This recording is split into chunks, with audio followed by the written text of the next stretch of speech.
Hello,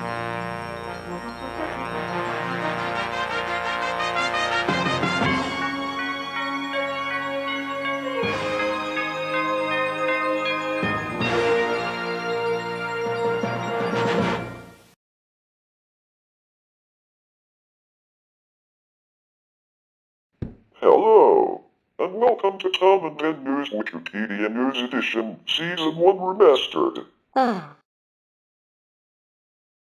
On 12th episode is going to be another social media apps. It's Facebook.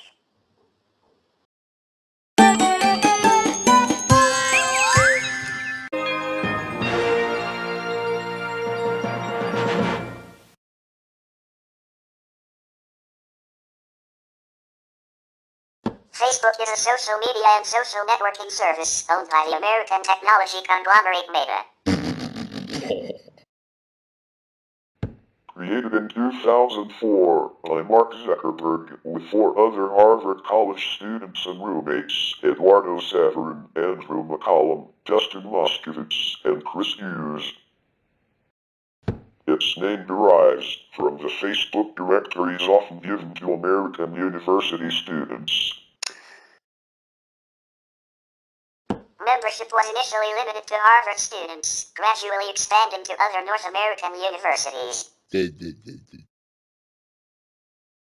Since 2006, Facebook allows everyone to register from 13 years old, except in the case of a handful of nations, where the age requirement is 14 years. As of December 2023, Facebook claimed almost 3.07 billion monthly active users worldwide. As of November 2024, Facebook ranked as the 3rd most visited website in the world, with 23% of its traffic coming from the United States. It was the most downloaded mobile app of the 2010s. Facebook can be accessed from devices with internet connectivity, such as personal computers, tablets, and smartphones. After registering, users can create a profile revealing personal information about themselves. They can post text, photos, and multimedia, which are shared with any other users who have agreed to be their friend or, with different privacy settings, publicly. Users can also communicate directly with each other with Messenger, edit messages within 15 minutes after sending, join common interest groups, and receive notifications on the activities of their Facebook friends and the pages they follow. Facebook has often been criticized over issues such as user privacy, as with the Facebook Cambridge Analytica data scandal, political manipulation, as with the 2016 US elections, and mass surveillance. The company has also been subject to criticism over its psychological effects such as addiction and low self-esteem, and over content such as fake news, conspiracy theories, copyright infringement, and hate speech. Commentators have accused Facebook of willingly facilitating the spread of such content, as well as exaggerating its number of users to appeal to advertisers. The history of Facebook traces its growth from a college networking site to a global social networking service. While attending Phillips Exeter in the early 2000s, Zuckerberg met Chris Hillary. Hillary, a one-time project collaborator with Zuckerberg, would create a school-based social networking project called Photo and Facebook. Photo and Facebook was a digital Facebook, created through a linked database, composed of student information derived from the official records of the Exeter Student Council. The database contained linkages such as name, dorm-specific landline numbers, and student headshots. Mark Zuckerberg built a website called FaceMash in 2003 while attending Harvard University. The site was comparable to hot or not and used photos from online Facebooks, asking users to choose the hotter person. Zuckerberg was reported and faced expulsion, but the charges were dropped. Facebook is a student directory featuring photos and personal information. In January 2004, Zuckerberg coded a new site known as the Facebook, stating, "It is clear that the technology needed to create a centralized website is readily available. The benefits are many." Zuckerberg met with Harvard student Eduardo Saverin, and each agreed to invest $1,000. On February 4, 2004, Zuckerberg launched the Facebook. Membership was initially restricted to students of Harvard College.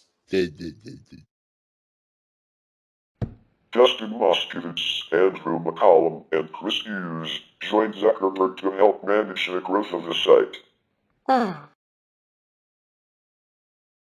It became available successively to most universities in the US and Canada.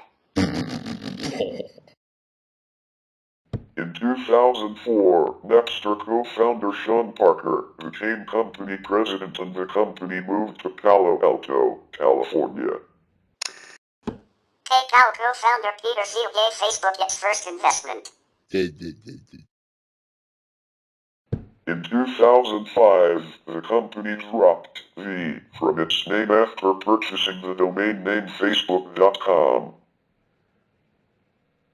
In 2006, Facebook opened to everyone at least 13 years old with a valid email address. Facebook introduced key features like the news feed, which became central to user engagement. By late 2007, Facebook had 100,000 pages on which companies promoted themselves. Facebook had surpassed MySpace in global traffic and became the world's most popular social media platform. Microsoft announced that it had purchased a 1.6% share of Facebook for $240 million, $364 million in 2024 dollars, giving Facebook an implied value of around $15 billion, $22.7 billion in 2024 dollars.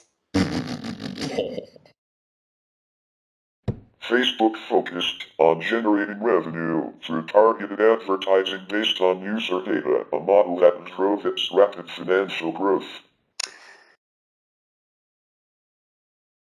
In 2012, Facebook went public with one of the largest IPOs in tech history. Acquisitions played a significant role in Facebook's dominance. In 2012, it purchased Instagram, followed by WhatsApp and Oculus VR in 2014, extending its influence beyond social networking into messaging and virtual reality. The Facebook Cambridge Analytica data scandal in 2018 revealed misuse of user data to influence elections, sparking global outcry and leading to regulatory fines and hearings. Facebook's role in global events, including its use in organizing movements like the Arab Spring and its impact on events like the Rohingya genocide in Myanmar, highlighted its dual nature as a tool for empowerment and harm. In 2021, Facebook rebranded as Meta, reflecting its shift toward building the metaverse and focusing on virtual reality and augmented reality technologies. The history of Facebook traces its growth from a college networking site to a global social networking service. It was launched as the Facebook in 2004 and renamed Facebook in 2005. Founded by Mark Zuckerberg and his college roommates Eduardo Saverin, Andrew McCollum, Justin Moskowitz, and Chris Hughes at Harvard University, it was initially limited to Harvard students. It expanded to other colleges in the Boston area, the Ivy League, and gradually most universities in the United States and Canada, corporations. And by 2006 to everyone with a valid email address along with an age requirement of being 13 or older. Facebook introduced key features like the news feed in 2006, which became central to user engagement. By 2007, Facebook surpassed MySpace in global traffic and became the world's most popular social media platform. The company focused on generating revenue through targeted advertising based on user data, a model that drove its rapid financial growth. In 2012, Facebook went public with one of the largest IPOs in tech history. Acquisitions played a significant role in Facebook's dominance. In 2012, it purchased Instagram, followed by WhatsApp and Oculus VR in 2014, extending its influence beyond social networking into messaging and virtual reality. These moves helped Facebook maintain its position as a leader in the tech industry. Despite its success, Facebook has faced significant controversies. Privacy concerns surfaced early, including criticism of its data collection practices. The Facebook Cambridge Analytica data scandal in 2018 revealed misuse of user data to influence elections, sparking global outcry and leading to regulatory fines and hearings. Facebook has been accused of enabling the spread of misinformation and hate speech and influencing political outcomes, prompting debates about content moderation and social media's role in society. The platform has frequently updated its algorithms to balance user experience with engagement-driven revenue, but these changes have sometimes drawn criticism for amplifying divisive content. Facebook's role in global events, including its use in organizing movements like the Arab Spring and, controversially, its impact on events like the Rohingya genocide in Myanmar, highlights its dual nature as a tool for empowerment and harm. In 2021, Facebook rebranded as Meta, reflecting its shift toward building the metaverse and focusing on virtual reality and augmented reality technologies.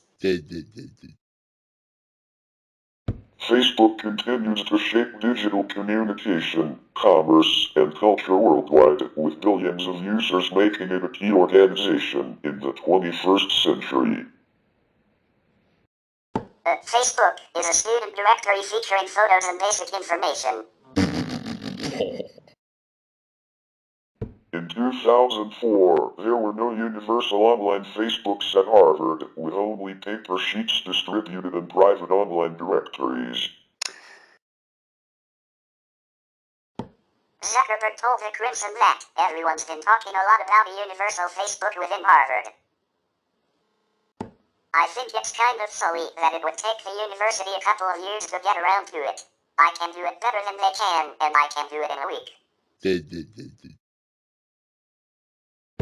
In January 2004, Zuckerberg began writing a code for a new website known as The Facebook, with the inspiration coming from an editorial in the Crimson about Face Mash, stating that it is clear that the technology needed to create a centralized website is readily available. The benefits are many.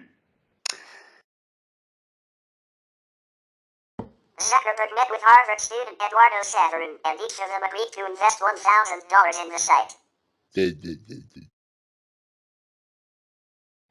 On February 4, 2004, Zuckerberg launched it under the name of The Facebook, originally located at thefacebook.com.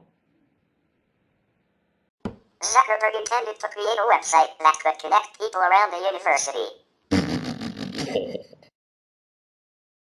Upon finishing the site, Zuckerberg told a couple of friends, one of whom suggested sharing it on the Kirkland House online mailing list, which included several hundred people.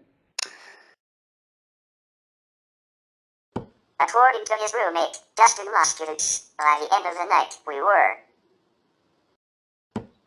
actively watching the registration process. Within 24 hours, we had somewhere between 1,200 and 1,500 registrants.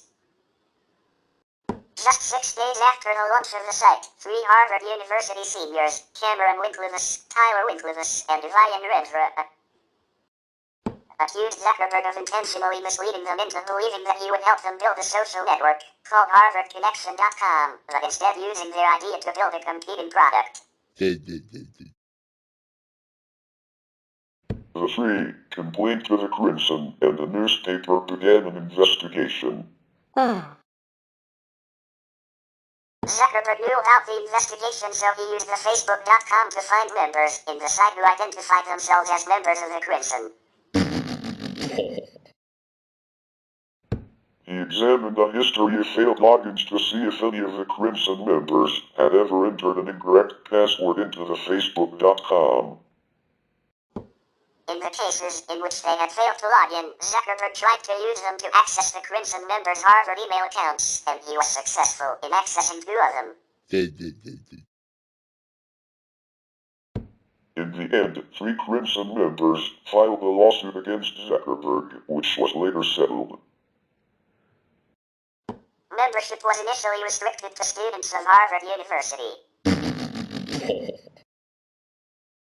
Within the first month, more than half the undergraduate population at Harvard was registered on the service. Zuckerberg was joined in the promotion of the site by Saturn, Business Aspects, Dustin Moskowitz, programmer, Andrew McCollum, graphic artist, and Chris Hughes. In March 2004, Facebook expanded to Stanford, Columbia, and Yale. This expansion continued when it opened to all Ivy League and Boston area schools. It gradually reached most universities in the United States and Canada. Facebook was incorporated in the summer of 2004, and the entrepreneur Sean Parker, who had been informally advising Zuckerberg, became the company's president. In June 2004, Facebook moved its base of operations to Palo Alto, California. The company dropped the from its name after purchasing the domain name Facebook.com in 2005 for $200,000, $321,997 in 2024 dollars. The domain had belonged to About Face Corporation.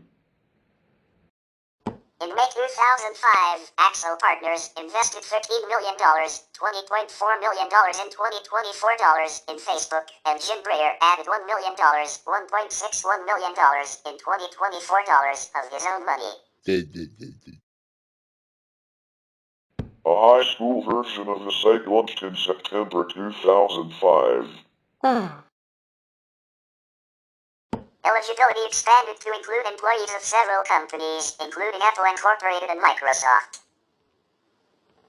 In May 2006, Facebook hired its first intern, Julie Zuo. After a month, Zuo was hired as a full-time engineer. On September 26, 2006, Facebook opened to everyone at least 13 years old with a valid email address. By late 2007, Facebook had 100,000 pages on which companies promoted themselves.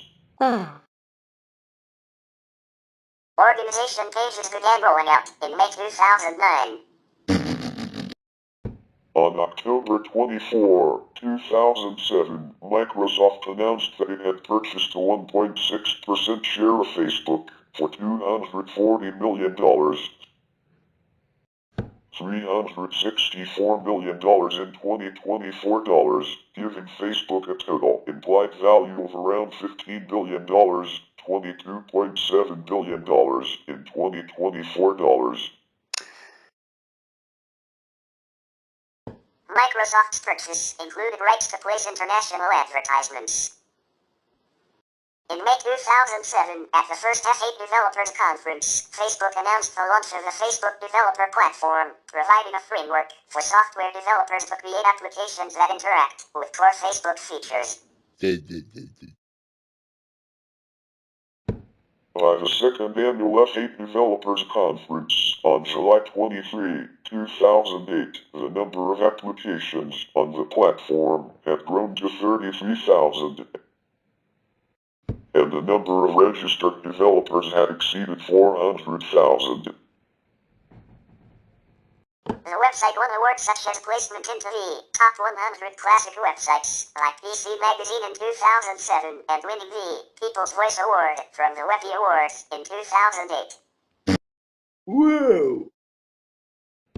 In early 2008, Facebook became EBITDA profitable, but was not cash flow positive yet. On July 20, 2008, Facebook introduced Facebook Data, a significant redesign of its user interface on selected networks. The mini feed and wall were consolidated, profiles were separated into tab sections, and an effort was made to create a cleaner look. Facebook began migrating users to the new version in September 2008. In July 2008, Facebook sued StudiVZ, a German social network that was alleged to be visually and functionally similar to Facebook. In October 2008, Facebook announced that its international headquarters would locate in Dublin, Ireland. A January 2009 Compete.com study ranked Facebook the most used social networking service by worldwide monthly active users. China blocked Facebook in 2009 following the Urumqi riots. In 2009, Yuri Milner's DST, which later split into DST Global and Mail.ru Group, alongside Uzbek Russian metals magnate Alisher Usmanov, invested $200 million in Facebook when it was valued at $10 billion. A separate stake was also acquired by Usmanov's USM Holdings on another occasion. According to the New York Times, in 2015, Mr. Usmanov and other Russian investors at one point owned nearly 10% of Facebook, though precise details of their ownership stakes are difficult to assess. It was later revealed in 2017 by the Paradise Papers that lending by Russian state-backed VTB Bank and Gazprom's investment vehicle partially financed these 2009 investments, although Milner was reportedly unaware at the time. In May 2009, Zuckerberg said of the $200 million Russian investment, "This investment is purely buffer for us. It is not something we needed to get to cash flow positive." In September 2009, Facebook became cash flow positive ahead of schedule after closing a roughly $200 million gap in operating profitability. In 2010, Facebook won the Crunchy Best Overall Startup or Product award for the third year in a row. The company announced 500 million users in July 2010. Half of the site's membership used Facebook daily for an average of 34 minutes, while 150 million users accessed the site from mobile devices. A company representative called the milestone a quiet revolution. In October 2010, groups were introduced. In November 2010, based on Second Market Incorporated, an exchange for privately held company shares, Facebook's value was $41 billion, $59.1 billion in 2024 dollars. The company had slightly surpassed eBay to become the third largest American web company after Google and Amazon.com. On November 15, 2010, Facebook announced it had acquired the domain name FB.com from the American Farm Bureau Federation for an undisclosed amount. On January 11, 2011, the Farm Bureau disclosed $8.5 million, $11.9 million in 2024 dollars in domain sales income, making the acquisition of FB.com one of the 10 highest domain sales in history. In February 2011, Facebook announced plans to move its headquarters to the former Sun Microsystems campus in Menlo Park, California. In March 2011, it was reported that Facebook was removing about 20,000 profiles daily for violations such as spam, graphic content, and underage use, as part of its efforts to boost cybersecurity. Statistics showed that Facebook reached 1 trillion page views in the month of June 2011, making it the most visited website, tracked by DoubleClick. According to a Nielsen study, Facebook had in 2011 become the second most accessed website in the US behind Google. In March 2012, Facebook announced App Center, a store selling applications that operate via the website. The store was to be available on iPhones, Android devices, and for mobile web users. Facebook's initial public offering came on May 17, 2012, at a share price of US $38, $52 in 2024 dollars. The company was valued at $104 billion, $142 billion in 2024 dollars, the largest valuation to that date. The IPO raised $16 billion, $21.9 billion in 2024 dollars, the third largest in U.S. history after Visa Incorporated in 2008 and AT&T Wireless in 2000. Based on its 2012 income of $5 billion, $6.85 billion in 2024 dollars, Facebook joined the Fortune 500 list for the first time in May 2013, ranked 462. The shares set a first day record for trading volume of an IPO, 460 million shares. The IPO was controversial given the immediate price declines that followed and was the subject of lawsuits, while SEC and FINRA both launched investigations. Zuckerberg announced at the start of October 2012 that Facebook had 1 billion monthly active users, including 600 million mobile users, 219 billion photo uploads, and 140 billion friend connections. On October 1, 2012, Zuckerberg visited Russian Prime Minister Dmitry Medvedev in Moscow to stimulate social media innovation in Russia and to boost Facebook's position in the Russian market. On January 15, 2013, Facebook announced Facebook Graph Search, which provides users with a precise answer rather than a link to an answer by leveraging data present on its site. Facebook emphasized that the feature would be privacy-aware, returning results only from content already shared with a user. On April 3, 2015, Facebook unveiled Facebook Home, a user interface layer for Android devices offering greater integration with the site. HTC announced HTC First, a phone with Home preloaded. On April 15, 2013, Facebook announced an alliance across 19 states with the National Association of Attorneys General to provide teenagers and parents with information on tools to manage social networking profiles. On April 19, Facebook modified its logo to remove the faint blue line at the bottom of the F icon.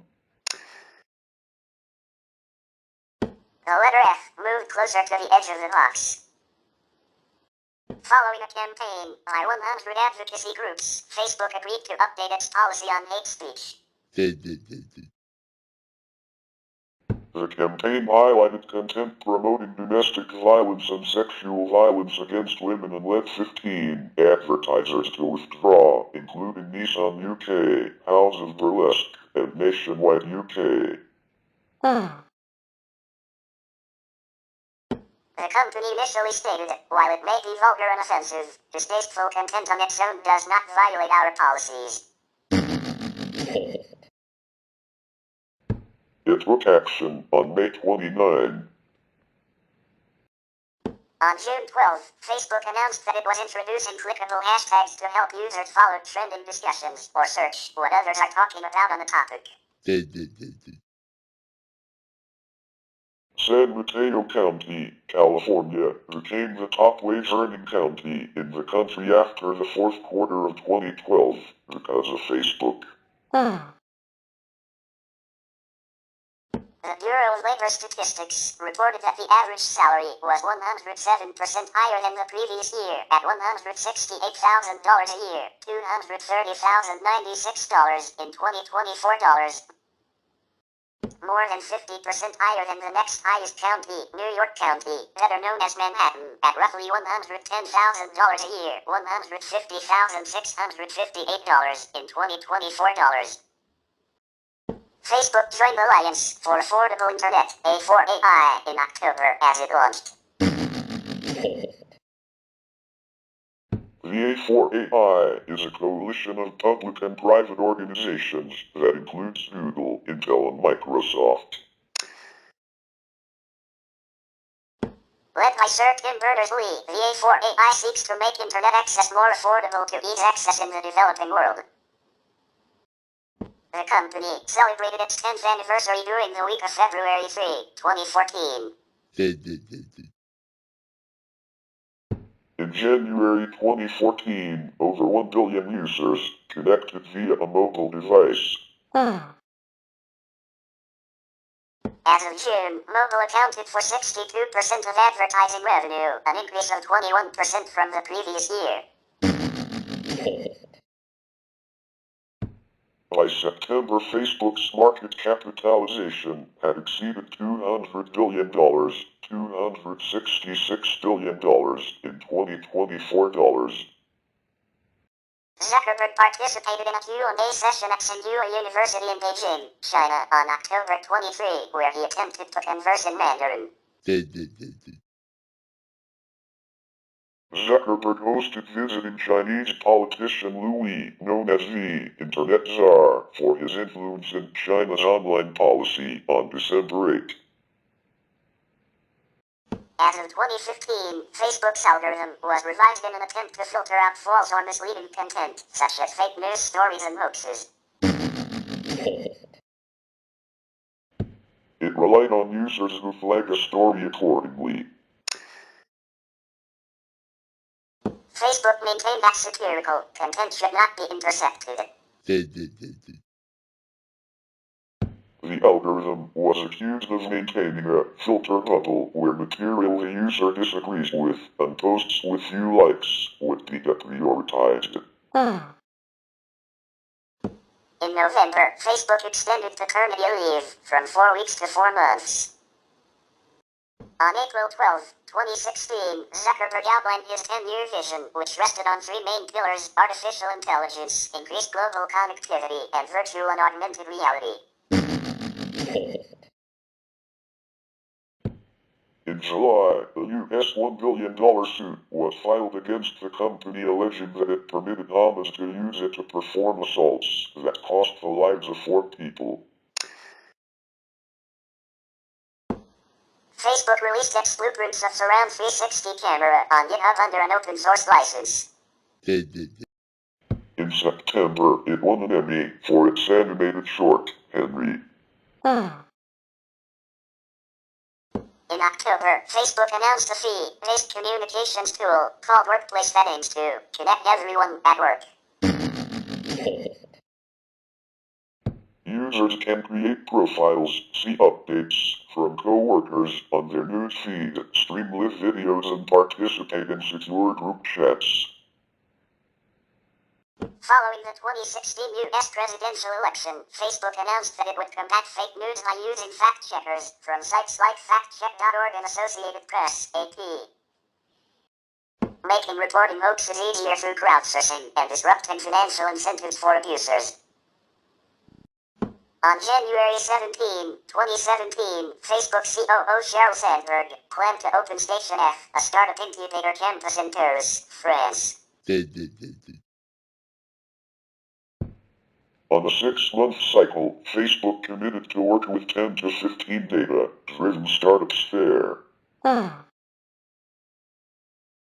April 18, Facebook announced the beta launch of Facebook Spaces at its annual F8 Developer Conference.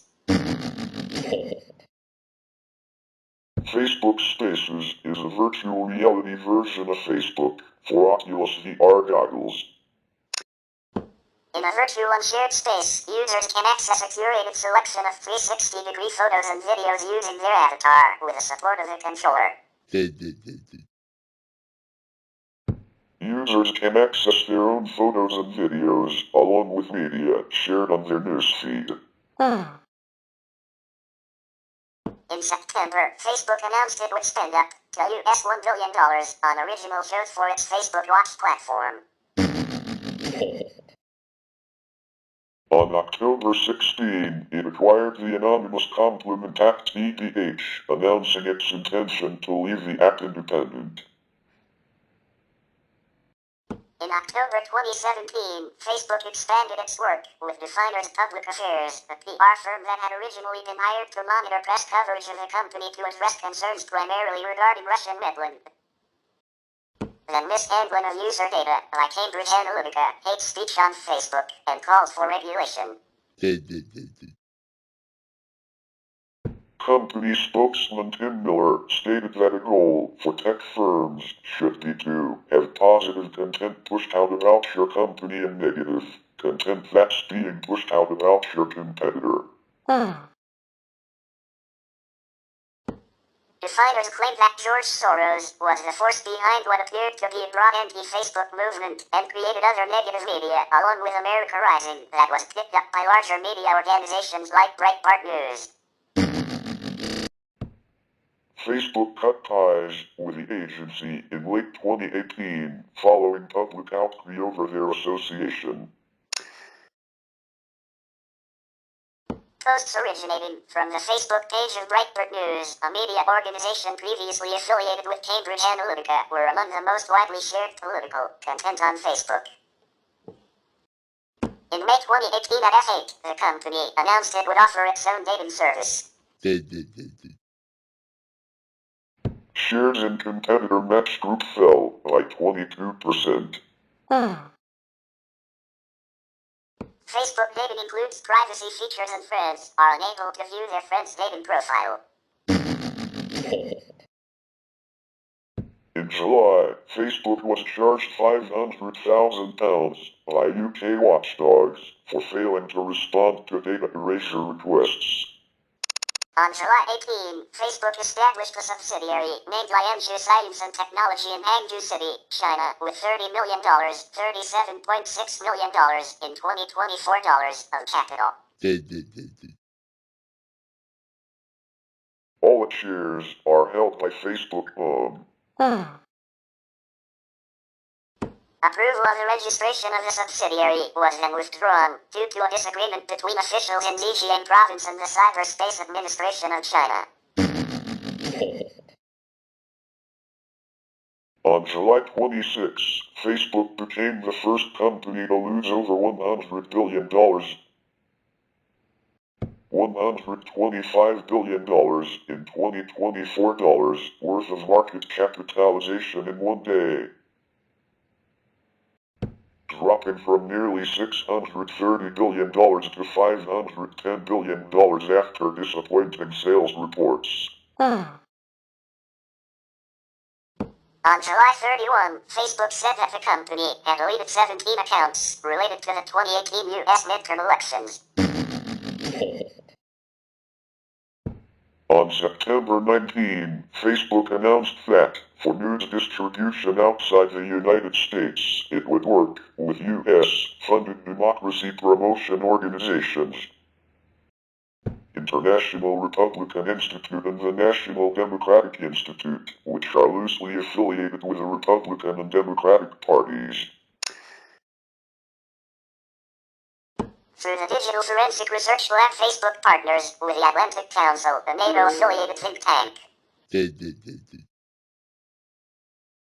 In November, Facebook launched Smart Displays, branded Portal and Portal Plus. They support Amazon's Alexa, intelligent personal assistant service.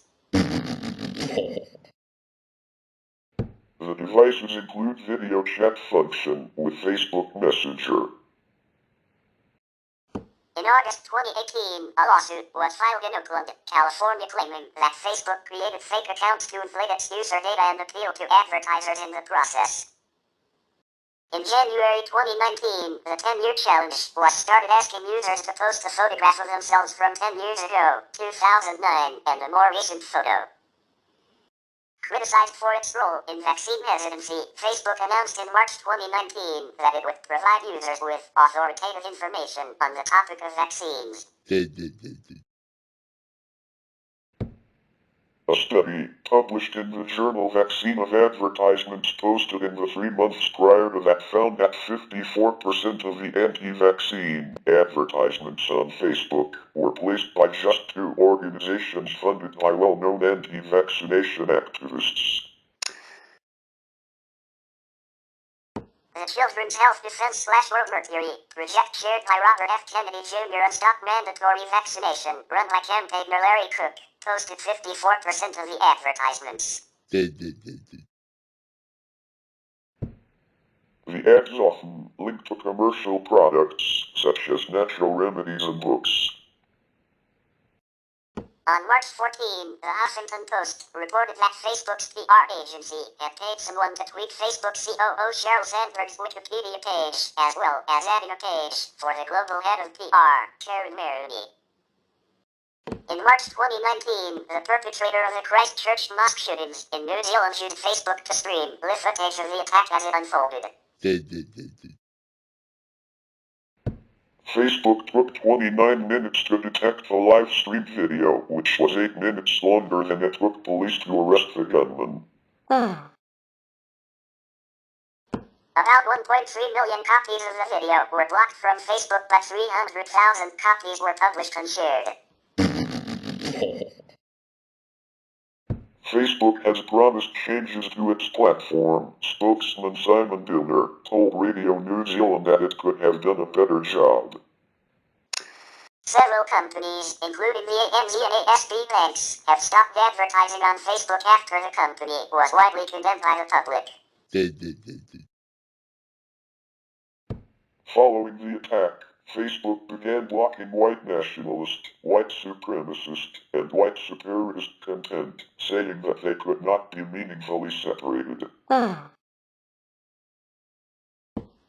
Previously, Facebook had only blocked overtly supremacist content. The older policy had been condemned by civil rights groups, who described these movements as functionally indistinct.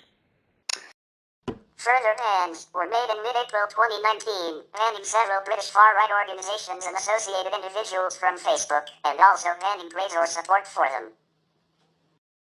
NTJ's member Malavi Zaran Hashim, a radical Islamist imam, believed to be the mastermind behind the 2019 Sri Lanka Easter bombings, preached on a pro-ISIL Facebook account known as Al Hiraba Media. On May 2, 2019, at F8, the company announced its new vision with a tagline, "The future is private." A redesign of the website and mobile app was introduced, dubbed as FB5. The agreement also featured plans for improving Groups, the dating platform, end-to-end encryption on its platforms, and allowing users on Messenger to communicate directly with WhatsApp and Instagram users. On July 31, 2019, Facebook announced a partnership with University of California, San Francisco to build a non-invasive, wearable device that lets people type by simply imagining themselves talking. On August 15, 2019, it was revealed that Facebook had enlisted hundreds of contractors to create and obtain transcripts of the audio messages of users. This was especially common on Facebook Messenger, where the contractors frequently listened to and transcribed voice messages of users. After this was first reported on Bloomberg News, Facebook released a statement confirming the report to be true, but also stated that the monitoring program was now suspended. On September 5, 2019, Facebook launched Facebook Dating in the United States. This new application allows users to integrate their Instagram posts in their dating profile. Facebook News, which features selected stories from news organizations, was launched on October 25. Facebook's decision to include far-right website Breitbart News as a trusted source was negatively received. On November 17, 2019, the banking data for 29,000 Facebook employees was stolen from a payroll worker's car.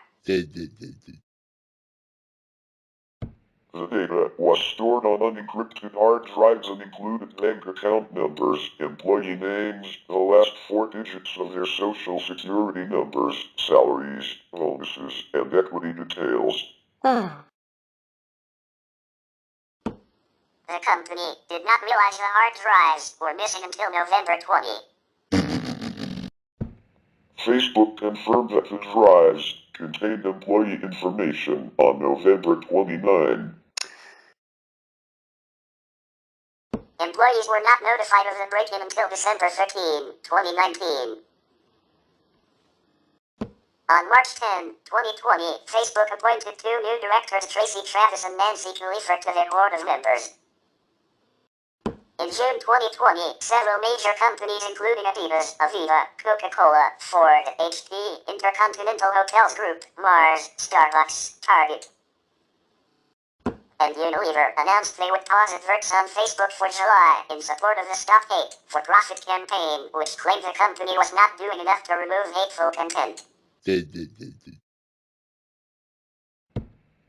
BBC noted that this was unlikely to affect the company as most of Facebook's advertising revenue comes from small to medium-sized businesses.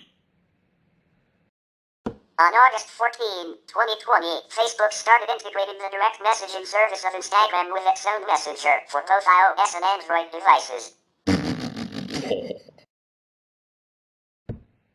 After the update, an update screen is set to pop up on Instagram's mobile app with the following message: "There's a new way to message on Instagram with a list of additional features." As part of the update, the regular DM icon on the top right corner of Instagram will be replaced by the Facebook Messenger logo.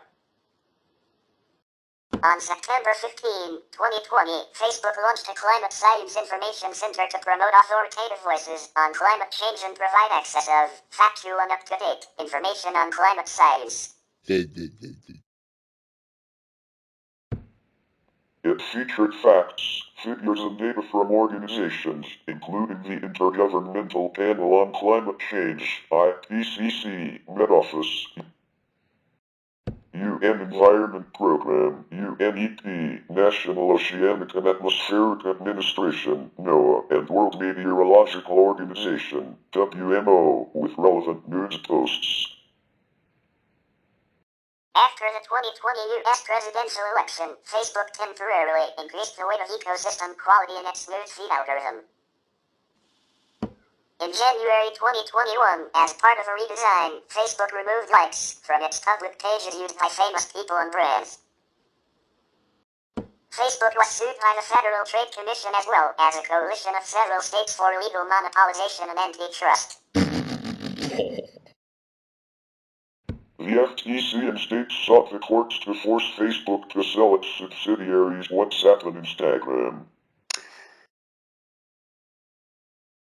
The suits were dismissed by a federal judge on June 28, 2021, who stated that there was not enough evidence brought in the suit to determine Facebook to be a monopoly at this point, though allowed the FTC to amend its case to include additional evidence. In its amended filings in August 2021, the FTC asserted that Facebook had been a monopoly in the area of personal social networks since 2011.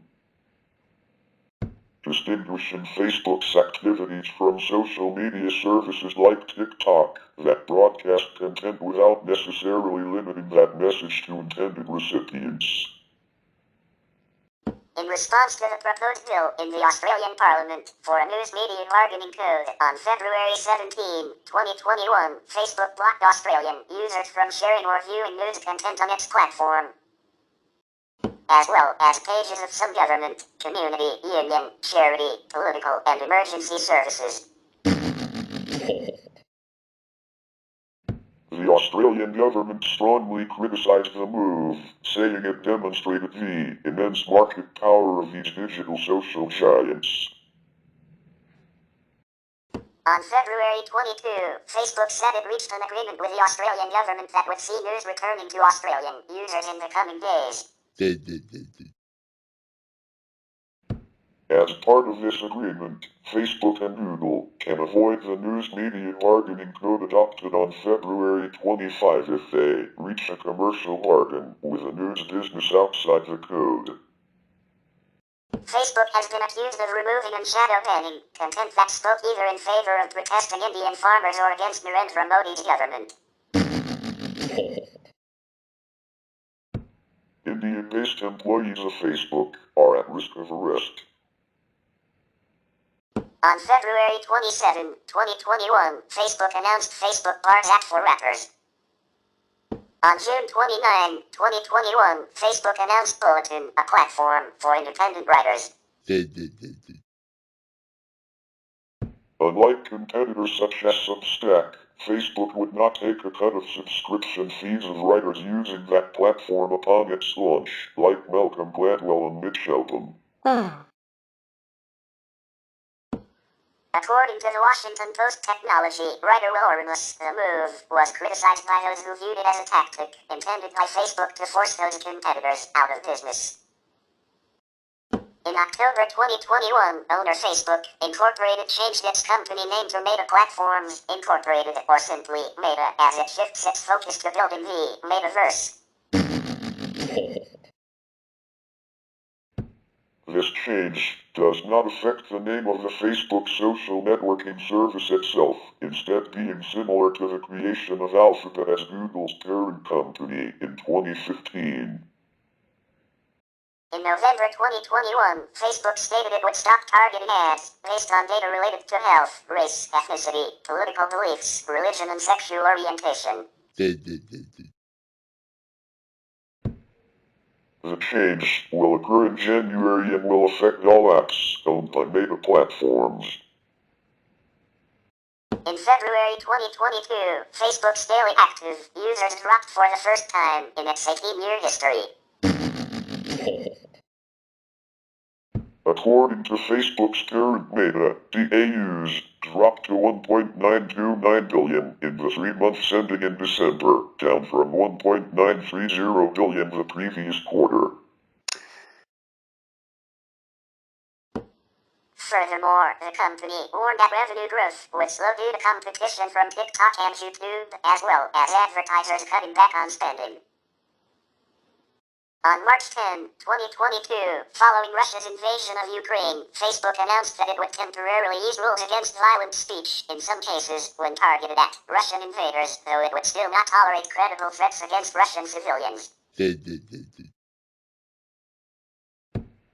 Russia then banned all Meta services, including Instagram. In September 2022, Jonathan Vanian, a technology reporter for CNBC, wrote a piece on CNBC.com about the recent struggles Facebook was experiencing, writing, "Users are jumping ship and advertisers are reducing their spending, leaving Meta poised to report its second straight drop in quarterly revenue." He also cited poor leadership decisions devoting resources to the metaverse, writing, "CEO Mark Zuckerberg spends much of his time proselytizing the metaverse, which may be the company's future but accounts for virtually none of its near-term revenue and is costing billions of dollars a year to build." He also detailed accounts from analysts predicting a death spiral for Facebook stock as users leave, ad impressions increase, and the company chases revenue. On October 4, 2021, Facebook had its worst outage since 2008. The outage was global in scope and took down all Facebook properties, including Instagram and WhatsApp, from approximately 1539 UTC to 2205 UTC, and affected roughly 3 billion users. Security experts identified the problem as a BGP, withdrawal of all of the IP routes to their domain name, DNS, servers which were all self-hosted at the time. The outage also affected all internal communication systems used by Facebook employees, which disrupted restoration efforts. The outage cut off Facebook's internal communications, preventing employees from sending or receiving external emails, accessing the corporate directory, and authenticating to some Google Docs and Zoom services. The outage had a major impact on people in the developing world who depend on Facebook's Free Basics program, affecting communication, business, and humanitarian work. Facebook's chief technology officer, Mike Schroeder, wrote an apology after the downtime had extended to several hours, saying, "Teams are working as fast as possible to debug and restore as fast as possible." On November 2, 2021, Facebook announced it would shut down its facial recognition technology and delete the data on over 1 billion users. Meta later announced plans to implement the technology as well as other biometric systems in its future products, such as the metaverse. The shutdown of the technology will reportedly also stop Facebook's automated alt-text system used to transcribe media on the platform for visually impaired users. In February 2023, Meta CEO Mark Zuckerberg announced that Meta would start selling blue, verified badges on Instagram and Facebook. Facebook was initially incorporated as a Florida LLC. For the first few months after its launch in February 2004, the costs for the website operations for the Facebook.com were paid for by Mark Zuckerberg and Eduardo Saverin, who had taken equity stakes in the company. The website also ran a few advertisements to meet its operating costs. In the summer of 2004, venture capitalist Peter Thiel made a $500,001 angel investment in the social network Facebook for 10.2% of the company and joined Facebook's board. This was the first outside investment in Facebook.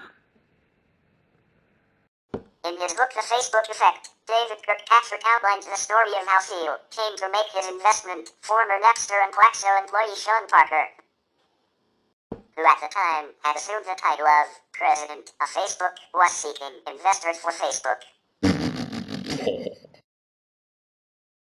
Parker approached Reid Hoffman, the CEO of work-based social network LinkedIn. Hoffman liked Facebook but declined to be a lead investor because of the potential for conflict of interest with his duties as LinkedIn CEO. He redirected Parker to Peter Thiel, whom he knew from their PayPal days. Both Hoffman and Thiel are considered members of the PayPal Mafia. Thiel met Parker and Mark Zuckerberg, the Harvard College student who had founded Facebook and controlled it. Thiel and Zuckerberg got along well, and Thiel agreed to lead Facebook's seed round with $500,000 for 10.2% of the company. Hoffman and Mark Pincus also participated in the round, along with Maurice Werdegar, who led the investment on behalf of Western Technology Investment. The investment was originally in the form of a convertible note, to be converted to equity if Facebook reached 1.5 million users by the end of 2004.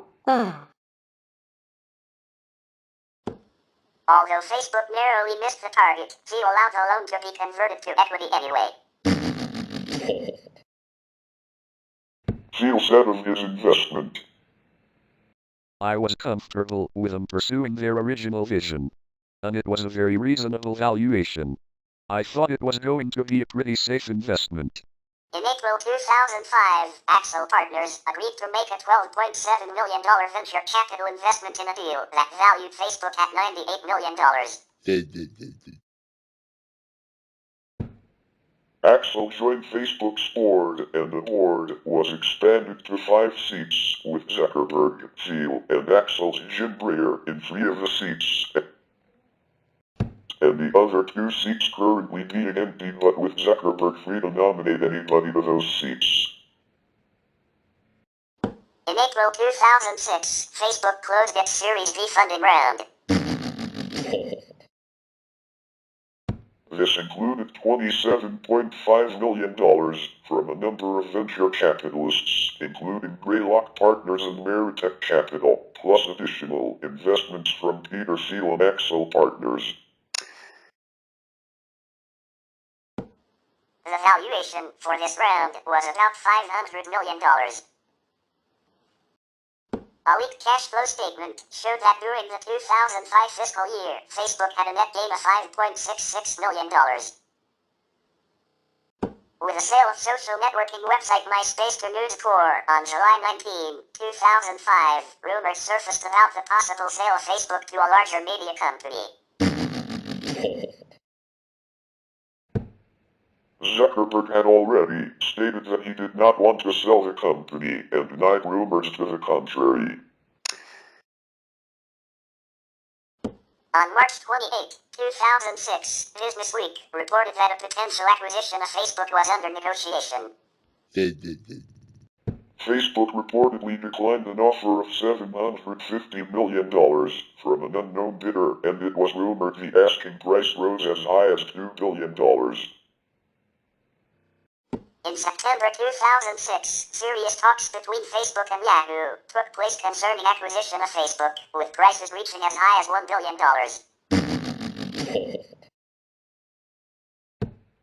Thiel, an board member of Facebook, indicated that Facebook's internal valuation was around $8 billion, based on their projected revenues of $1 billion by 2015, comparable to Viacom's MTV brand, a company with a shared target demographic audience.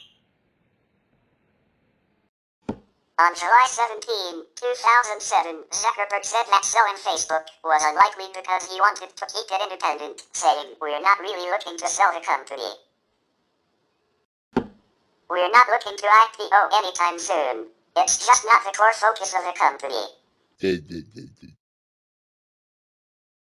In September 2007, Microsoft approached Facebook, proposing an investment in return for a 5% stake in the company, offering an estimated $300 to $500 million.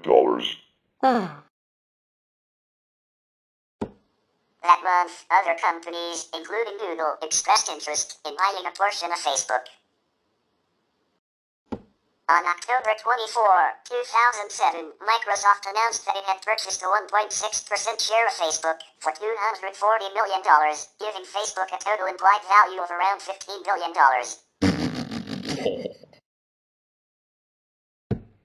However, Microsoft bought preferred stock that carried special rights, such as liquidation preferences that meant Microsoft would get paid before common stockholders if the company were sold. Microsoft's purchase also included the right to place international ads on Facebook. In November 2007, Hong Kong billionaire Li Ka-shing invested $60 million in Facebook.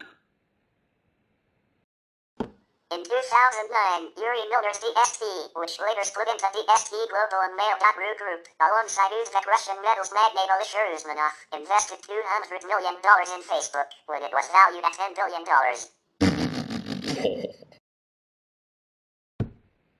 A separate stake was also acquired by Usmanov's USM Holdings on another occasion.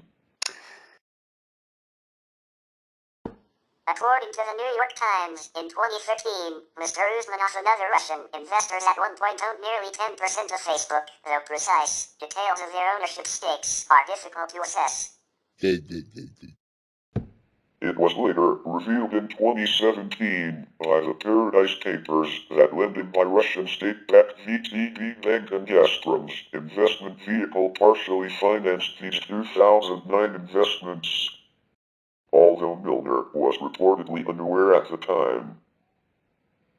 In August 2008, Businessweek reported that private sales by employees, as well as purchases by venture capital firms, were being done at share prices that put the company's total valuation at between $3.75 billion and $5 billion.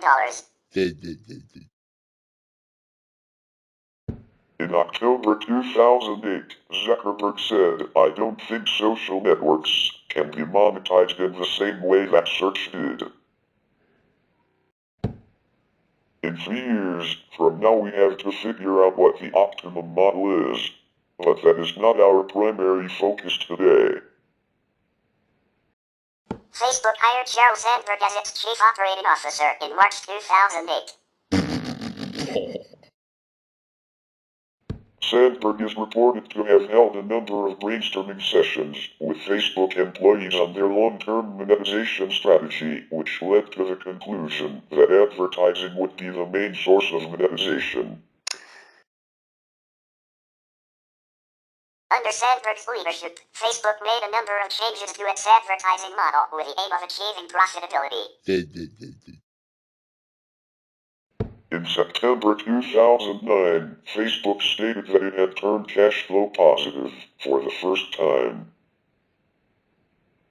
In early 2012, Facebook disclosed that its profits had jumped 65% to $1 billion in the previous year, when its revenue, which is mainly from advertising, had jumped almost 90% to $3.71 billion. Facebook also reported that 56% of its advertising revenue comes from the United States alone, and that 12% of its revenue comes from Zynga, the social network game development company. Payments and other fees were $557 million, up from $106 million the previous year. In August 2009, Facebook acquired social media real-time news aggregator FriendFeed, a startup created by Gmail's first engineer Paul Buchheit. In February 2010, Facebook acquired Malaysian contact importing startup Octizen Solutions. On April 2, 2010, Facebook announced acquisition of a photo-sharing service called DeviceShot for an undisclosed amount. In June 2010, an online marketplace for trading private Facebook stock reflected a valuation of $11.5 billion. On April 12, 2012, Facebook acquired photo-sharing service Instagram for approximately $1 billion in cash and stock. On March 8, 2015, Facebook announced that they acquired the team from Storyline, but not the product itself. On October 13, 2013, Facebook acquired Anavo, an Israeli analytics company, for approximately $120 million. On February 19, 2014, Facebook announced its acquisition of WhatsApp, a smartphone instant messaging application, for $19 billion in a mix of stock and cash. The acquisition is the most ever paid for a venture capital-backed startup. On March 25, 2014, Facebook announced they had acquired virtual reality startup Oculus VR for $2 billion in cash and stock. Facebook filed for an initial public offering, IPO, on February 1, 2012. The preliminary prospectus stated that the company was seeking to raise $5 billion. The document announced that the company had 845 million active monthly users on its website, featured 2.7 billion daily likes and comments. After the IPO, Zuckerberg retains a 22% ownership share in Facebook and owns 57% of the voting shares. Underwriters valued the shares at $38 each, pricing the company at $104 billion, the largest valuation to date for a newly public company. On May 16, one day before the IPO, Facebook announced that it would sell 25% more shares than originally planned due to high demand. The IPO raised $16 billion, making it the third largest in U.S. history, just ahead of AT&T Wireless and behind only General Motors and Visa Incorporated. The stock price left the company with a higher market capitalization than all but a few U.S. corporations, surpassing heavyweights such as Amazon.com, McDonald's, Disney, and Kraft Foods, and made Zuckerberg's stock worth $19 billion. The New York Times stated that the offering overcame questions about Facebook's difficulties in attracting advertisers to transform the company into a must-own stock. Jimmy Lee of J.P. Morgan Chase described it as the next great blue chip. Writers at TechCrunch, on the other hand, expressed skepticism, stating, "That's a big multiple to live up to, and Facebook will likely need to add more new revenue streams to justify the mammoth valuation." Trading in the stock, which began on May 18, was delayed that day due to technical problems with the Nasdaq exchange. The stock struggled to stay above the IPO price for most of the day, forcing underwriters to buy back shares to support the price. At closing bell, shares were valued at $38.23, only $0.23 above the IPO price and down $3.82 from the opening bell value. The opening was widely described by the financial press as a disappointment. The stock nonetheless set a new record for trading volume of an IPO. On May 25, 2012, the stock ended its first full week of trading at $31.91, a 16.5% decline. On 22 May, regulators from Wall Street's Financial Industry Regulatory Authority announced that they had begun to investigate whether banks underwriting Facebook had improperly shared information only with select clients, rather than the general public. Massachusetts Secretary of State William Galvin subpoenaed Morgan Stanley over the same issue. The allegation sparked fury among some investors and led to the immediate filing of several lawsuits, one of them a class action suit claiming more than $2.5 billion in losses due to the IPO. Bloomberg estimated that retail investors may have lost approximately $630 million on Facebook stock since its debut. Timeline. January 2004, Mark Zuckerberg begins with his fellow co-founders writing Facebook. February 4, 2004, Zuckerberg launches Facebook as a Harvard-only social network. April 13, 2004, Zuckerberg, Justin Moskowitz, and Eduardo Saverin formed the Facebook.com LLC, a partnership. June 2004, Facebook receives its first investment from Peter Thiel for US $500,000. July 29, 2004, Facebook incorporates into a new company, and Sean Parker, early employee of Napster, becomes its president. August 2004, to compete with growing campus-only service i2Hub, Zuckerberg launches WireHog. It is a precursor to Facebook platform applications. September 2004, ConnectU files a lawsuit against Zuckerberg and other Facebook founders. December 30, 2004, Facebook achieves its 1 millionth registered user. March 10, 2005, Facebook expands to UK universities. University of Surrey, Cambridge and Oxford are the first 3 UK universities on the platform. May 26, 2005, Axel Partners invests $13 million into Facebook. July 19, 2005, News Corp acquires MySpace, spurring rumors about the possible sale of Facebook to a larger media company. August 23, 2005, Facebook acquires Facebook.com domain for $200,000.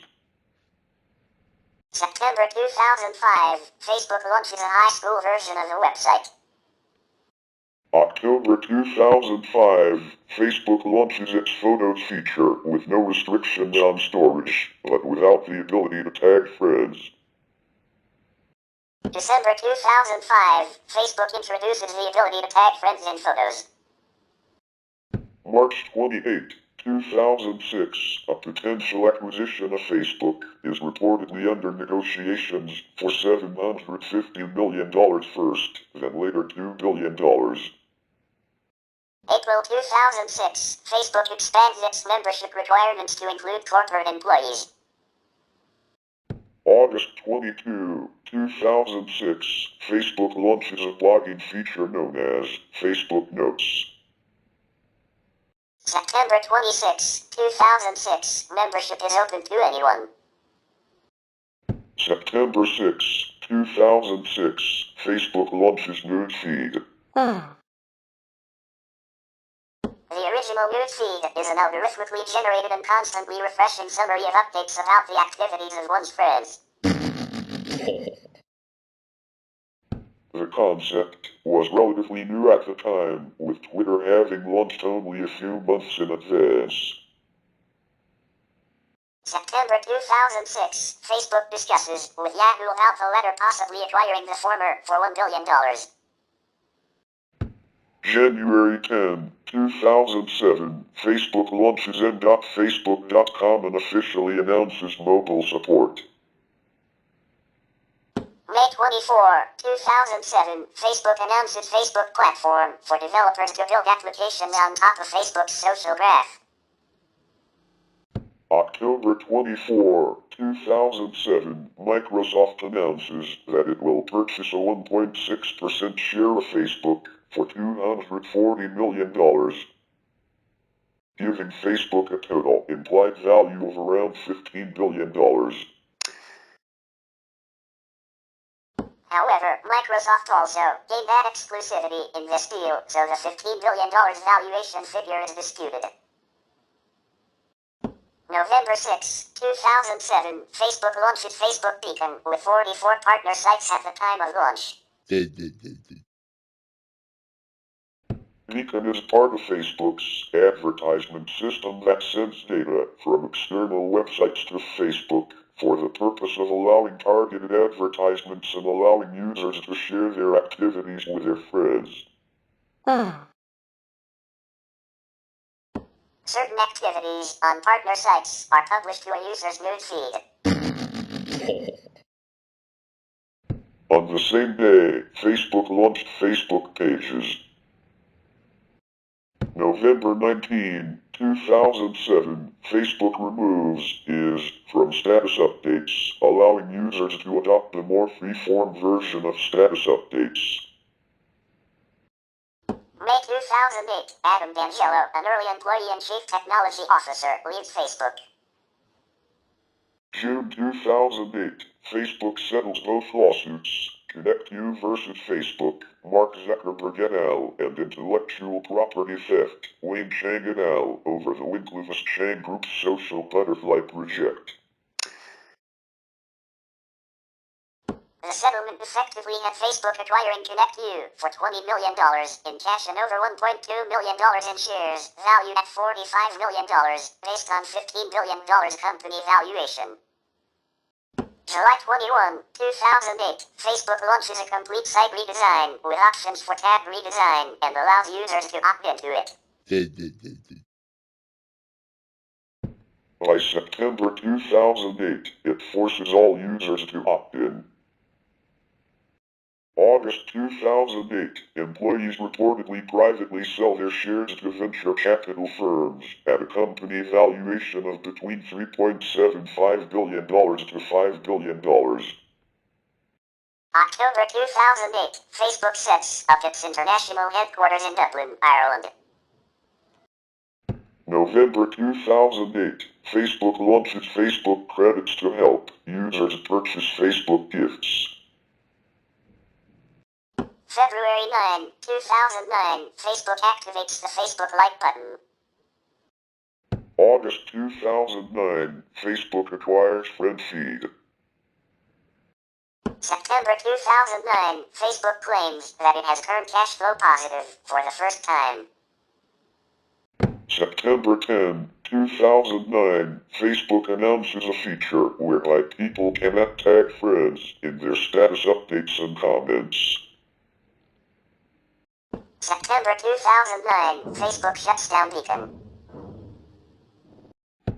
February 2010, Facebook acquires Malaysian contact importing startup Octazin Solutions.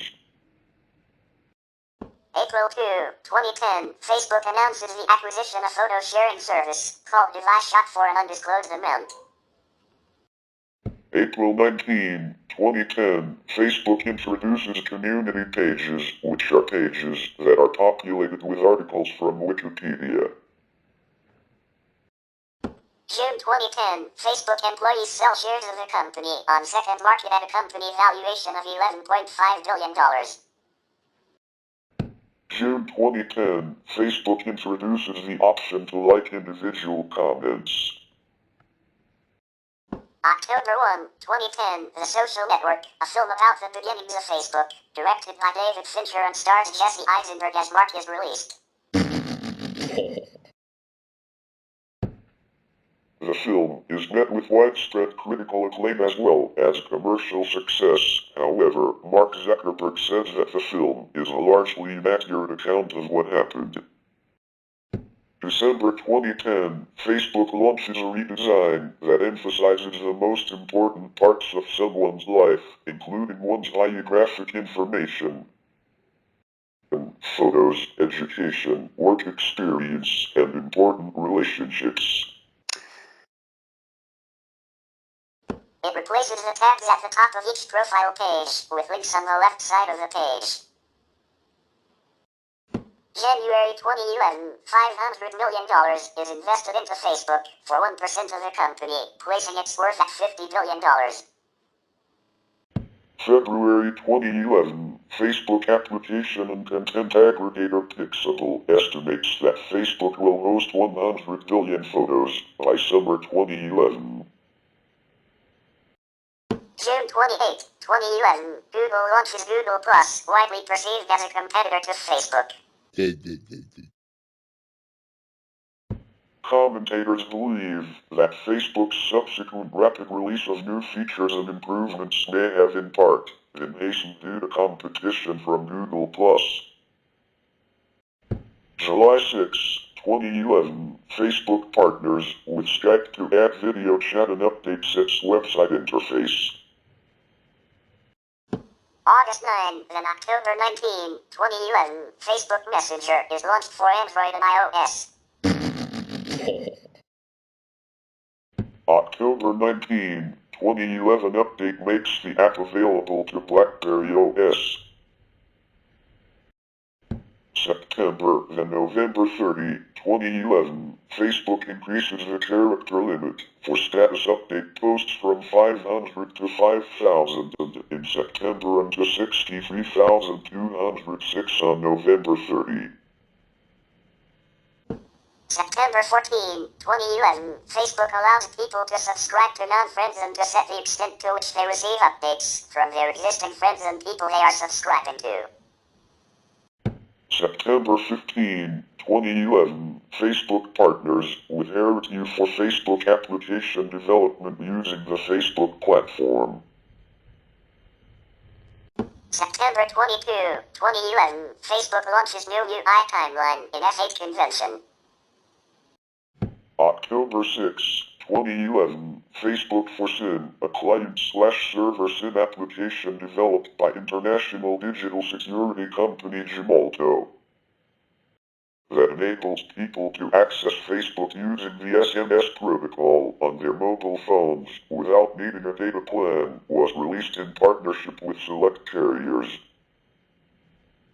October 10, 2011, Facebook launches iPad app. December 21, 2011, Facebook login page changes due to Facebook Timeline Edition. January 10, 2012, Facebook starts showing advertisements called featured posts in the news feed. The advertisements are generally for pages that one's Facebook friends have engaged with. April 2012, Facebook acquires Instagram for $1 billion. May 18, 2012, Facebook IPO. Facebook goes public, negotiating a share price of $38 apiece, valuing the company at $104 billion, the largest valuation to date for a newly listed public company. June 13, 2012, Facebook launches Facebook Exchange, FBX, a real-time bidding ad system where advertisers can bid on users based on third-party websites visited by the users as tracked by a cookie on the third-party website. September 20, 2012, Facebook launches custom audiences, allowing advertisers to target ads to specific users by uploading their customer contact lists. October 2012, Facebook launches its first mobile app install ad unit. October 2012, Facebook reaches 1 billion active users. January 15, 2013, Facebook announces and begins rolling out Facebook Graph Search. January 30 and April 9, 2013, Facebook rolls out detailed and fine-grained emoticons to express different actions and emotional states in one status updates.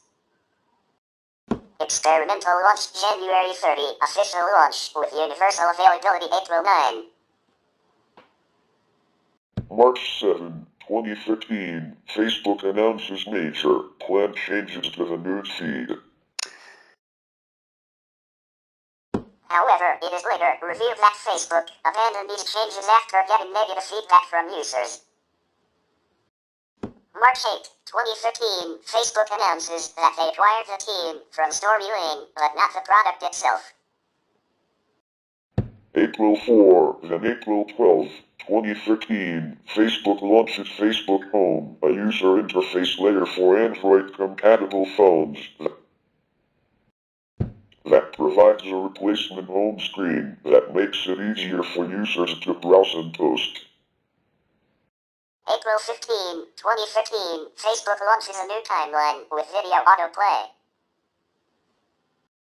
April to July 2013, Facebook launches stickers, initially only for its iOS apps in April, but later expanded to its web version in July. June 12 and June 27, 2015, Facebook announces support for hashtags, initially only for the web, June 12. later, June 27, more functionality is added and hashtags are extended to the mobile site and apps. June 30, 2013, Zuckerberg joined 700 Facebook employees for the June 2013 Lesbian, Gay, Bisexual, Transgender Pride Celebration March in San Francisco, U.S. The 2013 Pride celebration was especially significant as it followed a Supreme Court of the United States ruling that deemed the Defense of Marriage Act, TaBNWNE, unconstitutional. August 20, 2015, Facebook launches Internet.org in collaboration with 6 cell phone companies, Samsung, Ericsson, Mediatek, Nokia, Opera Software, and Qualcomm. Whoa! Internet.org aims to bring affordable internet access to everybody by increasing affordability, increasing efficiency, and facilitating the development of new business models around the provision of internet access. September 26, 2013, Facebook begins letting people edit their posts and comments after publishing. September 29, 2015, Facebook announces that it will begin rolling out graph search for posts and comments. October 13, 2013, Facebook acquires Anato, an Israeli analytics company, for approximately $120 million. November 15, 2015, a number of news outlets reports that Facebook offered to buy Snapchat for $3 billion but was spurned. December 18, 2013, Facebook, Zuckerberg, unbanks Face IPO lawsuit. January 15, 2014, Facebook acquires Wrench Media, and it is announced that the team working on the startup will join Facebook to work on Conversations products for Facebook that builds on similar ideas as Wrench Media's products, while Wrench Media's existing products will continue to operate separately. Facebook confirms that the acquisition is a talent acquisition. January 16, 2014, Facebook launches Trending Topics for its web version in the United States, United Kingdom, Canada, India, and Australia. This is based on feedback to a pilot version, tested both on the web and mobile starting August 2015. January 30, then February 3, 2014. On January 30, Facebook announces Facebook Paper, a separate iOS app that provides a newspaper-like or magazine-like experience for reading on the phone, scheduled for launch on February 3. Facebook also announces Facebook Creative Labs, an intra-company effort to have separate teams working on separate mobile apps that specialize in different facets related to the Facebook experience, rather than trying to make changes to Facebook's main web version, mobile version, or its iOS and Android apps. And says that Facebook Paper is the first product of Facebook Creative Labs. Facebook Paper receives mixed reviews, and some commentators note its similarity with Flipboard. February 4, 2014, Facebook marks the 10-year anniversary of its launch, February 4, 2004, and Mark Zuckerberg writes a public post about why he is proud of Facebook so far. The Pew Research Center releases a report about increasing Facebook usage by adults to mark the occasion. Many other commentators write articles about Facebook to honor the occasion. February 4 to 7, 2014. On February 4, on the occasion of its 10th anniversary, Facebook introduces its Look Back feature that creates an automated video for each person looking back on the person's life as recorded on Facebook. On February 7, Facebook adds the ability to edit the look-back videos. February 13, 2014, Facebook opens up many new LGBTQ-friendly gender identity and pronoun options. February 19, 2014, Facebook announces that it is acquiring the Sequoia Capital-backed multi-platform mobile messaging app WhatsApp for $16 billion, $4 billion in cash, $12 billion in Facebook shares, plus an additional $3 billion in restricted stock units to be granted to WhatsApp's founders and employees that will vest over 4 years subsequent to closing. According to the announcement, WhatsApp will continue to operate independently. Facebook will continue developing Facebook Messenger. And WhatsApp CEO Jen Helm will join the Facebook board of directors.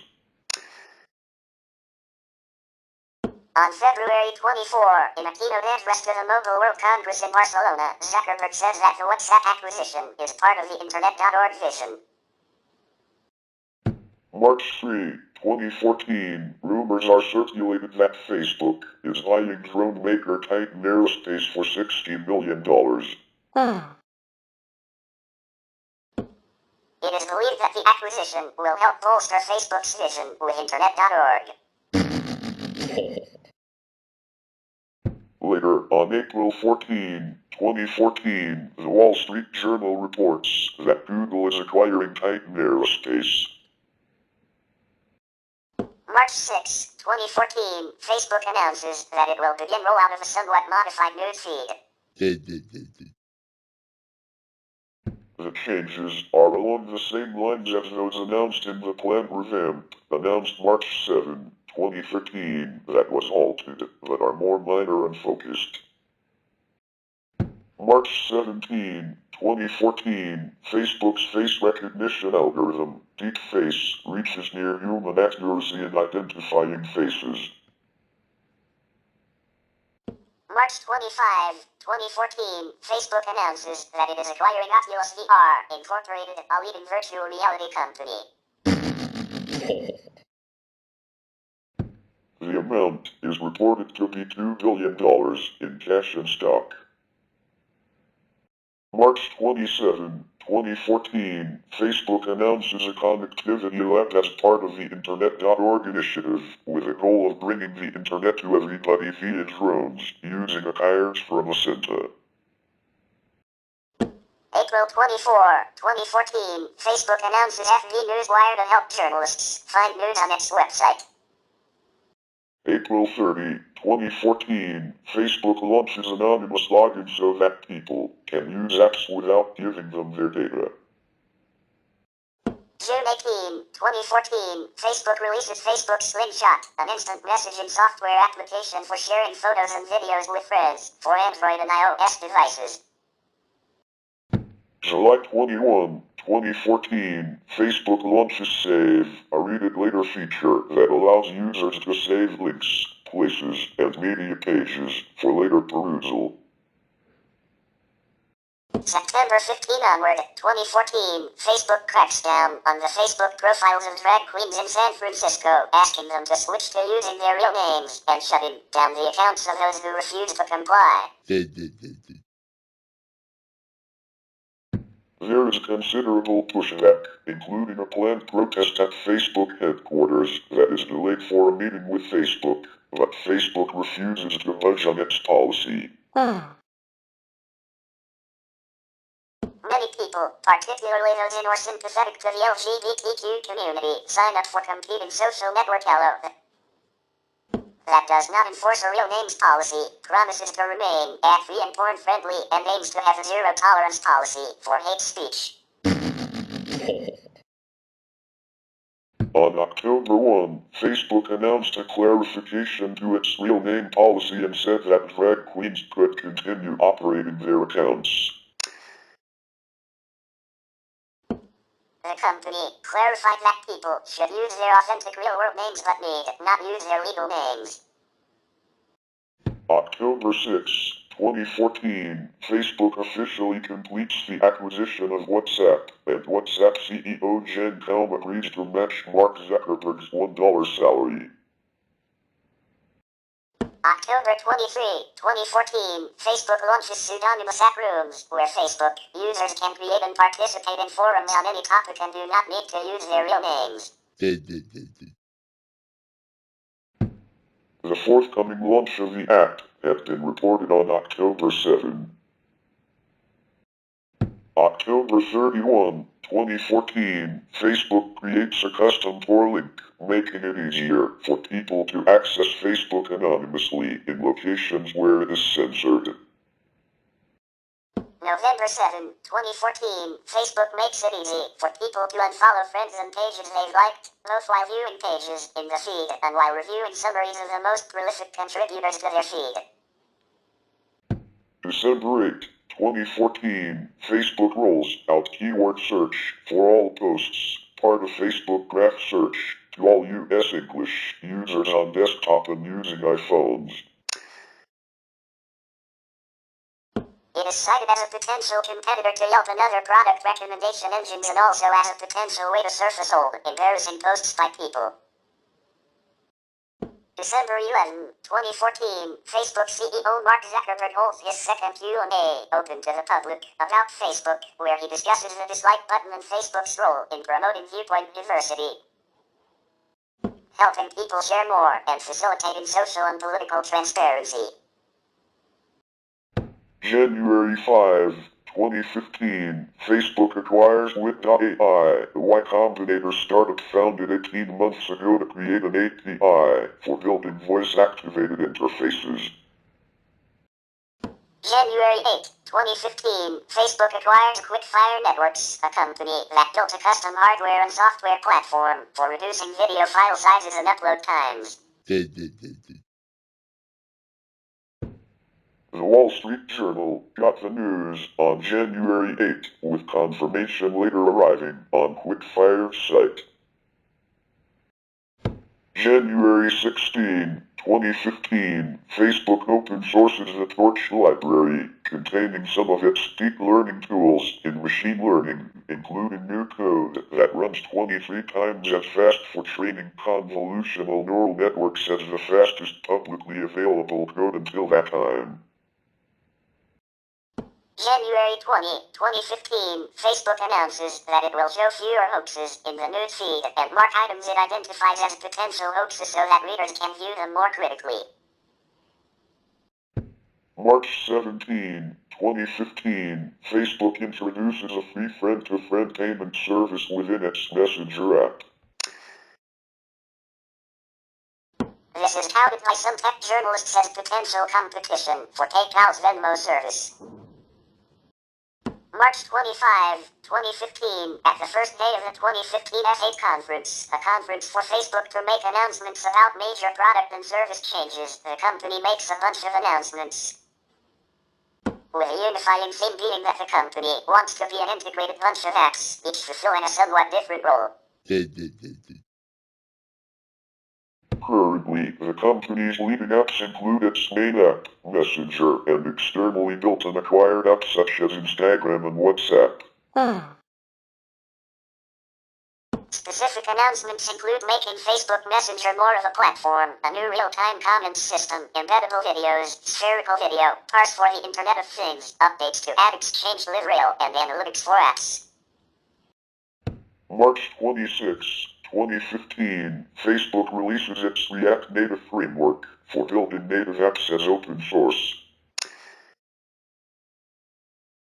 This is announced on the second day of the S8 conference.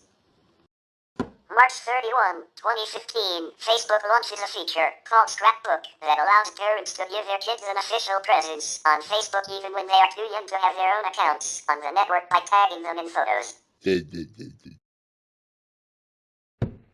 A scrapbook can be owned by two people who have indicated to Facebook that they are in a relationship. When the kids grow old enough and get their own accounts, they can take over ownership of the scrapbook and change the privacy settings thereof. April 22, 2015, Facebook launches an Android app called Hello to instantly match its phone numbers of incoming and outgoing calls to Facebook profiles to show information about the caller/callee. block calls from commonly blocked numbers and search for businesses to call with initial rollout in the United States, Brazil, and Nigeria. There is no corresponding iOS app, because iOS does not allow apps to interact with phone calls.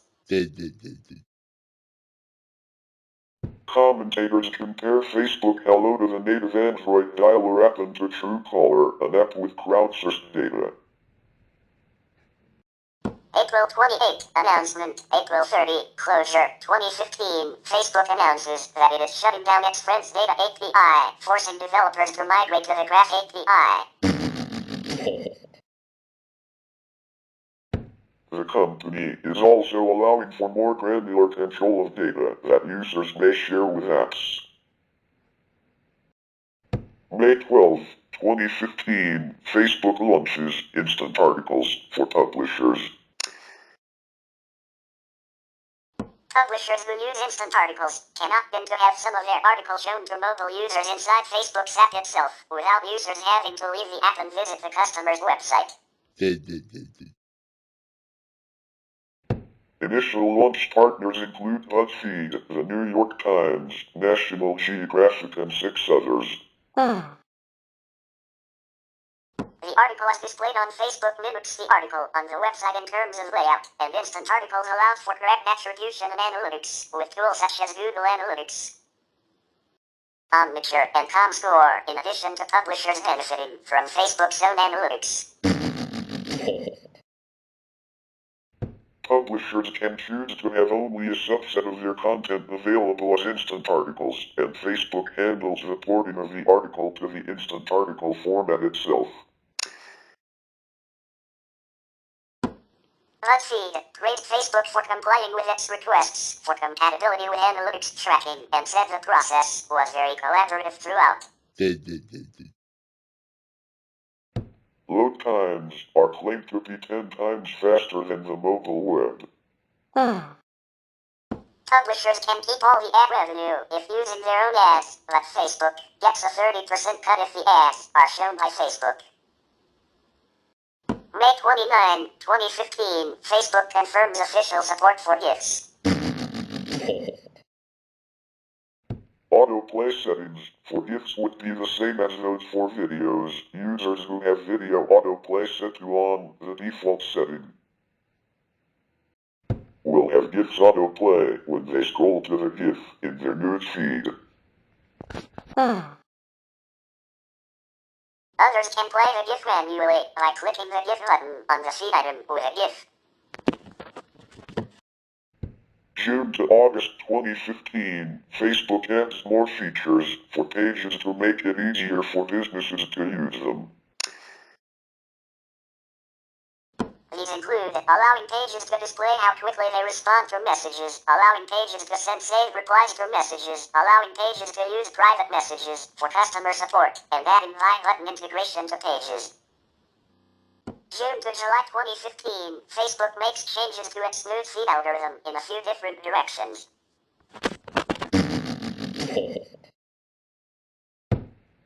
It relinquishes some control to users, allowing them to dictate what they see first in the news feed.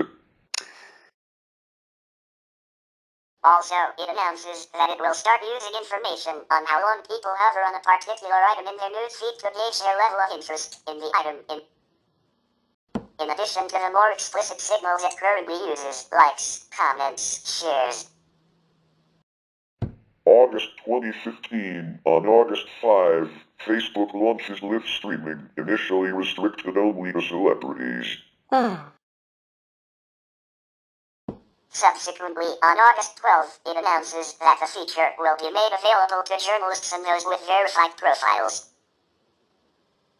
August 26, 2015, Facebook begins rolling out a human and AI-powered virtual assistant called M. M is available through Facebook's Messenger app and is capable of performing tasks on behalf of users, including placing restaurant reservations and booking travel. at launch and is only available to a small group of testers, and in April 2016 Facebook would confirm that it could be used before N is broadly available.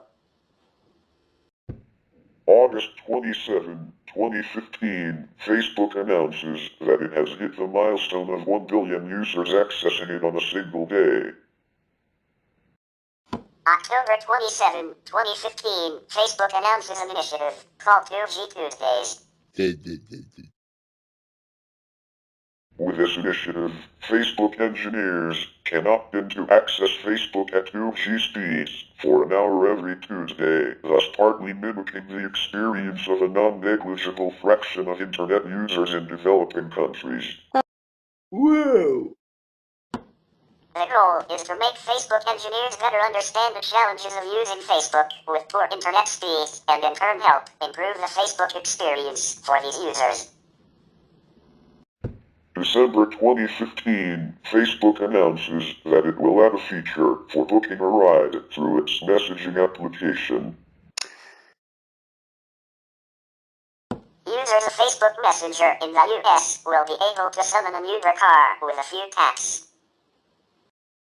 January to March 2016, Facebook Live that was originally launched in August 2015 and limited to celebrities, becomes available to all US iPhone users on January 28. On February 18, the global rollout begins. It becomes available to US Android users in the week following February 26. Starting March 1, Facebook starts pushing live content more compared to older content. Commentators describe Facebook Live as marking Facebook's entry into the live streaming space, competing with Twitter on Periscope. February 24, 2016, Facebook releases Facebook Reactions to the general public.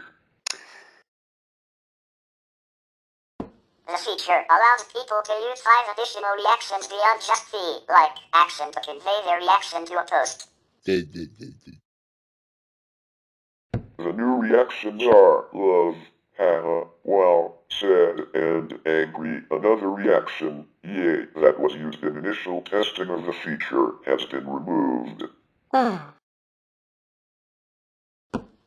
Although the names differ across languages, the emoticons used are the same across languages. Each user can add at most 1 reaction to a post. An early version of Reactions was released in October 2015 in Ireland and Spain. March 18, 2016, Facebook provided basketball game function in Messenger. April 12 and 13, 2016, Facebook F8 for 2016 includes a number of announcements about the product roadmap. Key highlights include Messenger chatbots and a new bot engine, open source virtual reality camera, more tools for Facebook apps and Facebook Live. Allowing businesses to send sponsored messages to people who have messaged them in the past, more changes around improving rights management for videos, and increased support for React Native from Microsoft and Samsung. April 21, 2016, Facebook announces that it is updating its newsfeed algorithm to take into account the time that a person spends reading the article off Facebook, using various techniques to control for load time and article length. In the previous set of updates, rolled out in June and July 2015, Facebook had started taking into account the time people spent viewing the item in their news feed. But the new change takes into account the user's activity outside Facebook. The change is part of Facebook's feed quality program and is a result of research showing that people's activity on Facebook failed to fully capture the extent to which they were interested in particular items. Whoa!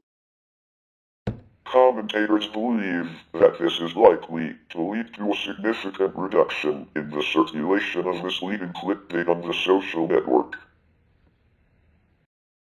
April 27 and 28, 2016, Facebook releases its 2016 Q1 earnings report. showing an increase in earnings to 77 cents per share, up from 42 cents per share a year ago.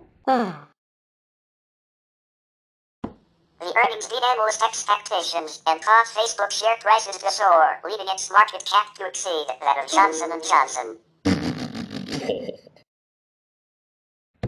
Facebook also reports an increase of 57% in advertising revenue to $5.2 billion, with mobile advertising now accounting for 82% of advertising revenue. It also reports a year-over-year increase in daily active users by 16% to 1.09 billion and in monthly active users by 15% to 1.65 billion. Facebook also announces a proposal to create a new class of non-voting stock. May 2016, Gizmodo publishes a series of articles about alleged problems with Facebook's Trending Topics section, including lack of integration of the Trending Topics team with Facebook's overall culture and workforce. Discretion vested in that team to make decisions, including the ability to artificially inject content into Trending Topics, even if it has not been trending so far. And potential for bias in the way the discretion is exercised, with a particular focus on bias against conservatism. The controversy is picked up by other news media, the United States Senate Committee, and many conservative outlets.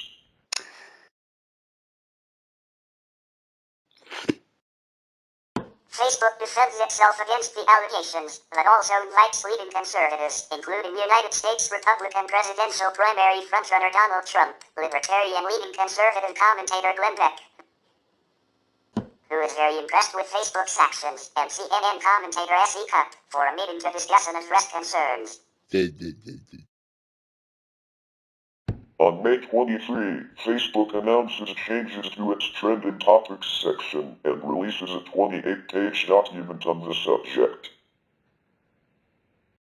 May 25, 2016, Facebook announces that it is shutting down Facebook Exchange, FBX, its desktop ad exchange. The reasons cited include that FBX makes a very small share of Facebook's ad revenue, and that it is of limited utility because it's purely desktop-based, and any successful ad campaign must include mobile that people are increasingly using. June 15, 2016, Facebook introduces the secret messenger soccer game, similar to the basketball game. June 29, 2016, Facebook publishes its list of newsfeed values that will guide its decisions and algorithms for the newsfeed. A core value listed is that friends and family come first, and Facebook announces that it is increasing the circulation of content about friends and family relative to publisher content. August 4, 2016, Facebook announces algorithm changes that penalize clickbait titles based on a score assigned by a machine-learned model. The model is trained based on cases where users like a link, click it, and then immediately bounce on unliked pages. The algorithm is applied both at the web domain level and at the Facebook page level. August 11, 2016, Facebook and AdBlock Plus enter into an escalating war. AdBlock Plus tries to block advertisements and sponsored content on Facebook's site, but Facebook releases a workaround, to which AdBlock Plus releases its own workaround. Facebook's argument is that ad blockers are a crude solution, and Facebook's approach of giving users more fine-grained control over the content they see in the feed is superior. AdBlock Plus disagrees with the assessment and says ad blockers should not be blamed for users' desire to have an ad-free experience. The ad blocking war continues into September and discussion continues into November, with Facebook reportedly having boosted its ad revenue owing to its blocking of ad blockers. October 3, 2016, in the US, UK, Australia, and New Zealand, Facebook launches Marketplace, a way to buy and sell items through Facebook. Marketplace appears as a tab in the mobile app. The feature has been compared to Craigslist. November 30, 2016, Facebook launches in select countries instant games on Messenger and Facebook newsfeed, which allows users to play games without installing new apps. The games are provided via HTML5. At launch, Instant Games does not allow game developers to place ads or in-game payments in games, but Facebook commits to allowing eventual monetization. The platform initially has 17 games. December 15, 2016, Facebook announces a set of newsfeed updates to combat the problem of fake news and hoaxes. These include more streamlining for users reporting fake news, a partnership with signatory organizations to Pointer's International Fact-Checking Code of Principles to examine items reported as fake, learning from lower share rates for people who view the article that the item might be fake, and warnings to users when they share news that is disputed or possibly fake.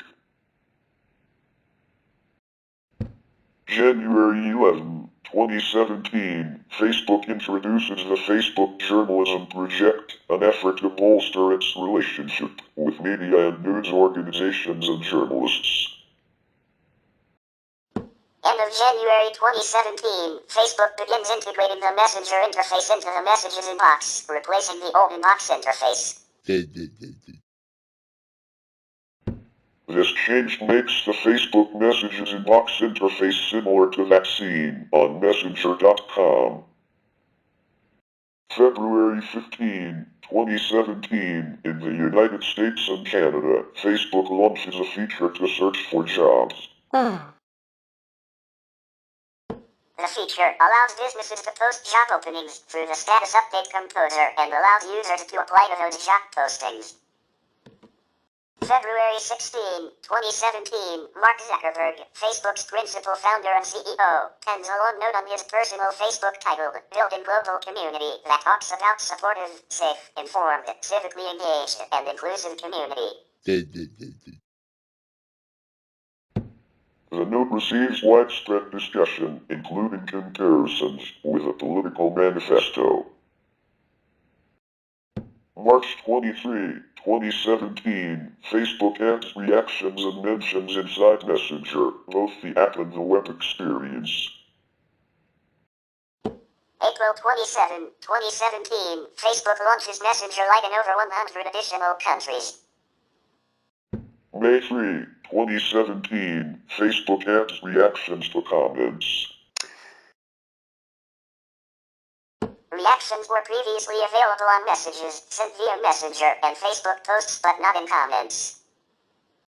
May 21, 2017, The Guardian publishes the Facebook Files, leaked Facebook documents detailing Facebook's moderation policies for graphic depictions of sex and violence as well as racist, sexist, and hate speech. The revelations led to public discussion of the specifics of Facebook's policies, as well as calls on Facebook to be more transparent. March 30, May 24, 2017, Facebook fundraising is launched. On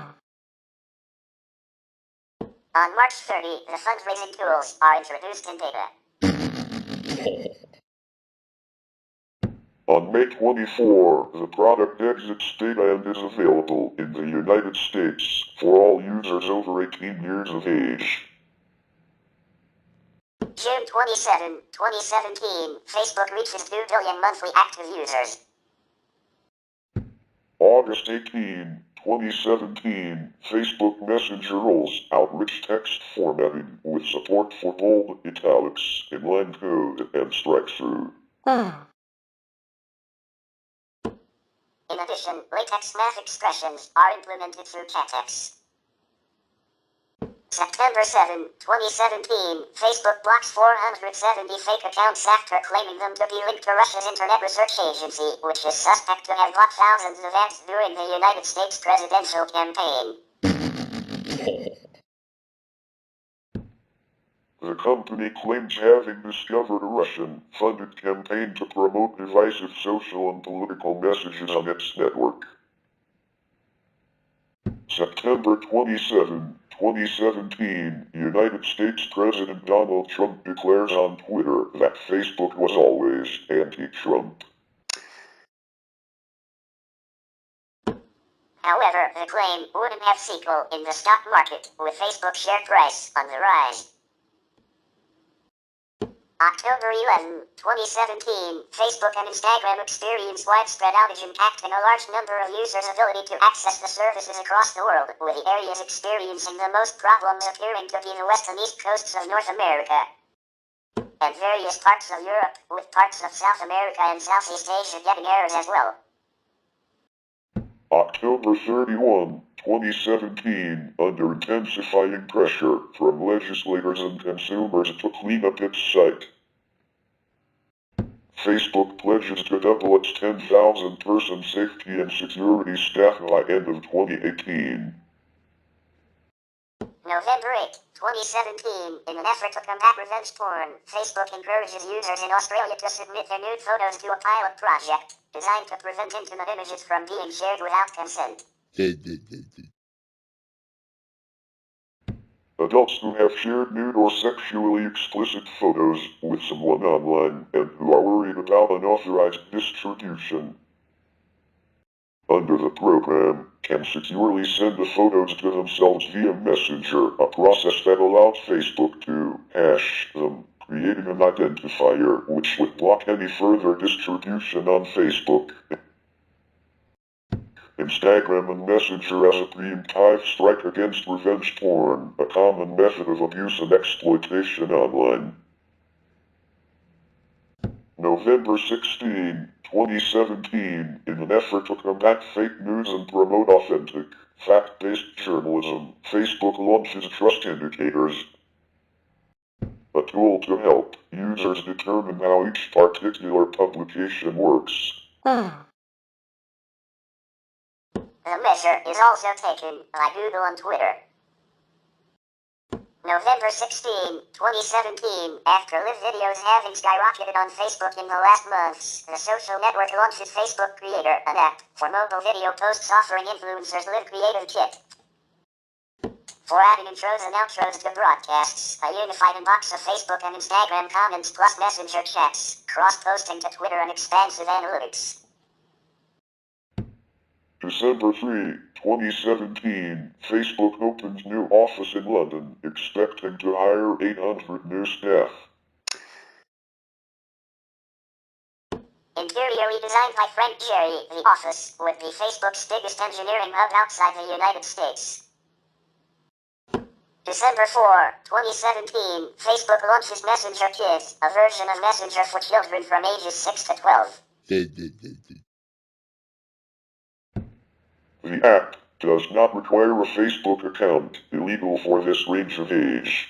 Rather, parents are able to manage a child's Messenger Kids app from their Facebook account, controlling which friends and family members the child is able to contact.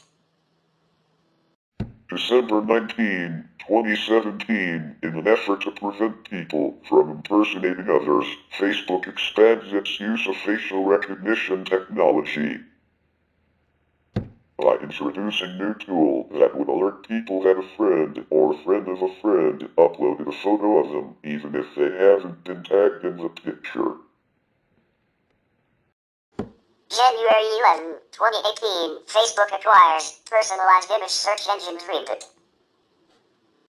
January 23, 2018, Facebook acquires Boston-based biometric ID verification startup Confirm.io, which offers a system for verifying the authenticity of ID cards, biometrics, and facial recognition. January 25, 2018, Facebook admits to the United States Senate that its software, in some cases, recommended content produced by Russian propaganda operatives around the time of the 2016 presidential election. Stating, however, that it had found insignificant overlap between Russian-produced content and pages created by the Trump's election campaign. January 30, 2018, in an intentionally broad policy aimed at stopping scammers, Facebook bans all ads promoting cryptocurrencies, including Bitcoin and initial coin offerings. January 31, 2018, Facebook reports losing daily users for the first time ever in the United States and Canada. However, globally, the number of people using Facebook daily rose 14% compared to the previous year, but falling by 700,000 people in the US and Canada for the first time. March 17 to 26, 2018, a whistleblower reveals that British political consulting firm Cambridge Analytica harvested 50 million Facebook profiles and used personal information taken without authorization in early 2014 to build a system that could profile individual voters in the United States to target them with personalized political advertisements. On March 26, the United States Federal Trade Commission, FTC, announces it is investigating Facebook's privacy practices following the revelations. The scandal would affect deeply the image of Facebook, with a loss of nearly US $50 billion in market capitalization since the data scandal. April 10 to 11, 2018, Mark Zuckerberg attends his first congressional hearings at Capitol Hill, Washington, D.C., testifying about controversies over Facebook data privacy. And being questioned for almost 10 hours in 2 days by senators and representatives over the company's privacy policies. On the first day, Zuckerberg repeatedly apologizes and promises privacy reforms on Facebook, but also pointedly defends his company against the threat of new legislation.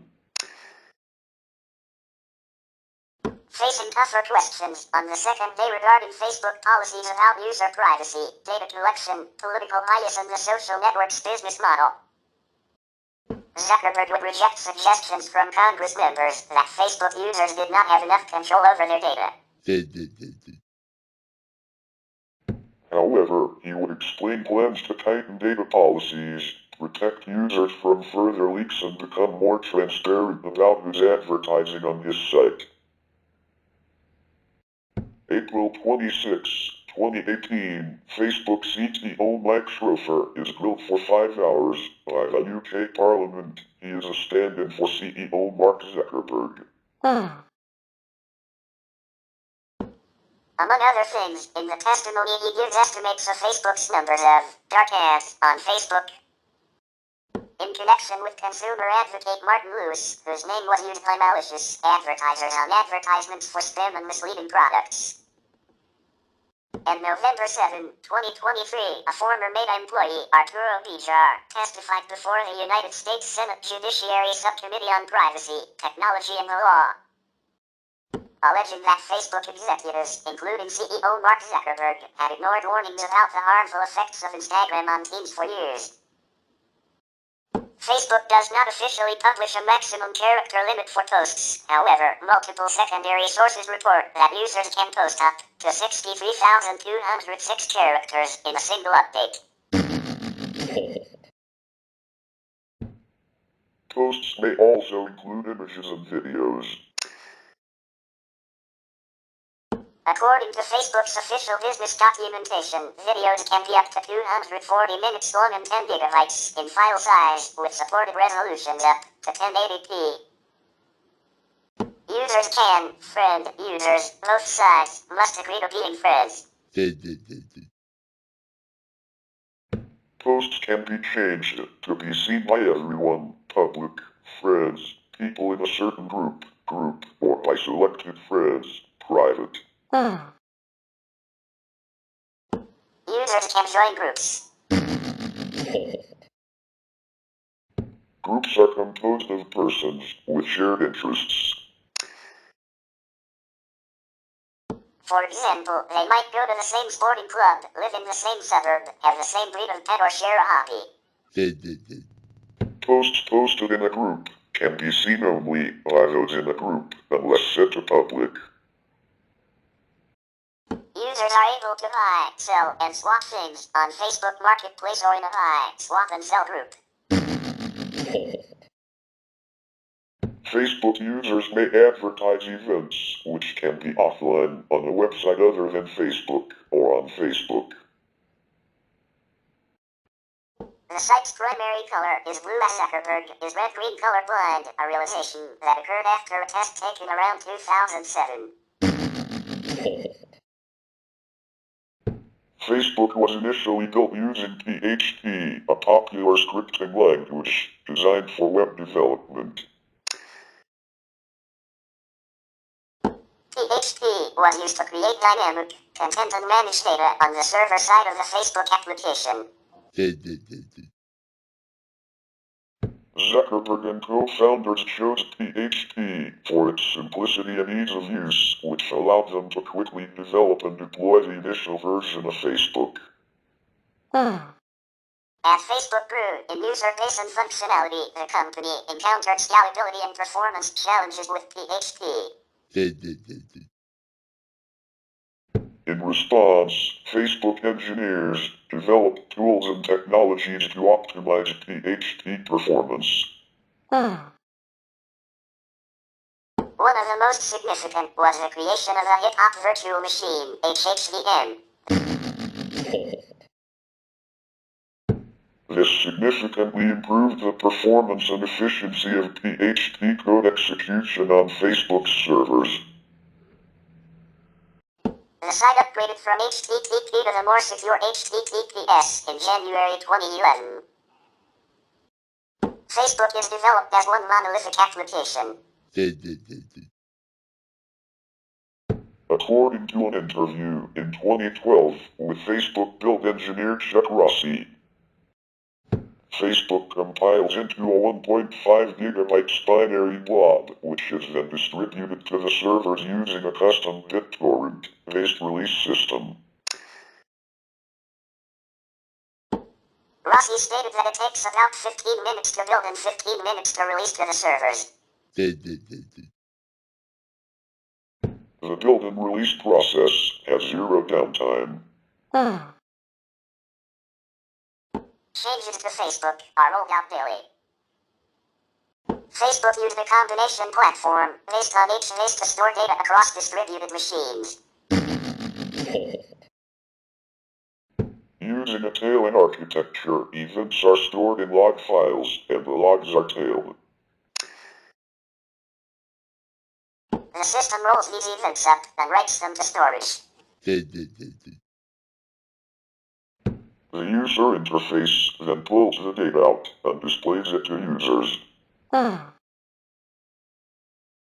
Facebook handles requests as AJAX behavior.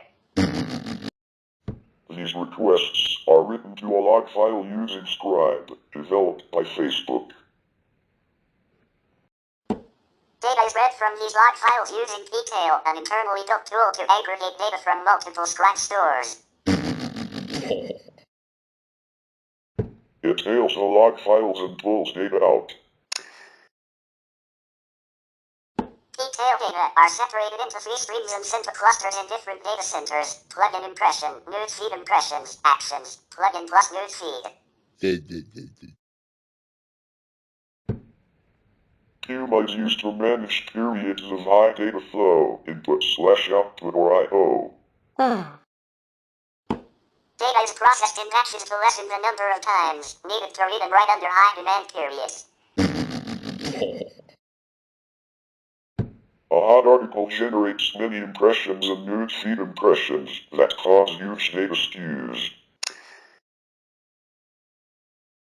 Batches are taken every 1.5 seconds, limited by memory used when creating a hash table. Data is then output in PHP format. The backend is written in Java. Swift is used as a messaging format so PHP programs can query Java services. Hacking solutions display pages more quickly. The data is then sent to MapReduce servers where it is queried via Hive. This serves as a backup as the data can be recovered from Hive. Facebook uses its own Content Delivery Network or Edge network under the domain fvcdn.net for serving static data. Until the mid-2010s, Facebook also relied on a KMA for CDN services. On March 20, 2014, Facebook announced a new open-source programming language called Hack. Before public release, a large portion of Facebook was already running and battle-tested using the new language. Hack is a programming language for the hip-hop virtual machine, HHVM, created by Meta, formerly Facebook, as a dialect of PHP. The language implementation is free and open source software licensed under an MIT license. Hack allows use of both dynamic typing and static typing. This kind of a type system is called gradual typing, which is also implemented in other programming languages such as ActionScript. Hack's type system allows types to be specified for function arguments, function return values, and class properties. However, types of local variables are always inferred and cannot be specified. Hack was introduced on March 20, 2014. Before the announcement of the new language, Facebook had already implemented the code and tested it on a large part of its website. Hack is designed to interoperate seamlessly with PHP, which is a widely used open-source scripting language that has a focus on web development and can be embedded into HTML. A majority of valid PHP scripts are also valid in Hack. However, many less often used PHP features and language constructs are unsupported in Hack. Hack extends the type hinting available in PHP 5 through the introduction of static typing by adding new type hints, for example, for scalar types such as integer or string, as well as by extending the use of type hints, for example, for class properties or function return values. However, types of local variables cannot be specified. Since Hack uses a gradual typing system in the default mode, type annotations are not mandatory even in places they cannot be inferred. The type system will assume the author is correct and admit the code. However, strict mode is available, which requires such annotations and thus enforces fully sound code. The basic file structure of a Hack script is similar to a PHP script, with a few changes. A Hack file does not include the less than question mark PHP opening markup tag and forbids using top-level declarations. Code must be placed in an entry point function. These are automatically executed if they are in the top-level file, but not if the file is included via include, require, or the autoloader.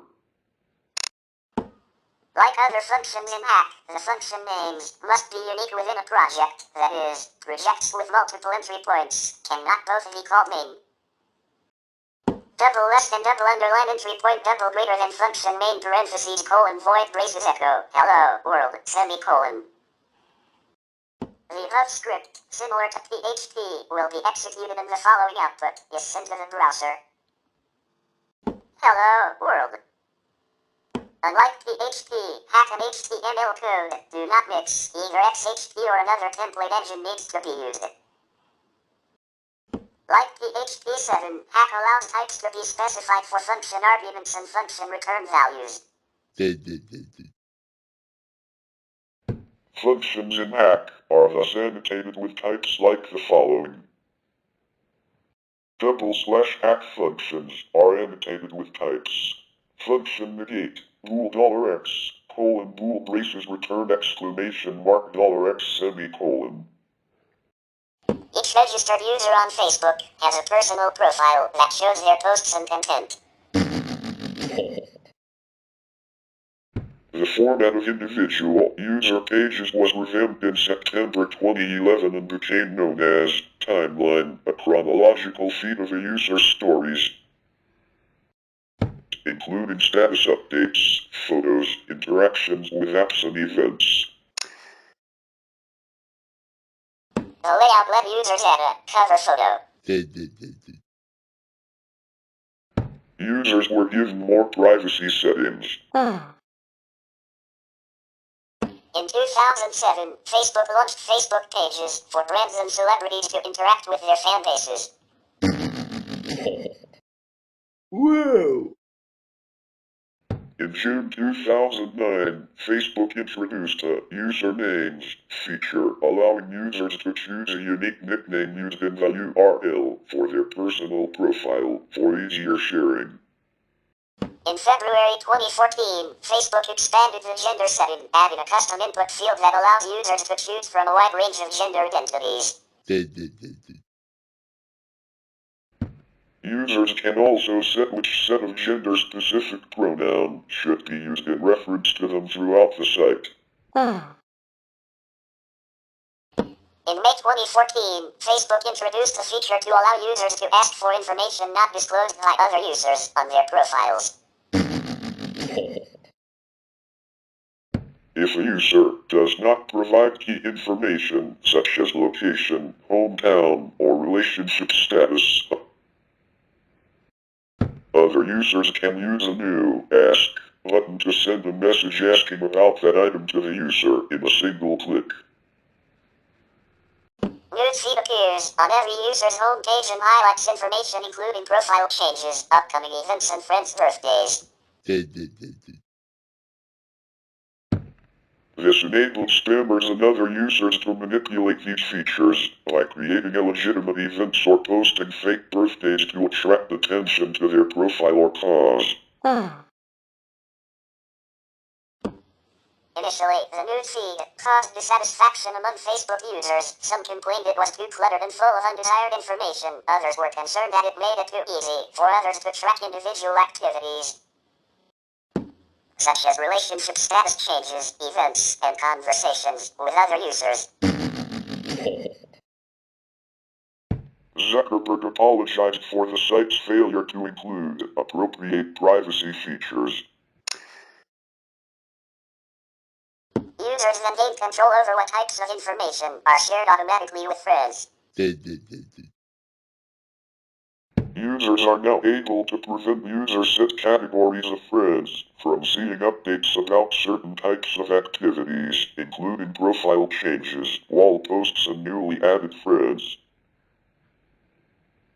On February 23, 2010, Facebook was granted a patent on certain aspects of its newsfeed. The patent covers news feeds in which links are provided so that one user can participate in the activity of another user. The sorting and display of stories in a user's newsfeed is governed by the EdgeRank algorithm. The Photos application allows users to upload albums and photos. Each album can contain 200 photos. Privacy settings apply to individual albums. Users can tag or label friends in a photo. The friend receives a notification about the tag with a link to the photo. This photo tagging feature was developed by Aaron Sittig, now a design strategy lead at Facebook, and former Facebook engineer Scott Marlett back in 2006 and was only granted a patent in 2011. On June 7, 2012, Facebook launched its App Center to help users find games and other applications. On May 13, 2015, Facebook in association with major news portals launched instant articles to provide news on the Facebook news feed without leaving the site. In January 2017, Facebook launched Facebook Stories for iOS and Android in Ireland. The feature, following the format of Snapchat and Instagram Stories, allows users to upload photos and videos that appear above friends and followers' news feeds and disappear after 24 hours. On October 11, 2017, Facebook introduced the 3D Posts feature to allow for uploading interactive 3D assets. On January 11, 2018, Facebook announced that it would change news feed to prioritize friends/family content and to emphasize content from media companies. In February 2020, Facebook announced it would spend $1 billion, $1.21 billion in 2024 dollars, to license news material from publishers for the next 3 years. A pledge coming as the company falls under scrutiny from governments across the globe over not paying for news content appearing on the platform. The pledge would be in addition to the $600 million, $729 million in 2024 dollars, paid since 2018 through deals with news companies such as The Guardian and Financial Times. In March and April 2021, in response to Apple announcing changes to its iOS devices identifier for advertisers policy, which included requiring app developers to directly request to users the ability to track on an opt-in basis, Facebook purchased full-page newspaper advertisements attempting to convince users to allow tracking, highlighting the effects targeted ads have on small businesses.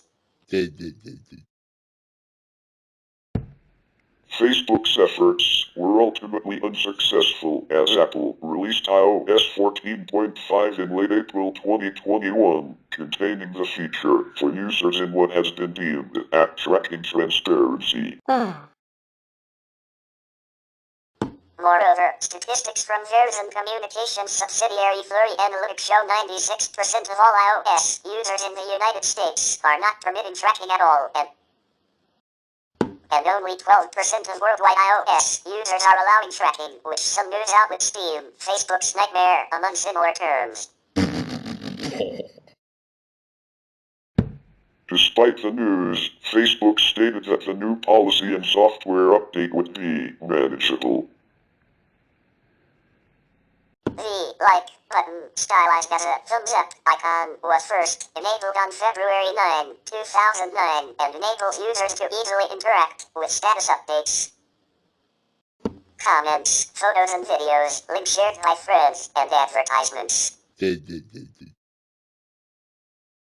Once clicked by user, the designated content is more likely to appear in friends' news feeds.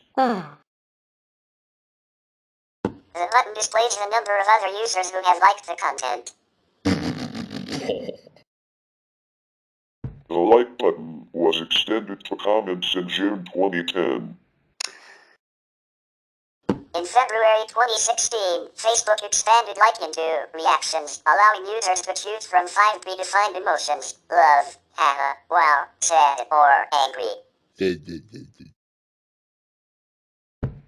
In late April 2020, during the COVID-19 pandemic, a new share reaction was added. Facebook Messenger is an instant messaging service and software application. It began as Facebook Chat in 2008, was revamped in 2010 and eventually became a standalone mobile app in August 2011, while remaining part of the user page on browsers. Complementing regular conversations, Messenger lets users make one-to-one and group voice and video calls. Its Android app has integrated support for SMS and chat heads, which are round profile photo icons appearing on screen regardless of what app is open. While both apps support multiple accounts, conversations with optional end-to-end encryption and instant games. Some features, including sending money and requesting transportation, are limited to the United States. In 2017, Facebook added Messenger Day, a feature that lets users share photos and videos in a story format with all their friends, with the content disappearing after 24 hours. Reactions, which lets users tap and hold a message to add a reaction through an emoji, and Mentions, which lets users in group conversations type at to give a particular user a notification. In April 2020, Facebook began rolling out a new feature called Messenger Rooms, a video chat feature that allows users to chat with up to 50 people at a time. In July 2020, Facebook added a new feature in Messenger that lets iOS users to use Face ID or Touch ID to lock their chats. The feature is called App Lock and is a part of several changes in Messenger regarding privacy and security. On October 13, 2020, the Messenger application introduced cross-app messaging with Instagram, which was launched in September 2021. In addition to the integrated messaging, the application announced the introduction of a new logo, which will be an amalgamation of the Messenger and Instagram logo. Businesses and users can interact through Messenger with features such as tracking purchases and receiving notifications, and interacting with customer service representatives. Third-party developers can integrate apps into Messenger, letting users enter an app, while inside Messenger and optionally share details from the app into a chat. Developers can build chatbots into Messenger for uses such as news publishers building bots to distribute news. The M Virtual Assistant, US, scans chats for keywords and suggests relevant actions, such as its payment system for users mentioning money. Group chatbots appear in Messenger as chat extensions. The Discovery tab allows finding bots and enabling special branded QR codes that, when scanned, take the user to a specific bot. Messenger, formerly known as Facebook Messenger, is an American proprietary instant messaging service developed by Meta Platforms. Originally developed at Facebook Chat in 2008, the client application of Messenger is currently available on iOS and Android mobile platforms, Windows and Mac OS desktop platforms through the Messenger.com web application, and on the standalone Facebook portal hardware. Messenger is used to send messages and exchange photos, videos, stickers, audio, and files, and also react to other users' messages and interact with bots. The service also supports voice and video calling. The standalone apps support using multiple accounts, conversations with end-to-end encryption, and playing games. With a monthly user base of over 1 billion people, it is among the largest social media platforms. Following tests of a new instant messaging platform on Facebook in March 2008, the feature, then titled Facebook Chat, was gradually released to users in April 2008. Facebook revamped its messaging platform in November 2010 and subsequently acquired group messaging service Beluga in March 2011, which the company used to launch its standalone iOS and Android mobile apps on August 9, 2011. Facebook later launched a BlackBerry version in October 2011. An app for Windows Phone, though lacking features including voice messaging and chat heads, was released in March 2014. In April 2014, Facebook announced that the messaging feature would be removed from the main Facebook app and users will be required to download the separate Messenger app. An iPad-optimized version of the iOS app was released in July 2014. In April 2015, Facebook launched a website interface for Messenger. A TaBNWNE app was released on July 13, 2015. Facebook launched Messenger for Windows 10 in April 2016. In October 2016, Facebook released Messenger Lite, a stripped-down version of Messenger with a reduced feature set. The app is aimed primarily at old Android phones and regions where high-speed internet is not widely available. In April 2017, Messenger Lite was expanded to 132 more countries. In May 2017, Facebook revamped the design for Messenger on Android and iOS, bringing a new home screen with tabs and categorization of content and interactive media, red dots indicating new activity, and relocated sections. Facebook announced a Messenger program for Windows 7 in a limited beta test in November 2011. The following month, Israeli blog Tech IT leaked the download link for the program, with Facebook subsequently confirming and officially releasing the program. The program was eventually discontinued in March 2014. A Firefox web browser add-on was released in December 2012, but was also discontinued in March 2014. In December 2017, Facebook announced Messenger Kids, a new app aimed for persons under 13 years of age. The app comes with some differences compared to the standard version. In 2019, Messenger announced to be the second most downloaded mobile app of the decade, from 2011 to 2019. In December 2019, Messenger dropped support for users to sign in using only a mobile number, meaning that users must sign into a Facebook account in order to use the service. In March 2020, Facebook started to ship its dedicated Messenger for Mac OS app through the Mac App Store. The app is currently live in regions including France, Australia, Mexico, Poland, and many others. In April 2020, Facebook began rolling out a new feature called Messenger Rooms, a video chat feature that allows users to chat with up to 50 people at a time.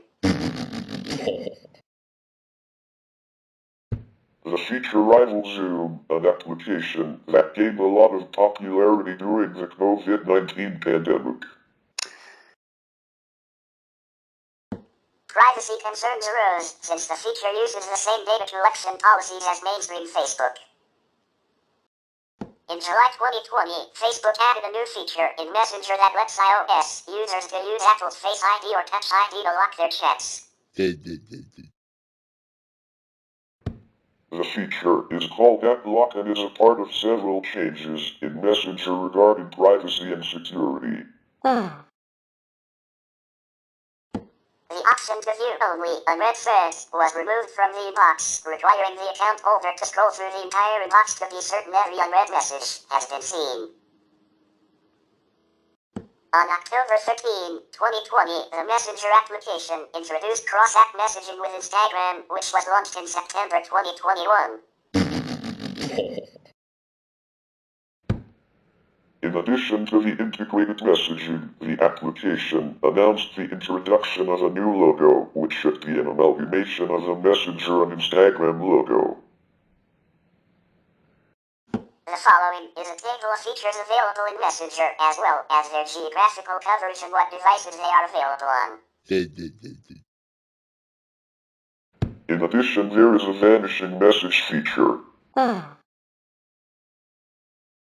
In addition, there is an audio recording feature which allows audio recordings of up to 1 minute which may or may not be vanishing. Sign up without a Facebook account. Added December 2012. Discontinued. Android users can sign up to the app without a Facebook account, requiring only a name and phone number. Direct messaging. Added October 2013. Users can send messages to other users without the requirement of being friends, as long as the user has the phone number of the other user in their contact list. Chat has. Added April 2015. Android users can use round icons with a contact's profile photo appearing on the screen regardless of which app is open. Money transfer, Messenger Pay. Added March 2015. A feature for US users to send money to friends.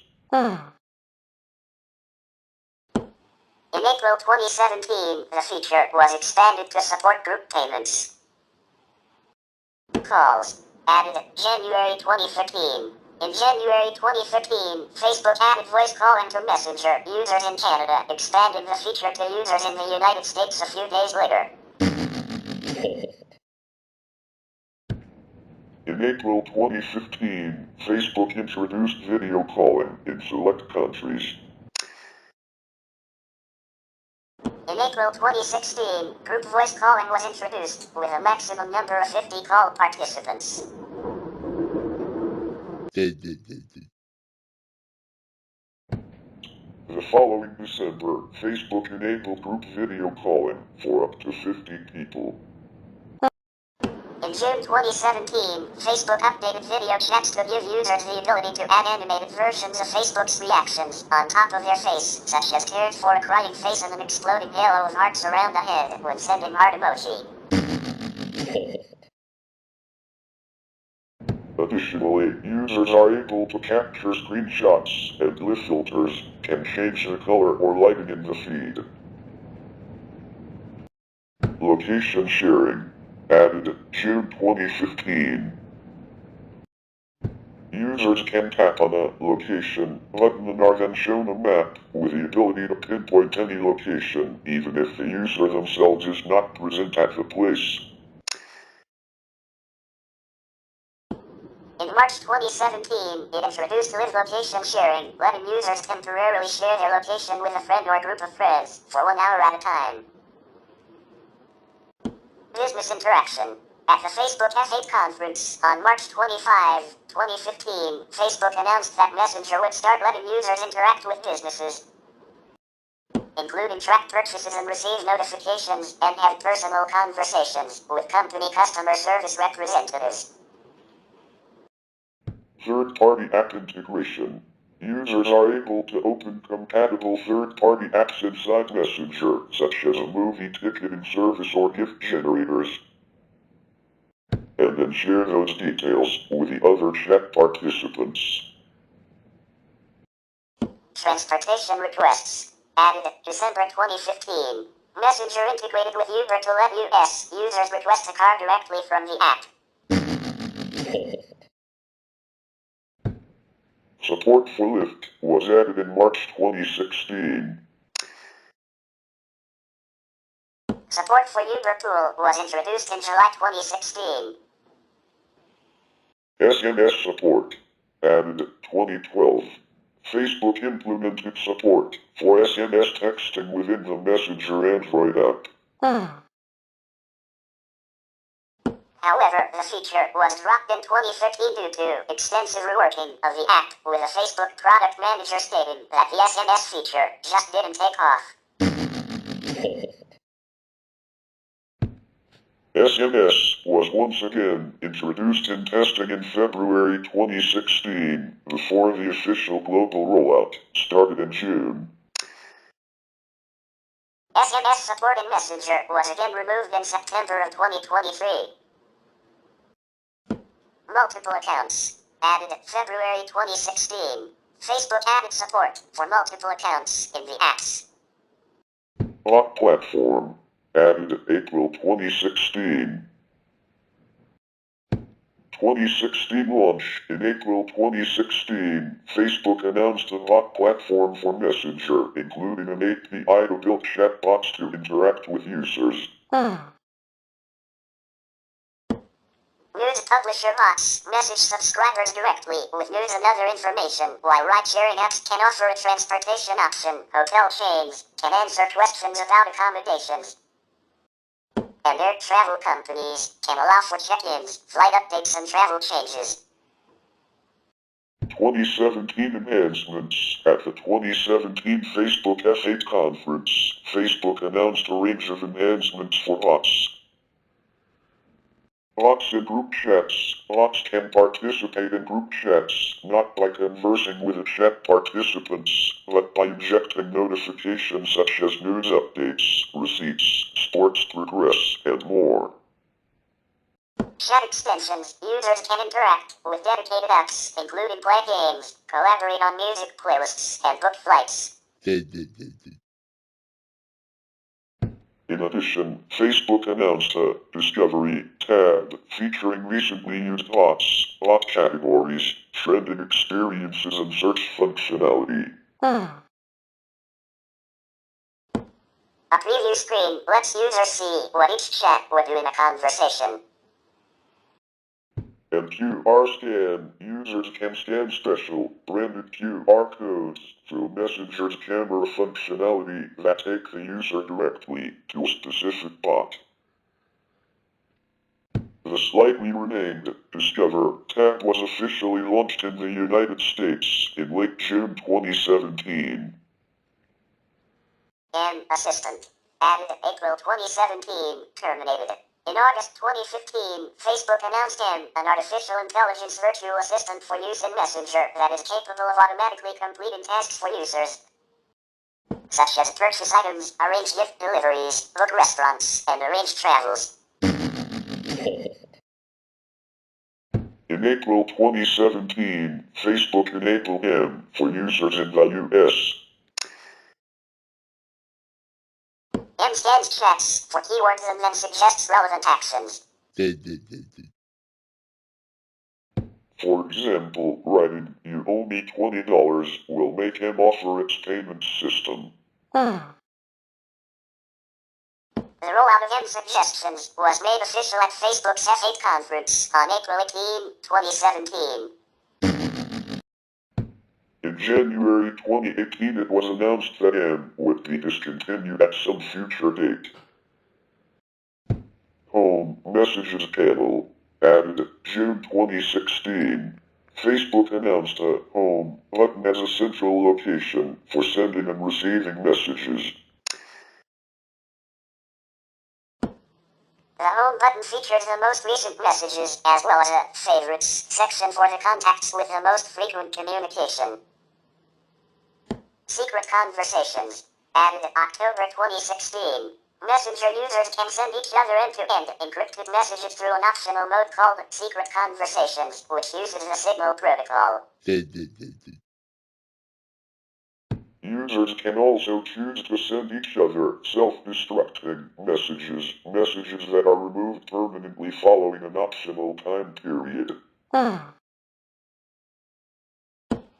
This feature is only available in mobile apps, not in the web version. Originally planned in 2022, end-to-end encryption by default is delayed to 2023. Instant Games, added November 2016, allows users to quickly play games including Pac-Man, Space Invaders, Everwin, and Words with Friends Frenzy inside Messenger. Games are asynchronous through high scores rather than directly at the same time and are built on HTML5 rather than X. In May 2017, Facebook announced the global rollout of Instant Games. Messenger Day, added March 2017. Following an initial test in Poland in September 2016, Facebook launched Messenger Day in March 2017. Messenger Day, similar to Snapchat's Stories feature, gives the user the ability to share photos and videos with friends that automatically disappear after 24 hours. Reactions and mentions, added March 2017.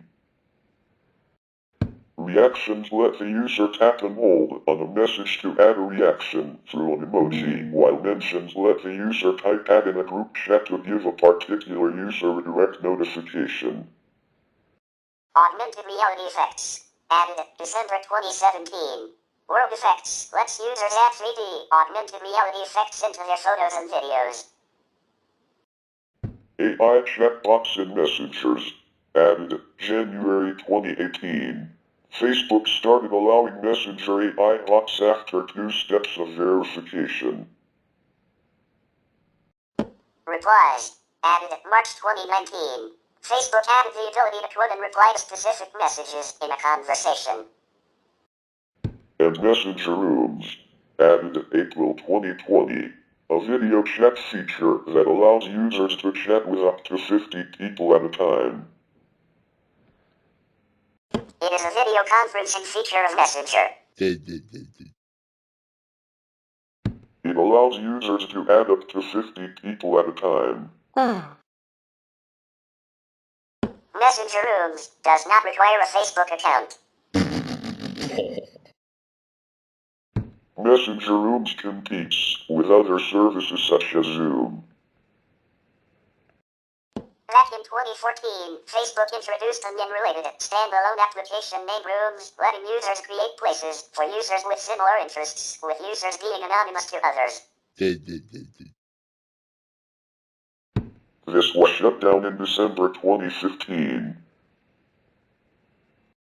In April 2020, during the COVID-19 pandemic, Facebook revealed video conferencing features for Messenger, called Messenger Rooms.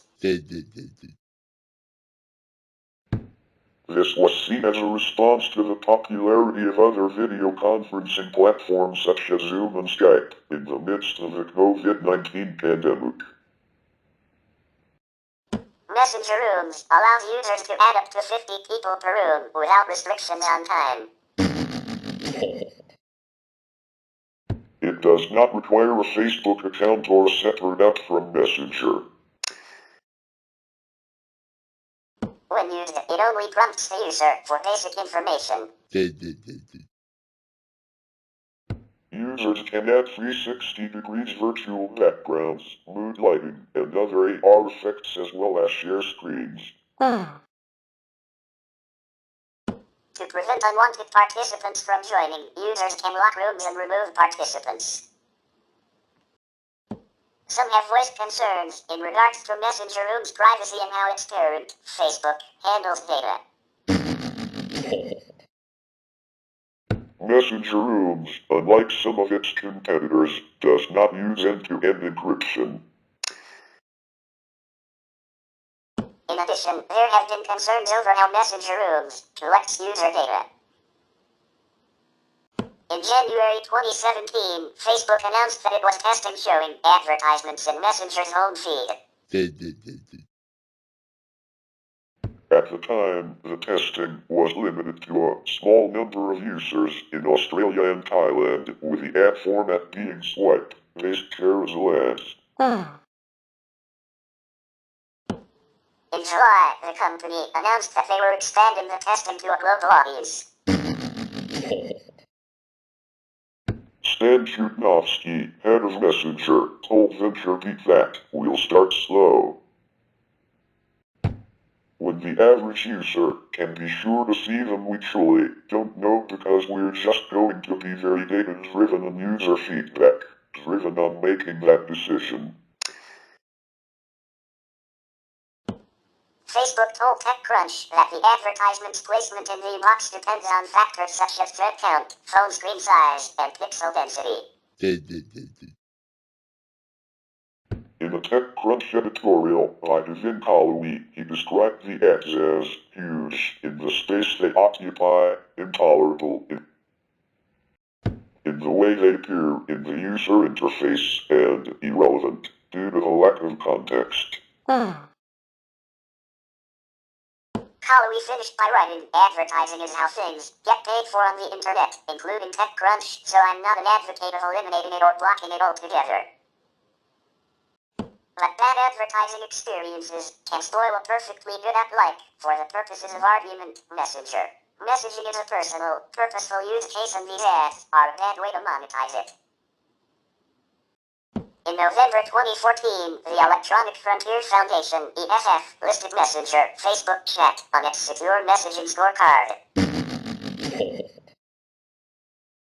It received the score of 2 out of 7 points on the scorecard. It received points for having communications encrypted in transit and for having recently completed an independent security audit. It missed points because the communications were not encrypted with keys the provider didn't have access to. Users could not verify contacts identities. Past messages were not secure if the encryption keys were stolen. The source code was not open to independent review, and the security design was not properly documented. As stated by Facebook in its help center, there is no way to log out of the Messenger application. Instead, users can choose between different availability statuses, including appear as inactive, switch accounts, and turn off notifications. Media outlets have reported on the workaround by pressing a Clear Data option in the Applications menu and setting down Android devices, which returns the user to the login screen. After being separated from the main Facebook app, Messenger had 600 million users in April 2015. This grew to 900 million in June 2016, 1 billion in July 2016, and 1.2 billion in April 2017. In March 2020, total messaging traffic increased by 50% in countries that were on quarantine due to the COVID-19 outbreak. Group calls grew by more than 1,000%. In early 2018, the U.S. Department of Justice went to court to attempt to force Facebook to modify its Messenger app to enable surveillance by third parties so that agents could listen in on encrypted voice conversations over Messenger. The court decided against the Justice Department, but sealed the case. In November 2018, the TaBNWNE S1 filed suit to have the case unsealed so that the public can be informed about the encryption/surveillance debate. This motion was denied in February 2019, and an appeal was filed in April 2020. The appeals court confirmed the original denial on July 22, 2020. Facebook's data policy outlines its policies for collecting, storing, and sharing users' data. Facebook enables users to control access to individual posts and their profile through privacy settings. The user's name and profile picture, if applicable, are public. Facebook's revenue depends on targeted advertising, which involves analyzing user data to decide which ads to show each user. Facebook buys data from third parties, gathered from both online and offline sources, to supplement its own data on users. Facebook maintains that it does not share data used for targeted advertising with the advertisers themselves. The company states, "We provide advertisers with reports about the kinds of people seeing their ads and how their ads are performing, but we don't share information that personally identifies you. Information such as your name or email address that by itself can be used to contact you or identifies who you are, unless you give us permission." For example, we provide general demographic and interest information to advertisers. For example, that an ad was seen by a woman between the ages of 25 and 34 who lives in Madrid and likes software engineering, to help them better understand their audience. We also confirm which Facebook ads led you to make a purchase or take an action with an advertiser. As of October 2021, Facebook claims it uses the following policy for sharing user data with third parties. Apps, websites, and third-party integrations on or using our products. When you choose to use third-party apps, websites, or other services that use or are integrated with our products, they can receive information about what you post or share. For example, when you play a game with your Facebook friends or use a Facebook comment or share button on a website, the game, developer or website can receive information about your activities in the game or receive a comment or link that you share from the website on Facebook. Also, when you download or use such third-party services, they can access your public profile on Facebook and any information that you share with them. Apps and websites you use may receive your list of Facebook friends if you choose to share it with them. But apps and websites you use will not be able to receive any other information about your Facebook friends from you or information about any of your Instagram followers, although your friends and followers may, of course, choose to share this information themselves. Information collected by these third-party services is subject to their own terms and policies, not this one. Devices and operating systems providing native versions of Facebook and Instagram, that is, where we have not developed our own first-party apps, will have access to all information you choose to share with them, including information your friends share with you, so they can provide our core functionality to you. Note, we are in the process of restricting developers' data access even further to help prevent abuse. For example, we will remove developers' access to your Facebook and Instagram data if you haven't used their app in 3 months, and we are changing login so that in the next version we will reduce the data that an app can request without app review to include only name, Instagram username and bio, profile photo and email address.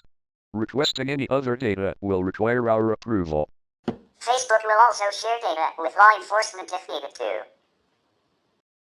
Facebook's policies have changed repeatedly since the service's debut, amid a series of controversies covering everything from how well it secures user data to what extent it allows users to control access to the kinds of access given to third parties, including businesses, political campaigns, and governments. These facilities vary according to country, as some nations require the company to make data available and limit access to services, while the European Union's GDPR regulation mandates additional privacy protections. On July 29, 2011, Facebook announced its Bug Bounty program that paid security researchers a minimum of $500, $699 in 2024 for reporting security holes.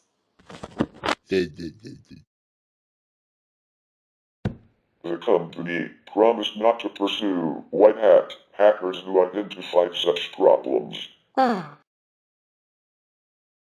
This led researchers in many countries to participate, particularly in India and Russia. Facebook's rapid growth began as soon as it became available and continued through 2018, before beginning to decline. Facebook passed 100 million registered users in 2008 and 500 million in July 2010. According to the company's data at the July 2010 announcement, half of the site's membership used Facebook daily for an average of 34 minutes, while 150 million users accessed the site by mobile. In October 2012, Facebook's monthly active users passed 1 billion, with 600 million mobile users, 219 billion photo uploads, and 140 billion friend connections. The 2 billion user mark was crossed in June 2017. In November 2015, after skepticism about the accuracy of its monthly active users measurement, Facebook changed its definition to a logged-in member who visits the Facebook site through the web browser or mobile app. or uses the Facebook Messenger app in the 30-day period prior to the measurement. This excluded the use of third-party services with Facebook integration, which was previously counted. From 2017 to 2019, the percentage of the U.S. population over the age of 12 who use Facebook has declined from 67% to 61%, a decline of some 15 million U.S. users, with a higher drop-off among younger Americans, a decrease in the percentage of U.S. 12 to 34-year-olds who are users, from 58% in 2015 to 29% in 2019. The decline coincided with an increase in the popularity of Instagram, which is also owned by Meta. The number of daily active users experienced a quarterly decline for the first time in the last quarter of 2021, down to 1.929 billion from 1.930 billion. But increased again the next quarter despite being banned in Russia. Historically, commentators have offered predictions of Facebook's decline or end, based on causes such as a declining user base, the legal difficulties of being a closed platform, inability to generate revenue, inability to offer user privacy, inability to adapt to mobile platforms, or Facebook ending itself to present a next-generation replacement, or Facebook's role in Russian interference in the 2016 United States elections.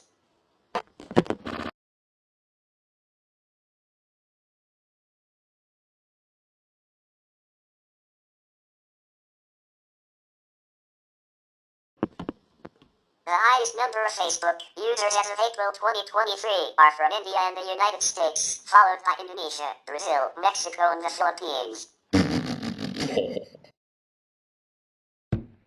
Region-wise, the highest number of users in 2018 are from Asia Pacific, 947 million, followed by Europe, 381 million, and US-Canada, 242 million. The rest of the world has 750 million users.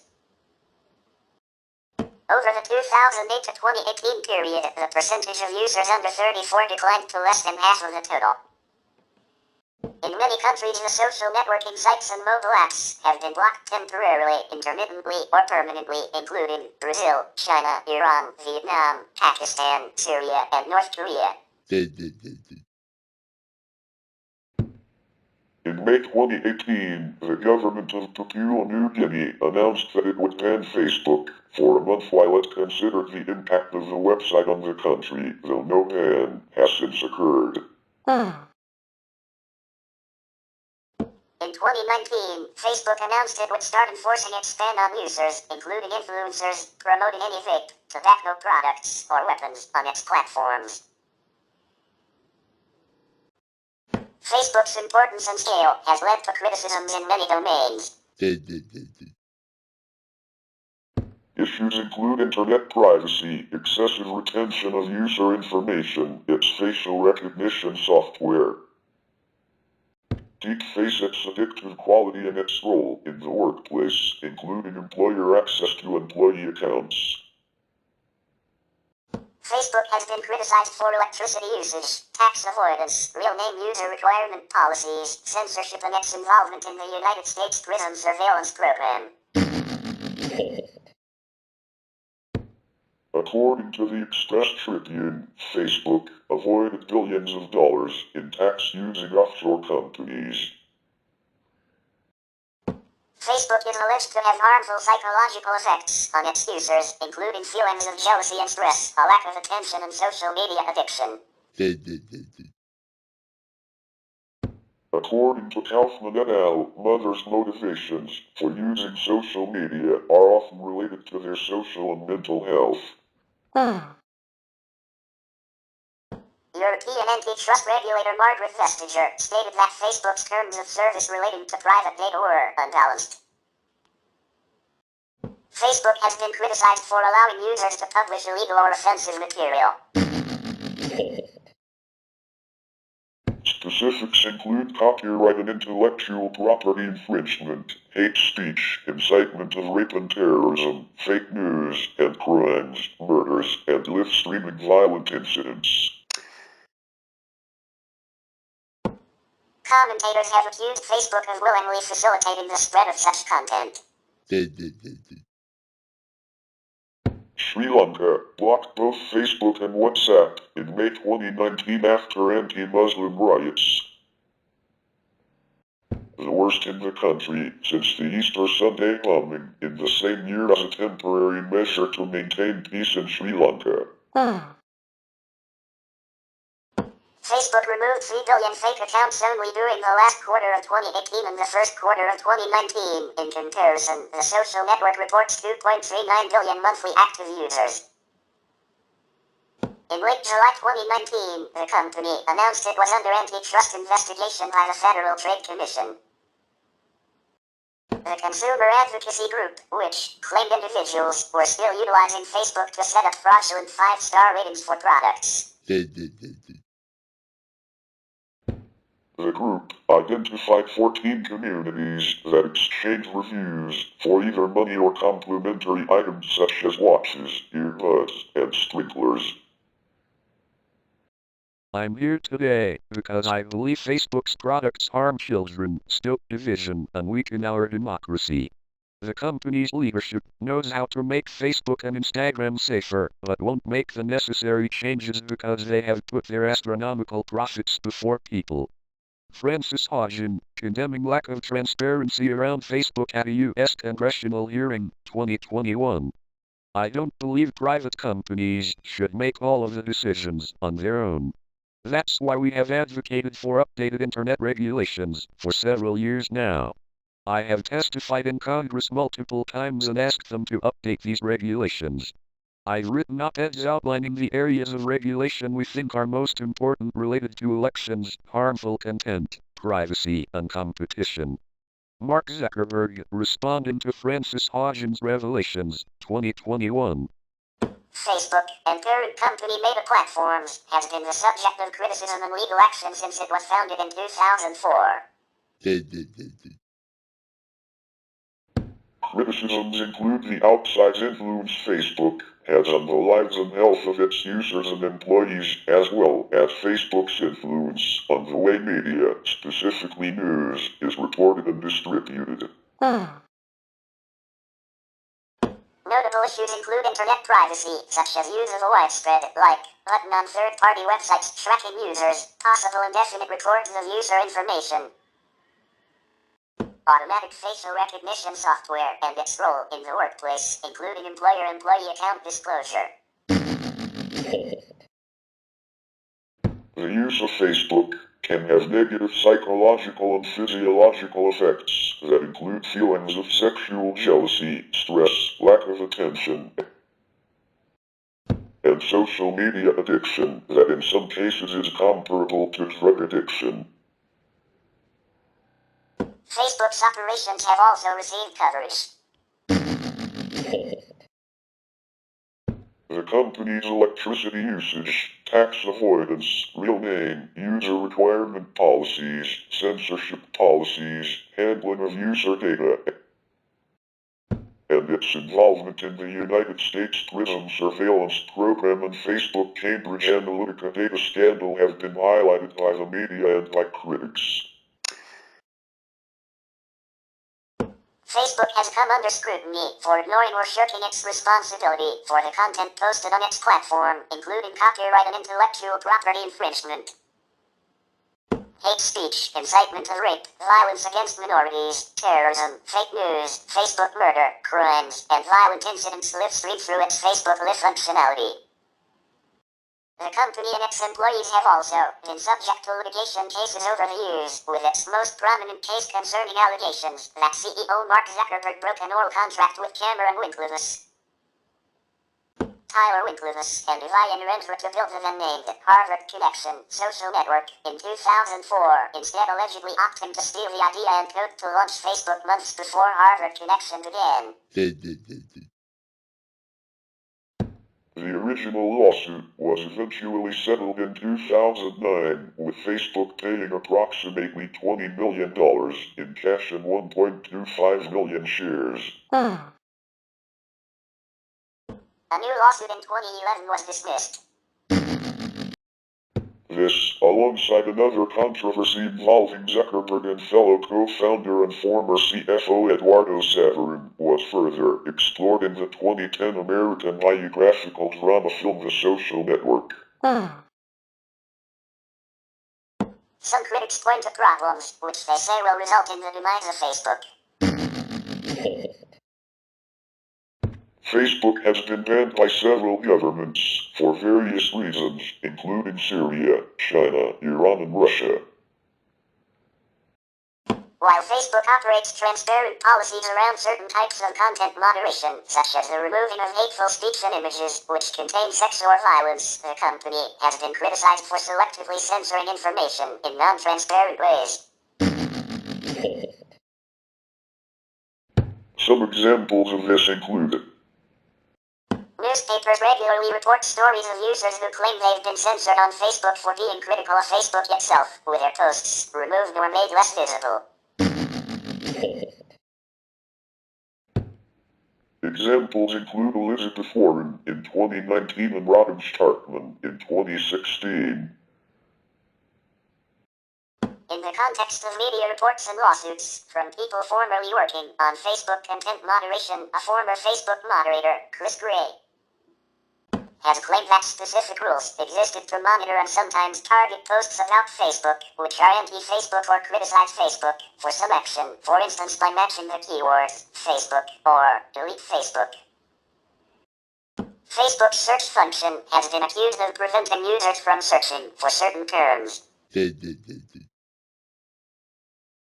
Mike Warrington of TechCrunch has written about Facebook's possible censorship of Ron Paul as a search term. MoveOn.org's Facebook group for organizing protests against privacy violations could for a time not be found by searching. The very word privacy was also restricted. In 2015, it was reported that Facebook has a policy to censor anything related to Kurdish opposition against Turkey, such as maps of Kurdistan, flags of Kurdish armed terrorist groups, such as PKK and YPG, and criticism of Mustafa Kemal Ataturk, the founder of Turkey. In 2016, Facebook banned and also removed content regarding the Kashmir dispute. During a podcast, Mark Zuckerberg admitted that Facebook suppressed all the coverage of Joe Biden's son's email leaks during the 2020 United States elections due to a general request from the FBI. The censored news claimed that the son of Joe Biden, who was vice president in Obama's administration, used his father's influence to fix a deal with a Ukrainian businessman. In 2021, Facebook was accused of censoring messages critical of Israel and supportive of Palestine. During conflict over the Sheikh Jarrah property dispute in 2021, Facebook was accused of deleting hundreds of posts critical of Israel. Senior Facebook officials apologized to the Palestinian Prime Minister for censoring pro-Palestinian voices.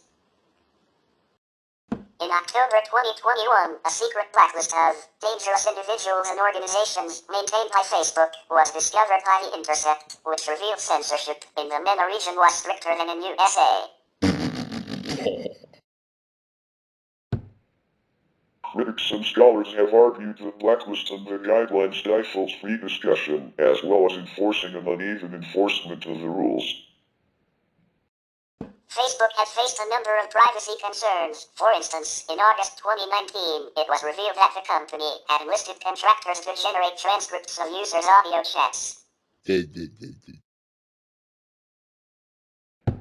The contractors were tasked with retranscribing the conversations in order to gauge the accuracy of the automatic transcription tool. In part, these concerns stem from the company's revenue model that involves selling information about its users and the loss of privacy this could entail.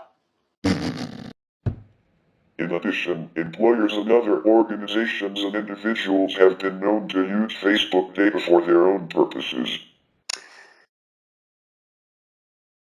As a result, people's identities have sometimes been revealed without their permission. In response, pressure groups and governments have increasingly asserted the user's right to privacy and to control their personal data. In addition to noting with evolutionary biologist George C. Williams in the development of evolutionary medicine that most chronic medical conditions are the consequence of evolutionary mismatches between a stateless environment of nomadic hunter-gatherer life in bands and contemporary human life in sedentary technologically modern state societies. For example, weird societies, psychiatrist Randolph M. Ness has argued that evolutionary mismatch is an important factor in the development of certain mental disorders. In 1948, 50% of U.S. households owned at least one automobile. In 2000, a majority of U.S. households had at least one personal computer and internet access the following year. In 2002, a majority of U.S. survey respondents reported having a mobile phone.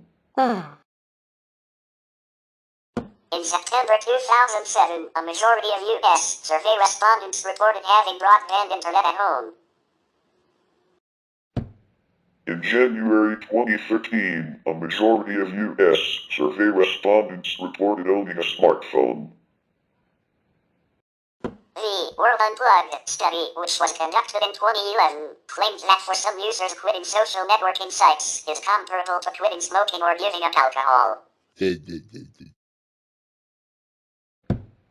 Another study, conducted in 2012 by researchers from the University of Chicago Booth School of Business in the United States, found that drugs like alcohol and tobacco could not keep up with social networking sites regarding their level of addictiveness.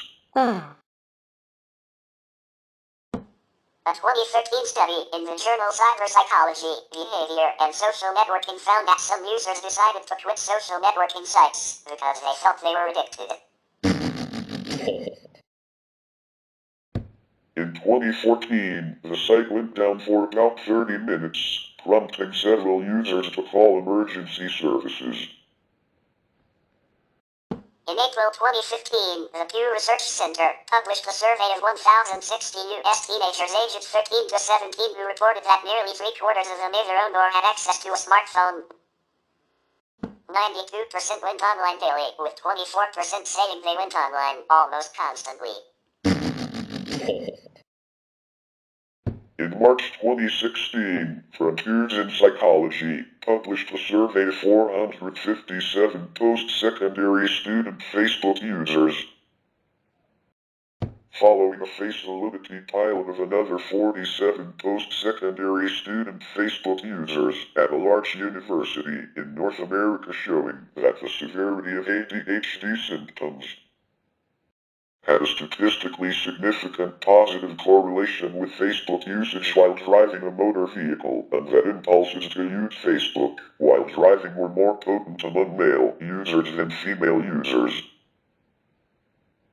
In June 2018, Children and Youth Services Review published a regression analysis of 283 adolescent Facebook users in the Piedmont and Lombardy regions of northern Italy that replicated previous findings among adult users, showing that adolescents reporting higher ADHD symptoms positively predicted Facebook addiction, persistent negative attitudes about the past, and that the future is predetermined and not influenced by present actions.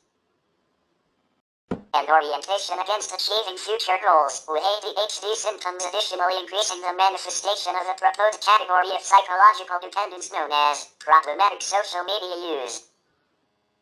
In October 2023, court documents in the U.S. alleged Meta designing its platforms deliberately to develop addiction in children using them.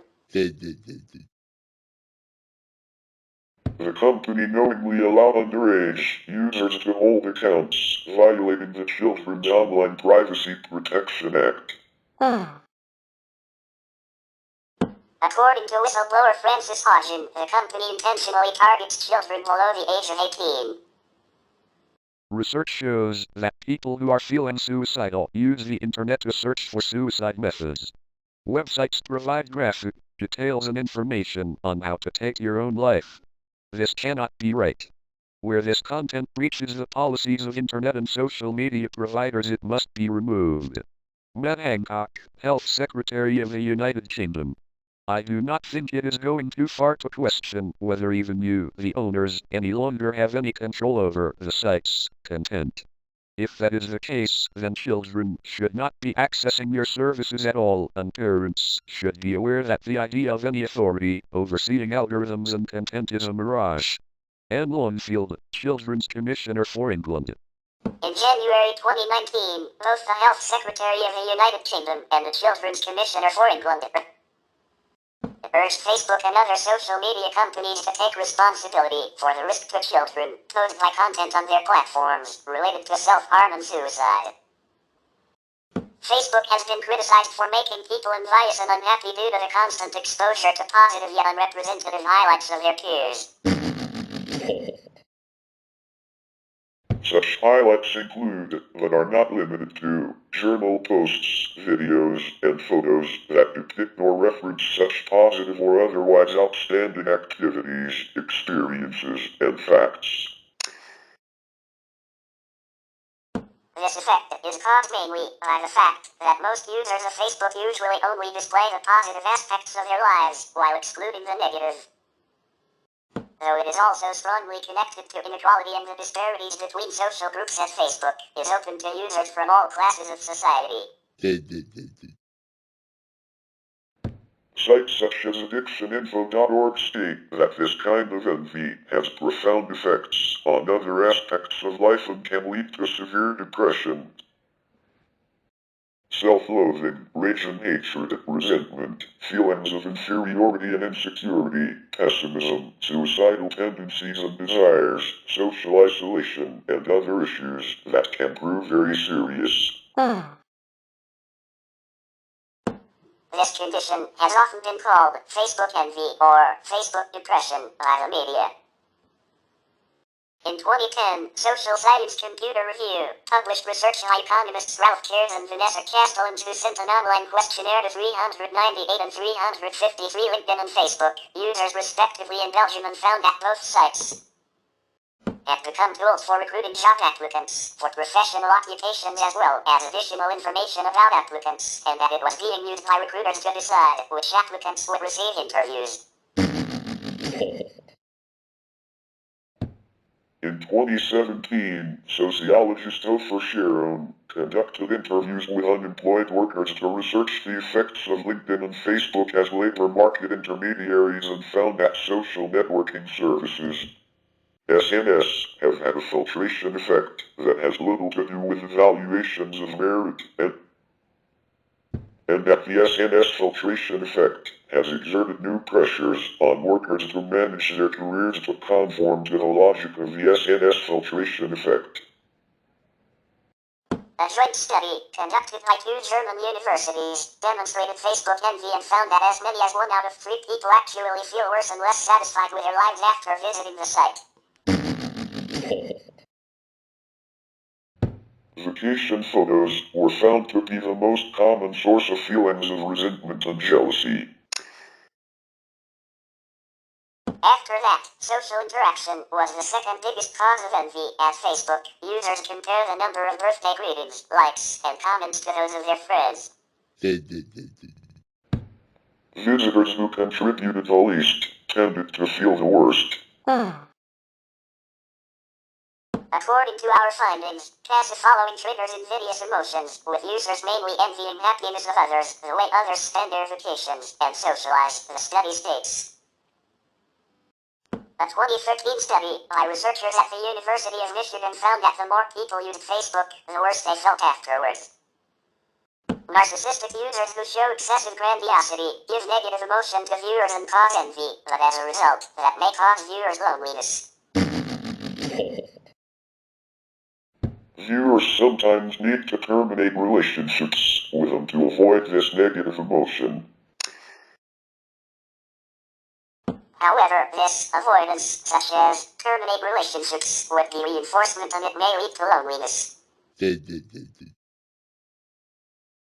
The cyclical pattern is a vicious circle of loneliness and avoidance coping, the study states. Social networks, like Facebook, can have a detrimental effect on marriages, with users becoming worried about their spouse's contacts and relations with other people online, leading to marital breakdown and divorce.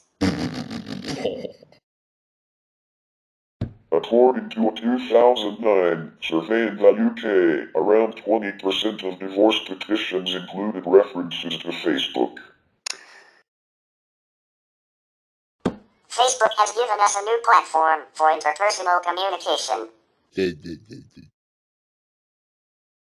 Researchers proposed that high levels of Facebook use could result in Facebook-related conflict and breakup/divorce.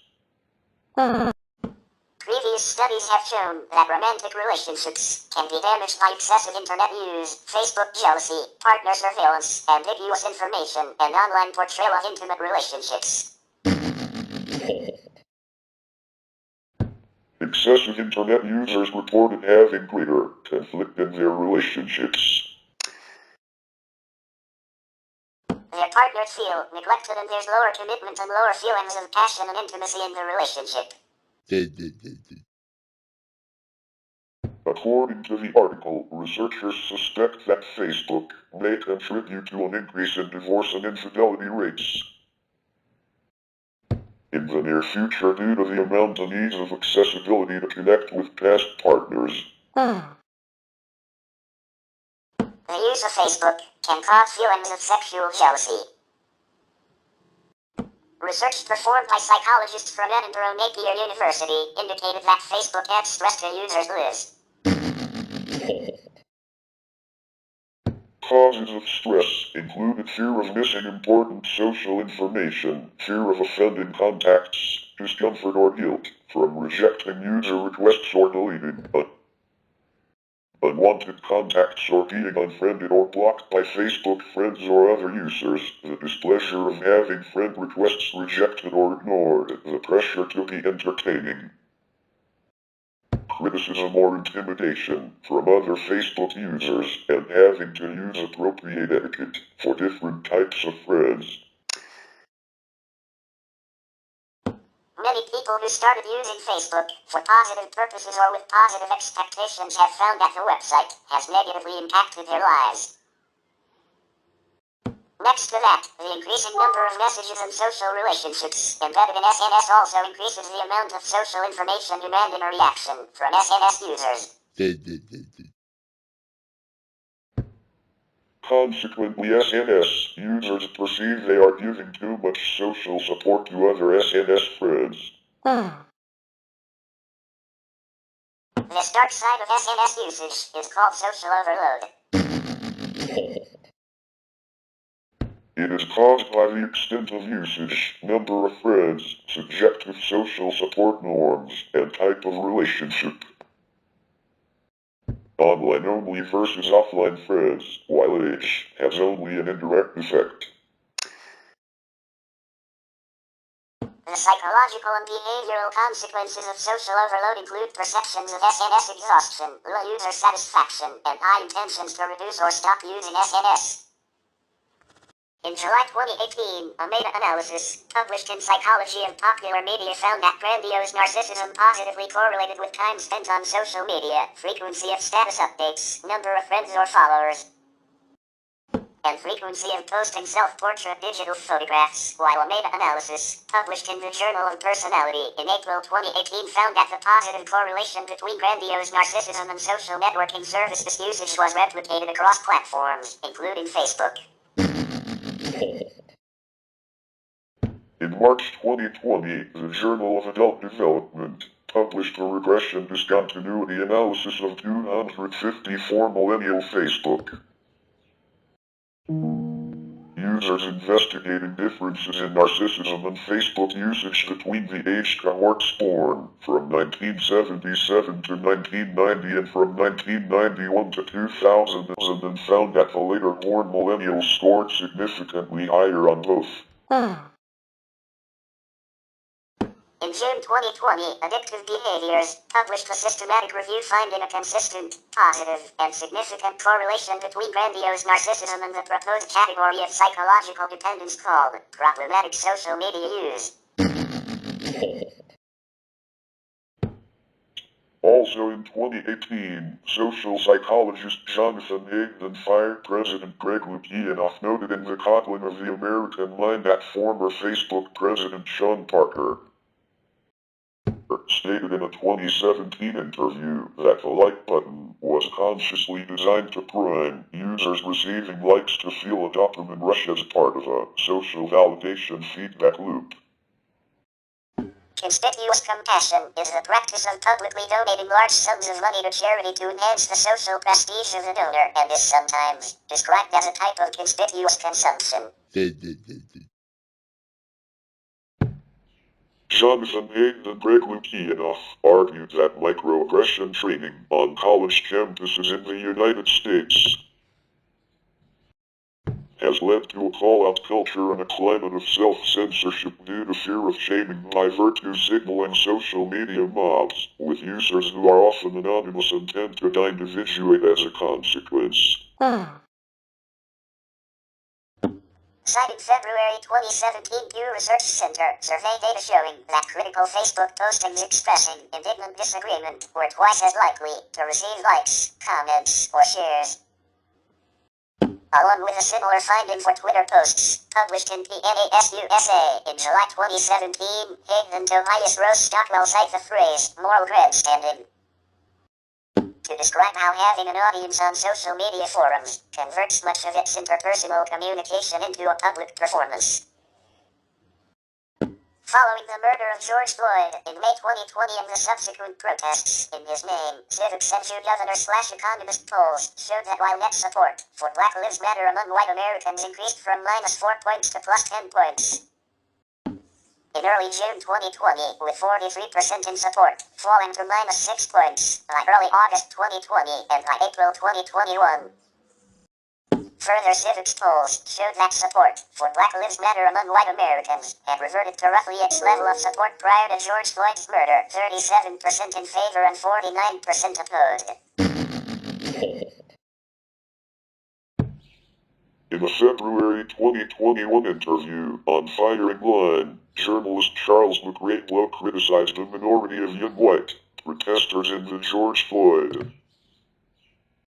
protests in the United States, whom he argued were using the protests for their own personal growth to substitute for social rites of passage, that is, prom and summertime social gatherings, that is, attending movie theaters or concerts, that were precluded by COVID-19 lockdowns and social distancing measures, noting that as lockdowns began to be relaxed and removed, support for Black Lives Matter among whites began to decline. In February 2021, Psychological Medicine published a survey reviewing 14,785 publicly reported murders in English language news worldwide between 1900 and 2019. Compiled in a database by psychiatrists at the New York State Psychiatric Institute and the Columbia University Irving Medical Center that found that of the 1,315 personal cause mass murders, that is, driven by personal motivations and not occurring within the context of war, state-sponsored or group-sponsored terrorism, gang activity, or organized crime. Only 11% of mass murderers and only 8% of mass shooters had a serious mental illness, for example, schizophrenia, bipolar disorder, major depressive disorder.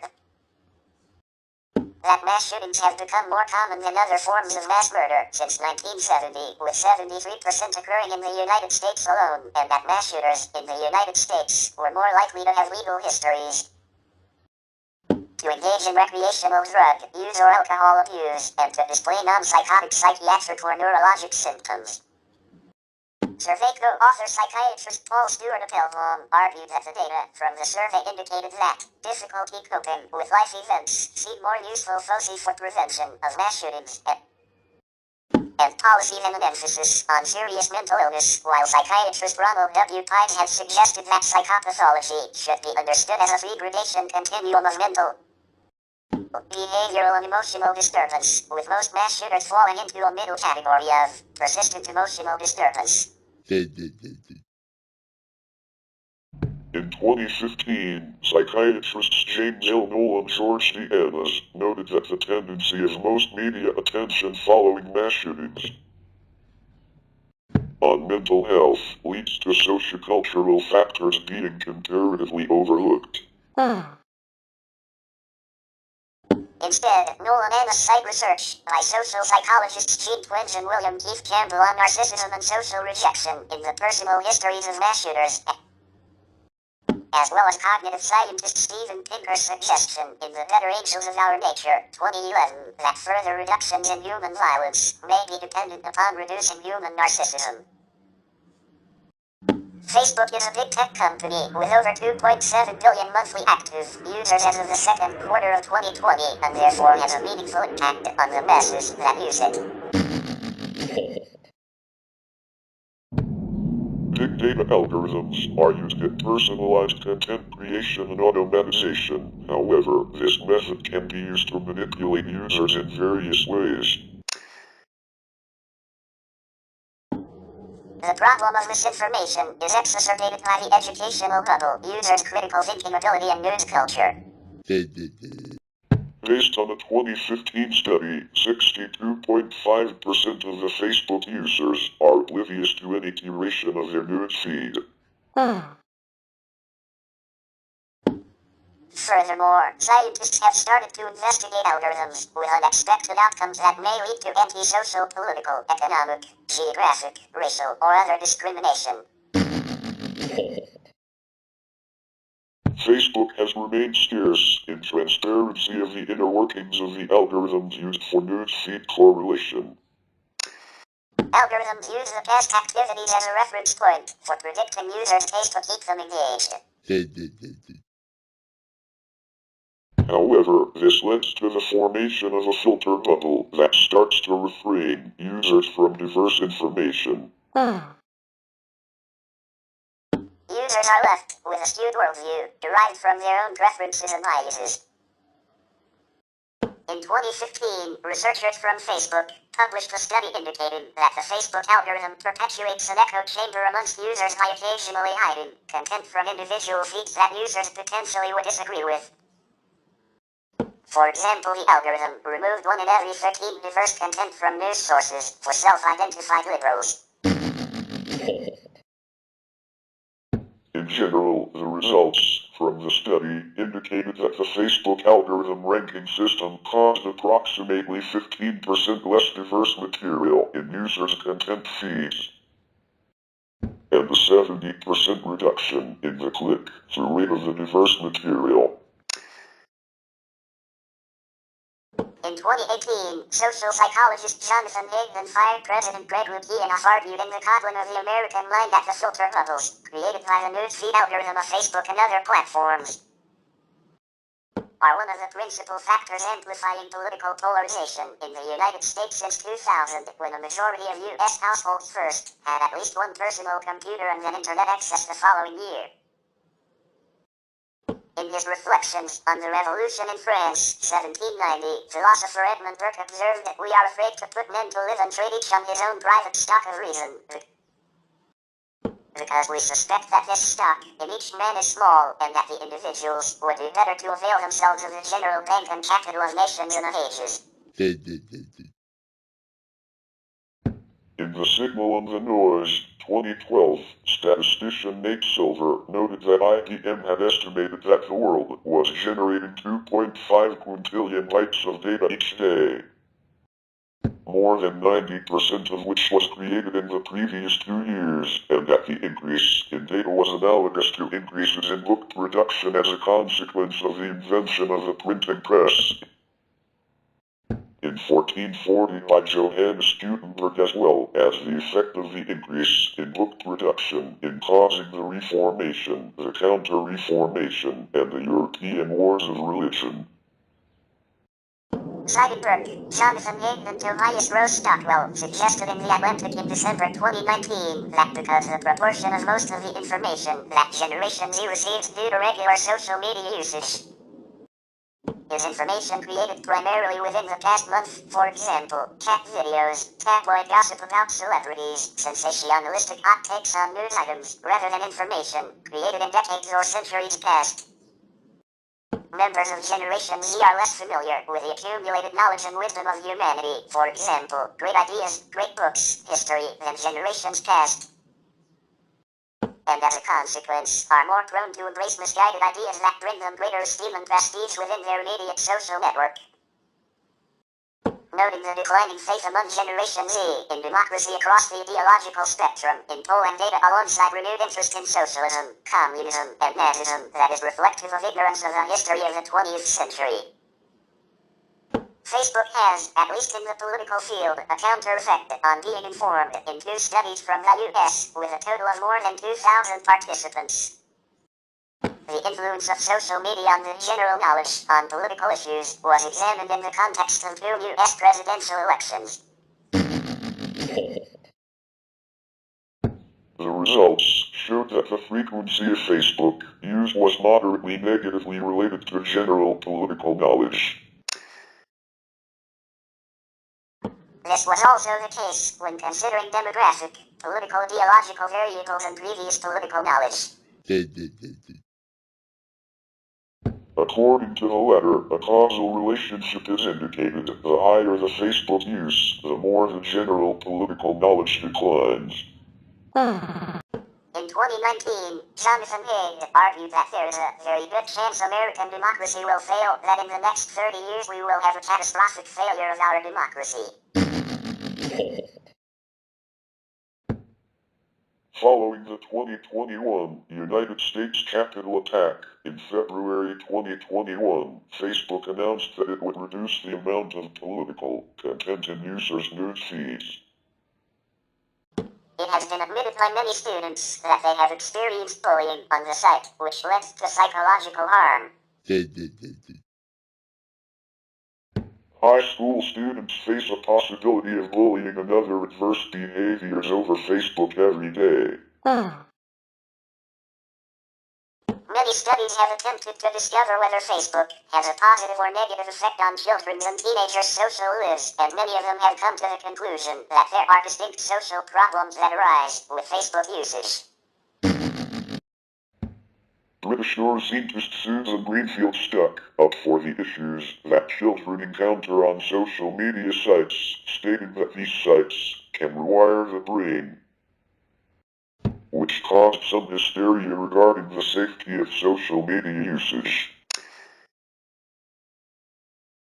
She did not back up her claims with research, but did cause quite a few studies to be done on the subject. When an individual's self-image is broken down by others as a result of bad-mouthing, criticism, harassment, criminalization or vilification, intimidation, demonization, demoralization, belittlement, or attacking someone over the site, it can cause much of the envy, anger, or depression users report feeling after prolonged Facebook usage. Sherry Turkle, in her book Alone Together, Why We Expect More from Technology and Less from Each Other, argues that social media brings people closer and further apart at the same time. One of the main points she makes is that there is a high risk in treating persons online with dispatch-like objects. Although people are networked on Facebook, their expectations of each other tend to be lessened. According to Turkle, this could cause a feeling of loneliness in spite of being together. Between 2016 and 2018, the number of 12 to 15-year-olds who reported being bullied over social media rose from 6% to 11% in the region covered by Ofcom. Academic and Facebook researchers have collaborated to test if the messages people see on Facebook can influence their behavior. For instance, in a 61 million person experiment in social influence and political mobilization during the 2010 elections, Facebook users were given the opportunity to tell your friends you voted by clicking on an I voted button. Users were 2% more likely to click the button if it was associated with friends who had already voted. Much more controversially, a 2014 study of emotional contagion through social networks manipulated the balance of positive and negative messages seen by 689,000 Facebook users. The researchers concluded that they had found some of the first experimental evidence to support the controversial claims that emotions can spread throughout a network, though the effect sizes from the manipulations are small. Unlike the I voted study, which had presumptively beneficial ends and raised few concerns, this study was criticized for both its ethics and methods/claims. As controversy about the study grew, Adam Kramer, a lead author of both studies and member of the Facebook data team, defended the work in a Facebook update.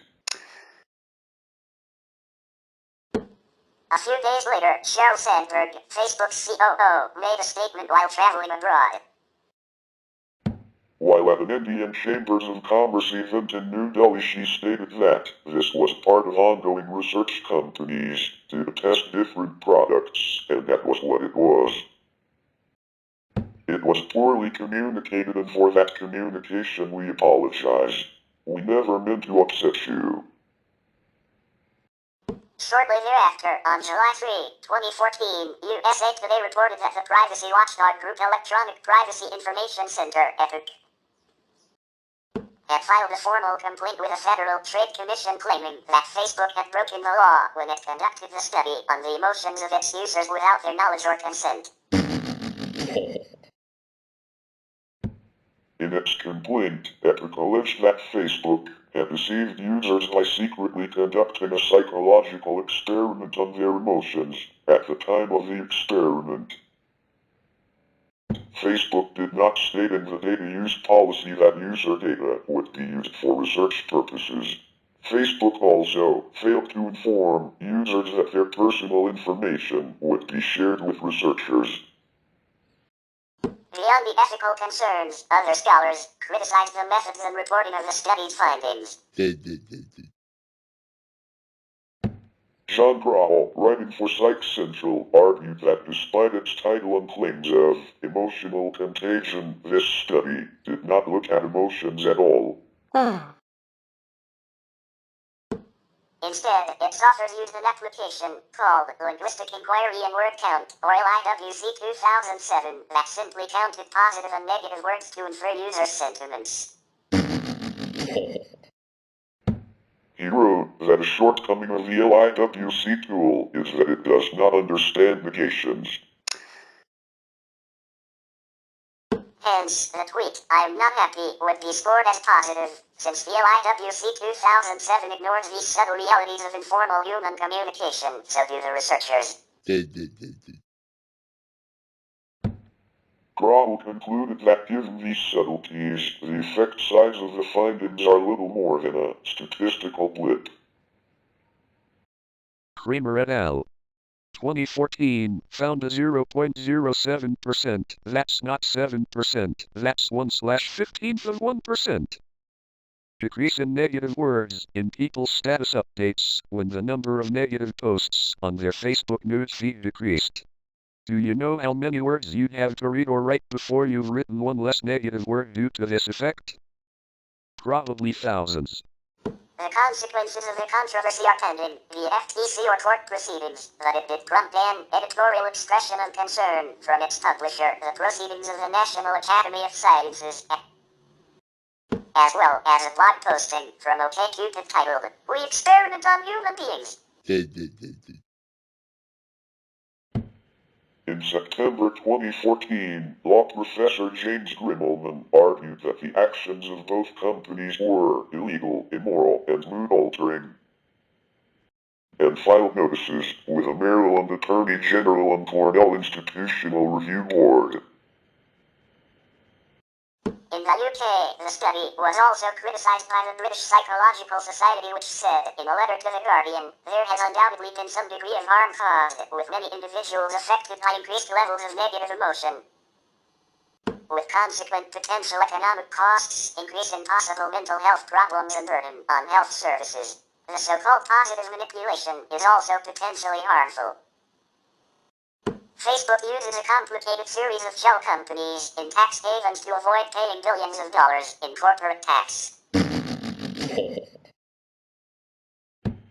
According to the Express Tribune, Facebook is among the corporations that avoided billions of dollars in tax using offshore companies. For example, Facebook routes billions of dollars in profits using the double Irish and Dutch sandwich tax avoidance schemes to bank accounts in the Cayman Islands. The Dutch newspaper NRC Handelsblad concluded from the Paradise Papers, published in late 2017, that Facebook pays practically no taxes worldwide.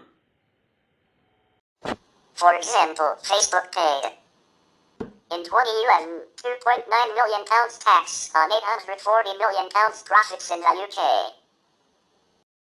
In 2012 and 2013, no tax in the UK.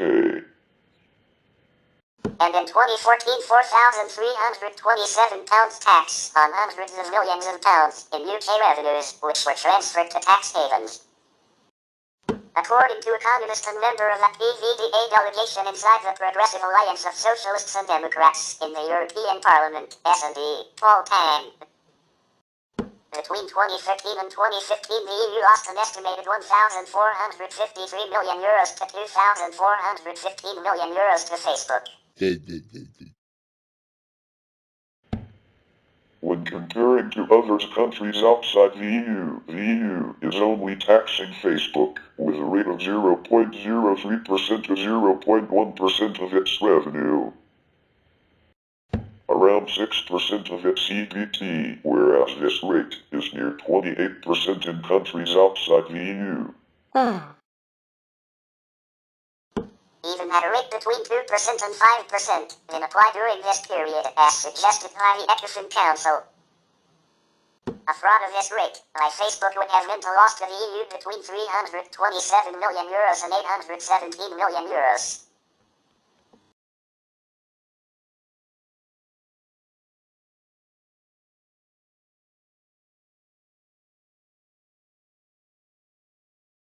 On July 6, 2016, the U.S. Department of Justice filed a petition in the U.S. District Court in San Francisco asking for a court order to enforce an administrative summons issued to Facebook, Incorporated. Under Internal Revenue Code Section 7602, in connection with an Internal Revenue Service examination of Facebook's year 2010 U.S. federal income tax return. In November 2017, the Irish Independent reported that for the 2016 financial year, Facebook had paid €30 million of Irish corporation tax on €12.6 billion of revenues that were routed through Ireland, giving an Irish effective tax rate of under 1%. The €12.6 billion of 2016 Facebook revenues routed through Ireland was almost half of Facebook's global revenues. In April 2018, Reuters wrote that all of Facebook's non-US accounts were legally housed in Ireland for tax purposes, but were being moved due to the May 2018 EU GDPR regulations. In November 2018, the Irish Times reported that Facebook routed over €18.7 billion of revenues through Ireland, almost half all global revenues, on which it paid €38 million of Irish corporation tax. Facebook hires some employees through contractors, including Accenture, Arvado, Cognizant, CPL Resources, Genpact, and Teleperformance, to serve as content moderators, reviewing potentially problematic content posted to both Facebook and Instagram.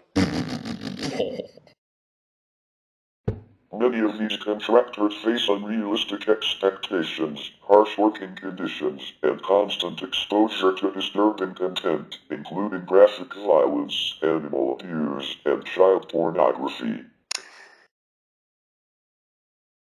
Contractor employment is contingent on achieving and maintaining a score of 98 on a 100-point scale on a metric known as accuracy. Falling below a score of 98 can result in dismissal. Some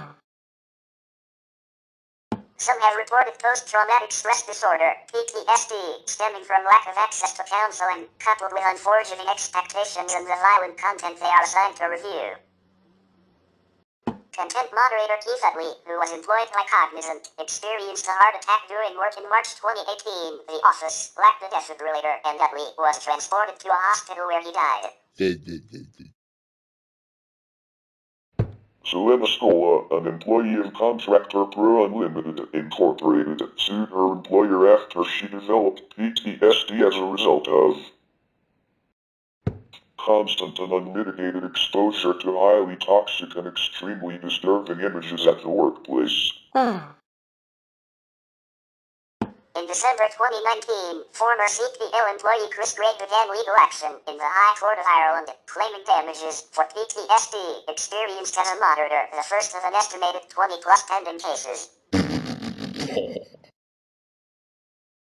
In February 2020, employees in Tampa, Florida filed a lawsuit against Facebook and Cognizant alleging they developed PTSD and related mental health impairments as a result of constant and unmitigated exposure to disturbing content. In 2025, Meta's new moderation, contractors in Ghana, filed legal action against the company for similar issues. Workers reported developing mental illnesses, attempted self-harm and suicides, and poor working conditions. In February 2020, the European Union commissioners criticized the plans that Facebook had for dealing with working conditions of those who are contracted to moderate content on the social media platform. Facebook agreed to settle a class action lawsuit for $52 million on May 12, 2020, which included a $1,000 payment to each of the 11,250 moderators in the class, with additional compensation available for the treatment of PTSD and other conditions resulting from the jobs.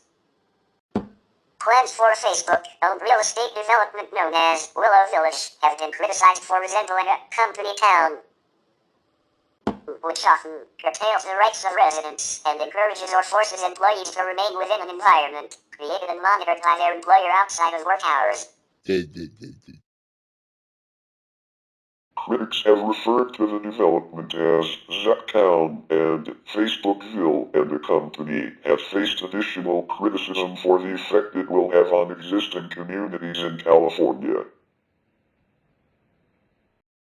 The operational manager at Facebook as of March 2021, along with 3 former candidates of the Facebook hiring process, complained to the EEOC of racial bias being practiced at the company against black people. The current employee, Oscar Venshi Jr., accused the firm of conducting subjective evaluations and pushing the idea of racial stereotypes. The EEOC has labeled the practice as systemic racial bias and has initiated an investigation. In May 2011, emails were sent to journalists and bloggers making critical allegations about Google's privacy policies. However, it was later discovered that the anti-Google campaign, conducted by PR giant Person Marsteller, was paid for by Facebook in what CNN referred to as a new level skullduggery, and which Daily Beast called a clumsy smear. While taking responsibility for the campaign, Person Marsteller said it should not have agreed to keep its clients, Facebook's identity a secret. Whatever the rationale, this was not at all standard operating procedure and is against our policies, and the assignment on those terms should have been declined, it said. In December 2020, Apple Incorporated announced an initiative of anti-tracking measures, opt-in tracking policy, to be introduced to their App Store services. Facebook quickly reacted and started to criticize the initiative, claiming Apple's anti-tracking privacy-focused change would have harmful impact on many small businesses that are struggling to stay afloat on the free internet that we all rely on more than ever. Facebook also launched the so-called Speak Up for Small Businesses page. Apple in their response stated that users should know when their data is being collected and shared across other apps and websites, and they should have the choice to allow that or not. Apple was also backed up by the Electronic Frontier Foundation, EFF, who stated that Facebook touts itself in this case as protecting small businesses. And that couldn't be further from the truth. In March 2022, the Washington Post revealed that Facebook had partnered with Republican consulting firm Targeted Victory to orchestrate a campaign to damage the public reputation of competitor TikTok. Beyond acquiring competitors in the social and messaging space with strong potential, Facebook often simply copies products or features to get to the market faster. Internal emails have shown that Facebook's leadership, including Mark Zuckerberg, were frustrated by the time the company spends on prototyping, and suggested to explore copying entire products like Pinterest. Copying is faster than innovating, admitted an employee on the internal email thread, which continued, if you gave a top-down order to go ahead, copy for example, Pinterest or the gaming dynamics on Foursquare. I am sure a very small team of engineers, the product manager and the designer would get it done super quickly. Many Facebook employees seem to be questioning Facebook's approach of cloning competitors. According to leaks, a top-quoted question in Facebook's internal all-hands was, what is our next big product, which does not imitate already existing products on the market? In June 2014, Facebook launched Slingshot, an app for sending ephemeral photos like Snapchat does. In August 2016, the company released Facebook Stories, which is a copy of Snapchat's most popular feature. In August 2020, Facebook built Instagram Reels, a feature that functioned and looked similar to TikTok. For several months, Facebook was experimenting with an app called Hobby, which took many cues from Pinterest. In the summer of 2021, Facebook started to roll out live audio rooms, which resembles Clubhouse. Facebook or Meta Platforms has been criticized for its management of various content on posts, photos, and entire groups and profiles. This includes but is not limited to allowing violent content, including content related to war crimes, and not limiting the spread of fake news and COVID-19 misinformation on their platform, as well as allowing incitement of violence against multiple groups. Facebook heavily pushed news publishers towards making more videos and discouraging text content.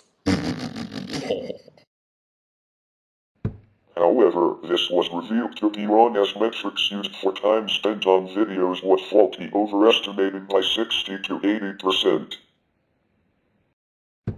Later unsealed court documents revealed the metric was wrong between 150 to 900% time.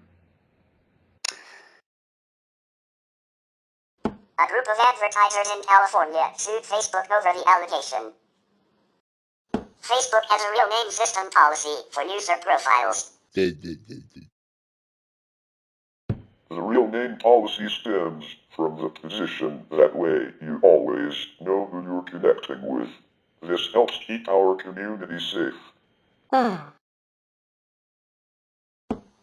real name system does not allow adopted names or pseudonyms, and in its enforcement has suspended accounts of legitimate users until the user provides identification indicating the name. Facebook representatives have described these incidents as very rare. A user claimed responsibility via the anonymous Android and iOS app secret for reporting fake names, which caused user profiles to be suspended, specifically targeting the stage names of drag queens. On October 1, 2014, Chris Cox, Chief Product Officer at Facebook, offered an apology in the 2 weeks since the real name policy issues surfaced.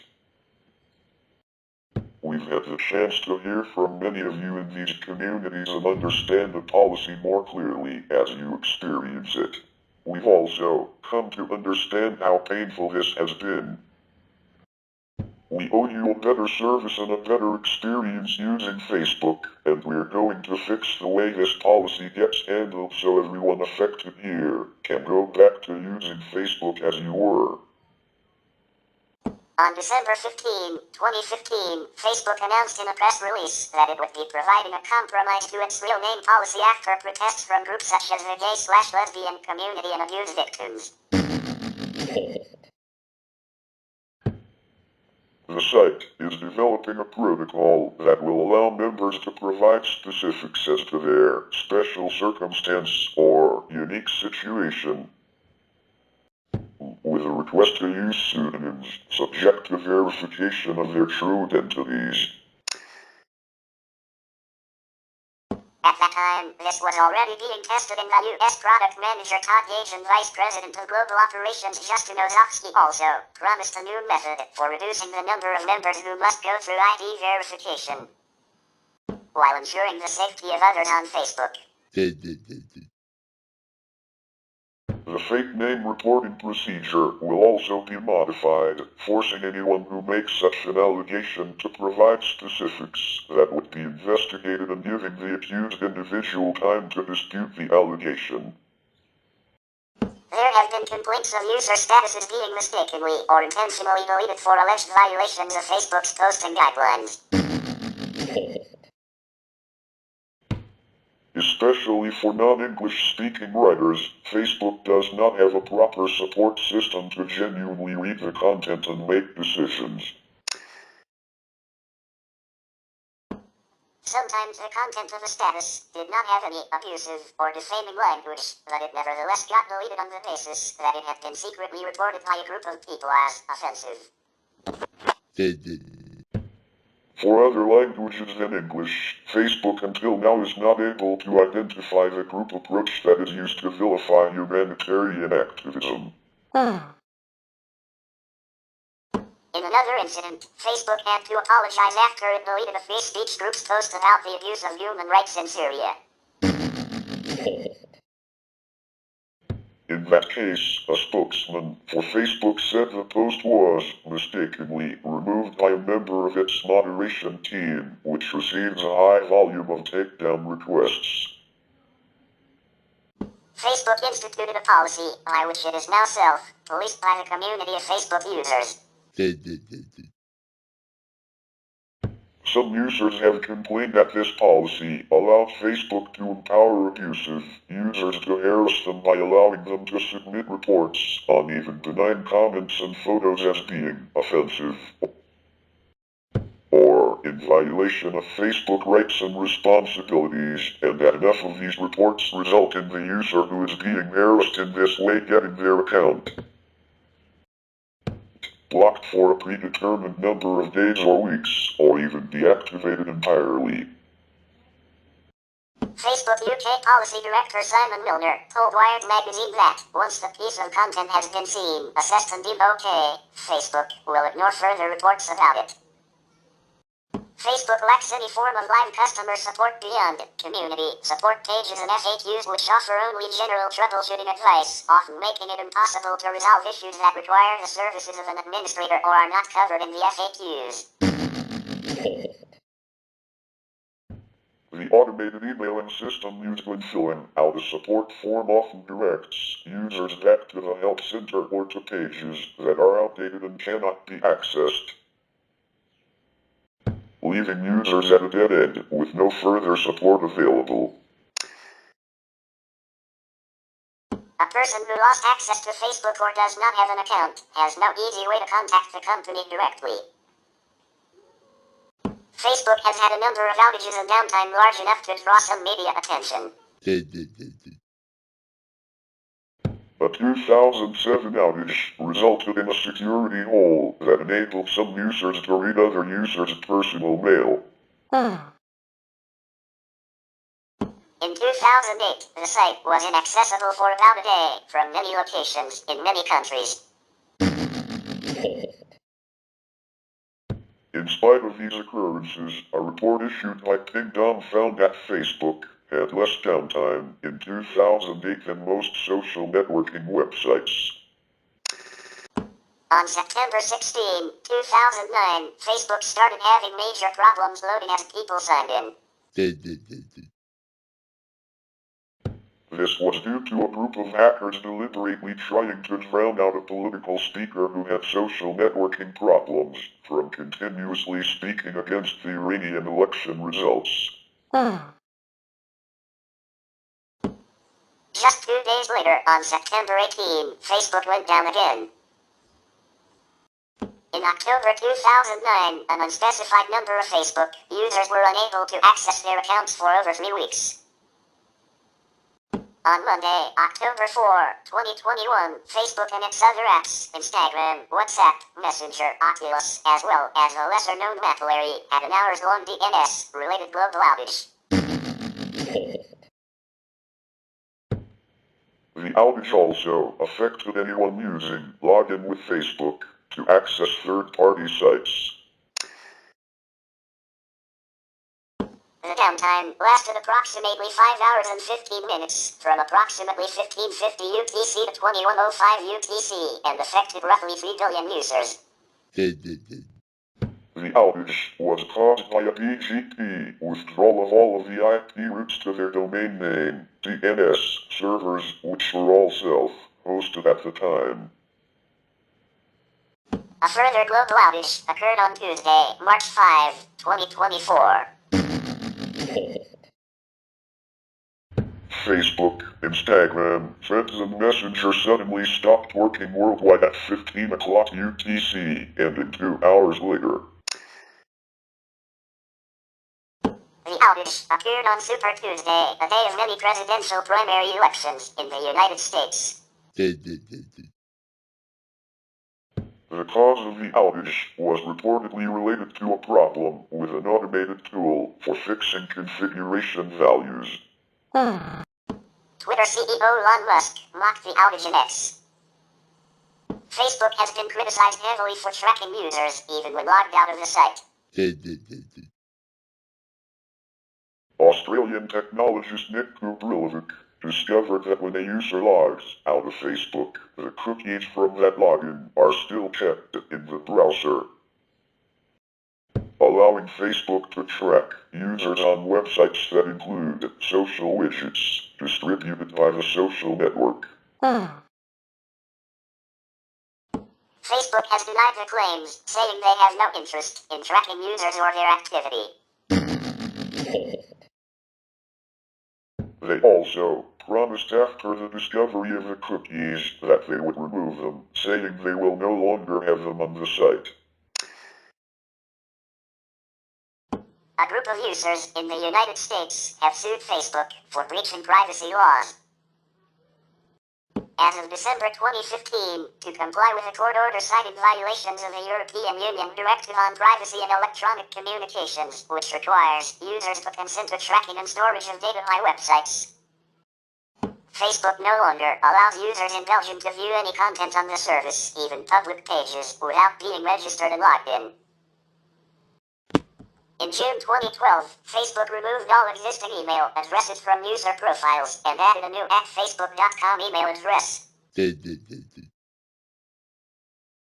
Facebook claimed this was part of adding a new setting that gives people the choice to decide which addresses they want to show on their timelines. However, this setting was redundant to the existing Only Me privacy setting, which was already available to hide addresses from timelines. Users complained the change was unnecessary, they did not want an @facebook.com email address, and they did not receive adequate notification their profiles had been changed. The change in email address was synchronized to phones due to a software bug, causing existing email addresses details to be deleted. The Facebook.com email service was retired in February 2014.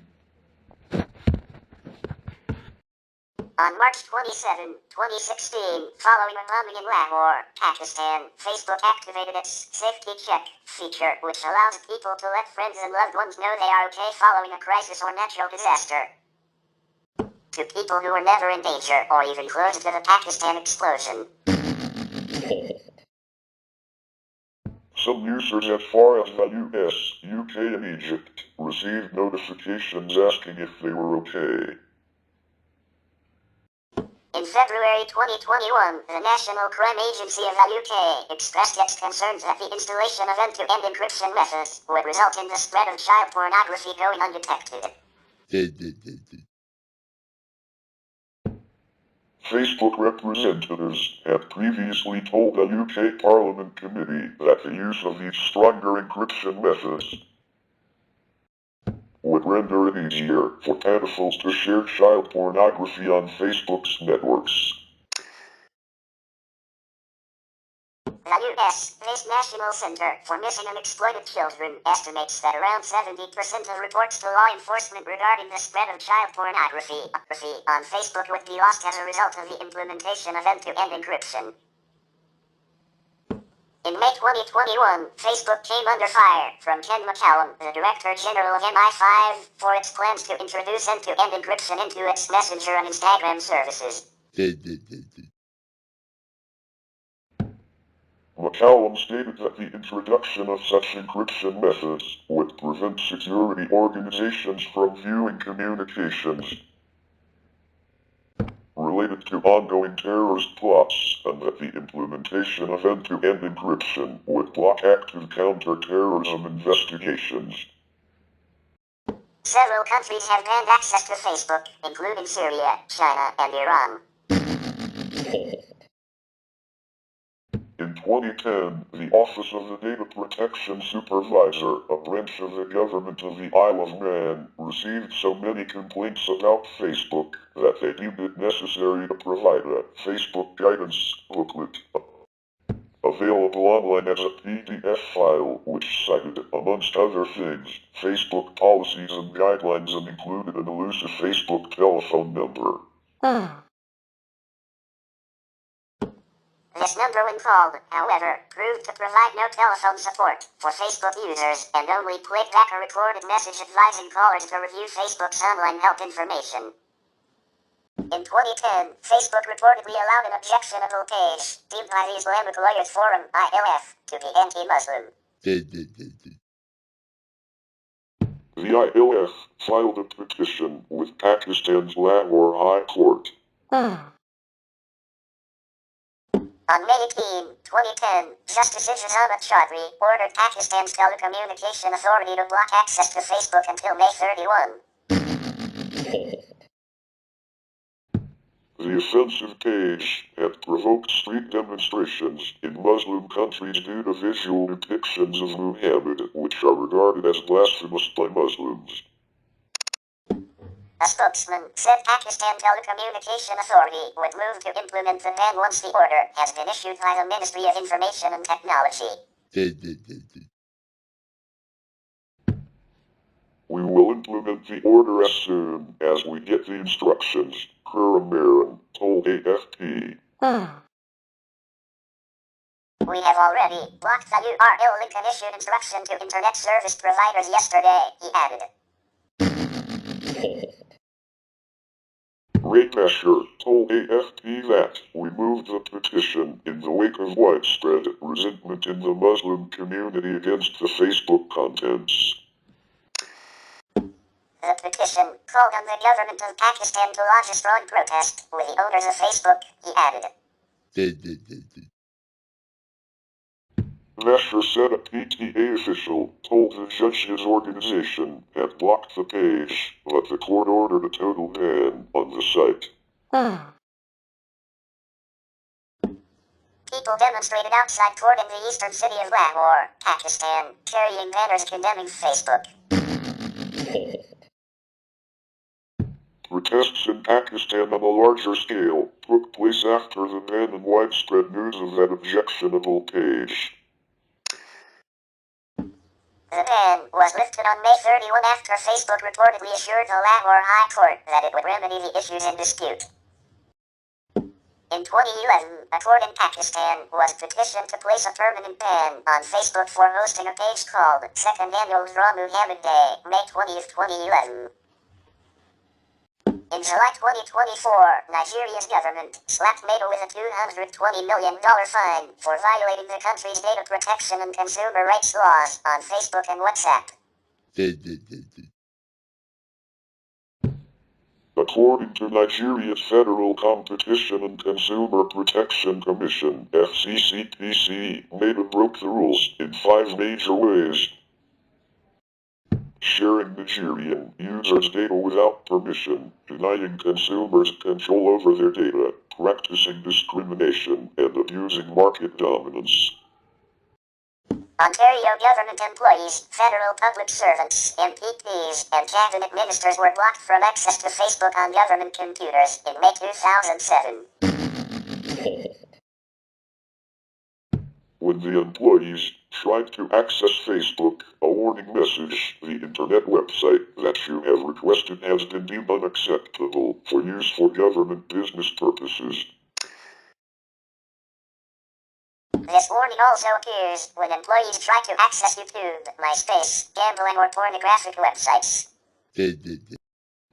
However, innovative employees have found ways around such protocols, and many claim to use the site for political or work-related purposes. A number of local governments, including those in the UK and Finland, impose restrictions on the use of Facebook in the workplace due to the technical strain incurred. Other government-related agencies, such as the U.S. Marine Corps, have imposed similar restrictions. A number of hospitals in Finland have also restricted Facebook use, citing privacy concerns. The University of New Mexico, UNM, in October 2005, blocked access to Facebook from UNM campus computers and networks, citing unsolicited emails in a similar site, called UNM Facebook. After a UNM user signed into Facebook from off-campus, a message from Facebook said, "We are working with a UNM administration to lift the block and have explained that it was instituted based on erroneous information, but they have not yet committed to restore your access." UNM, in a message to students who tried to access the site from the UNM network, wrote, "This site is temporarily unavailable while UNM and the site owners work out procedural issues. The site is in violation of UNM's acceptable computer use policy for abusing computing resources, for example, spamming, trademark infringement, etc.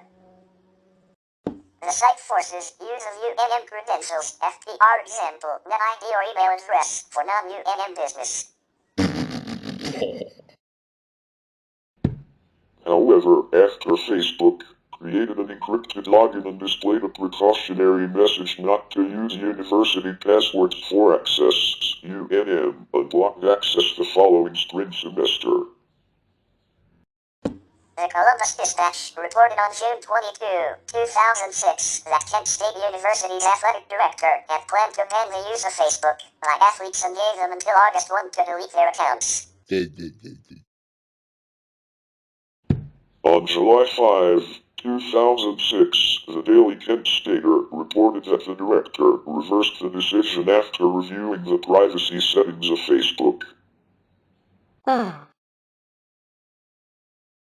As long as they followed the university's policies of online conduct, they could keep their profiles.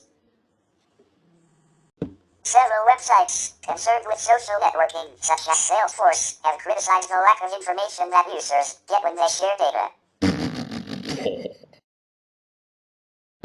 Advanced users cannot limit the amount of information anyone can access in their profiles, but Facebook promotes the sharing of personal information. for marketing purposes, leading to the promotion of the service using personal data from users who are not fully aware of this. Facebook exposes personal data without supporting open standards for data interchange. According to several communities and authors, closed social networking, on the other hand, promotes data retrieval from other people while not exposing one's personal information. OpenBook was established in early 2010 both as a parody of Facebook and a critique of its changing privacy management protocols.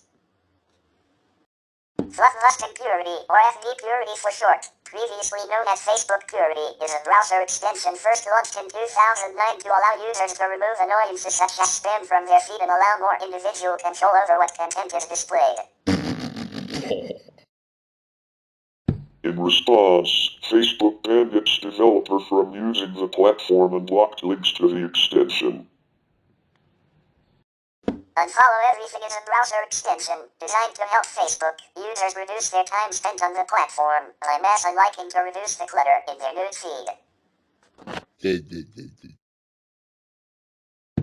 The extension, together with its creator, has been banned by Facebook and subject to legal warnings. In 2024, Ethan Zuckerman, an associate professor at University of Massachusetts Amherst, filed a suit against Meta in federal court to establish the legality of a hypothetical Unfollow Everything 2.0 browser extension.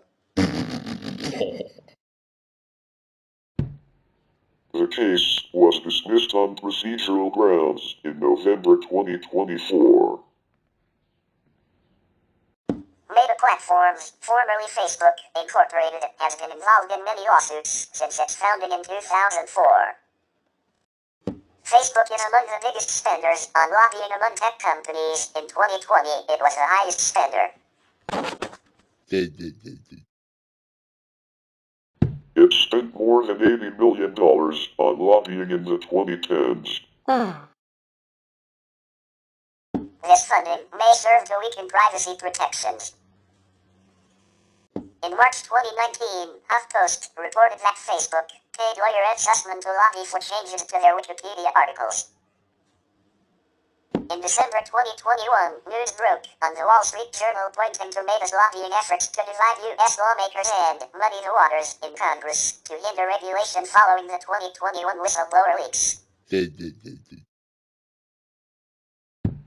Facebook's lobbyist team in Washington suggested to Republican lawmakers that the whistleblower was trying to help Democrats, while the narrative told to Democratic staffers was that Republicans were focused on the company's decision to ban expressions of support for Kyle Rittenhouse, the Wall Street Journal reported.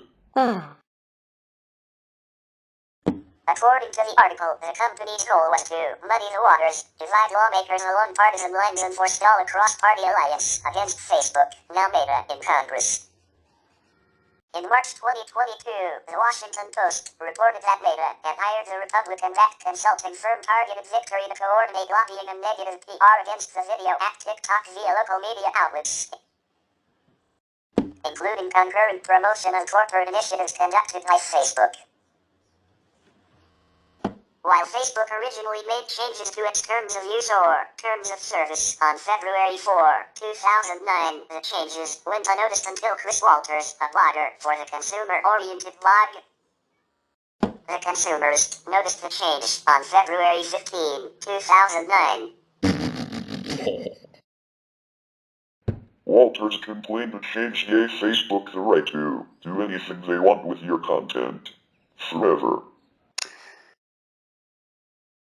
The section under the most controversy is the user content posted on the site clause. Before the changes, the clause read: You may remove your user content from the site at any time.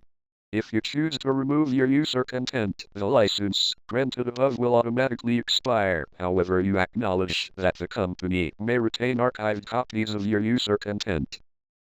The license granted refers to the license that Facebook has to one's name, likeness, and image to use in promotions and external advertising. The new terms of use deleted the phrase that states the license would automatically expire if a user chose to remove content. By omitting this line, Facebook license extends to adopt users' content perpetually and irrevocably used after the content has been deleted. Many users of Facebook voiced opinions against the changes to the Facebook terms of use, leading to an internet-wide debate over the ownership of content. The Electronic Privacy Information Center, EPIC, prepared a formal complaint with the Federal Trade Commission. Many individuals were frustrated with the removal of the controversial clause. Facebook users, numbering more than 38,000, joined the user group against the changes, and a number of blogs and news sites have written about this issue. After the change was brought to light in Walters' blog entry in his blog on February 16, 2009, Zuckerberg addressed the issues concerning the recently made changes to Facebook's terms of use. Zuckerberg wrote, "Our philosophy is that people own their information and control who they share it with." In addition to this statement, Zuckerberg explained a paradox created when people want to share their information, phone number, pictures, email address, etc. with the public, but at the same time desire to remain in complete control of who has access to this info. To calm criticism, Facebook returned to its original terms of use. However, on February 17, 2009, Zuckerberg wrote in his blog that although Facebook reverted to its original terms of use, it is in the process of developing new terms to address the paradox. Zuckerberg stated that these new terms will allow Facebook users to share and control their information, and it will be written clearly in language everyone can understand. Zuckerberg invited users to join a group entitled Facebook Bill of Rights and Responsibilities to give their input and help shape the new terms. On February 26, 2009, Zuckerberg posted a blog updating users on the progress of the new terms of use. He wrote, "We decided we needed to do things differently, and so we're going to develop new policies that will govern our system from the ground up in an open and transparent way." Zuckerberg introduces the two new additions to Facebook, the Facebook Principles and the Statement of Rights and Responsibilities. Both additions allow users to vote on changes to the terms of use before they are officially released. Because Facebook is still in the business of introducing new, and therefore potentially disruptive technologies, Zuckerberg explains, users need to adjust and familiarize themselves with the products before they can adequately show their support. This new voting system was initially applauded as Facebook's step to a more democratized social network system. However, the new terms were harshly criticized in a report by computer scientists from the University of Cambridge, who stated that the democratic process surrounding the new terms is disingenuous and significant problems remain in the new terms. The report was endorsed by the Open Rights Group. In December 2009, EPIC and a number of other U.S. privacy organizations filed another complaint with the Federal Trade Commission, FTC, regarding Facebook's terms of service. In January 2011, EPIC filed a subsequent complaint claiming that Facebook's new policy of sharing users' home address and mobile phone information with third-party developers were misleading and failed to provide users clear and privacy protections, particularly for children under age 18. Facebook temporarily suspended implementation of its policy in February 2011, but the following month announced it was actively considering reinstating the third-party policy. Facebook has been criticized for failing to offer users a feature to export their friends' information, such as contact information, for use with other services or software. The inability of users to export their social graph in an open standard format contributes to vendor lock-in and contravenes the principles of data portability. Automated collection of user information without Facebook's consent violates its statement of rights and responsibilities, and third-party attempts to do so, for example, web scraping, have resulted in litigation. Tower.com. Facebook Connect has been criticized for its lack of interoperability with OpenID. Facebook's strategy of making revenue through advertising has created a lot of controversy for its users, as some argue that it is a bit creepy. But it is also brilliant. Some Facebook users have raised privacy concerns because they do not like that Facebook sells users' information to third parties. In 2012, users sued Facebook for using their pictures and information on a Facebook advertisement. Facebook gathers user information by keeping track of pages users have liked and through the interactions users have with their connections. They can create value from the gathered data by selling it. In 2009, users also filed a lawsuit for Facebook's privacy invasion through the Facebook Beacon system. Facebook's team believed that through the Beacon system people could inspire their friends to buy similar products. However, users did not like the idea of sharing certain online purchases with their Facebook friends. Users were against Facebook's invasion of privacy and sharing that privacy with the world. Facebook users became more aware of Facebook's behavior with user information in 2009 as Facebook launched their new terms of service. In Facebook's terms of service, Facebook admits that user information may be used for some of Facebook's own purposes, such as sharing a link to your posted images or for their own commercials and advertisements. As Beak argues in his book that the more users know about what happens to their personal data, the more inclined they are to raise objections. This created a battle between Facebook and Facebook, users described as the battle for information control. Facebook users have become aware of Facebook's intentions, and people now see Facebook as serving the interests of companies rather than its users. In response to Facebook selling user information to third parties, concerned users have resorted to the method of obfuscation.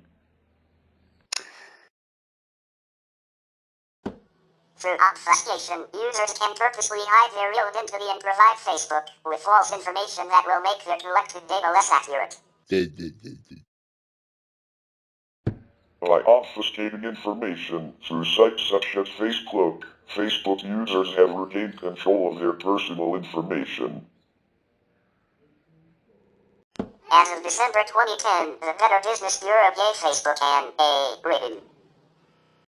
As of December 2010, the 36-month running count of complaints about Facebook logged with the Better Business Bureau is 1136, including 101, making a full refund as the consumer requested.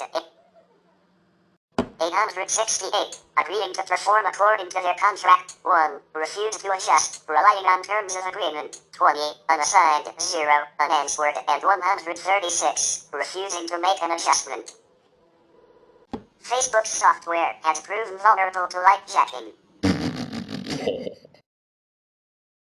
On July 28, 2010, the BBC reported that security consultant Ron Bose used a piece of code to scan Facebook profiles to collect data of 100 million profiles.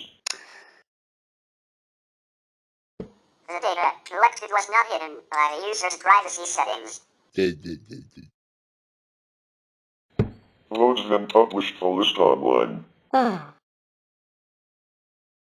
This list, which has been shared as a downloadable file, contains the URL of every searchable Facebook user's profile, their name and unique ID. Lowe's said he published the data to highlight privacy issues, but Facebook claimed it was already public information.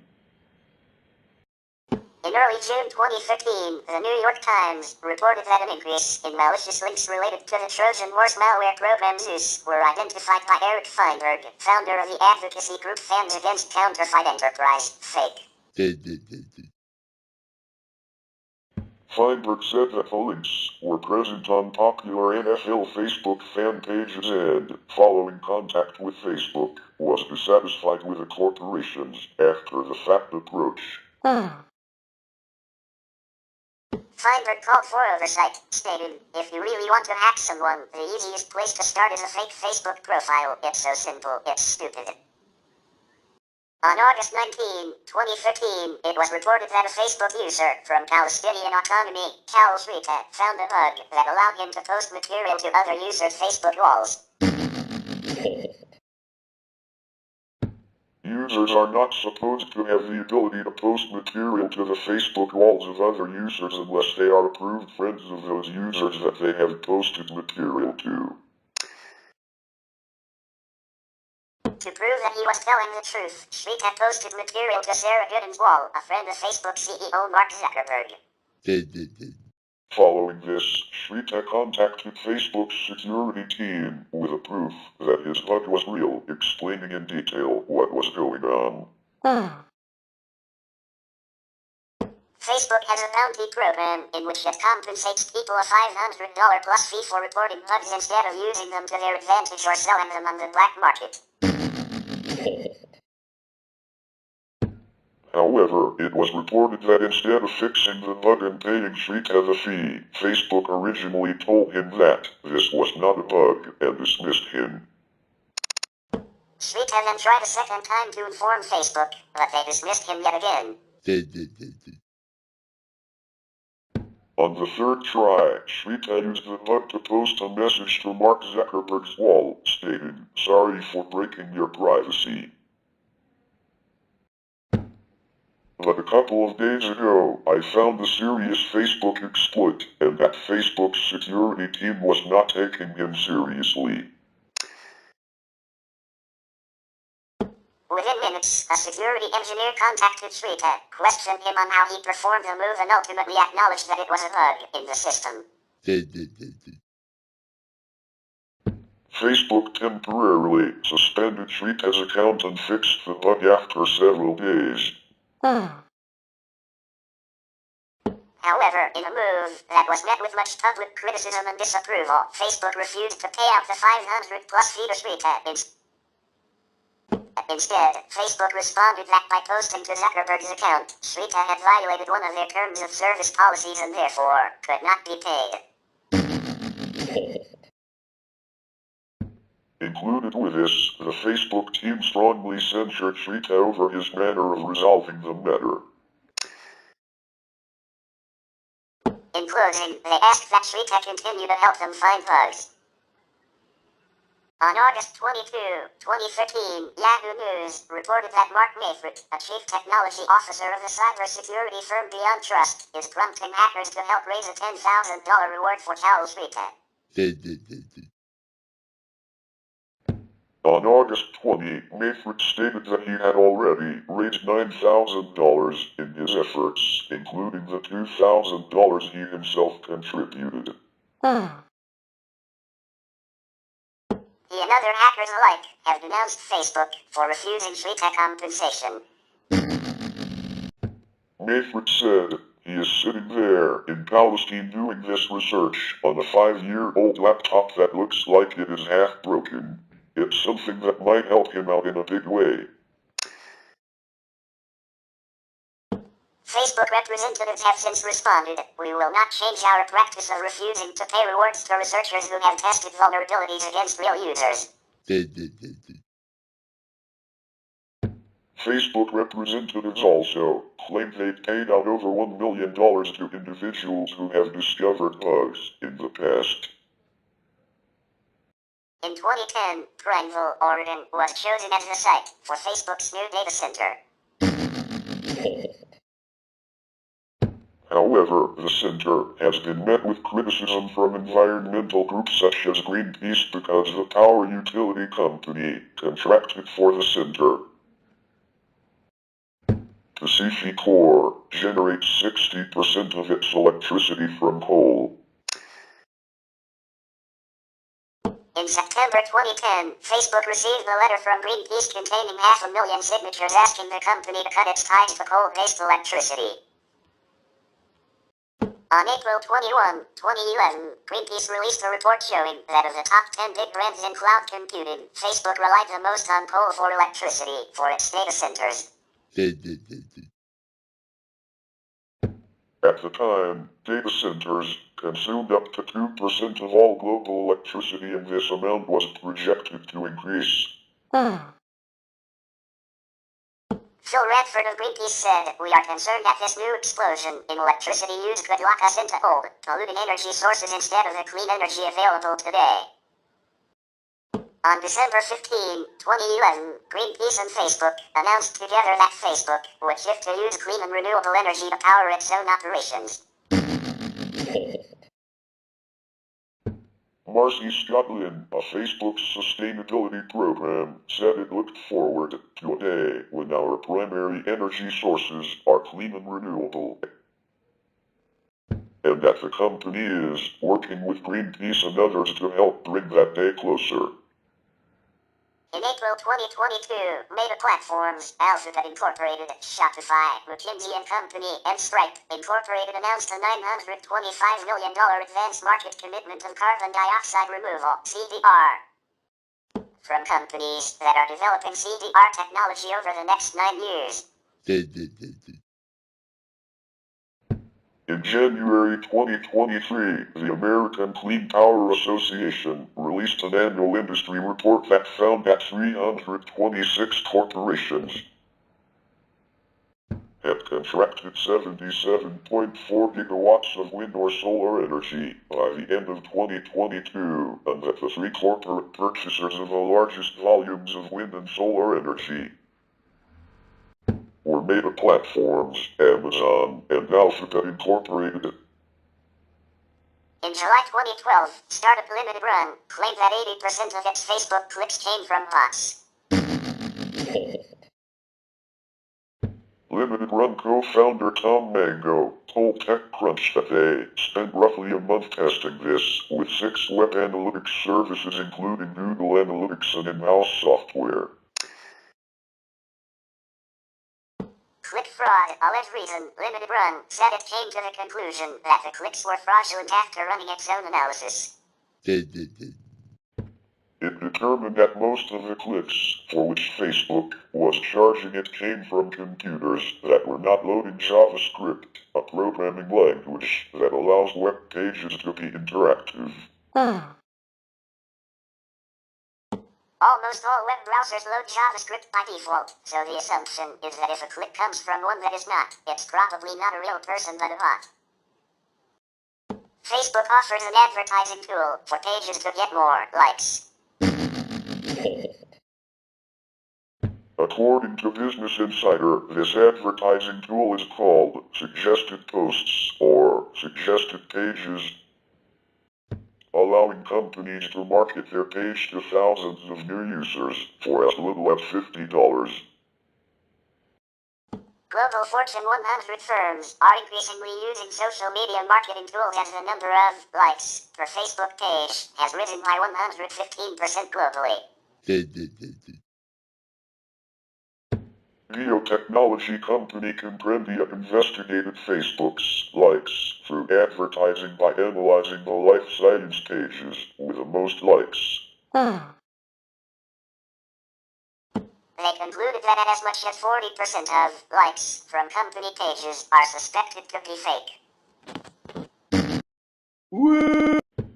A According to Facebook's annual report, an estimated 0.4% and 1.2% of active users are undesirable accounts that create fake likes. Small companies such as TaBNWNE have publicly testified against Facebook's advertising tool, claiming legitimate advertising on Facebook creates fraudulent Facebook likes. In May 2013, TaBNWNE decided to build up its Facebook following through Facebook's advertising tool, which promises to connect with more of the people who matter to you. After the first day, the company grew suspicious of the increased likes as they ended up with 900 likes from India. According to TaBNWNE, none of the users behind the likes seem to be scientists. The statistics from Google Analytics indicate that India is not in the company's main user base. TaBNWNE continues by stating that Facebook has no interface to delete the fake likes. Rather, the company must manually delete each follower themselves. In February 2014, Derek Muller used his YouTube account Veritasium to upload a video titled Facebook Fraud. Within 3 days, the video had gone viral with more than 1 million views. It has reached 6,371,759 views as of December 15, 2021. In the video, Derek illustrates how after paying $50 to Facebook advertising, the likes to his fan page have tripled in a few days and soon reached 70,000 likes. Compared to his original 2,115 likes before the advertising. Whoa! Despite the significant increase in likes, Derek noticed his page has actually decreased in engagement. There were fewer people commenting, sharing, and liking his posts and updates despite the significant increase in likes.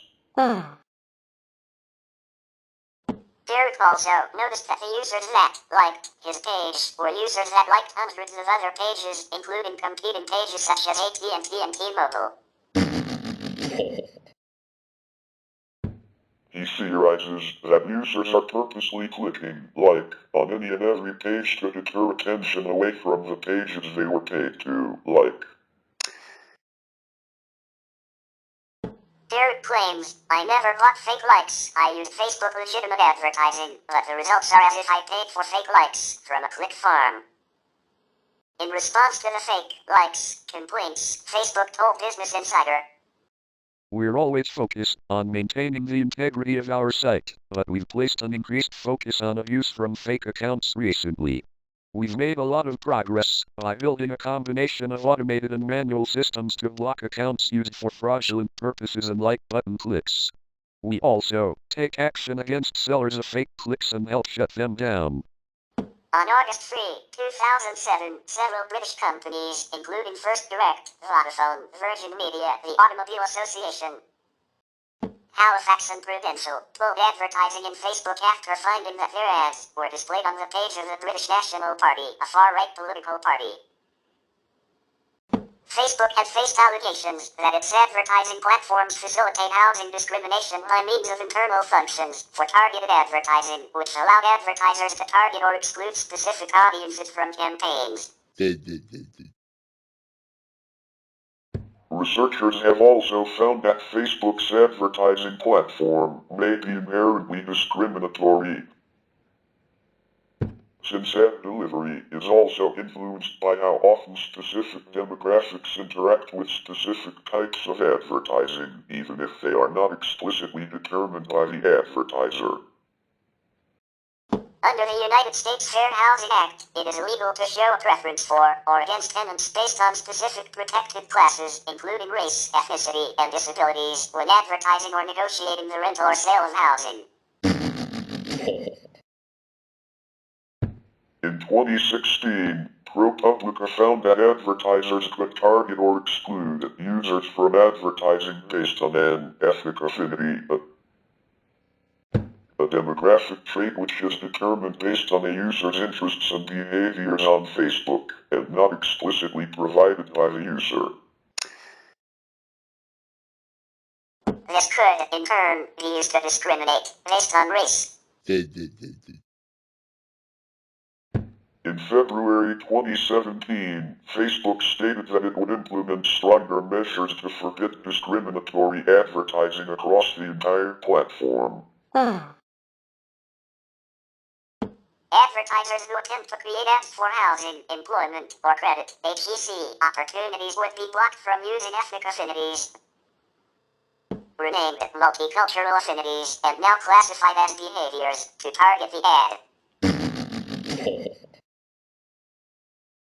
If an advertiser uses any other audience segment to target ads for HEC, they would be informed of the policies and be required to affirm their compliance with relevant laws and policies. However, in November 2017, ProPublica found that automated enforcement of these new policies was inconsistent. They were also able to successfully create housing ads that excluded users based on interests and other factors that effectively imply associations with protected classes, including interests in wheelchair ramps, the Spanish-language television network Telemundo, and New York City zip codes with majority-minority populations.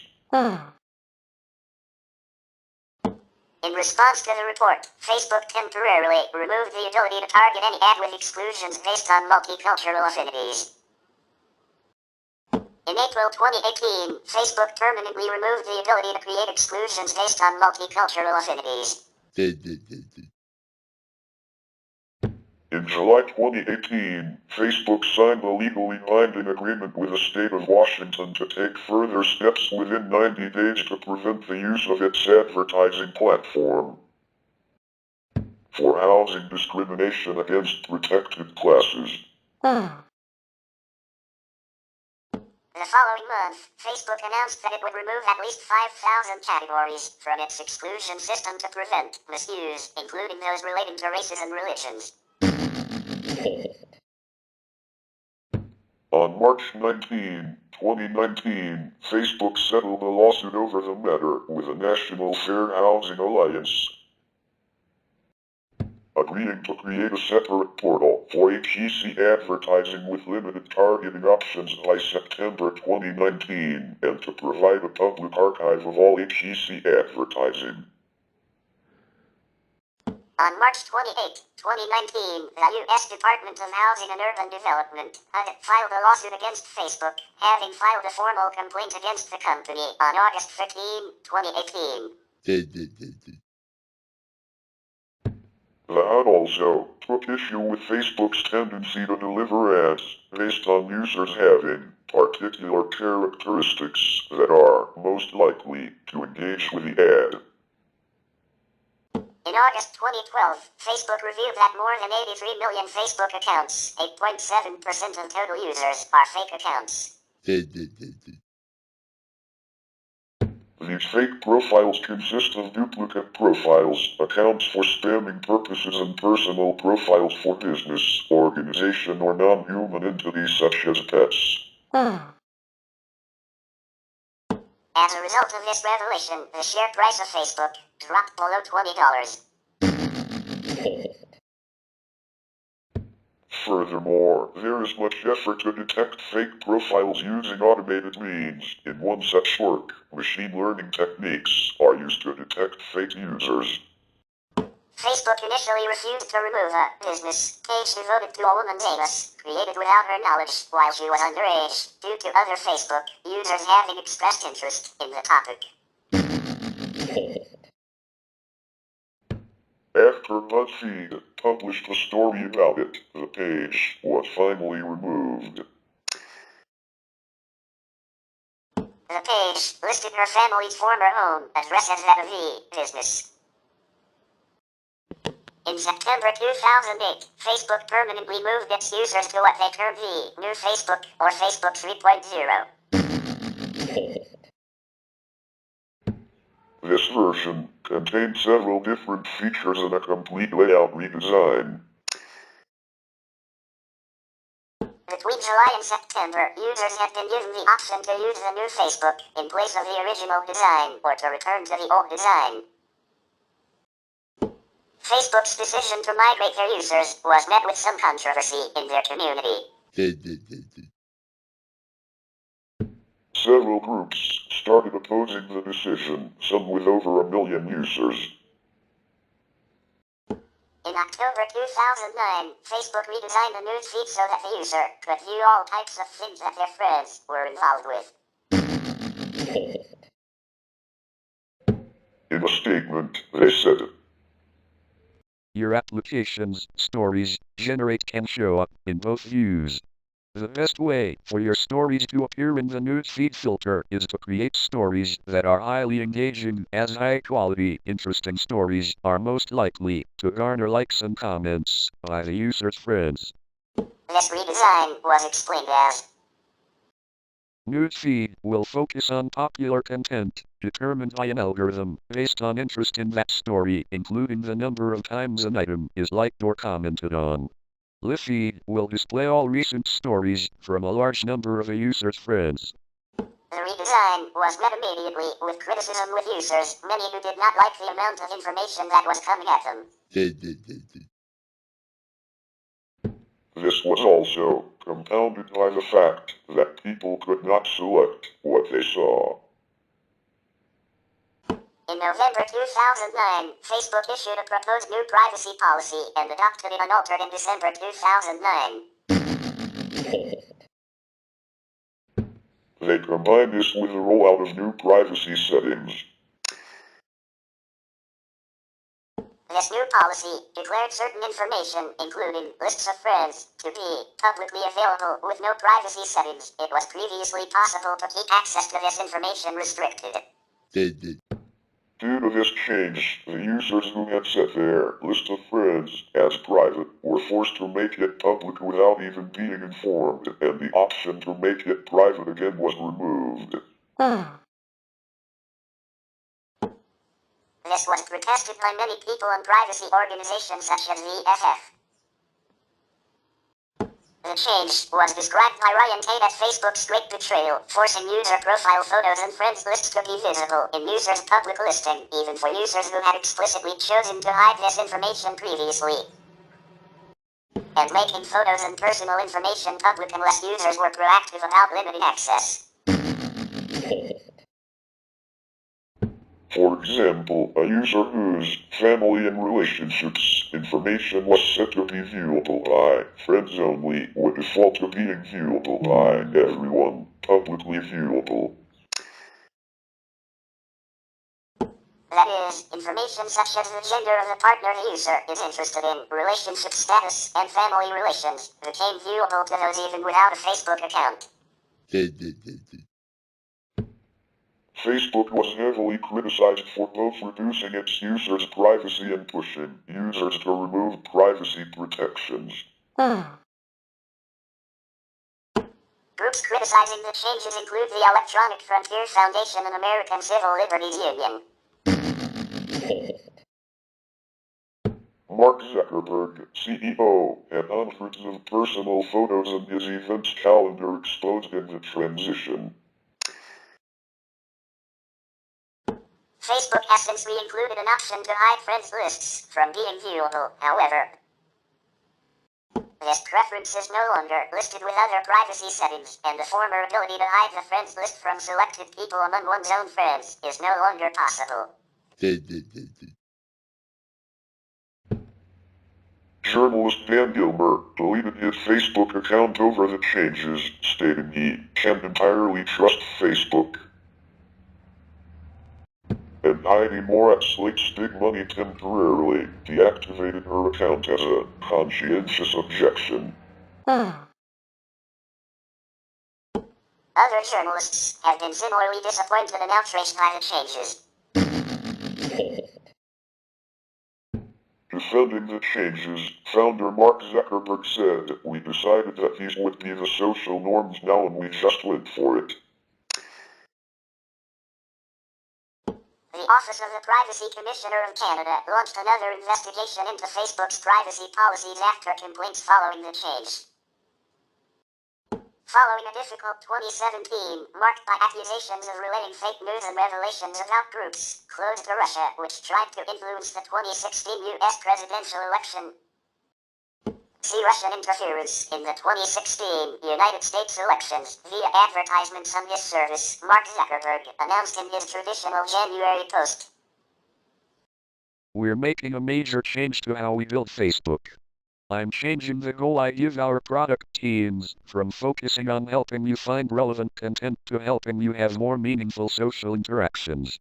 Mark Zuckerberg.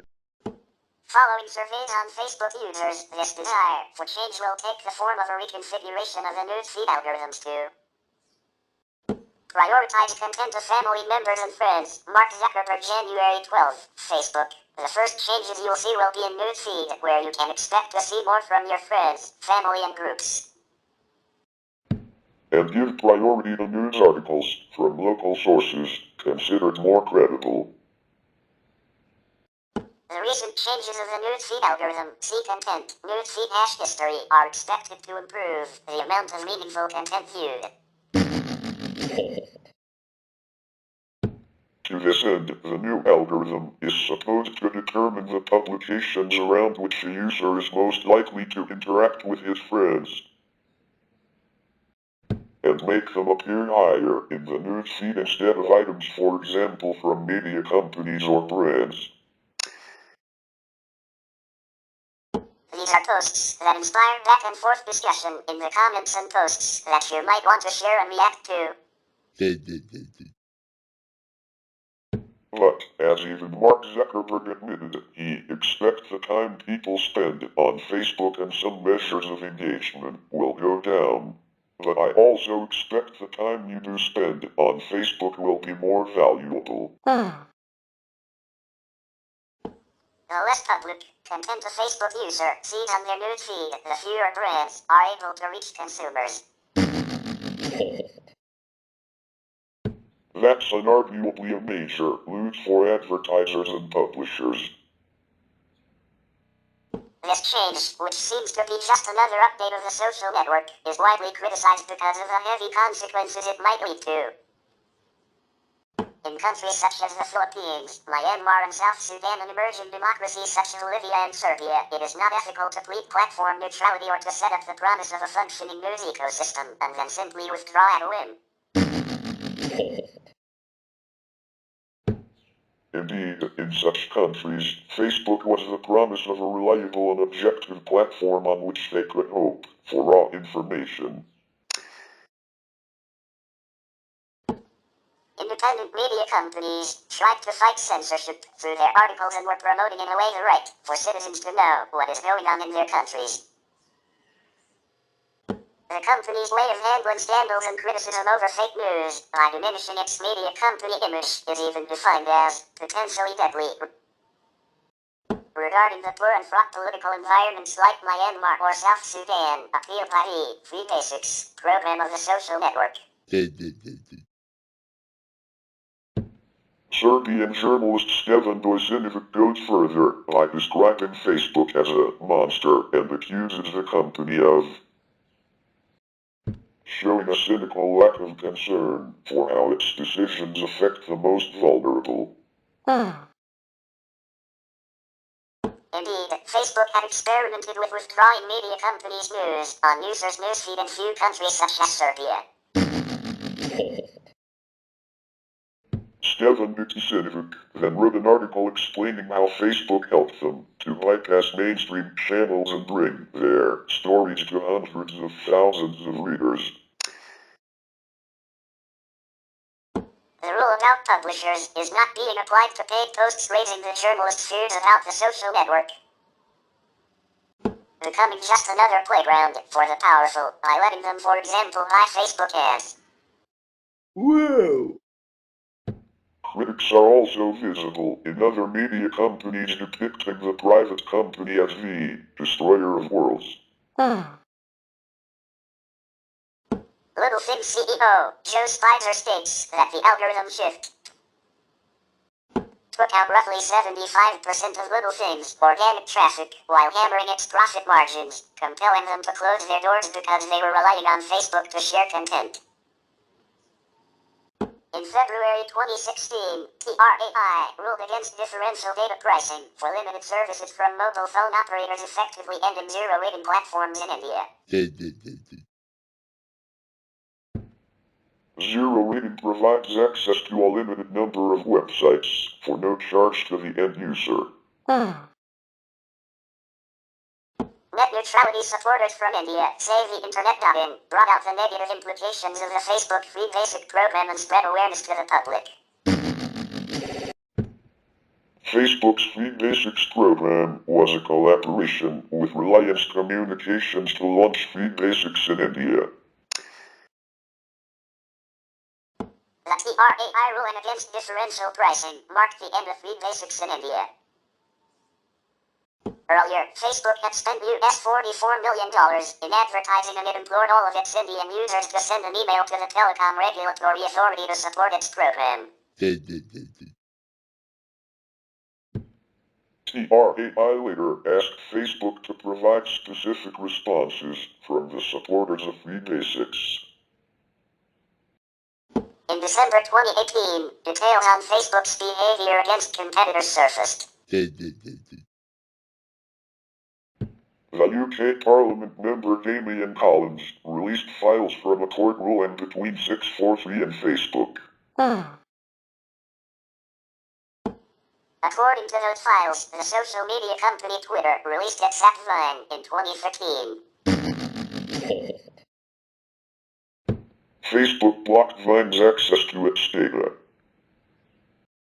In July 2020, Facebook, along with other tech giants Apple, Amazon, and Google, were accused of maintaining harmful power and anti-competitive strategies to quash potential competitors in the market.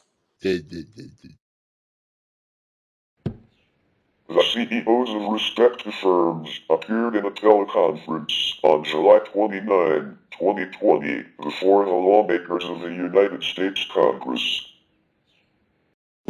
In what is known as the Facebook Cambridge Analytica data scandal, Facebook users were targeted with political advertising without informed consent in an attempt to promote right-wing causes, including the presidential election of Donald Trump. In addition to elections in the United States, Facebook has been implicated in electoral influence campaigns in places like Argentina, Kenya, Malaysia, the United Kingdom, and South Africa, as discussed in the 2019 documentary The Great Hack. In response to the Online News Act, Meta platforms began blocking access to news sites for Canadian users at the beginning of August 2023. This also extended to local Canadian news stories about the wildfires, a decision that was heavily criticized by Trudeau, local government officials, academics, researchers, and evacuees. Ollie Williams of Yellowknife's Cabin Radio said that users had to resort to posting screenshots of news stories, as posting news directly would result in the link getting blocked. Meta responded to these criticisms by stating that Canadians can continue to use our technologies to connect with their communities and access reputable information. From official government agencies, emergency services, and non-governmental organizations, and encouraged them to use Facebook's safety check feature. Facebook has experienced a steady stream of controversies over how it handles user privacy, repeatedly adjusting its privacy settings and policies. Since 2009, Facebook has been participating in the PRISM secret program, sharing with the U.S. National Security Agency audio, video, photographs, emails, documents, and connection logs from user profiles, among other social media services. On November 29, 2011, Facebook settled Federal Trade Commission charges that it deceived consumers by failing to keep privacy promises. In August 2013, High Tech Bridge published a study showing that links included in Facebook messaging service messages were being accessed by Facebook. In January 2014, two users filed a lawsuit against Facebook alleging that their privacy had been violated by this practice. On June 7, 2018, Facebook announced that a bug had resulted in about 14 million Facebook users having their default sharing setting for all new posts set to public. Its data sharing agreement with Chinese companies such as TaBNWNE came under the scrutiny of U.S. lawmakers, although the information accessed was not stored on TaBNWNE servers and remained on users' phones. On April 4, 2019, 500 million records of Facebook users were found exposed on Amazon cloud servers containing information about users' friends, likes, groups, and checked-in locations, as well as names, passwords, and email addresses. The phone numbers of at least 200 million Facebook users were found to be exposed on an open online database in September 2019. They included 133 million U.S. users, 18 million from the UK, and 50 million from users in Vietnam. After removing duplicates, the 419 million records have been reduced to 219 million. The database went offline after TechCrunch contacted the web host. It is thought the records were amassed using a tool that Facebook disabled in April 2018 after the Cambridge Analytica controversy. A Facebook spokeswoman said in a statement, "The dataset is old and appears to have information obtained before we made changes last year. There is no evidence that Facebook accounts were compromised." Facebook's privacy problems resulted in companies like Viber Media and Mozilla discontinuing advertising on Facebook's platforms. A January 2024 study by Consumer Reports found that among a self-selected group of volunteer participants, each user is monitored or tracked by over 2,000 companies on average. LiveRamp, a San Francisco-based data broker, is responsible for 96% of the data. Other companies such as Home Depot, Macy's, and Walmart are involved as well. In March 2024, a court in California released documents detailing Facebook's 2016 Project Ghostbusters. The project was aimed at helping Facebook compete with Snapchat and involved Facebook trying to develop decryption tools to collect, decrypt, and analyze traffic that users generated when visiting Snapchat and, eventually, YouTube and Amazon. The company eventually used its tool in auto to initiate man-in-the-middle attacks and read users' traffic before it was encrypted. Facebook was accused of committing systemic racial bias by the Equal Employment Opportunity Commission based on the complaints of 3 rejected candidates and a current employee of the company. The 3 rejected employees, along with the operational manager at Facebook as of March 2021, accused the firm of discriminating against black people. The EEOC initiated an investigation into the case in March 2021. The shadow profile refers to the data Facebook collects about individuals without their explicit permission. For example, the like button that appears on third-party websites allows the company to collect information about an individual's internet browsing habits, even if the individual is not a Facebook user. Data can also be collected by other users. For example, a Facebook user can link their email account to their Facebook to find friends on the site, allowing the company to collect the email addresses of users and non-users alike. Over time, countless data points about an individual are collected. Any single data point perhaps cannot identify an individual, but together allows the company to form a unique profile. This practice has been criticized by those who believe people should be able to opt out of involuntary data collection. Additionally, while Facebook users have the ability to download and inspect the data they provide to the site, data from the users' shadow profile is not included, and non-users of Facebook do not have access to this tool regardless.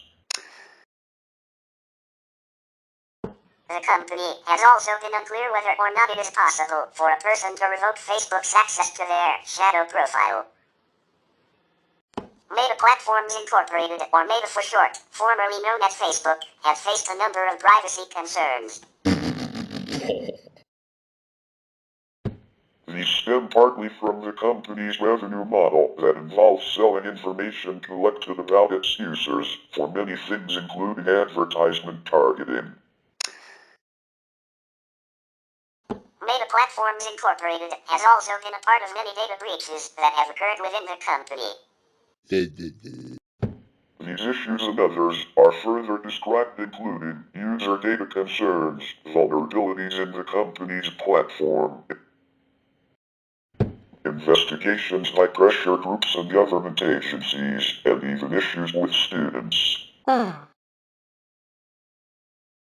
addition, employers and other organizations/individuals have been known to use Meta Platforms Incorporated for their own purposes. As a result, individuals' identities and private information have sometimes been compromised without their permission.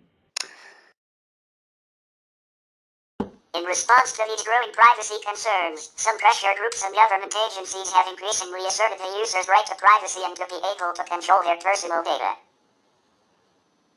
In September 2024, the Federal Trade Commission released a report summarizing 9 company responses, including from Facebook, to orders made by the agency pursuant to Section 6B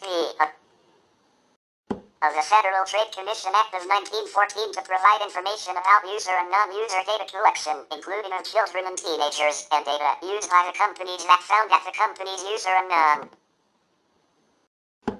data practices put individuals vulnerable to identity theft, stalking, unlawful discrimination, emotional distress and mental health issues, social stigma, and reputational harm. In 2010, the Electronic Frontier Foundation identified 2 personal information aggregation techniques called connections and instant personalization. They demonstrated that anyone could get access to information saved to a Facebook profile, even if the information was not intended to be made public.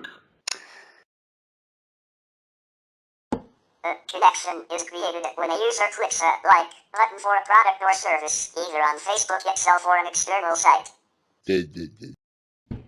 Facebook treats such relationships as public information, and the user's identity may be displayed on the Facebook page of the product or service. Instant Personalization was a pilot program that shared Facebook account information with affiliated sites, such as sharing a user's list of liked bands with a music website, so that when the user visits the site, their preferred music plays automatically. The FF noted that, for users that have not opted out, instant personalization is instant data leakage.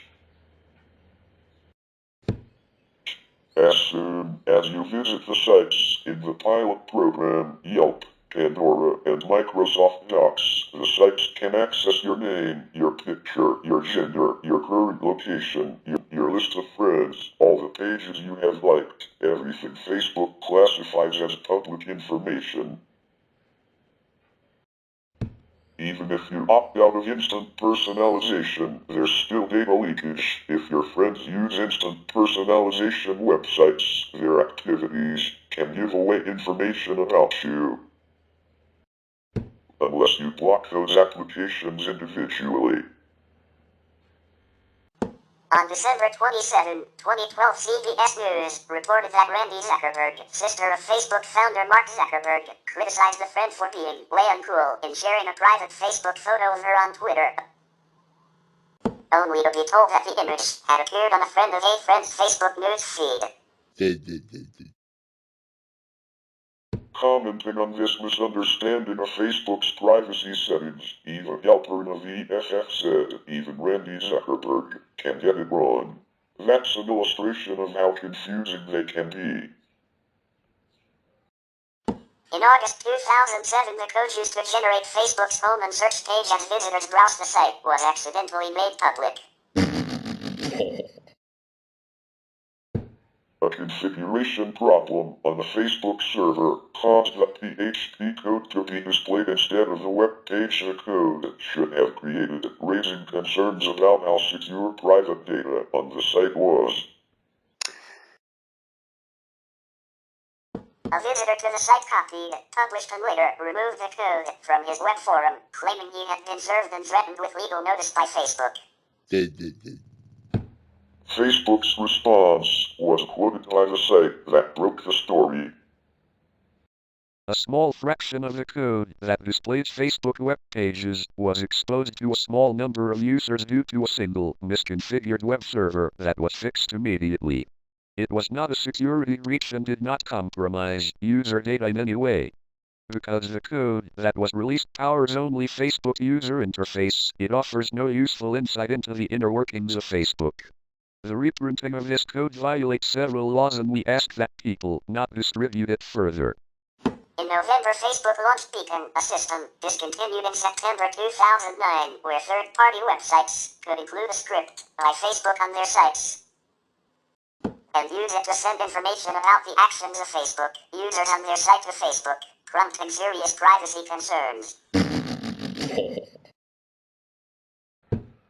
Information such as purchases made in games played were published in the user's news feed.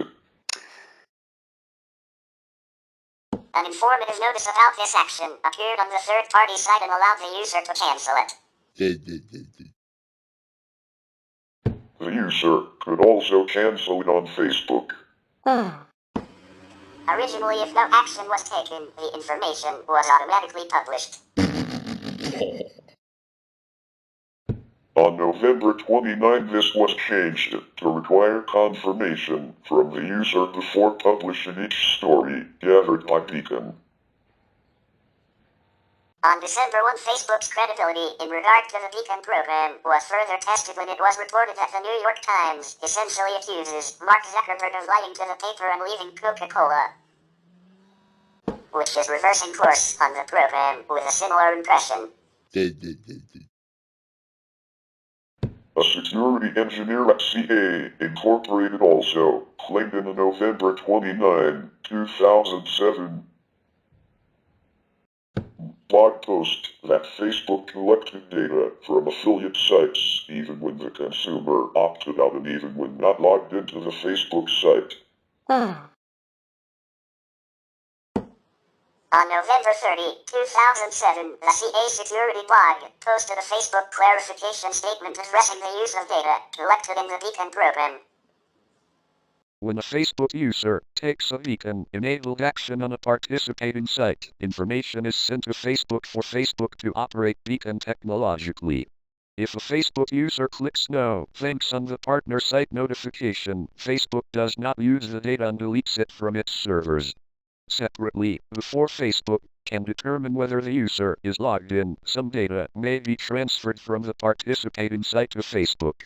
In those cases, Facebook does not associate the information with any individual user account and deletes the data as well.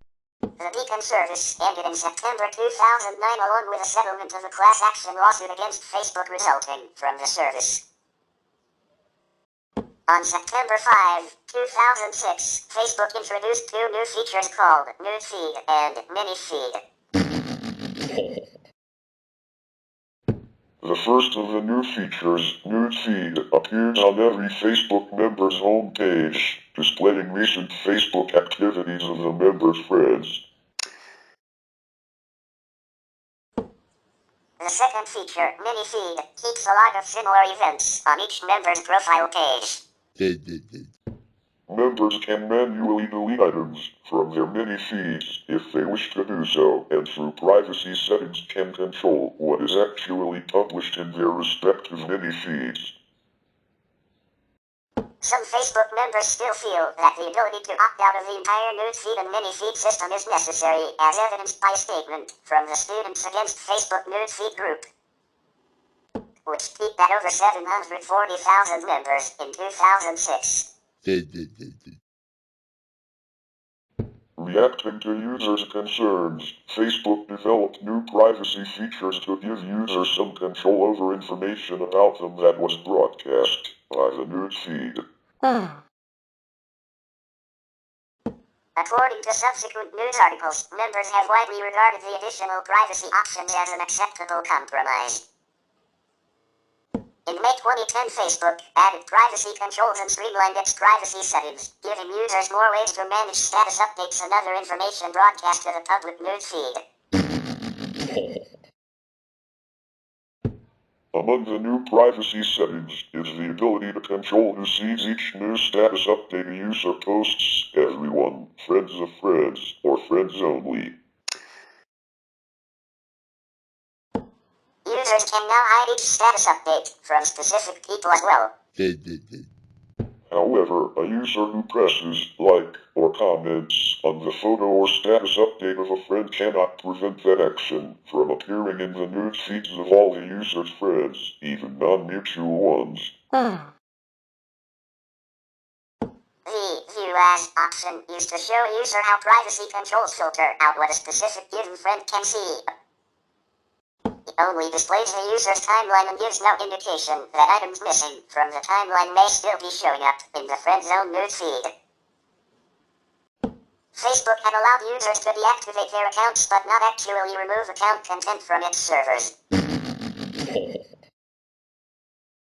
A Facebook representative explained to a student from the University of British Columbia that users had to clear their own accounts by manually deleting all of the content including wall posts, friends, and groups.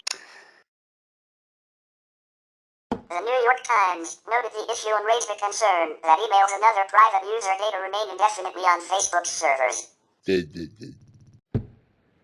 Facebook subsequently began allowing users to permanently delete their accounts in 2010. Facebook's privacy policy now states, when you delete an account, it is permanently deleted from Facebook. A notable ancillary effect of social networking websites is the ability for participants to mourn publicly for a deceased individual. On Facebook, friends often leave messages of sadness, grief, or hope on the individual's page, transforming it into a public book of condolences. This particular phenomenon has been documented at a number of schools. Facebook originally held a policy that profiles of people known to be deceased would be removed after 30 days due to privacy concerns. Due to user response, Facebook changed its policy to place deceased members' profiles in a memorialization state. Facebook's privacy policy regarding memorialization says, if we are notified that a user is deceased, we may memorialize the user's account.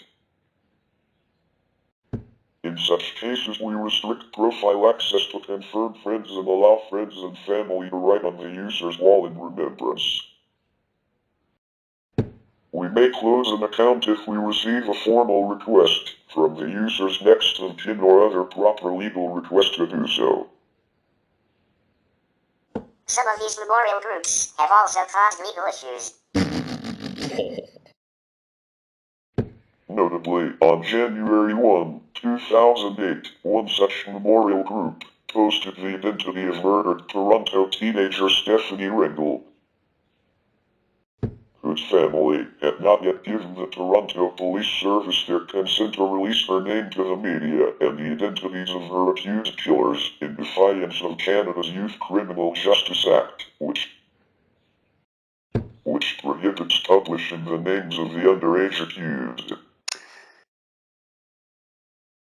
While police and Facebook staff attempted to comply with the privacy regulations by deleting such posts, they noted difficulty in effectively policing the individual users who repeatedly republished the deleted information. In July 2007, Adrian Felt, an undergraduate student at the University of Virginia, discovered a cross-site scripting XSS hole in the Facebook platform that could inject JavaScript into profiles.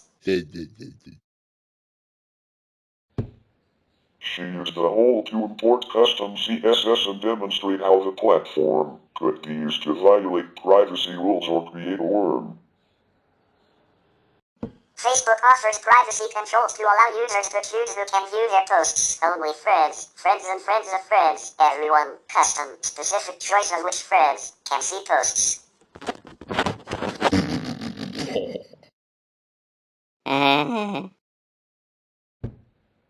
While these options exist, there are still methods by which otherwise unauthorized third parties can view a post. For example, posting a picture and marking it as only viewable by friends, but tagging someone else as appearing in that picture, causes the post to be viewable by friends of the tagged persons. Photos taken of people by others can be posted on Facebook without the knowledge or consent of people appearing in the image. Persons may have multiple photos, which feature them on Facebook without being aware of it. A study has suggested that a photo of a person which reflects poorly on them posted online can have a more harmful effect than losing a password. When commenting on a private post, the commenting user is not informed if the post they commented on is later made public, which would make their comment on said post also publicly viewable. Quit Facebook Day was an online event which took place on May 31, 2010, coinciding with Memorial Day, in which Facebook users stated that they would quit the social network due to privacy concerns. It was estimated that 2% of Facebook users coming from the United States would delete their accounts. However, only 33,000, roughly 0.0066% of its roughly 500 million members at the time, users quit the site. The number one reason for users to quit Facebook was privacy concerns, 48%, being followed by a general dissatisfaction with Facebook, 14%. Negative aspects regarding Facebook friends, 13%, and the feeling of getting addicted to Facebook, 6%. Facebook Twitters were found to be more concerned about privacy, more addicted to the internet, and more conscientious. Facebook enabled an automatic facial recognition feature in June 2011 called Tag Suggestions, a product of a research project named DeepFace.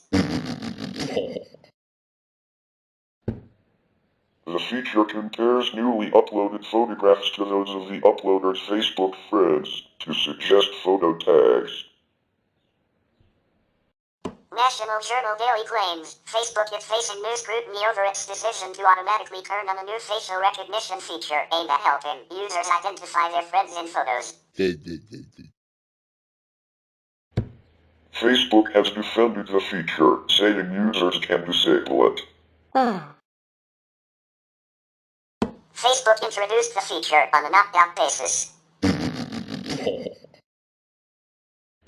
European Union data protection regulators said they would investigate the feature to see if it violated privacy rules.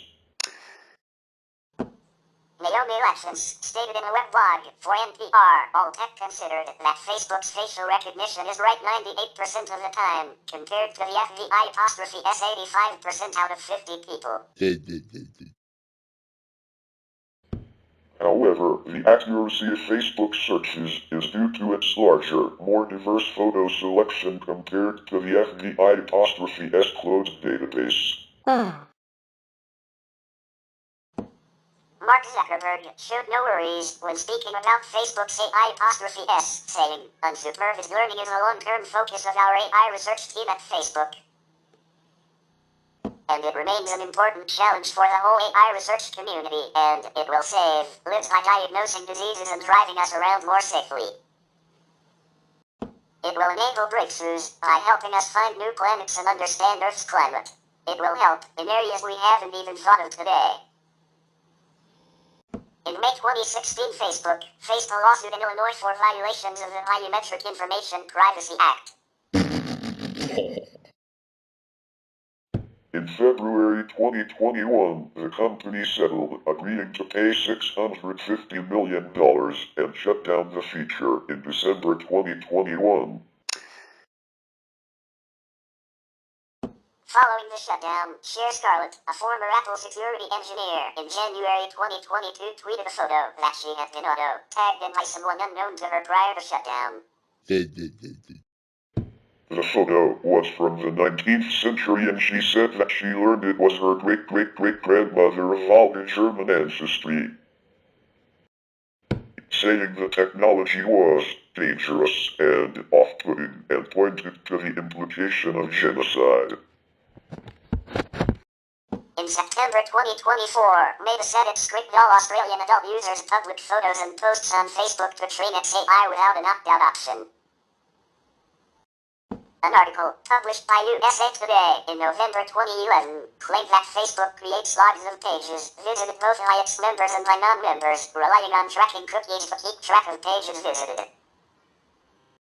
In early November 2015, Facebook was ordered by the Belgian Privacy Commissioner to cease tracking non-users, citing European laws, or risk fines of up to £250,000 per day. As a result, instead of removing tracking cookies, Facebook banned non-users in Belgium from seeing any material on Facebook, including publicly posted content, unless they sign in.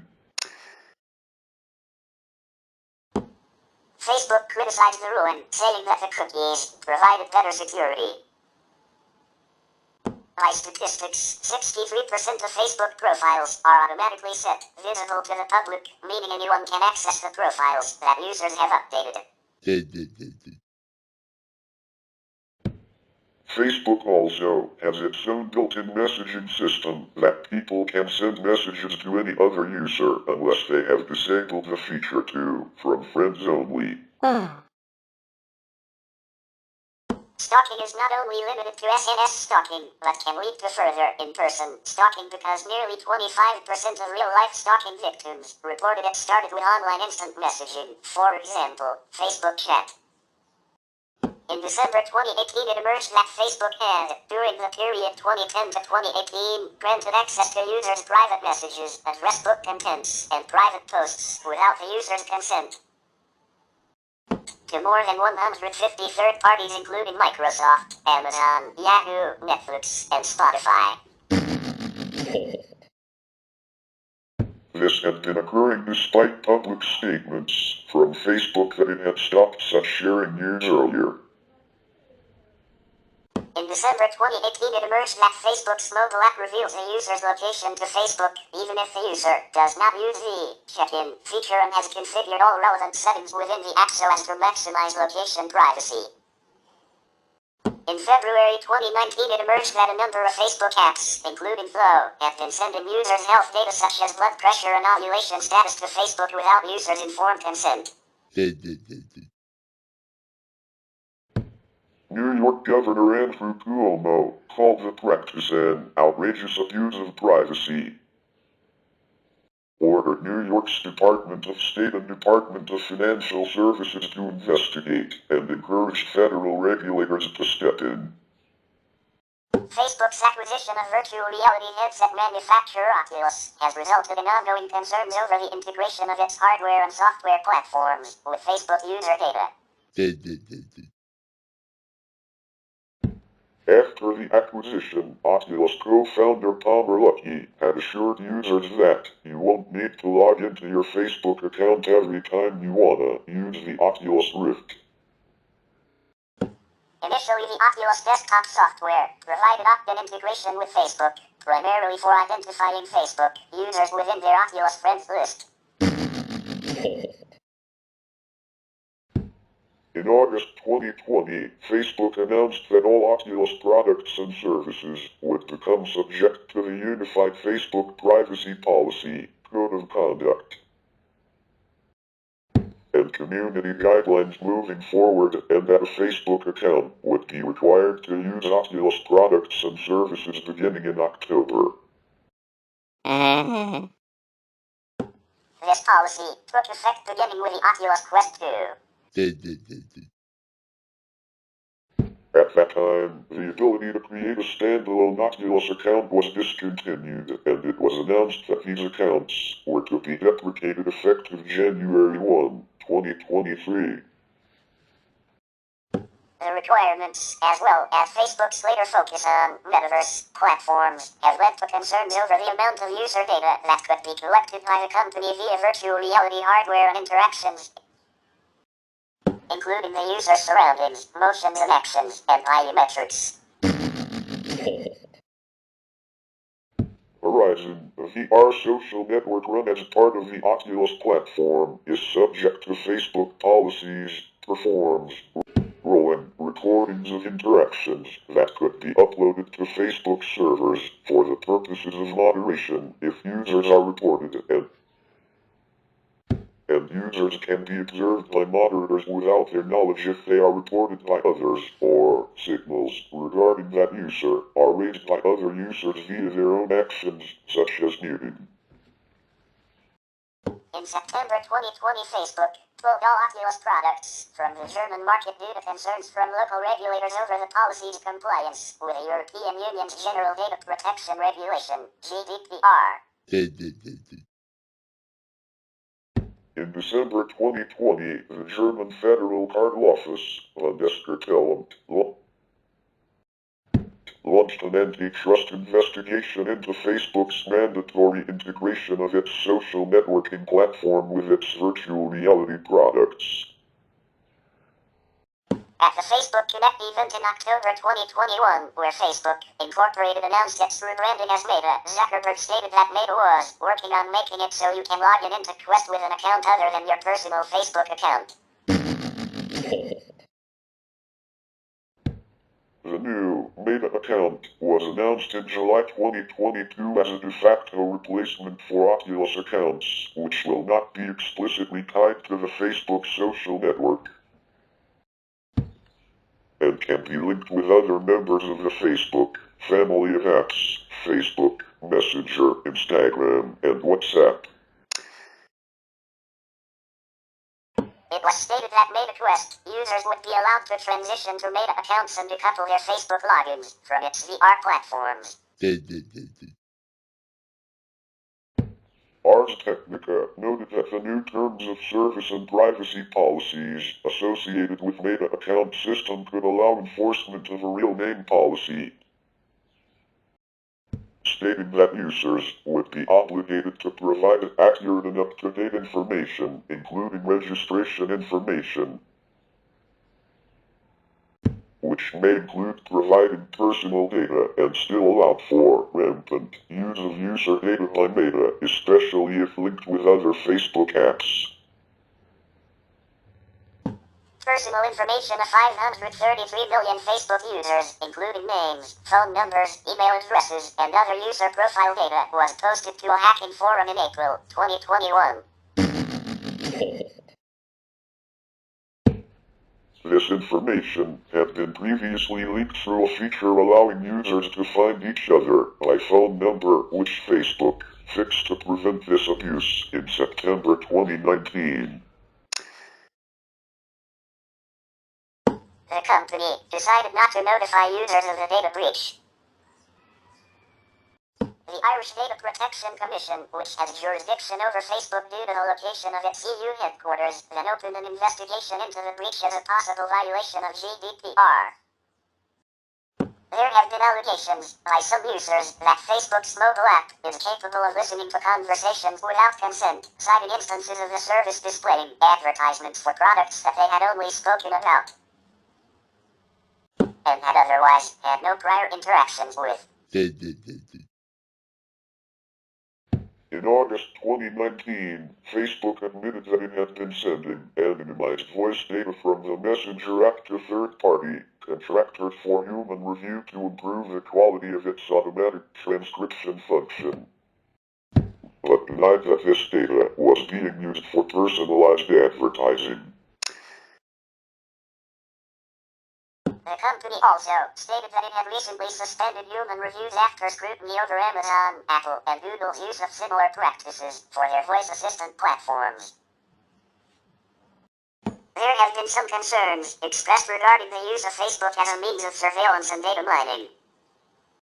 Two Massachusetts Institute of Technology, MIT, students used an automated script to download the publicly posted information of over 70,000 Facebook profiles from 4 schools.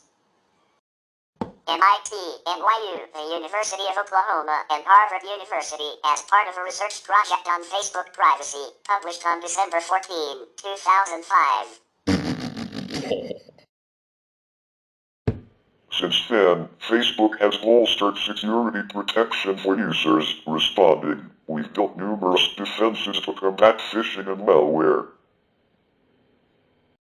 including complex, automated systems that work behind the scenes to detect and flag Facebook accounts that are likely to be compromised.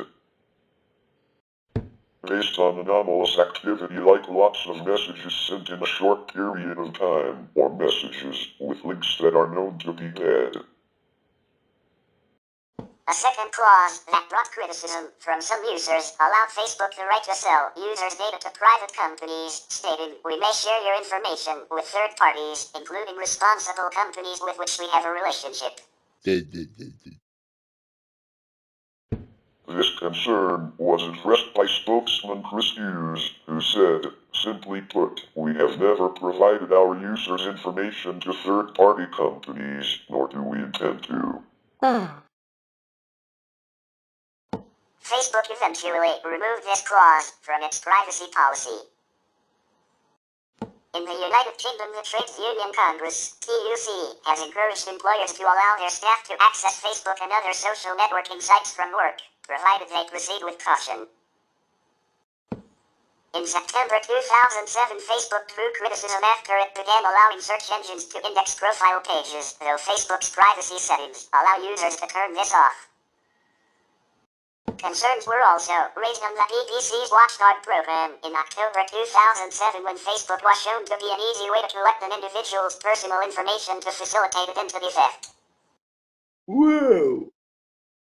However, there is barely any personal information presented to non-friends if users leave the privacy controls on their default settings. The only personal information visible to a non-friend is the user's name, gender, profile picture, and networks. An article in the New York Times in February 2008 pointed out that Facebook does not actually provide a mechanism for users to close their accounts and raised the concern that private user data would remain indefinitely on Facebook's servers. As of 2013, Facebook gives users the options to deactivate or delete their accounts. Deactivating an account allows it to be restored later, while deleting it will remove the account permanently, although some data submitted by that account, like posting to a group or sending someone a message, will remain. In 2013, Facebook acquired Anavo, a developer of mobile utility apps such as Anavo Protect VPN, which is used as part of an Insights platform to gauge the use and market share of apps. This data has since been used to influence acquisitions and other business decisions regarding Facebook products. Criticism of this practice emerged in 2018 when Facebook began to advertise the Anavo Protect VPN within its main app on iOS devices in the United States. Media outlets considered the app to effectively be spyware due to its behavior, adding that the app's listings did not readily disclaim Facebook's ownership of the app and its data collection practices. Facebook subsequently pulled the iOS version of the app, citing new iOS App Store policies forbidding apps from performing analytics on the usage of other apps on a user's device. Since 2016, Facebook has also run Project Atlas, publicly known as Facebook Research, a market research program inviting teenagers and young adults between the ages of 13 and 35 to have data such as their app usage, web browsing history, web search history, location history, personal messages, photos, videos, emails, and Amazon order history analyzed by Facebook.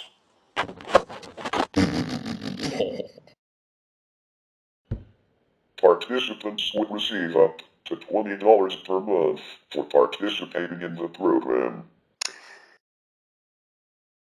Facebook Research is administered by third-party data testing services, including Applause, and requires users to install a Facebook root certificate on their phone. After a January 2019 report by TechCrunch on Project Atlas, which alleged that Facebook bypassed the App Store by using an Apple Enterprise program for apps used internally by a company's employees, Facebook refuted the article but later announced its discontinuation of the program on iOS. On January 30, 2019, Apple temporarily revoked Facebook's Enterprise Developer Program certificates for 1 day, which caused all of the company's internal iOS apps to become inoperable. Apple stated that Facebook has been using their membership to distribute a data collecting app to consumers, which is a clear breach of their agreement with Apple, and that the certificates were revoked to protect our users and their data. U.S. Senators Mark Warner, Richard Blumenthal, and Ed Markey separately criticized Facebook Research's targeting of teenagers and promised to sponsor legislation to regulate market research programs. In 2010, the Wall Street Journal found that many of Facebook's top-rated apps, including apps from Zynga and LolApps, were transmitting identifying information to dozens of advertising and internet tracking companies, like Ratleaf. The apps use an HTTP referrer that exposed the user's identity and sometimes their friends' identities. Facebook said that, while knowledge of user ID does not permit access to anyone's private information on Facebook, we plan to introduce new technical systems that will dramatically limit the sharing of user IDs. A blog post by a member of Facebook's team further stated that press reports have exaggerated the implications of sharing a user ID, though still acknowledging that some of the apps were passing the ID in a manner that violated Facebook's policies. In 2010, Canadian security consultant Ron Rose of Skull Security created a BitTorrent download consisting of the names of about 100 million Facebook users. Facebook likened the information to what is listed in a phone book. It included some who had opted not to be found by search engines, and some who did not realize their information was public.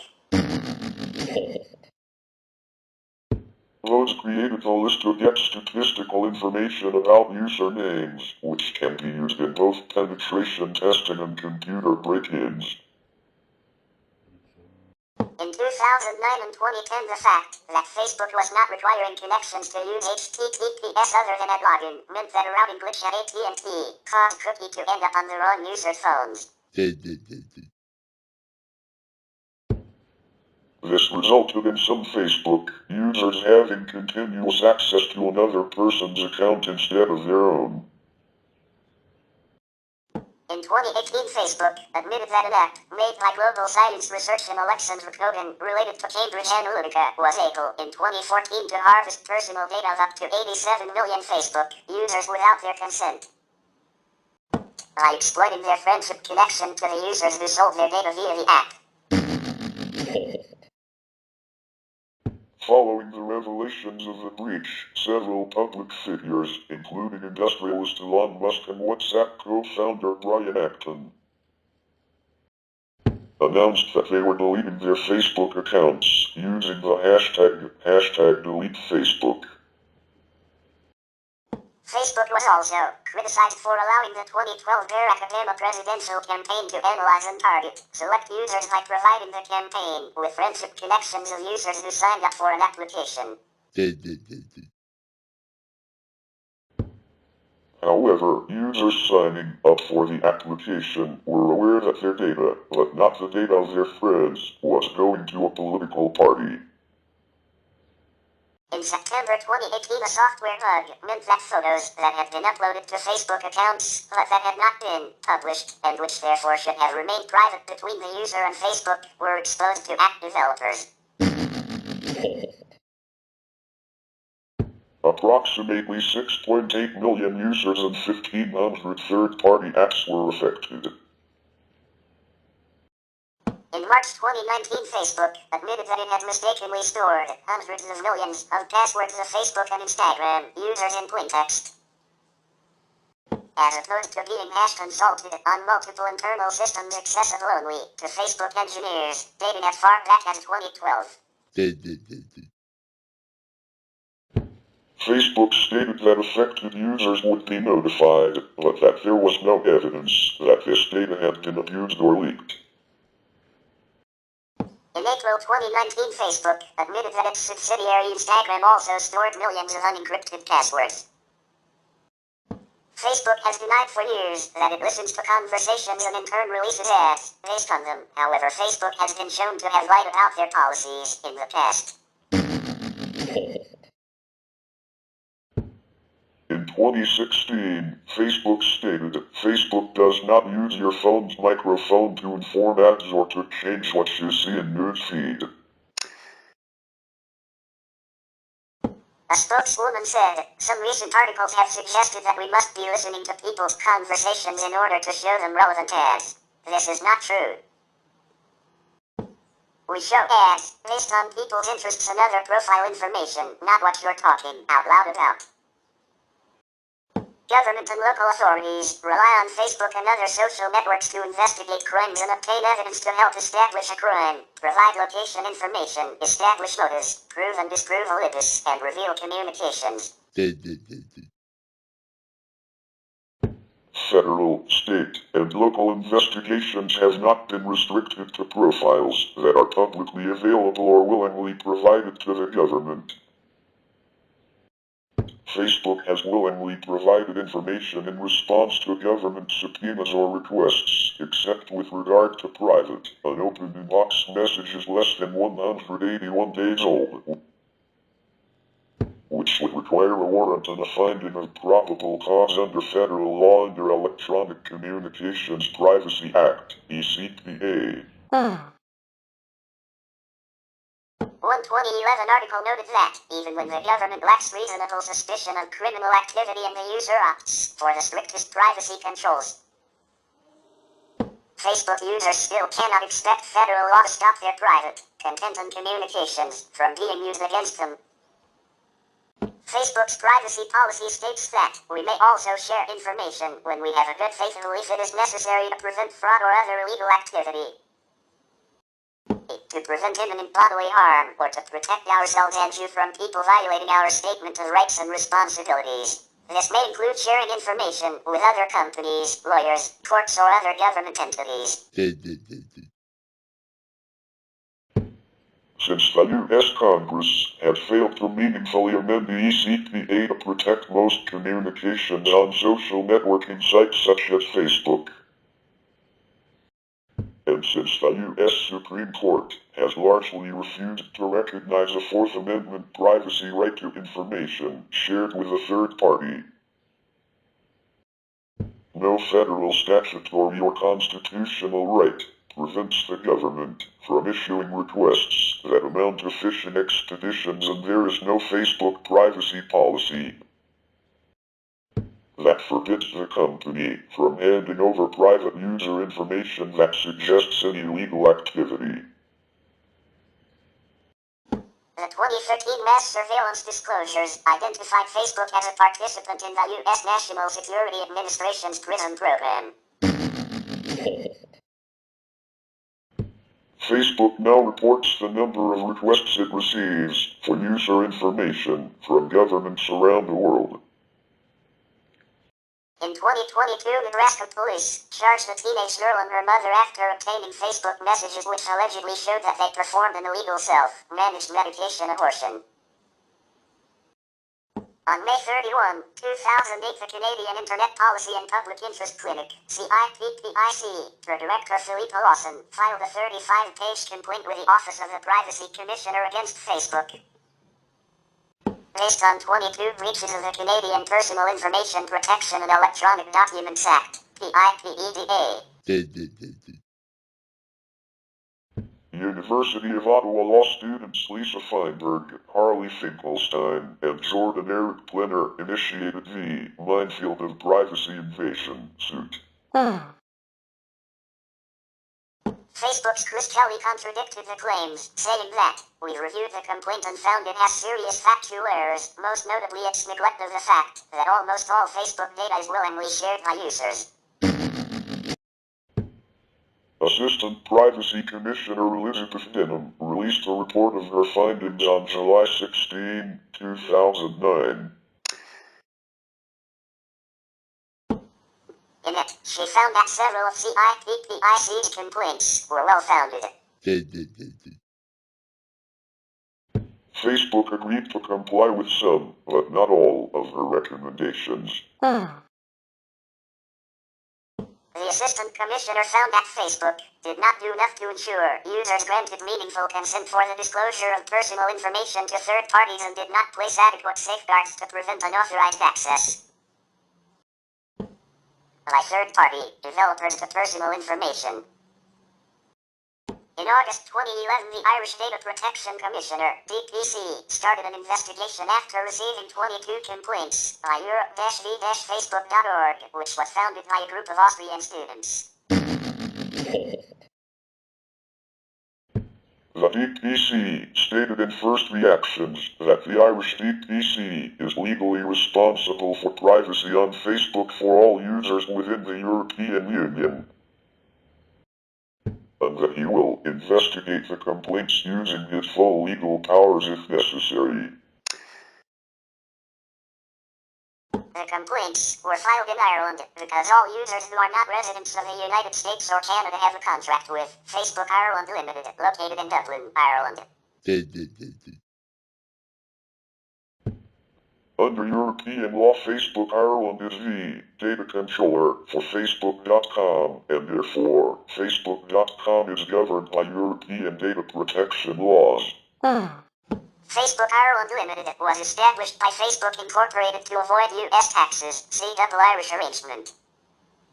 The group Europe-v-facebook.org made access requests at Facebook Ireland and received up to 1,222 pages of data per person in 57 data categories that Facebook was holding about them, including data that was previously removed by the users. The group claimed that Facebook failed to provide some of the requested data, including likes, facial recognition data, data about third-party websites that use social plugins visited by users, and information about uploaded videos. Currently, the group claims that Facebook holds at least 84 data categories about every user. The first 16 complaints target different problems, from undeleted old posts all the way to the question if sharing of new functions on Facebook should be opt-in or opt-out. The second wave of 6 more complaints was targeting more issues, including one against the like button. The most severe could be a complaint that claims that the privacy policy and the consent to the privacy policy is void under European laws. In an interview with the Irish Independent, a spokesperson said that the DPC will go and audit Facebook, go into the premises and go through in great detail every aspect of security.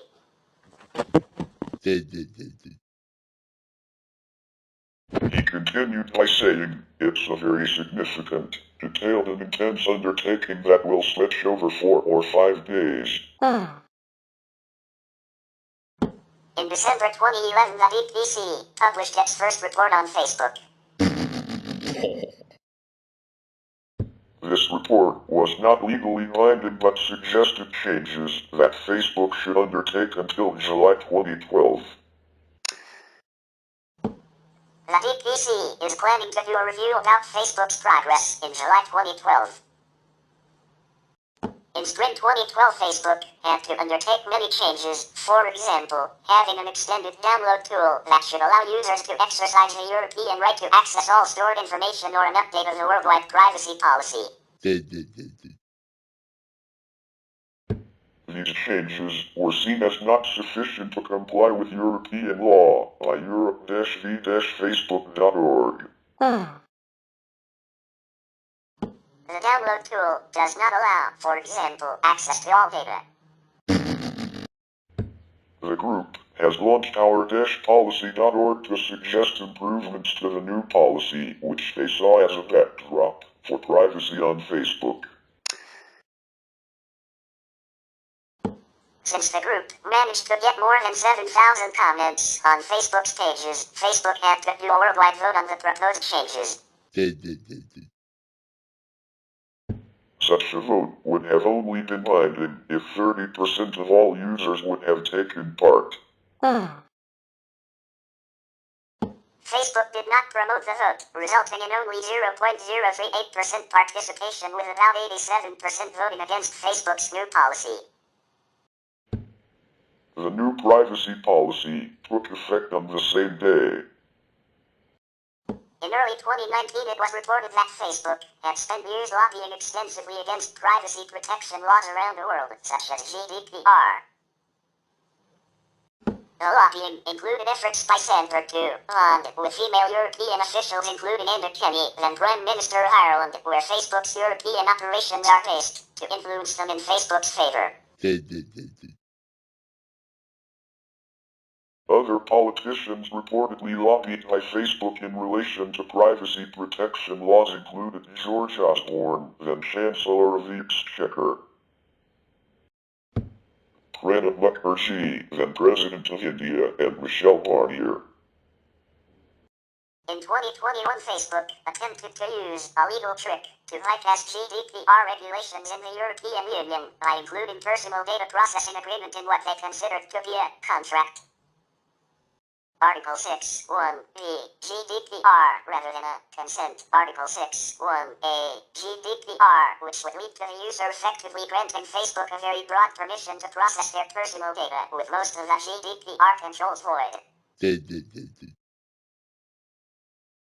Irish Data Protection Commission, DPC, expressed its preliminary approval for this bypass and sent its draft decision to other data protection authorities in the European Union, at which point the document was leaked to media and published on TaBNWNE.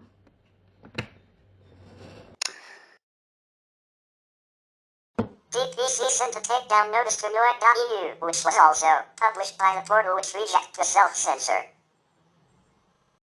In December 2019, the Hungarian Competition Authority fined Facebook around $4 million for false advertising, ruling that Facebook cannot market itself as a free, no-cost service because the use of detailed personal information to deliver targeted advertising constituted a compensation that must be provided to Facebook to use the service.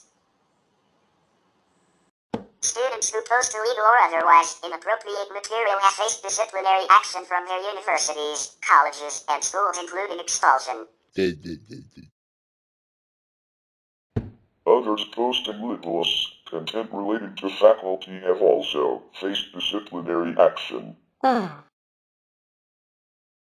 The Journal of Education for Business states that a recent study of 200 Facebook profiles found that 42% had comments regarding alcohol, 53% had photos involving alcohol use, 20% had comments regarding sexual activities, 25% had feminine or sexually provocative photos, and 50% included the use of profanity. It is inferred that negative or incriminating Facebook posts can affect alumni's and potential employers' perception of them. This perception can greatly impact the student's relationships, ability to gain employment, and maintain school enrollment.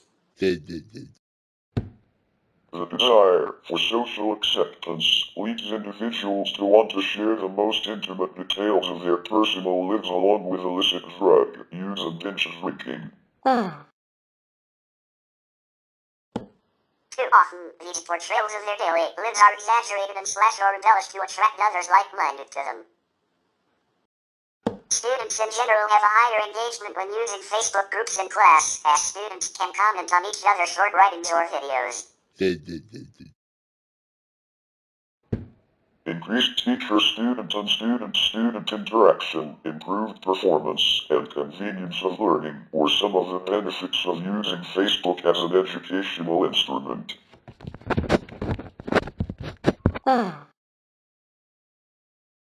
However, it limits students' writing to be shorter, since checking on spelling and typing on a phone keyboard is relatively more time-consuming.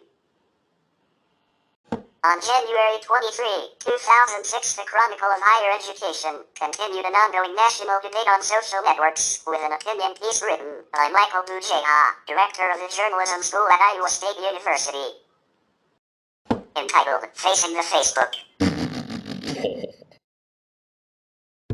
Bujeha, author of the Oxford University Press Text Interpersonal Divide, 2005, quoted representatives of the American Association of University Professors and Colleagues in higher education to document the distraction of students using Facebook and other social networks during class and at other venues in the wireless campus.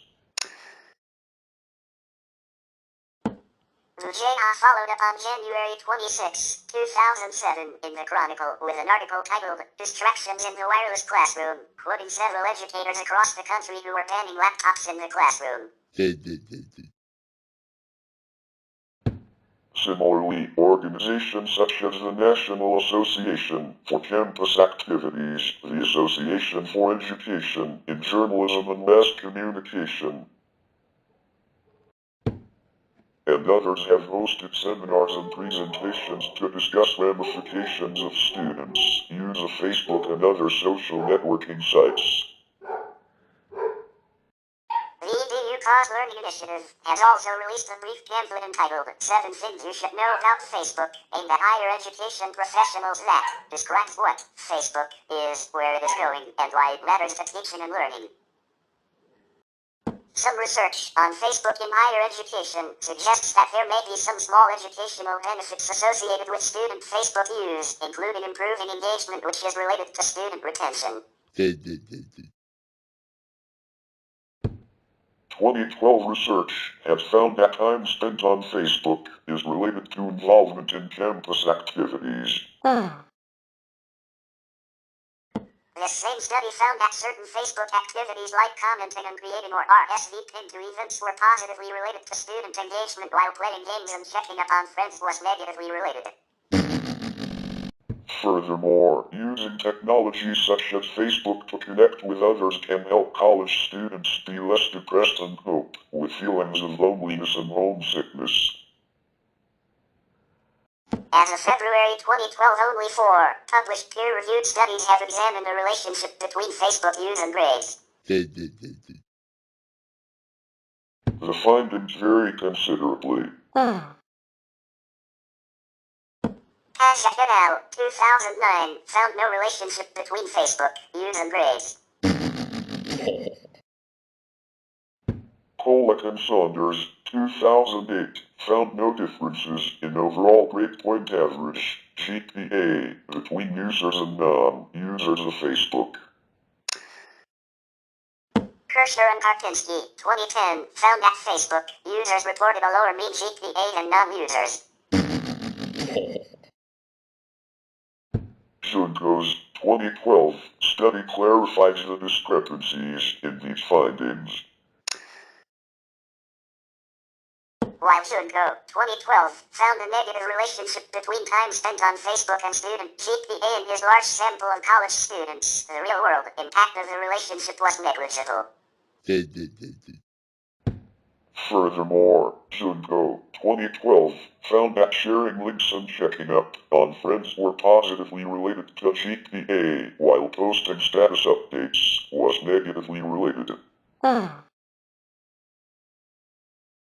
addition to noting the differences in how Facebook use was measured among the four studies, Junko, 2012, concludes that the ways in which students use Facebook are more important in predicting academic outcomes.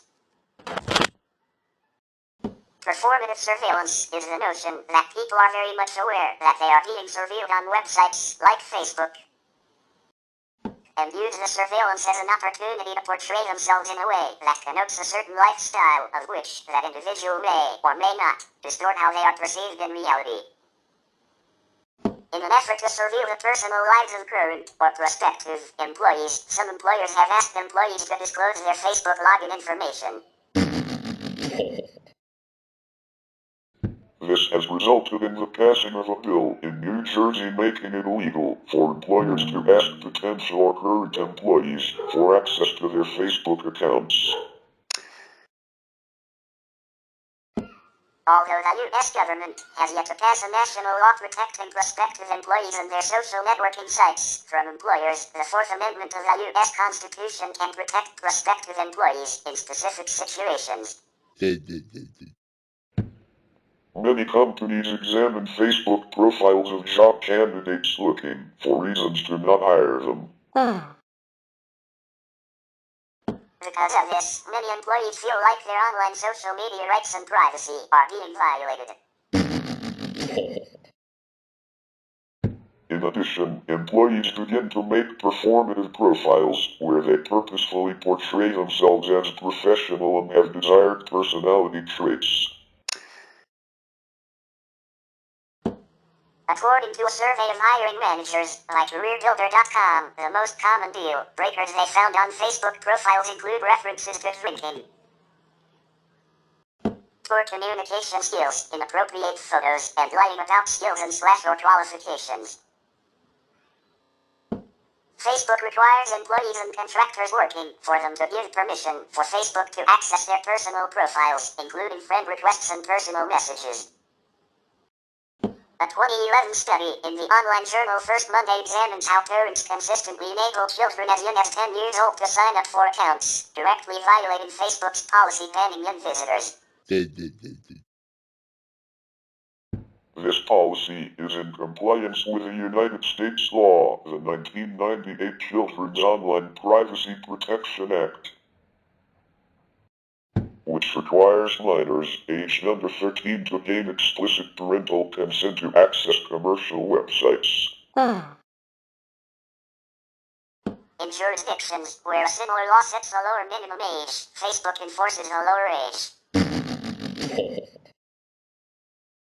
Of the 1,007 households surveyed for the study, 76% of parents reported that their child joined Facebook at an age younger than 13.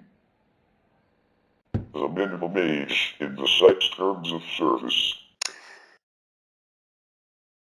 The study also reported that Facebook removes roughly 20,000 users each day for violating its minimum age policy. The study's authors also note, indeed, Facebook takes various measures both to restrict access to children and delete their accounts if they join. The findings of the study raise questions primarily about the shortcomings of United States federal law, but also implicitly continue to raise questions about whether or not Facebook does enough to publicize its terms of service with respect to minors.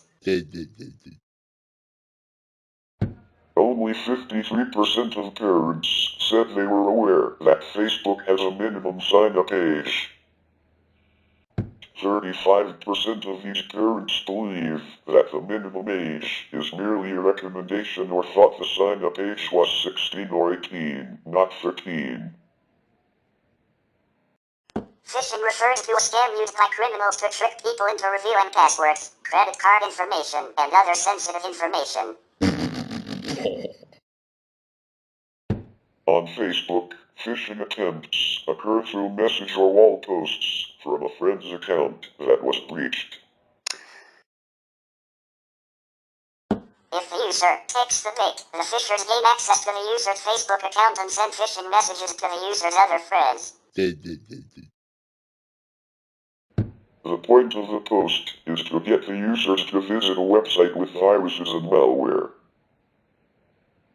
In April 2016, BuzzFeed published an article exposing dropshippers who were using Facebook and Instagram to swindle unsuspecting customers.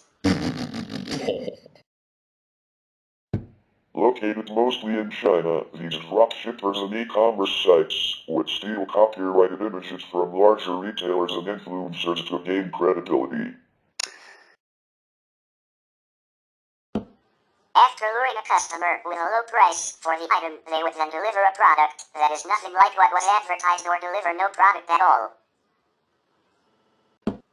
Facebook customer global sightings research sold information on over 87 million Facebook users to Cambridge Analytica, a political data analysis firm led by Alexander Nix. While approximately 270,000 people used the app, Facebook's API permitted data collection from their friends without their knowledge. At first, Facebook downplayed the significance of the breach and suggested that Cambridge Analytica no longer had access. Facebook then issued a statement expressing alarm and suspended Cambridge Analytica. Review of documents and interviews with former Facebook employees suggested that Cambridge Analytica still possessed the data. This was a violation of Facebook's consent decree with the Federal Trade Commission. This violation potentially carried a penalty of $40,000, $50,087 in 2024 per occurrence, totaling trillions of dollars. According to The Guardian, both Facebook and Cambridge Analytica threatened to sue the newspaper if it published the story. After publication, Facebook claimed that it had been lied to. On March 23, 2018, the English High Court granted an application by the Information Commissioner's Office for a warrant to search Cambridge Analytica's London offices, ending a standoff between Facebook and the Information Commissioner over responsibility. On March 25, Facebook published a statement by Zuckerberg in major UK and US newspapers apologizing over a breach of trust. You may have heard about a quiz app built by a university researcher that leaked Facebook data of millions of people in 2014. This was a breach of trust, and I'm sorry we didn't do more at the time. We're now taking steps to make sure this doesn't happen again. We've already stopped apps like this from getting so much information. Now we're limiting the data apps get when you sign in using Facebook. We're also investigating every single app that had access to large amounts of data before we fixed this. We expect there are others. And when we find them, we will ban them and tell everyone affected. Finally, we'll remind you which apps you've given access to your information so you can shut off the ones you don't want anymore. Thank you for believing in this community. I promise to do better for you. On March 26, the Federal Trade Commission opened an investigation into the matter. The controversy led Facebook to end its partnerships with data brokers who aid advertisers in targeting users. On April 24, 2019, Facebook said it could face a fine between $3 billion, $3.69 billion in 2024 dollars, to $5 billion, $6.15 billion in 2024 dollars, as a result of an investigation by the Federal Trade Commission. On July 24, 2019, the FTC fined Facebook $5 billion, the largest penalty ever imposed on a company for violating consumer privacy. Additionally, Facebook had to implement a new privacy structure, follow a 20-year settlement order, and allow the FTC to monitor Facebook. Whoa! Cambridge Analytica CEO and a developer faced restrictions on future business dealings and were ordered to destroy any personal information they collected. Cambridge Cambridge Analytica filed for bankruptcy. Facebook also implemented additional privacy controls and settings, in part to comply with the European Union's General Data Protection Regulation, GDPR, which took effect in May. Facebook also ended its active opposition to the California Consumer Privacy Act. Some, such as Meghan McCain, have drawn an equivalence between the use of data, like Cambridge Analytica and the Barack Obama's 2012 campaign, which, according to Investors Business Daily, encouraged supporters to download an Obama 2012 Facebook app that, when activated, let the campaign collect Facebook data both on users and their friends. Carol Davidson, the Obama for America OFA, former Director of Integration and Media Analytics, wrote that Facebook was surprised we were able to suck out the whole social graph. But they didn't stop us once they realized that was what we were doing.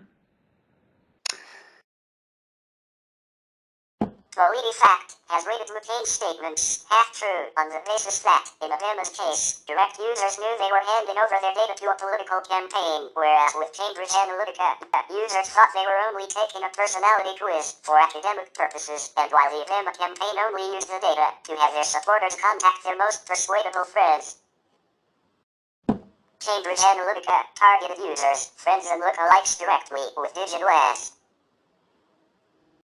In July 2019, cybersecurity researcher Sam Jadali exposed a catastrophic data leak known as DataSpy involving data provider DDMR and marketing intelligence company Nacho Analytics, NA.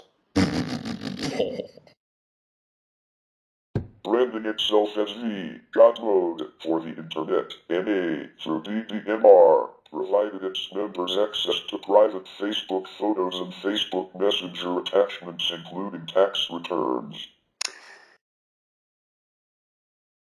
DataSpy harvested data from millions of Chrome and Firefox users through compromised browser extensions.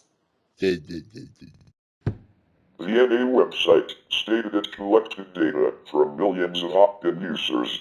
Jadali, along with journalists from Ars Technica and the Washington Post, interviewed impacted users, including a Washington Post staff member. According to the interviews, the impacted users did not consent to such collection. DataSpy demonstrated how a compromised user exposed the data of others, including the private photos and messenger attachments belonging to a Facebook user's network of friends. DataSpy exploited Facebook's practice of making private photos and messenger attachments publicly accessible via unique URLs. To bolster security in this regard, Facebook appends query strings in the URL so as to limit the period of accessibility. Nevertheless, NA provided real-time access to these unique URLs, which were intended to be secure. This allowed NA members to access the private content within the restricted time frame designated by Facebook.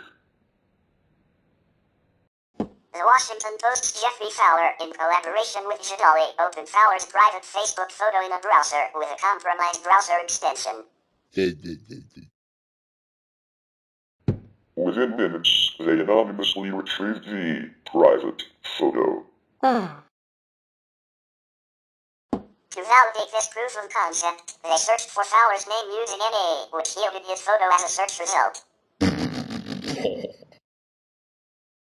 In addition, Jadali discovered Fowler's Washington Post colleague, Nick Mortalkalis, was directly impacted by DataSpy. Jadali's investigation elucidated how DataSpy disseminated private data to additional third parties, including foreign entities, within minutes of the data being acquired. In doing so, he identified the third parties who were scripting, storing, and potentially enabling the facial recognition of individuals in photos being furnished by DataSpy. On September 28, 2018, Facebook experienced a major breach in its security, exposing the data of 50 million users. The data breach started in July 2017 and was discovered on September 16. Facebook notified users affected by the exploit and logged them out of their accounts.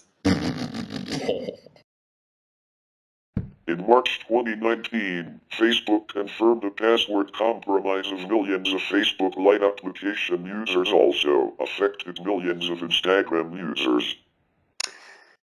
The reason cited was the storage of password as plain text instead of encryption, which could be read by its employees. On December 19, 2019, security researcher Bob Diachenko discovered a database containing more than 267 million Facebook user IDs, phone numbers, and names that were left exposed on the web for anyone to access without a password or any other authentication. In February 2020, Facebook encountered a major security breach in which its official Twitter account was hacked by a Saudi Arabia-based group called Our Mind. The group has a history of actively exposing high-profile social media profiles' vulnerabilities. In April 2021, The Guardian reported approximately 500 million users' data had been stolen, including birth dates and phone numbers. Facebook alleged it was old data from a problem fixed in August 2019 despite the data's having been released a year and a half later only in 2021. It declined to speak with journalists, had apparently not notified regulators, called the problem unfixable, and said it would not be advising users. In September 2024, Meta paid a $101 million fine for storing up to 600 million passwords of Facebook and Instagram users in plain text. The practice was initially discovered in 2019, though reports indicate passwords were stored in plain text since 2012. After acquiring Anavo in 2013, Facebook used its Anavo Protect Virtual Private Network (VPN) app to collect information on users' web traffic and app usage. This allowed Facebook to monitor its competitors' performance and motivated Facebook to acquire WhatsApp in 2014. Media outlets classified Anavo Protect as spyware.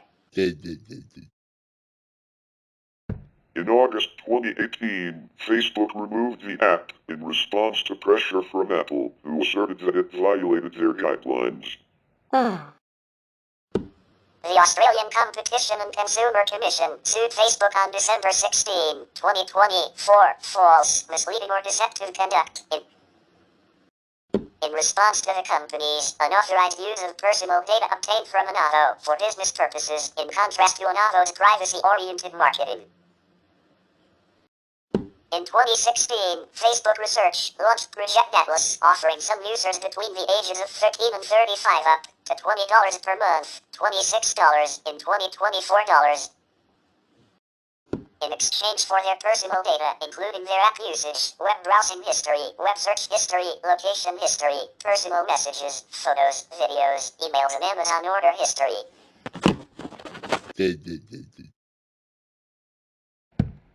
In January 2019, TechCrunch reported on the project.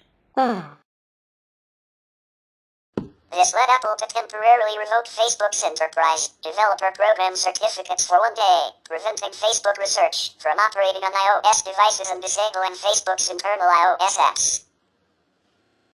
Ars Technica reported in April 2018 that the Facebook Android app had been harvesting user data, including phone calls and text messages, since 2015. In May 2018, several Android users filed a class action lawsuit against Facebook for invading their privacy. In January 2020, Facebook launched the Off Facebook Activity page, which allows users to see information collected by Facebook about their non-Facebook activities. The Washington Post columnist Jeffrey A. Fowler found that this included what other apps he used on his phone, even while the Facebook app was closed, what other websites he visited on his phone, and what in-store purchases he made from affiliated businesses, even while his phone was completely off. In November 2021, a report was published by Fairplay Global Action Plan and Reset Australia detailing accusations that Facebook was continuing to manage their ad targeting system with data collected from teen users. The accusations follow announcements by Facebook in July 2021 that they would cease ad targeting children. The company first apologized for its privacy abuses in 2009. Facebook apologies have appeared in newspapers, television, blog posts, and on Facebook. On March 25, 2018, leading US and UK newspapers published full-page ads with a personal apology from Zuckerberg. Zuckerberg issued a verbal apology on CNN.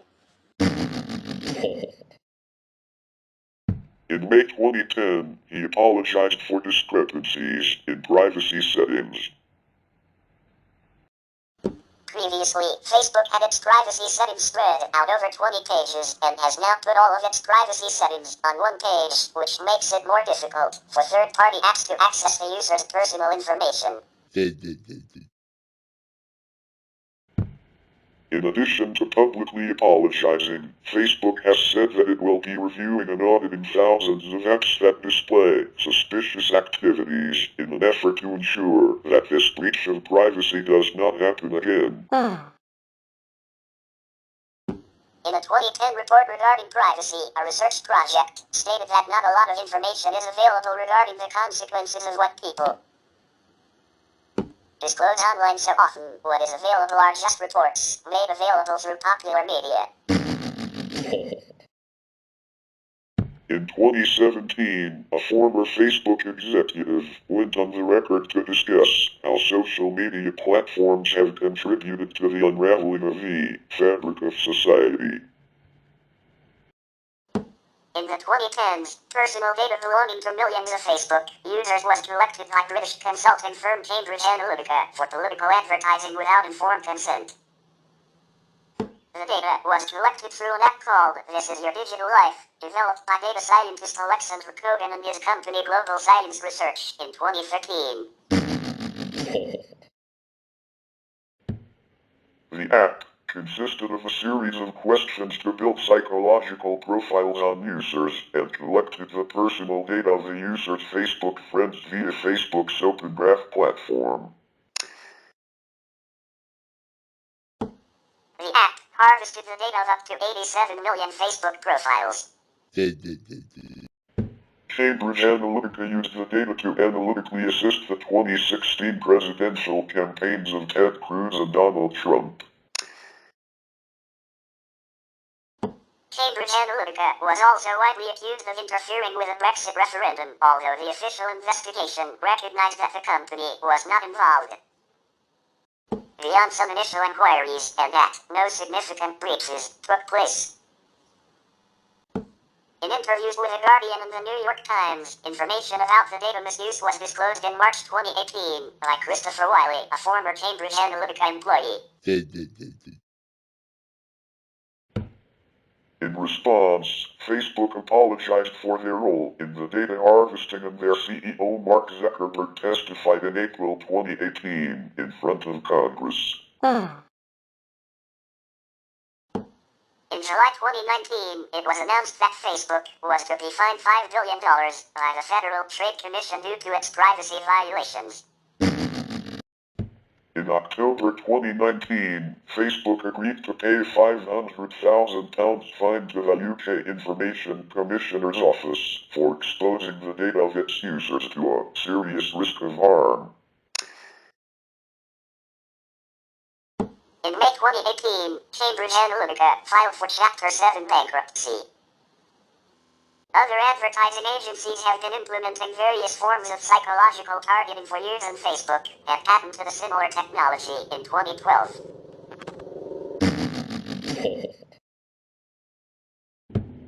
Nevertheless, Cambridge Analytica's methods and their high-profile clients, including the Trump presidential campaign and the UK's Leave.eu campaign, brought the problems of psychological targeting that scholars have been warning against to public awareness. The scandal sparked an increased public interest in privacy and social media's influence on politics.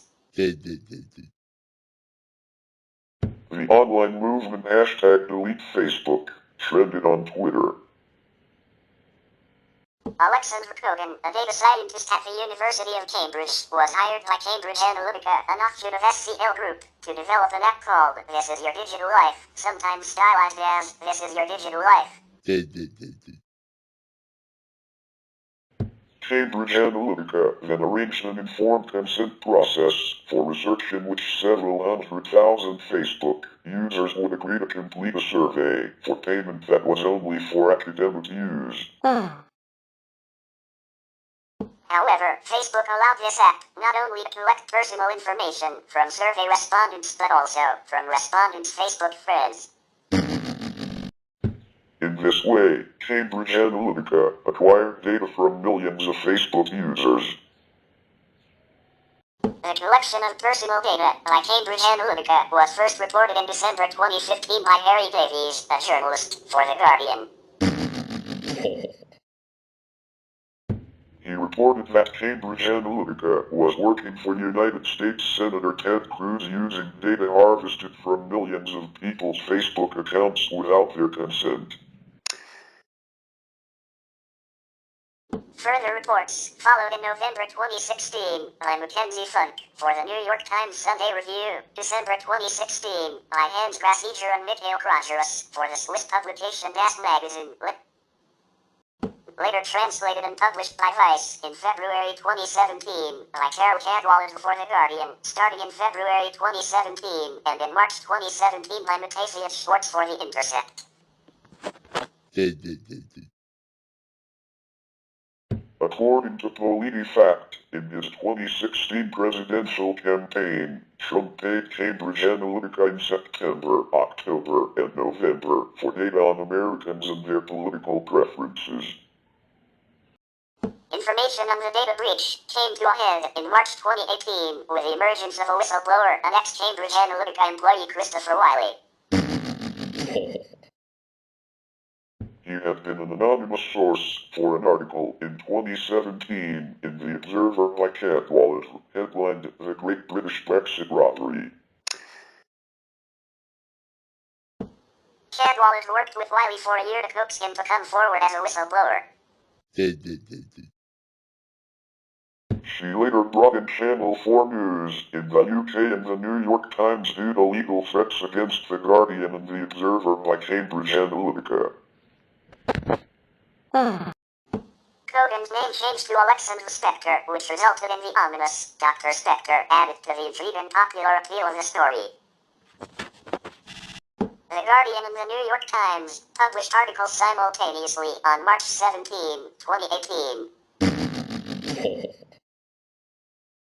More than $100 billion was knocked off Facebook's market capitalization in days, and politicians in the US and UK demanded answers from Facebook CEO Mark Zuckerberg.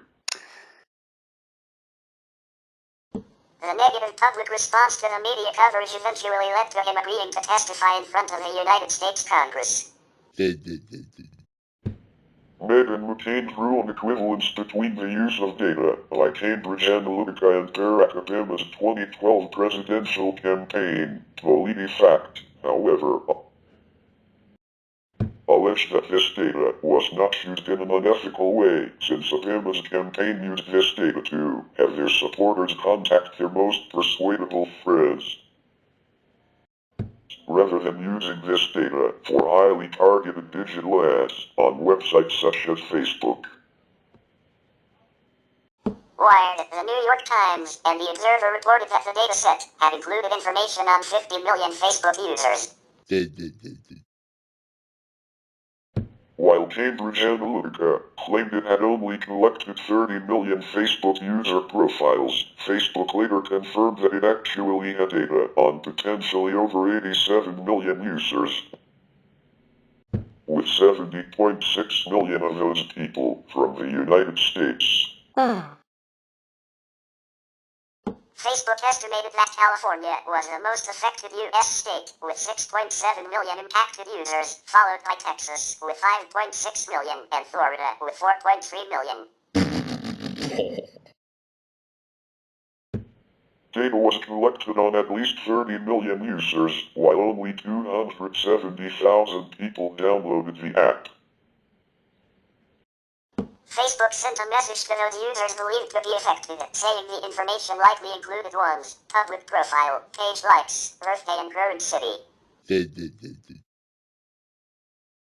Some of the app's users gave the app permission to access their news feed, timeline, and messages. The data was detailed enough for Cambridge Analytica to create psychographic profiles of the subjects of the data. The data also included the locations of each person. For a given political campaign, each profile's information suggested what type of advertisement would be most effective to persuade a particular person in a particular location for some political event. In 2016, American Senator Ted Cruz hired Cambridge Analytica to aid his presidential campaign. The Federal Election Commission reported that Cruz paid the company $5.8 million in services. Although Cambridge Analytica was not well known at the time, this is when it started to create individual psychographic profiles. This data was then used to create tailored advertisements for each person to sway them into voting for Cruz. Donald Trump's 2016 presidential campaign used the harvested data to build psychographic profiles, determining users' personality traits based on their Facebook activity. The campaign team used this information as a micro-targeting technique, displaying customized messages about Trump to different U.S. voters on various digital platforms. Ads were segmented into different categories, mainly based on whether individuals were Trump supporters or potential swing votes. As described by Cambridge Analytica CEO, the key was to identify those who might be enticed to vote for their client or be discouraged to vote for their opponent. Supporters of Trump received triumphant visuals of him, as well as information regarding polling stations. Swing voters were instead often shown images of Trump's more notable supporters and negative graphics or ideas about his opponent, Hillary Clinton. For example, the collected data was specifically used by Make America #1 Super PAC to attack Clinton through constructed advertisements that accused Clinton of corruption as a way of propping up Trump as a better candidate for the presidency. However, a former Cambridge Analytica employee, Brittany Kaiser, was asked, is it absolutely proven that the Trump campaign relied on the data that had been illicitly obtained from Facebook? She responded, it has not been proven, because the difficult thing about proving a situation like that is that you need to do a forensic analysis of the database. In the Caribbean country of Trinidad and Tobago, the majority of the population is subdivided into two groups, those of South Asian and African origin. The South Asian population constitutes the largest ethnic group in the country, approximately 35.4%.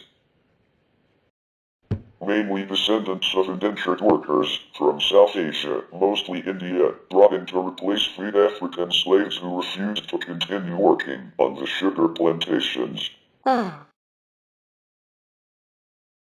Through cultural preservation, many residents of Indian descent continue to maintain the traditions of their ancestral homeland.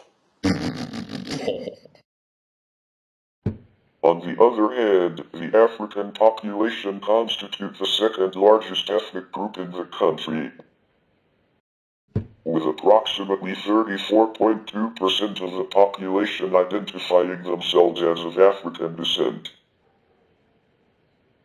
In 2010, Cambridge Analytica designed a campaign called USO aimed at trying to increase abstention among young people of African descent.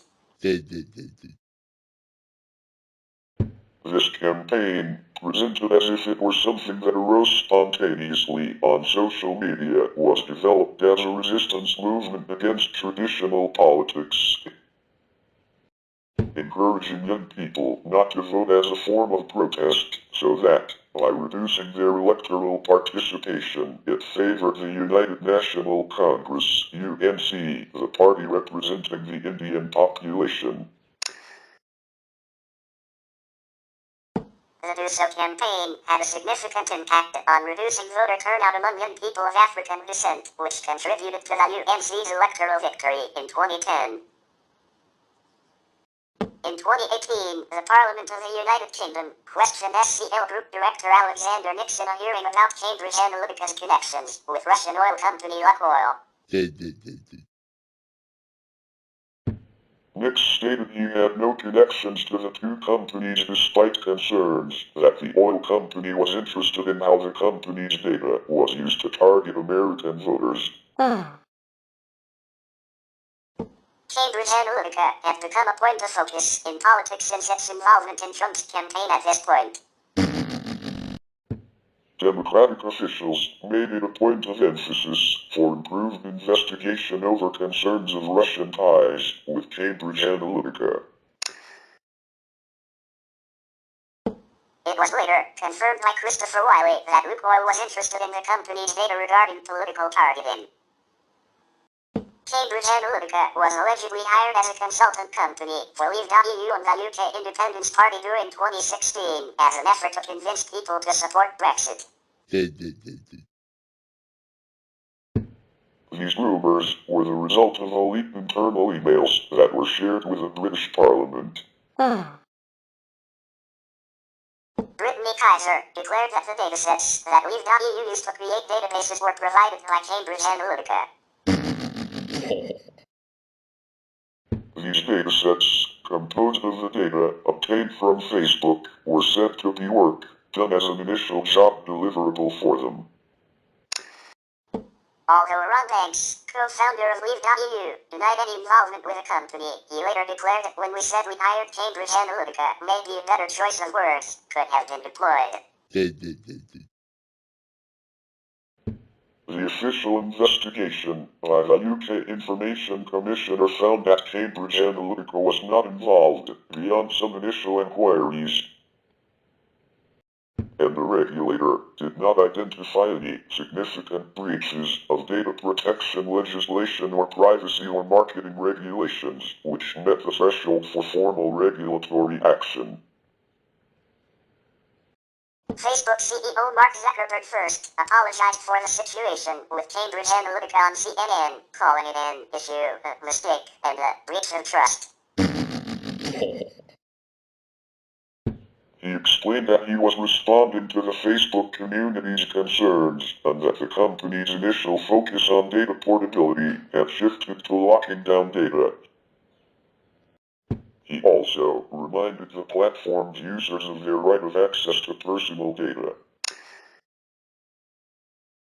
Other Facebook officials argued against calling it a data breach, arguing those who took the personality quiz originally consented to give away their information. Zuckerberg pledged to make changes and reforms in Facebook policy to prevent similar breaches. On March 25, 2018, Zuckerberg published a personal letter in various newspapers apologizing on behalf of Facebook. In April, Facebook decided to implement the EU's General Data Protection Regulation in all areas of operation and not just the EU. In April 2018, Facebook established Social Science 1 as a response to the event. On April 25, 2018, Facebook released their first earnings report since the scandal was reported. Revenue fell since the last quarter, but this is usual as it followed the holiday season, quote. The quarter revenue was the highest for the first quarter and the second overall. Amazon said that they suspended Cambridge Analytica from using their Amazon Web Services when they learned in 2015 that their service was collecting personal information. The Italian banking company UniCredit stopped advertising and marketing on Facebook in August 2018. The governments of India and Brazil demanded that Cambridge Analytica report how anyone used data from the breach in political campaigning, and various regional governments in the United States have lawsuits in their court systems from citizens affected by the data breach. In early July 2018, the United Kingdom's Information Commissioner's Office announced it intended to fine Facebook £500,000, $663,000 over the data breach. This being the maximum fine allowed at the time of the breach, saying Facebook contravened the law by failing to safeguard people's information. In March 2019, a court filing by the U.S. Attorney General for the District of Columbia alleged that Facebook knew of Cambridge Analytica's improper data gathering practices months before they were first publicly reported in December 2015. In July 2019, the Federal Trade Commission, FTC, voted 3-2 to approve fining Facebook $5 billion to finally settle the investigation into the data breach. The record-breaking settlement was one of the largest penalties ever assessed by the U.S. government for any violation. In the ruling, the FTC cited Facebook's continued violations of FTC privacy orders from 2012, which included sharing users' data with apps used by their friends, facial recognition being enabled by default, and Facebook's use of user phone numbers for advertising purposes. As a result, Facebook was made subject to a new 20-year settlement order. In July 2019, the FTC sued Cambridge Analytica CEO Alexander Nixon GSR Act, developer Alexander Kogan. Both defendants agreed to administrative orders that restrict their future business dealings and to destroy both any collected personal data and any work product made from the data. The GSR Act collected information initially on up to 270,000 GSR app users, then harvested data on up to 65 million Facebook friends. Cambridge Analytica declared bankruptcy. Again, in July 2019, Facebook has agreed to pay $100 million to settle with the U.S. Securities and Exchange Commission for misleading investors about the risks it faced from misuse of user data. The SEC's complaint alleged that Facebook did not correct its existing disclosure for more than 2 years despite discovering the misuse of its users' information in 2015. Since April 2018, the first full month since the breaking of the Cambridge Analytica data breach, the number of likes, posts and shares on the site had decreased by almost 20% and has decreased ever since, with the aforementioned activity only momentarily increasing during the summer and during the 2018 U.S. midterm elections. Despite this, user growth of the site has risen in the period since increased media coverage, increasing by 1.8% during the final quarter of 2018. On March 26, 2018, a little after a week after the story was initially published, Facebook stock fell by about 24%, equivalent to $134 billion. On May 10, Wall Street reported that the company recovered their losses. The public reacted to the data privacy breach by initiating the campaign #DeleteFacebook with the aim of starting a movement to boycott Facebook. The co-founder of WhatsApp, which is owned by Facebook, joined in on the movement by declaring it was time to delete the platform.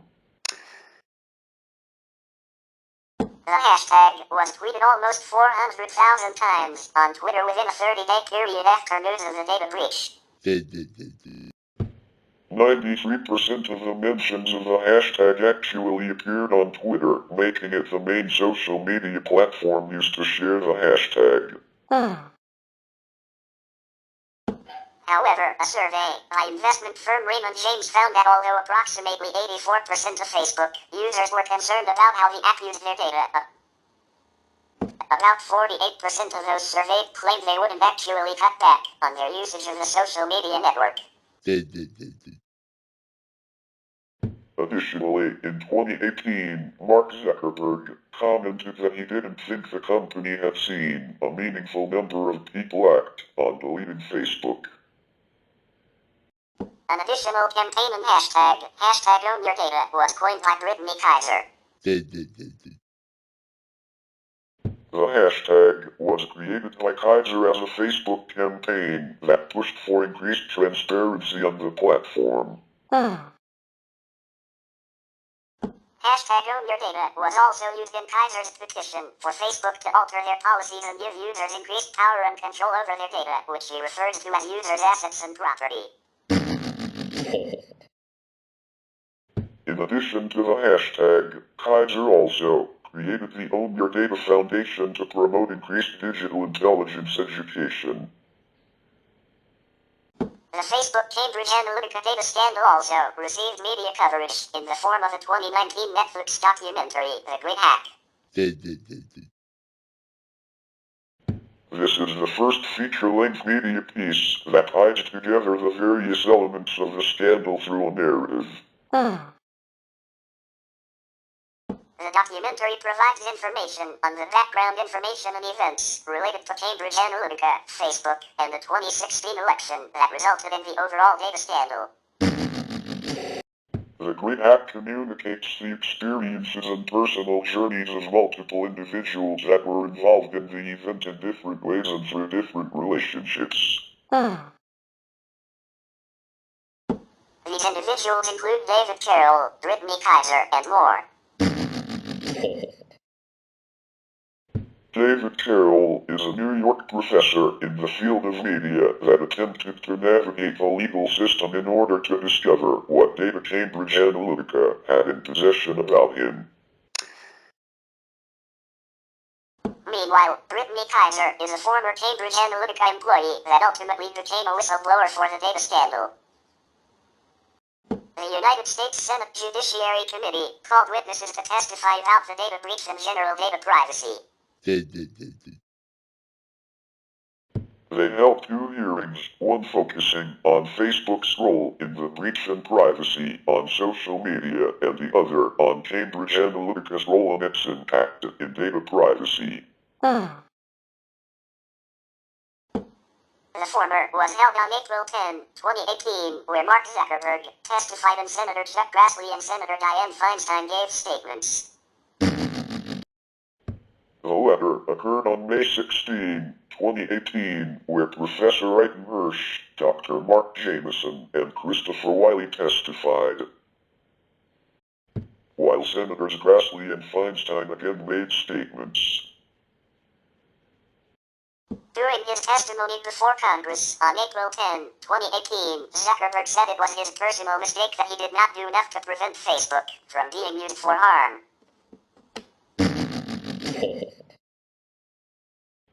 That goes for fake news, foreign interference in elections, and hate speech.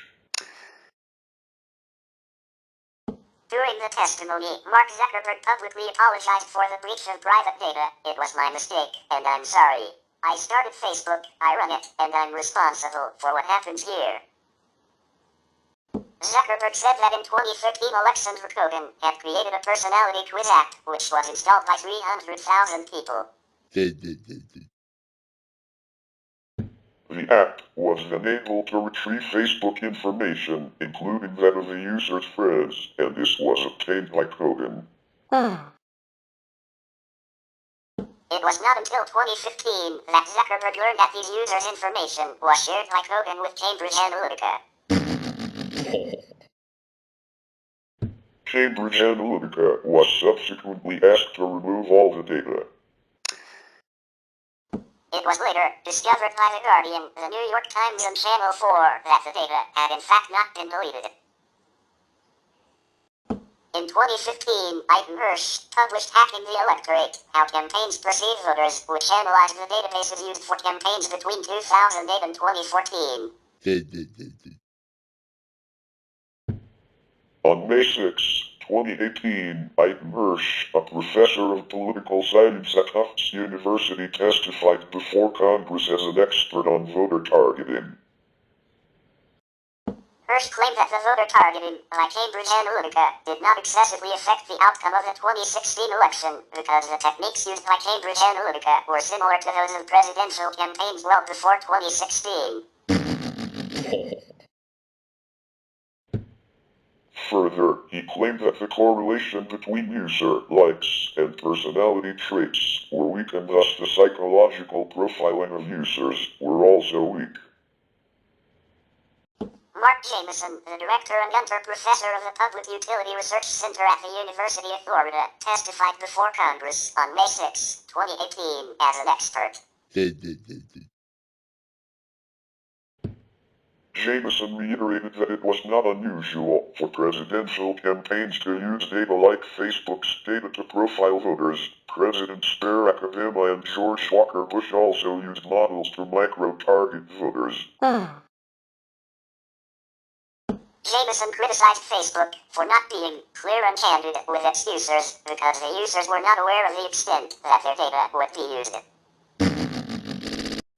Jameson finished his testimony by saying that if the federal government were to regulate voter targeting to happen on sites like Facebook, it would harm the users of those sites because it would be too restrictive of those sites and would make things worse for regulators. On May 16, 2018, Christopher Wiley, who is considered the whistleblower on Cambridge Analytica and also served as Cambridge Analytica's Director of Research in 2013 and 2014, also testified to the United States Senate Judiciary Committee. He was considered a witness to both British and American authorities, and he claims he decided to whistleblow to protect democratic institutions from rogue actors and hostile foreign interference, as well as ensure the safety of Americans online. He claimed that at Cambridge Analytica anything goes, and that Cambridge Analytica was a corrupting force in the world.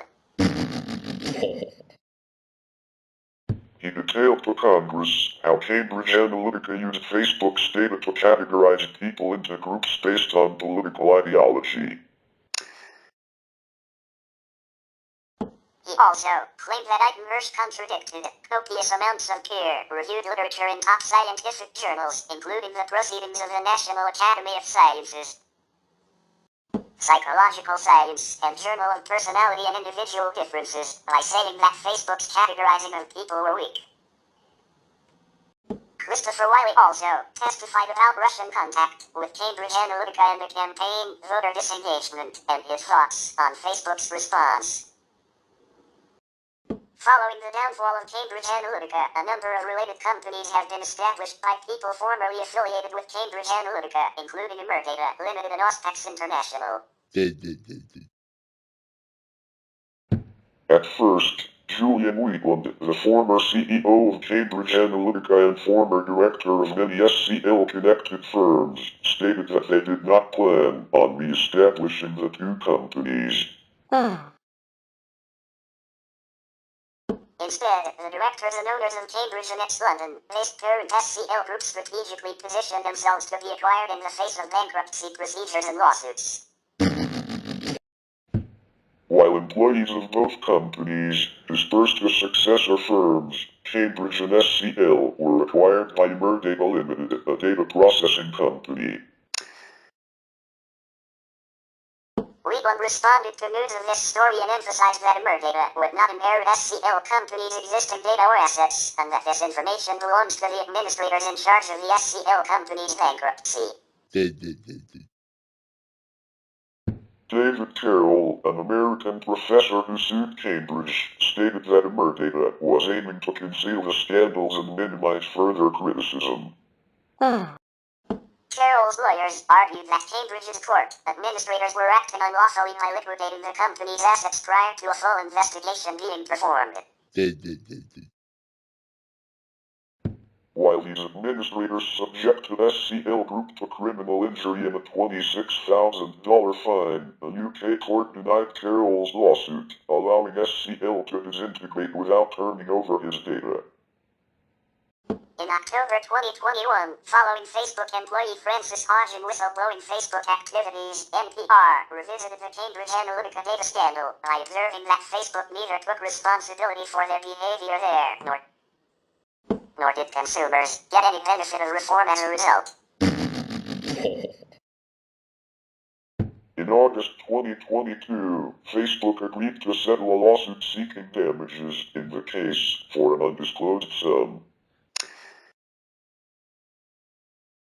In December 2022, Meta Platforms agreed to pay $725 million to settle a private class action lawsuit related to the improper user data sharing with Cambridge Analytica and other third-party companies. The documentary The Great Hack, produced by Netflix, examines how Cambridge Analytica used personal data of millions of Facebook users without their consent to influence electoral processes, including Donald Trump's 2016 presidential campaign and the Brexit referendum in the UK. It highlights how personal data exploitation can compromise the holding of free electoral processes in democratic countries, privacy and individual freedoms. The documentary features interviews with several key figures. Brittany Kaiser, former Director of Business Development at Cambridge Analytica, who decided to blow the whistle by providing inside information about the company's operations. David Carroll, professor at Parsons and the New School, who fought in court to obtain a copy of his personal data used by Cambridge Analytica to help shed light on how the scheme worked. And Carol Cadwalladr, British investigative journalist, who uncovered the scandal. Facebook relies on its users to generate the content that bonds its users to the service. The company has come under criticism both for allowing objectionable content, including conspiracy theories and fringe discourse, and for prohibiting other content that it deems inappropriate. Facebook has been criticized as a vector for fake news and has been accused of bearing responsibility for the conspiracy theory that the United States created ISIS, false anti-Rohingya posts being used by Myanmar's military to fuel genocide and ethnic cleansing. Enabling climate change denial and Sandy Hook Elementary School shooting conspiracy theorists and anti-refugee attacks in Germany. The government of the Philippines has also used Facebook as a tool to attack its critics. In 2017, Facebook partnered with fact-checkers from the Poynter Institute's International Fact-Checking Network to identify and mark false content, though most ads from political candidates are exempt from this program. As of 2018, Facebook had over 40 fact-checking partners across the world, including the Weekly Standard. Critics of the program have accused Facebook of not doing enough to remove false information from its website. Facebook has repeatedly amended its content policies.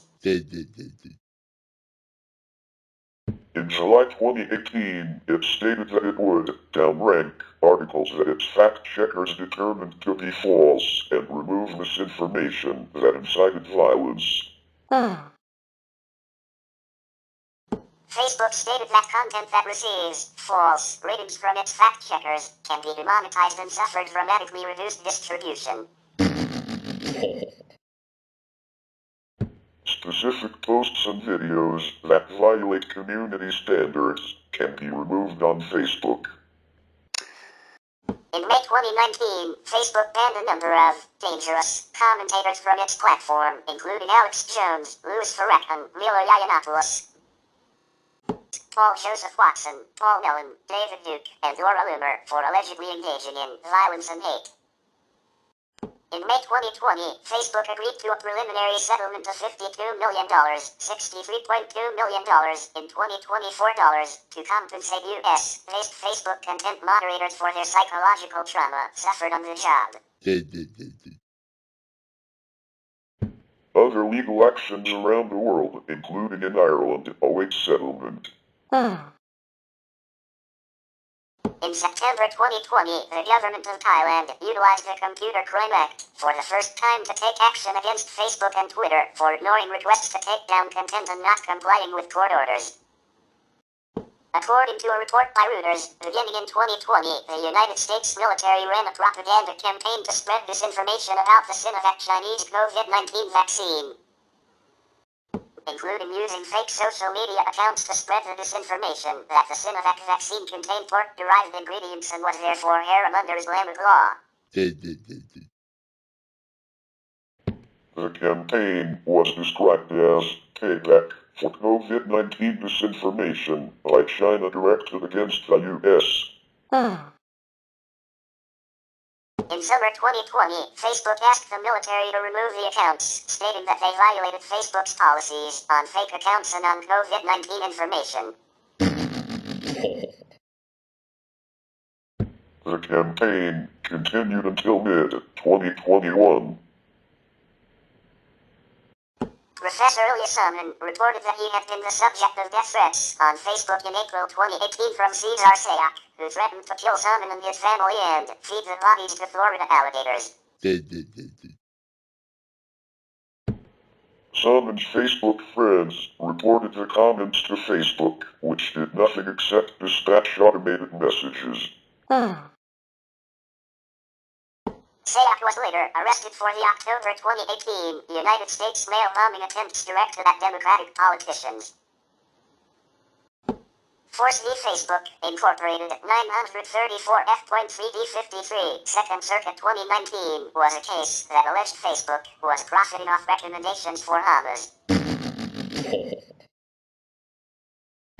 In 2019, the U.S. Second Circuit Appeals Court held that Section 230R civil terrorism claims against social media companies and internet service providers, the first federal appellate court to do so. In October 2020, Pakistani Prime Minister Imran Khan urged Mark Zuckerberg, through a letter posted on government's Twitter account, to ban Islamophobic content on Facebook, warning that it encouraged extremism and violence. In October 2020, the company announced that it would ban Holocaust denial. In October 2022, Medium Matters for America published a report that Facebook and Instagram were still profiting off advertisements using the slur groomer for LGBT people. The article reported that Meta had previously confirmed that the use of this word for the LGBT community violates its hate speech policies.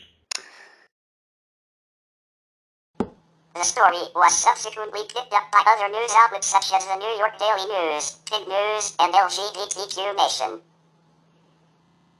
There are ads on Facebook and Instagram containing sexually explicit content, descriptions of graphic violence, and content promoting acts of self-harm. Many of the ads are for web of apps, backed by tech giants ByteDance and Tencent. Facebook was criticized for allowing InfoWars to publish falsehoods and conspiracy theories. Facebook defended its actions in regard to InfoWars, saying, "We just don't think banning pages for sharing conspiracy theories or false news is the right way to go."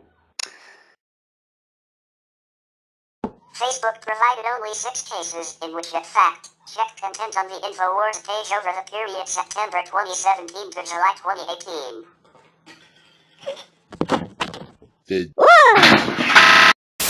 In 2018, InfoWars falsely claimed that the survivors of the Parkland shooting were actors.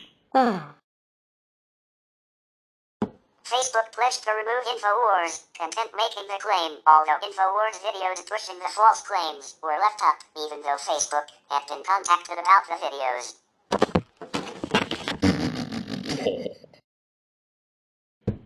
Facebook stated that the videos never explicitly called them actors.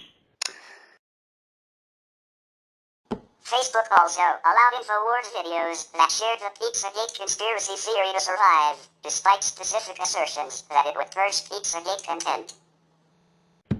In late July 2018, Facebook suspended the personal profile of InfoWars head Alex Jones for 30 days. In early August 2018, Facebook banned the four most active InfoWars-related pages for hate speech. As a dominant social web service with massive outreach, Facebook has been used by identified or unidentified political operatives to affect public opinion. Some of these activities have been done in violation of the platform policies, creating coordinated inauthentic behavior, support, or attacks. These activities can be scripted or paid. Various such abusive campaigns have been revealed in recent years, best known being the Russian interference in the 2016 United States elections. In 2021, former Facebook analyst within the spam and fake engagement teams, Sophie Zhang, reported more than 25 political subversion operations and criticized the general slow reaction time, oversightless, laissez-faire attitude by Facebook. In 2018, Facebook said that during 2018 they had identified coordinated inauthentic behavior in many pages, groups and accounts, created to stir up political debate, including in the US, the Middle East, Russia and the UK. Campaigns operated by the British intelligence agency unit, called Joint Threat Research Intelligence Group, have broadly fallen into two categories: cyber attacks and propaganda efforts. The propaganda efforts utilize mass messaging and the pushing of stories via social media sites like Facebook. Israel's Jewish Internet Defense Force, the Chinese Communist Party's 50 Cent Party and Turkey's HH trolls also focus their attention on social media platforms like Facebook. In July 2018, Samantha Bradshaw, co-author of the report from the Oxford Internet Institute, OII, at Oxford University, said that the number of countries where formally organized social media manipulation occurs has greatly increased, from 28 to 48 countries globally. The majority of growth comes from political parties who spread disinformation and junk news around election periods. In October 2018, the Daily Telegraph reported that Facebook banned hundreds of pages and accounts that it says were fraudulently flooding its site with partisan political content, although they came from the United States instead of being associated with Russia. In December 2018, The Washington Post reported that Facebook has suspended the account of Jonathan Morgan, the chief executive of a top social media research firm, New Knowledge, after reports that he and others engaged in an operation to spread disinformation on Facebook and Twitter during the 2017 United States Senate special election in Alabama. In January 2019, Facebook said it has removed 783 unlinked accounts, pages and groups for engaging in what it called coordinated inauthentic behavior. In March 2019, Facebook sued four Chinese firms for selling fake accounts, likes and followers to amplify Chinese state media outlets. In May 2019, Tel Aviv-based private intelligence agency Archimedes Group was banned from Facebook for coordinated inauthentic behavior after Facebook found fake users in countries in sub-Saharan Africa, Latin America and Southeast Asia. Facebook investigations revealed that Archimedes had spent some $1.1 million, $1.35 million in 2024 dollars on fake ads, paid for in Brazilian reais, Israeli shekels, and US dollars. Facebook gave examples of Archimedes Group political interference in Nigeria, Senegal, Togo, Angola, Niger, and Tunisia. The Atlantic Council's Digital Forensic Research Lab said in a report that the tactics employed by Archimedes Group, a private company, closely resemble the types of information warfare tactics often used by governments, and the Kremlin in particular. On May 23, 2019, Facebook released its Community Standards Enforcement Report highlighting that it has identified several fake accounts through artificial intelligence and human monitoring. In a period of 6 months, October 2018 to March 2019, the social media website removed a total of 3.39 billion fake accounts. The number of fake accounts was reported to be more than 2.4 billion real people on the platform. In July 2019, Facebook advanced its measures to counter deceptive political propaganda and other abuse of its services.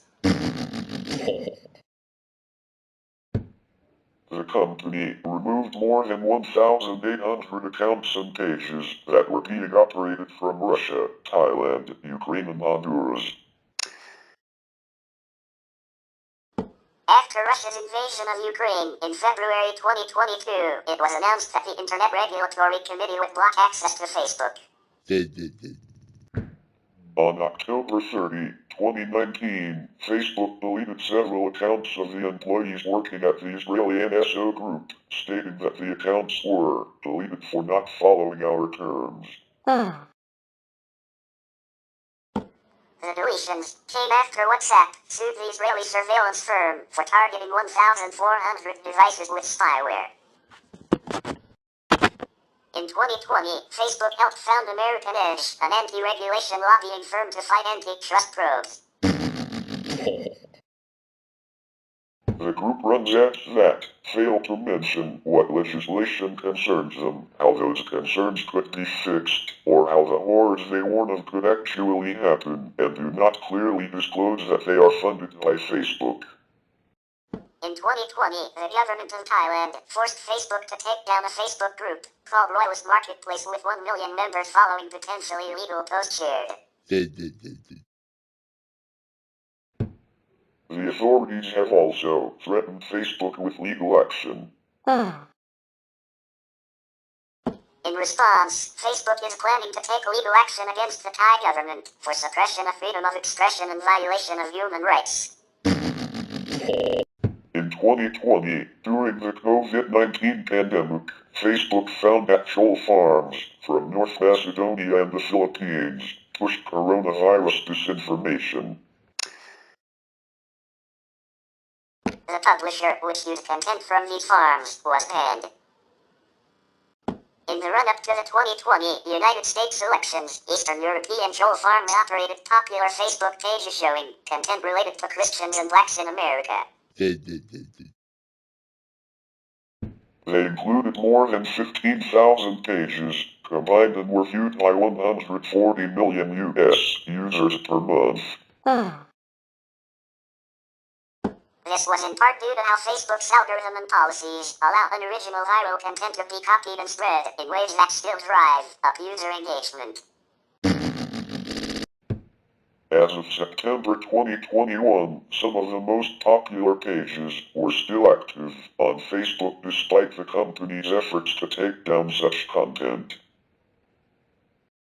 In February 2021, Facebook removed the main page of the Myanmar military after 2 protesters were shot and killed during the anti-coup protests.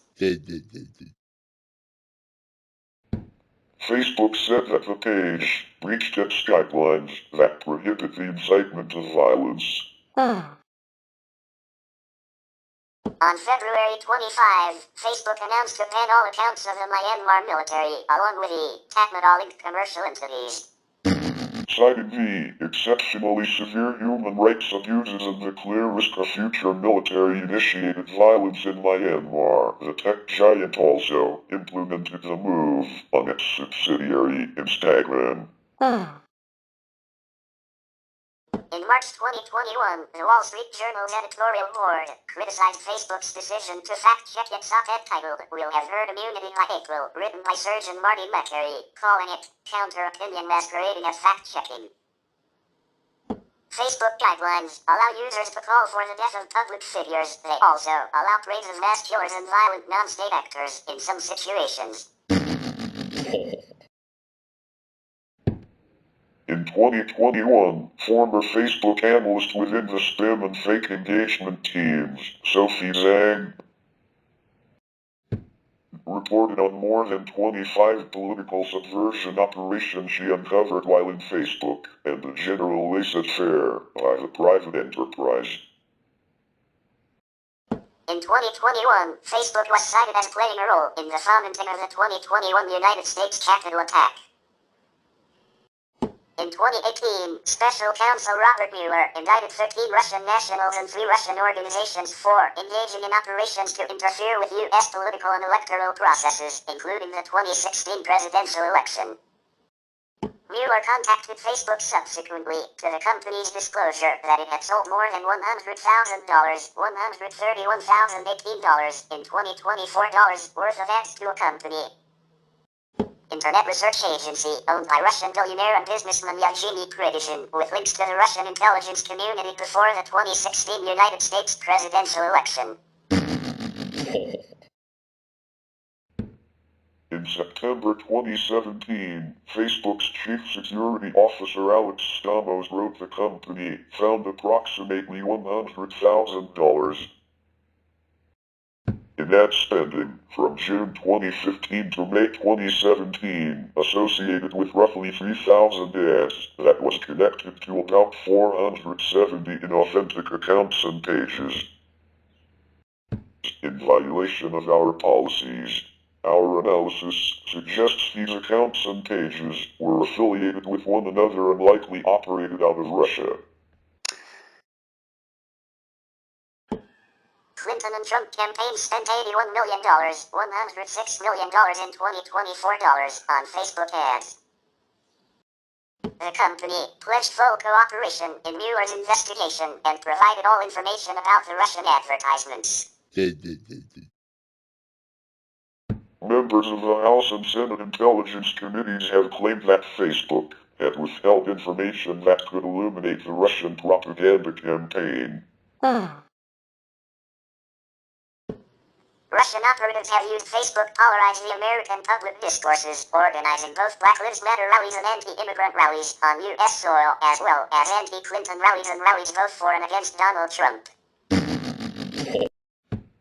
Facebook ads have also been used to exploit divisions over black political activism and Muslims by simultaneously sending contrary messages to different users based on their political and demographic characteristics in order to sow discord.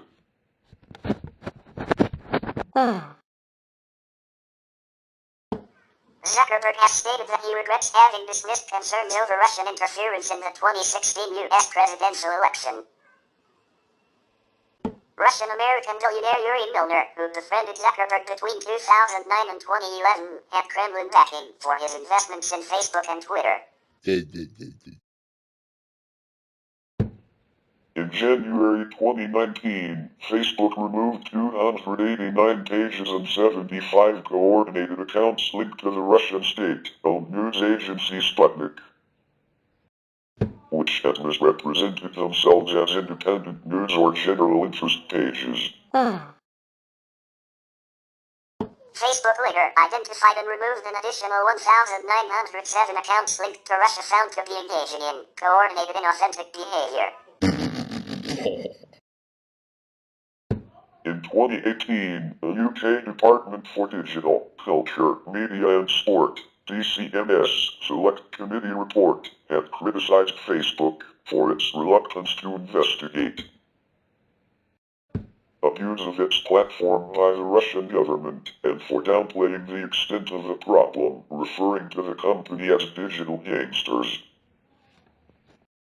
Democracy is at risk from the malicious and relentless targeting of citizens with disinformation and personalized dark adverts from unidentifiable sources, delivered through the major social media platforms we use every day. Damian Collins, DCMS Committee Chair. In February 2019, Glenn Greenwald wrote that a cybersecurity company, New Knowledge, which is behind one of the Senate reports on Russian social media election interference, was caught just 6 weeks ago engaging in a massive scam to create fictitious Russian troll accounts on Facebook and Twitter in order to claim that the Kremlin was working to defeat Democratic Senate nominee Doug Jones in Alabama. The New York Times, when exposing the scam, quoted a New Knowledge report that boasted of its fabrications. In 2018, Facebook took down 536 Facebook pages, 17 Facebook groups, 175 Facebook accounts, and 16 Instagram accounts linked to the Myanmar military. Collectively, these were followed by over 10 million people. The New York Times reported that After months of reports about anti-Rohingya propaganda on Facebook, the company acknowledged that it had been too slow to act in Myanmar. By then, more than 700,000 Rohingya had fled the country in a year in what United Nations officials called a textbook example of ethnic cleansing.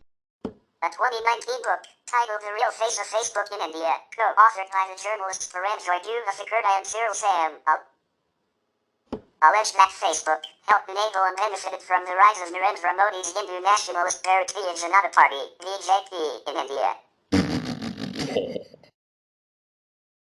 Ankit Das, Facebook's policy director for India and South and Central Asia, apologized publicly in August 2020 for sharing a Facebook post which called Muslims in India a degenerate community.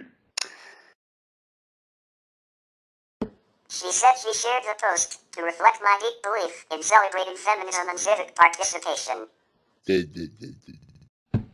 She is reported to have prevented action by Facebook against anti-Muslim content and supported the BJP in internal Facebook messages. In 2020, Facebook executives overrode their employees' recommendations that the BJP politician Tira Singh should be banned from the site for hate speech and rhetoric that could lead to violence.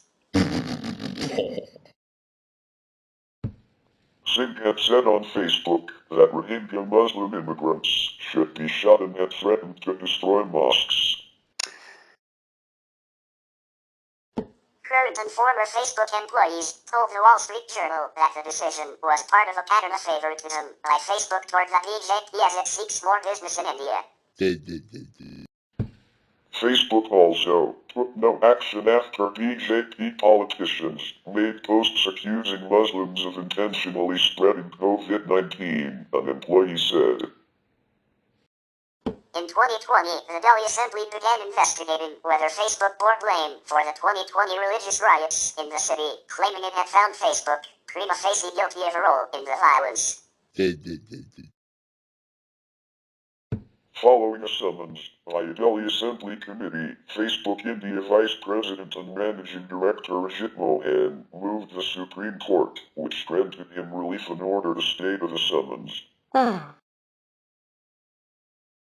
The central government later backed the decision and submitted in the court that Facebook could not be made accountable before any state assembly and the committee formed was unconstitutional.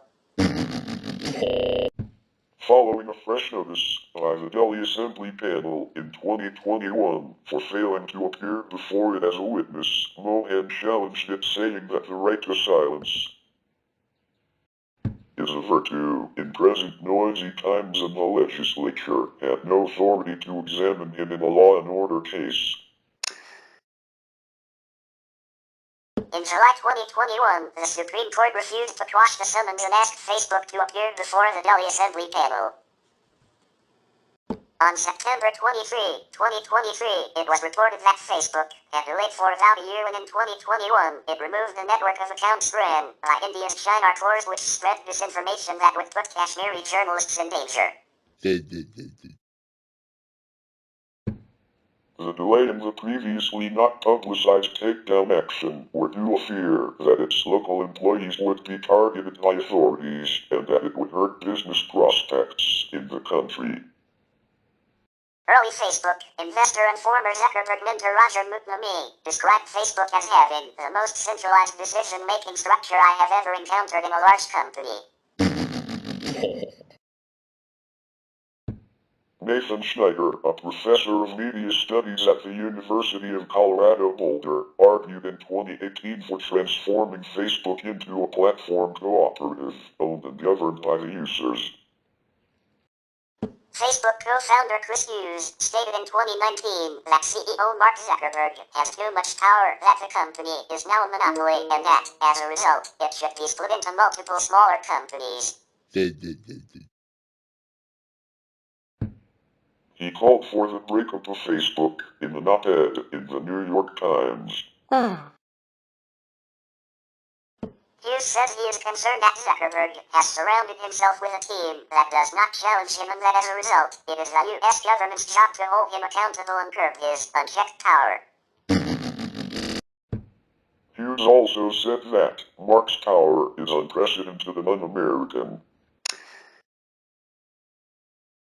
Several U.S. politicians agree with Hughes. EU Commissioner for Competition Margaret Vestager has stated that splitting Facebook should only be done as a remedy of the very last resort, and that splitting Facebook would not solve Facebook's underlying problems. Facebook has been criticized for its lack of human customer support. When users' personal and business accounts are breached, many are forced to go through small claims court to regain access and restitution. The company has been subject to repeated litigation. Its most prominent case addressed allegations that Zuckerberg broke an oral contract with Cameron Winklevoss, Tyler Winklevoss, and Vian Renfro to build the then-named Harvard Connection social network in 2004. On March 6, 2018, BlackBerry sued Facebook and its Instagram and WhatsApp subdivision for ripping off key features of its messaging app. In October 2018, a Texan woman sued Facebook, claiming she had been recruited into the sex trade at the age of 15 by a man who friended her on the social media network. Facebook responded that it works both internally and externally to ban sex traffickers. In 2019, British solicitors representing a bullied Syrian schoolboy sued Facebook over false claims. They claimed that Facebook protected prominent figures from scrutiny instead of removing content that violates its rules, and that the special treatment was financially driven. The Federal Trade Commission and a coalition of New York State and 47 other state and regional governments filed separate suits against Facebook on December 9, 2020. Seeking antitrust action based on its acquisitions of Instagram and WhatsApp among other companies, calling these practices as anti-competitive. The suits also assert that in acquiring these products, they weakened their privacy measures for their users. The suits, besides other fines, seek to unwind the acquisitions from Facebook. On January 6, 2022, France's data privacy regulatory body CNIL fined Facebook €60 million for not allowing its internet users an easy refusal of cookies along with Google. On December 22, 2022, the Quebec Court of Appeal approved a class action lawsuit on behalf of Facebook users who claimed they were discriminated against because the platform allows advertisers to target both job and housing advertisements based on various factors, including age, gender, and even race. The lawsuit centers on the platform's practice of micro-targeting ads, claiming ads are ensured to appear only in the feeds of people who belong to certain targeted groups. Women, for example, would not see ads targeting men, while older generation men would not see an ad aimed at people between 18 and 45.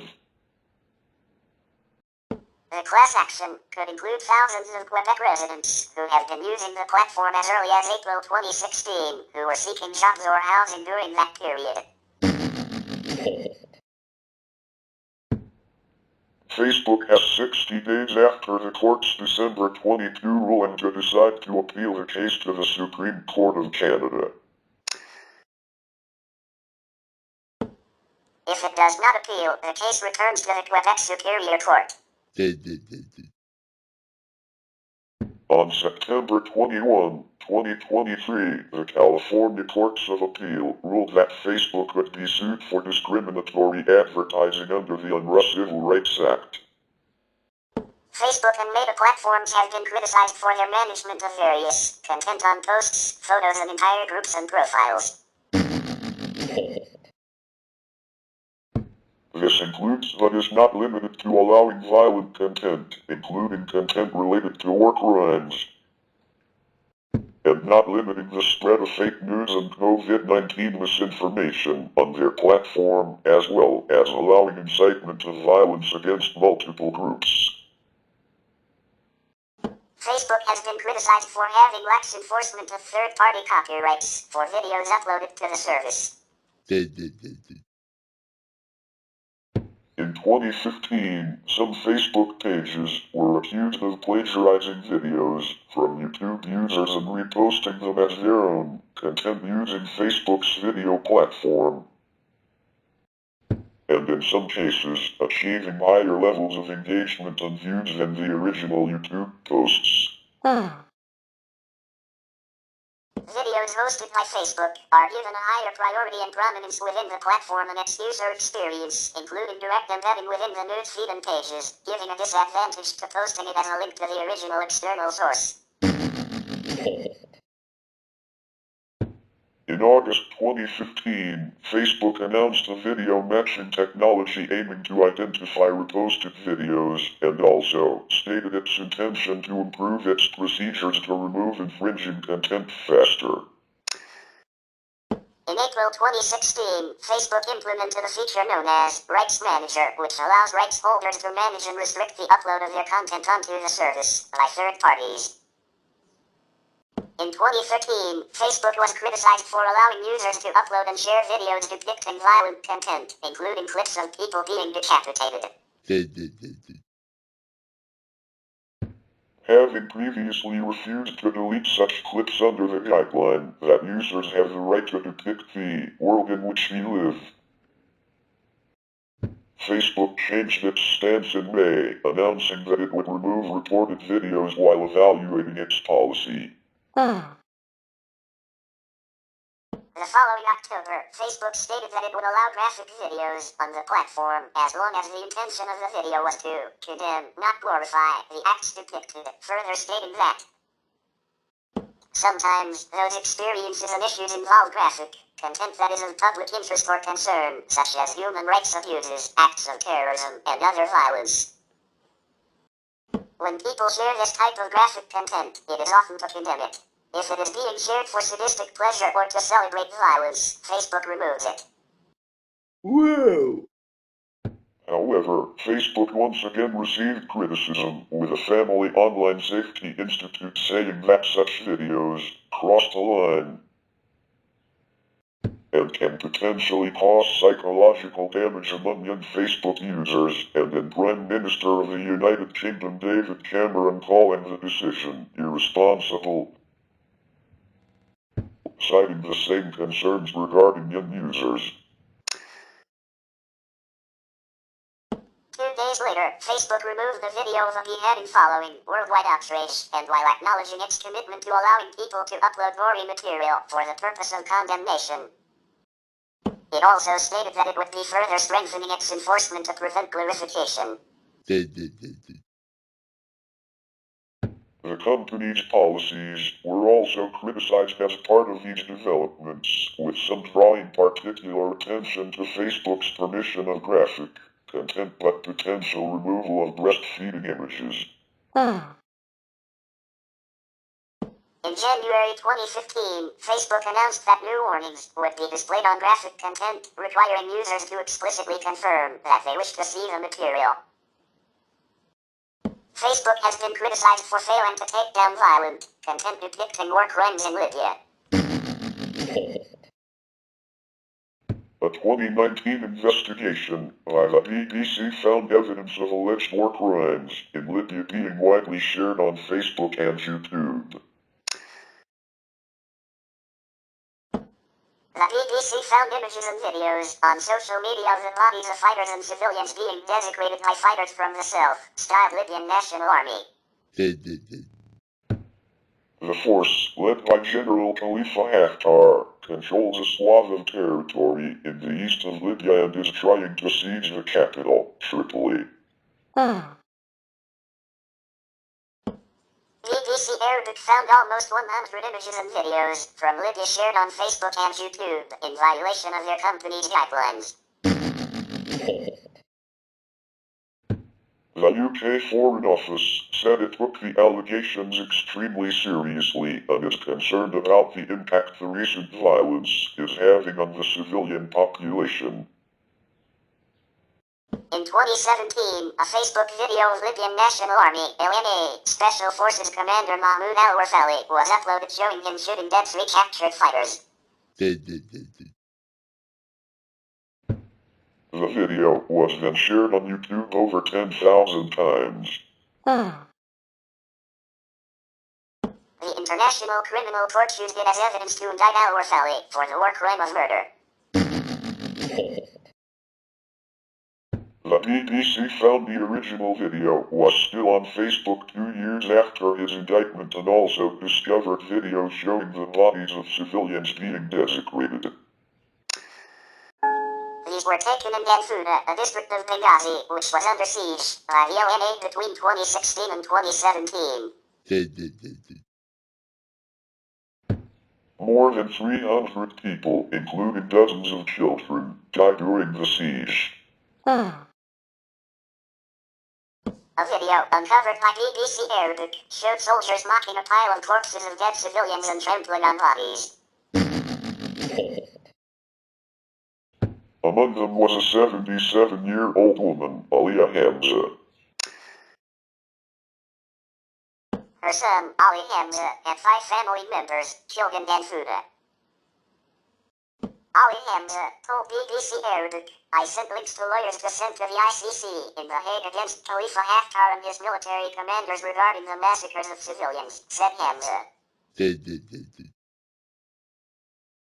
In the video, the LNA soldiers label the civilians as terrorists.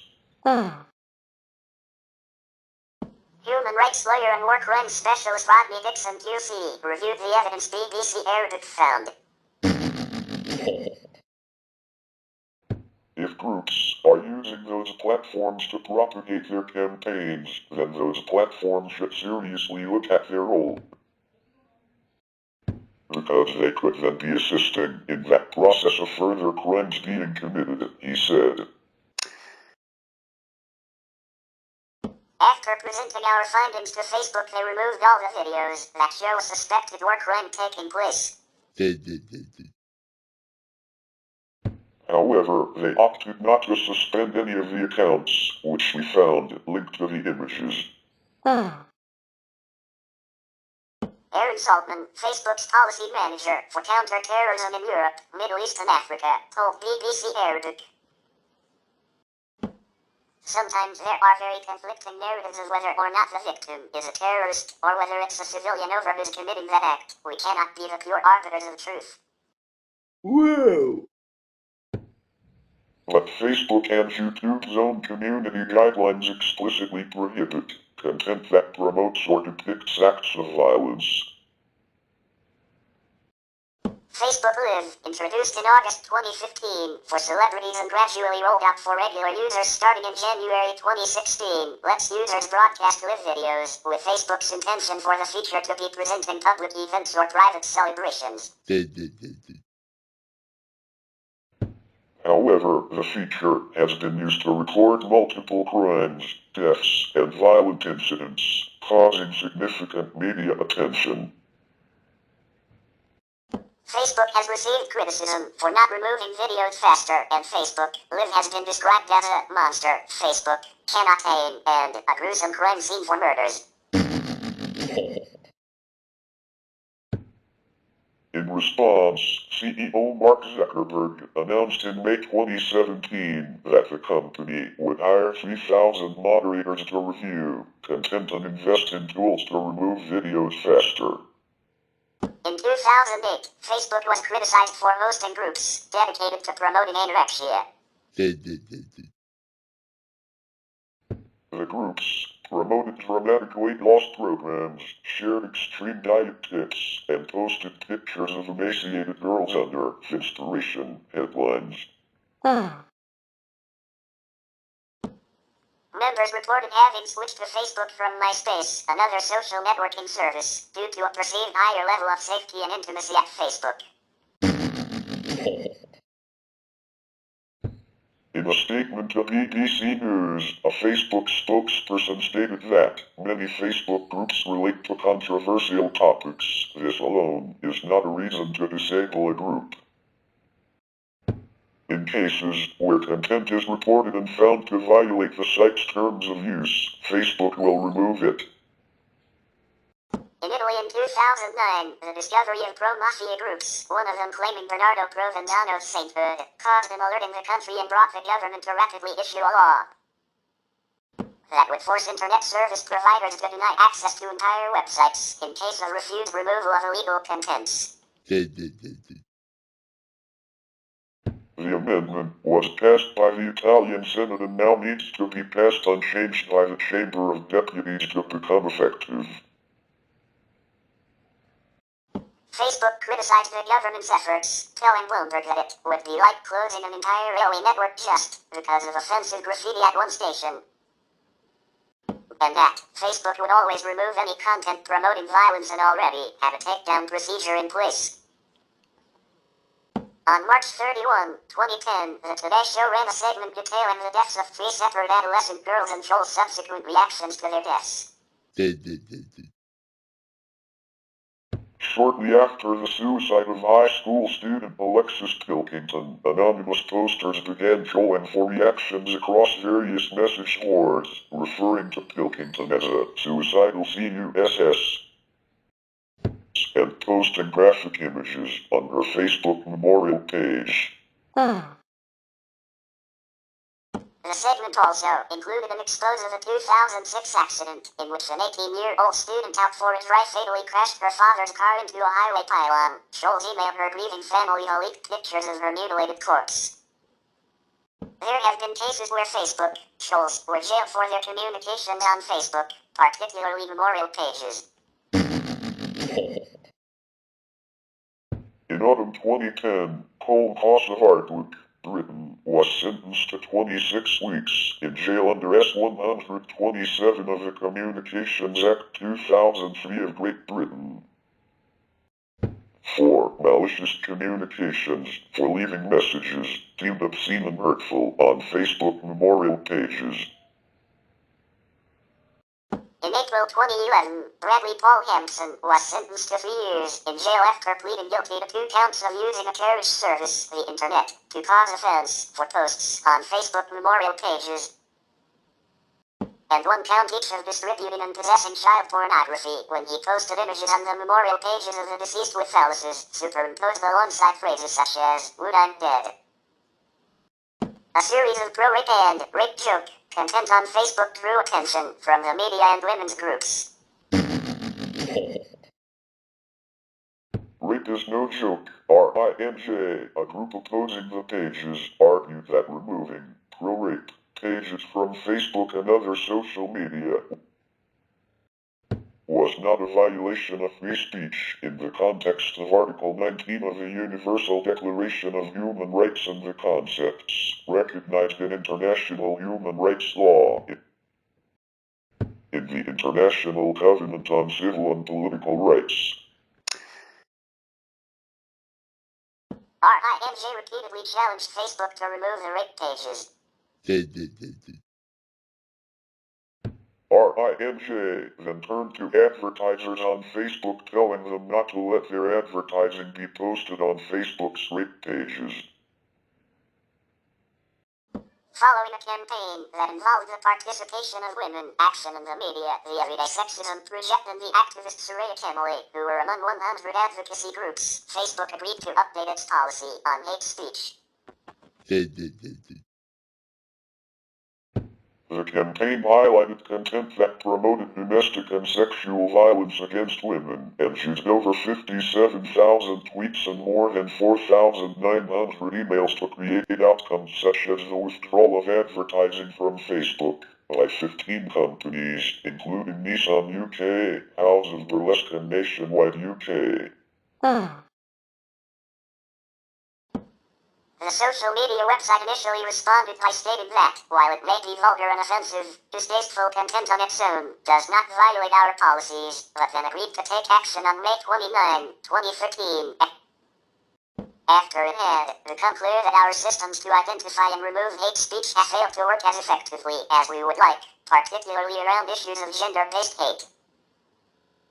In June 2015, the UK National Society for the Prevention of Cruelty to Children raised concerns about Facebook's apparent refusal when asked to remove controversial video material which allegedly showed a baby in emotional distress. In March 2017, BBC News reported in an investigation that Facebook only removed 18 of the 100 groups and posts it had reported for containing child exploitation images. The BBC had been granted an interview with Facebook Policy Director Simon Milner under the condition that they provide evidence of the activity. However, when presented with the images, Facebook cancelled the interview and told the BBC that it had been reported to the National Crime Agency for illegally distributing child exploitation images. The NCA could not confirm whether the BBC was actually being investigated. Milner later stated to the BBC that the investigation had exposed flaws in its image moderation process that have since been addressed, and that all of the reported content was removed from the service. According to data from the National Center for Missing and Exploited Children in 2020, there have been 20 million reported incidents of child sexual abuse material on Facebook. This accounted for 95% of total incidents recorded by the organization, while Google accounted for 500,000 incidents, Snapchat for 150,000 and Twitter for 65,000. In July 2017, GMA News reported that a number of secret Facebook groups that have been engaging in illegal activity of sharing obscene photos of women have been exposed. With the Philippine National Bureau of Investigation warning group members of the possibility of being liable for violating child pornography and anti-voyeurism laws. Facebook stated that it would remove the groups as violations of its community guidelines. A few days later, GMA News had an interview with one of the female victims, targeted by one of the groups, who stated that she received friend requests from strangers and inappropriate messages. After reporting to authorities, the Philippine National Police's anti-cybercrime unit promised to take action in finding the accounts responsible. Senator Risa Hontiveros responded to the incidents with a proposal of a law that would impose stiff penalties on such group members, stating that these people have no right to enjoy our internet freedom only, to abuse our women and children. We will not allow them to shame our young women, suppress their right to express themselves through social media, and contribute to a culture of misogyny and hate. According to the study, commissioned by Meta and carried out by Business for Social Responsibility, BSR, Facebook and Instagram's policies during Israeli attacks on the Gaza Strip in 2021 harmed the fundamental human rights of Palestinians. The social media giant had denied Palestinian users their freedom of expression by erroneously removing their content. The SR's report is yet another indictment of the company's ability to police its global public square and to balance freedom of expression against the potential for harm in a tense international context. Facebook has been suspected of having a double standard when it comes to pages and posts regarding the Arab-Israeli conflict. When it comes to alleged incitement, Facebook has been accused of being unfair, removing only posts and pages that attack Palestinians while turning a blind eye to similar posts that are violently anti-Semitic. The NGO Shurat Had an Israel Law Center conducted an experiment over the incitement issue, which sought to expose what it viewed as double standards regarding anti-Israel sentiment vis-a-vis the simultaneous launch of two Facebook pages. Stop Palestinians and Stop Israel. Following the launch of the two nearly identical pages, the NGO posted hateful content simultaneously on both pages. Next, Shurat Hadden reported both faux incitement pages to Facebook to see which, if either, would be removed.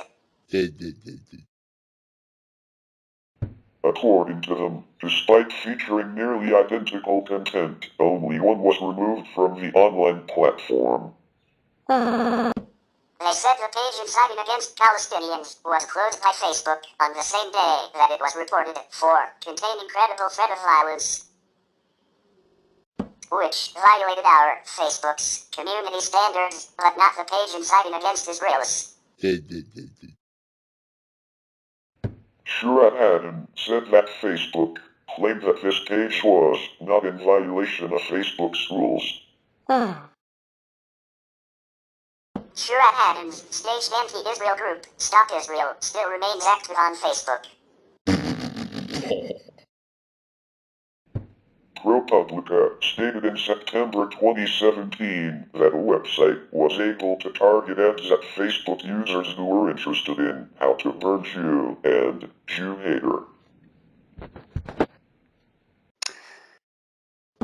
Facebook removed the categories and said it would try to stop them from appearing to potential advertisers.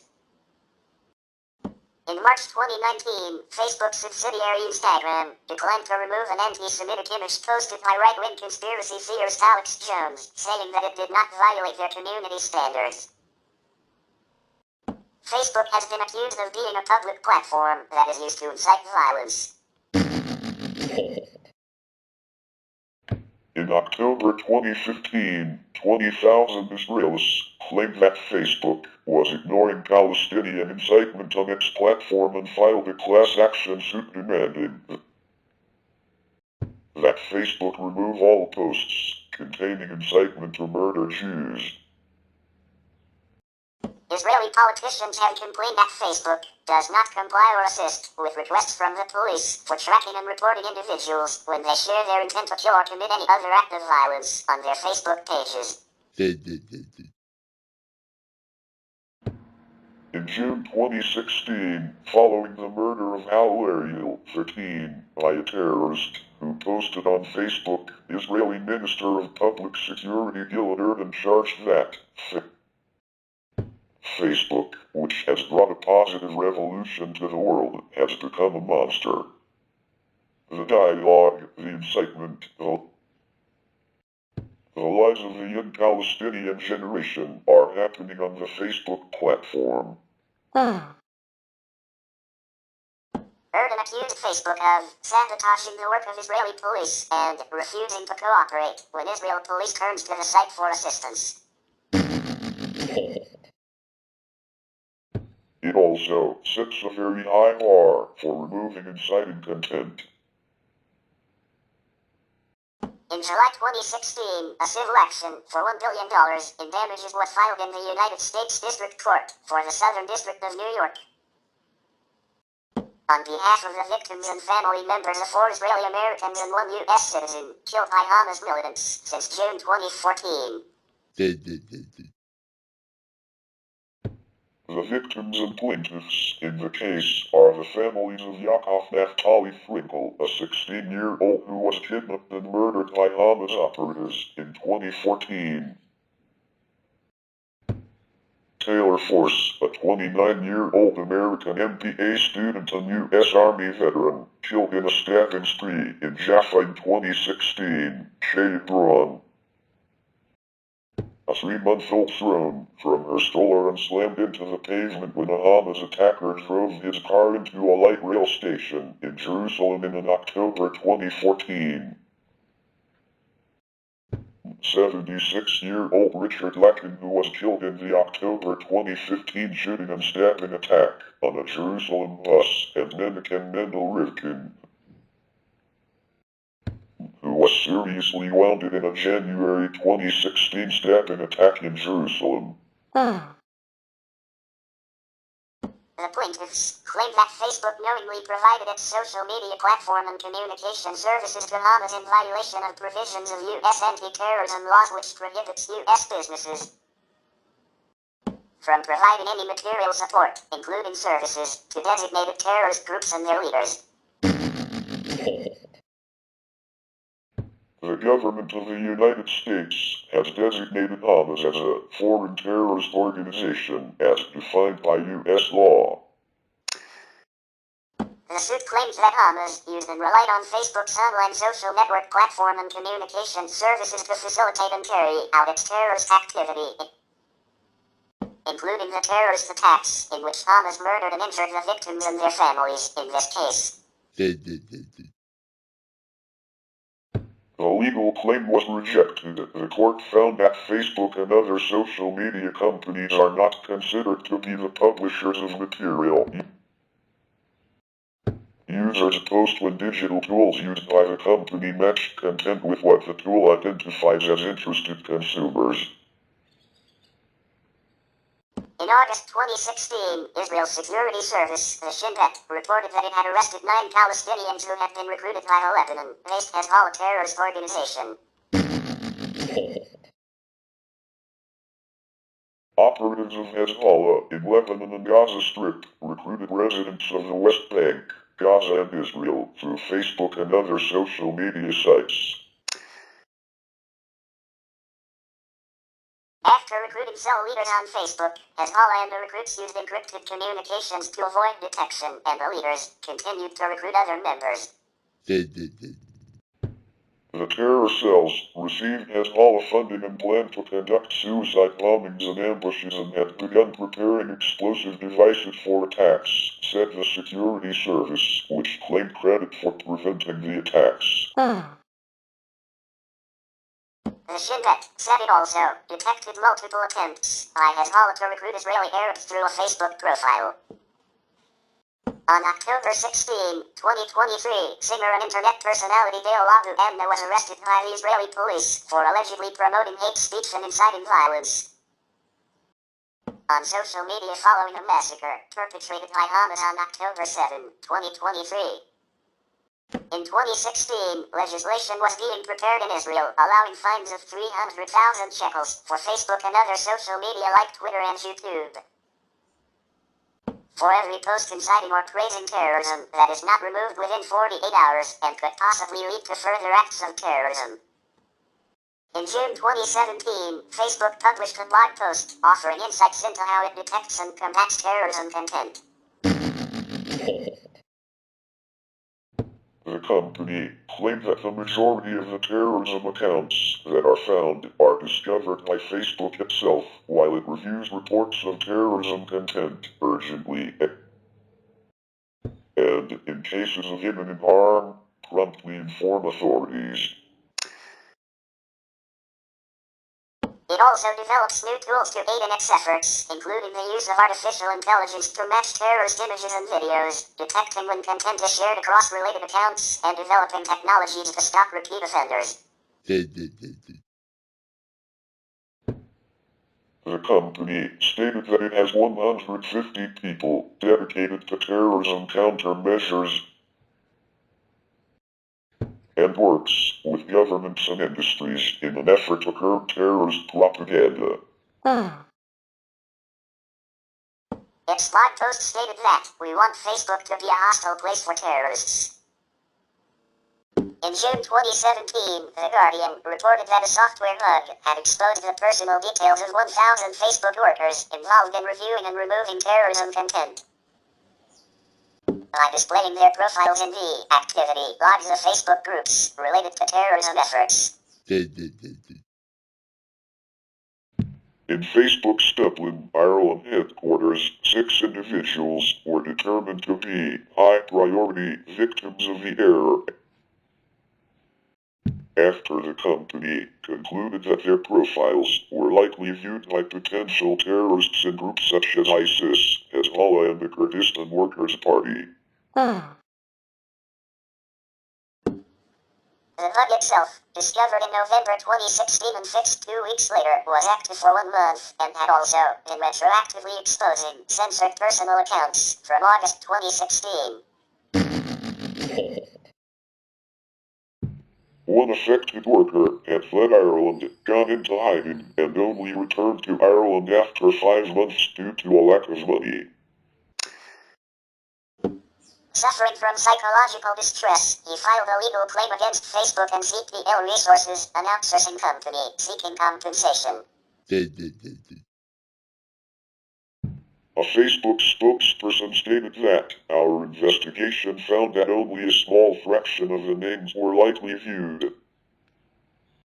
And we never had evidence of any threat to the people impacted or their families as a result of this matter," and Craig Zouza, Facebook's head of global investigations, said. Keep in mind that when the person sees your name on the list, it was in their activity log, which contains a lot of information. There is a good chance that they associate you with another admin of the group or a hacker. Facebook offered to install a home alarm monitoring system, provide transport to and from work, and counseling through its employee assistance program.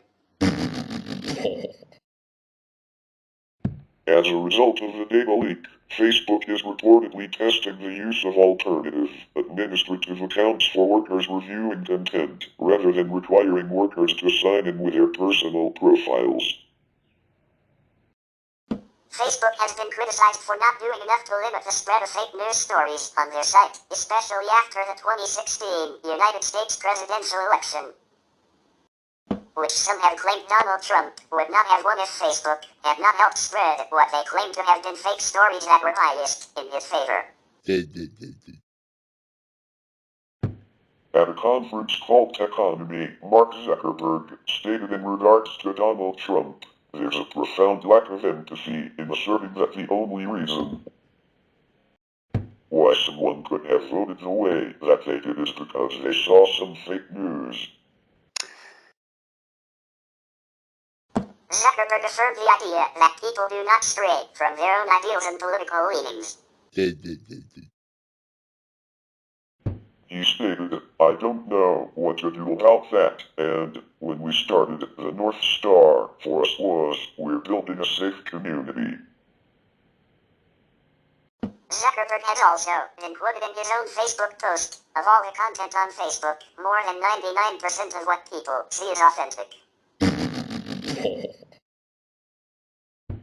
In addition, the Pew Research Center stated that 62% of Americans obtain some or all of their news on social media, the bulk of it from Facebook. The former editor at Facebook leaked inflammatory information about the website's algorithms pointing to certain falsehoods and bias by the news created within Facebook. Although Facebook initially denied claims of issues with fake news stories and their algorithms, they fired the entire trending team involved with a fake news story about Megyn Kelly being a closeted liberal. In In 2016, Zuckerberg began to take steps to eliminate the prevalence of fake news on Facebook as a result of criticisms of Facebook's influence on the presidential election. Facebook initially partnered with ABC News, the Associated Press, FactCheck.org, Snopes and TaBNWNE Fact for its fact-checking initiative. As of 2018, it had over 40 fact-checking partners across the world, including the Weekly Standard. A May 2017 review by The Guardian found that Facebook's fact-checking initiatives of partnering with third-party fact-checkers and publicly flagging fake news were regularly ineffective and appeared to be having minimal impact in some cases.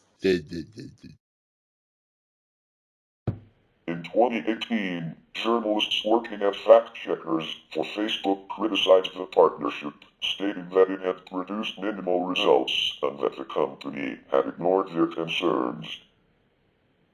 In March 2018, the government of Sri Lanka blocked Facebook and other social media services in an effort to quell the violence in the 2018 anti-Muslim riots, with Harsha De Silva, the Deputy Minister for National Policies and Economic Affairs, tweeting, "Hate speech on Facebook is increasing beyond acceptable levels. Government will have to act immediately to save lives." Sri Lankan Telecommunications Minister Aaron Fernando stated that Facebook had been too slow in removing content and banning users who were using its platforms to facilitate violence during the riots. In response, Facebook stated that it had increased the number of Sinhalese speakers it employs to review content.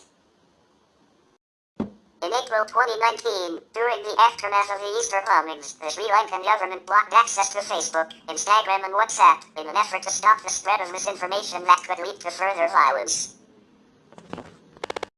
In October 2019, Facebook announced that Breitbart News, an American far-right news and opinion website, would be included as a trusted source in its Facebook news feature alongside sources like the New York Times and the Washington Post.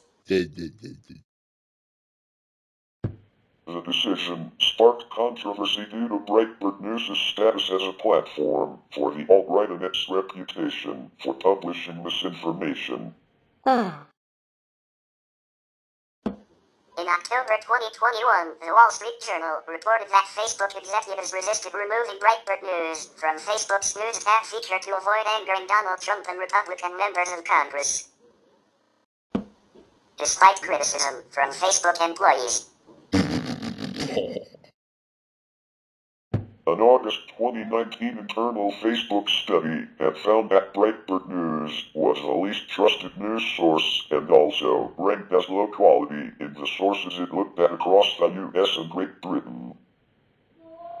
In February 2021, a press gazette investigation found that Facebook had accepted promotional content from Chinese state media outlets such as China Daily and China Global Television Network that spread disinformation denying the persecution of Uyghurs in China. The chairman of the UN Independent International Fact-Finding Mission on Myanmar stated that Facebook played a determining role in the Rohingya genocide. Facebook has been accused of enabling the spread of Islamophobic content which targets the Rohingya people. The United Nations Human Rights Council has called the platform a useful instrument for those seeking to spread hate. The Internet.org initiative was brought to Myanmar in 2015. Myanmar's relatively recent democratic transition did not provide the country with substantial time to form professional and reliable media outlets free from government intervention. Furthermore, approximately 1% of Myanmar's residents had internet access before Internet.org. As a result, Facebook was the primary source of information and without verifiable professional media options. Facebook became a breeding ground for hate speech and disinformation.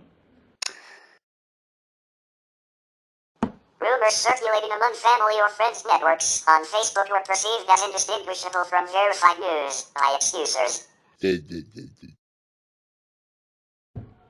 Frequent anti-Rohingya sentiments included high Muslim birth rates, increasing economic influence, and plans to take over the country. Myanmar's Facebook community was also nearly completely unmonitored by Facebook, who at the time only had 2 Burmese-speaking employees. In response, Facebook removed accounts, which were owned by the Myanmar armed forces because they had previously used Facebook to incite hatred against the Rohingya people, and they were currently engaging in coordinated inauthentic behavior. In February 2021, Facebook banned the Myanmar military from its platform and set up rules to ban TaBNWNE-linked businesses. The Myanmar military was not the only account found to have incited violence. In a review undertaken by Facebook in 2018, Facebook banned accounts and pages associated with Myanmar military personnel that were indicated by the UN as being directly responsible for the ethnic cleansing in Rakhine. The banned accounts had widespread reach in the country as they were followed by nearly 12 million accounts, which is about half of all Myanmar's Facebook users. On 6 December 2021, approximately 100 Rohingya refugees launched a $150 billion lawsuit against Facebook, alleging that it did not do enough to prevent the proliferation of anti-Rohingya hate speech, because it was interested in prioritizing engagement. On 10 December 2021, 16 Rohingya youth living in Cox's Bazar refugee camp made a complaint against Facebook to the Irish National Contact Point for the OECD guidelines for multinational enterprises, alleging that Facebook had violated the guidelines and owed them a remedy. The lead complainants in the case included members of Rohingya civil society group Arakan Rohingya Society for Peace and Human Rights, ARSPH. Mahila, who founded ARSPH and had spearheaded efforts amongst camp-based Rohingya refugees to hold Facebook accountable, had been murdered just over 2 months before.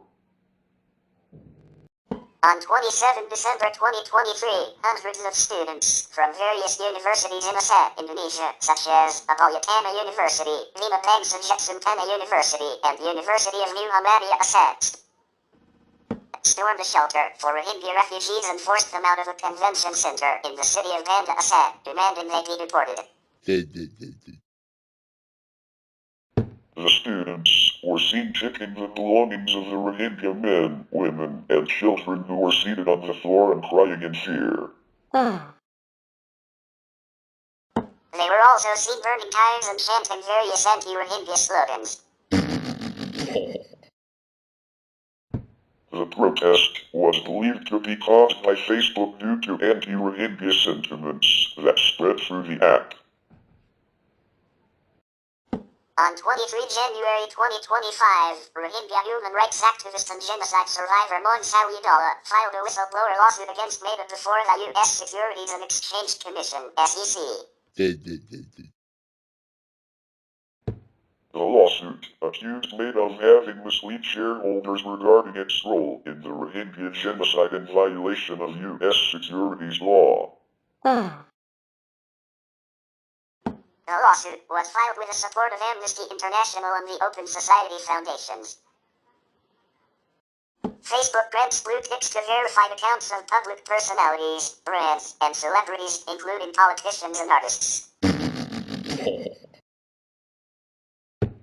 They have no policy in the cases where an individual who has a verified blue tick account is convicted in a serious criminal case. A 2018 case in India occurred where a politician was convicted and sentenced to 10 years in jail in a serious bribery criminal case, but his Facebook page still continued to be verified. From circa 2018 until March 27, 2019, Facebook's internal policy was to permit white nationalist content but not white supremacist content, despite advice stating there is no distinction. In practice, it hosted much white supremacist and neo-Nazi content. On March 27, 2019, Facebook backtracked and stated that white nationalism cannot be meaningfully separated from white supremacy and organized hate groups.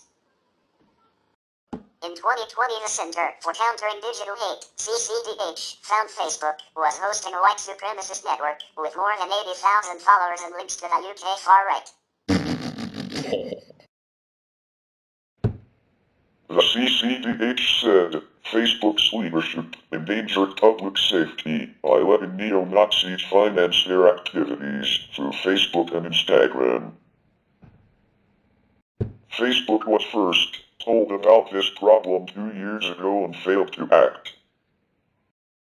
In February 2020, the Taiwanese Central News Agency reported that large amounts of misinformation had appeared on Facebook claiming the pandemic in Taiwan was out of control.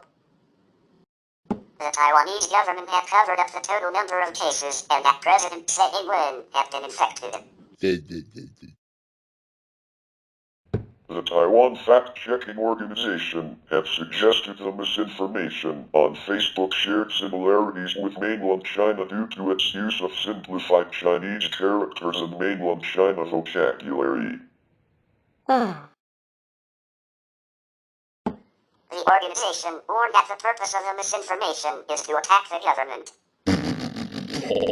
The Epoch Times, an anti-Chinese Communist Party (CCP) newspaper affiliated with Falun Gong,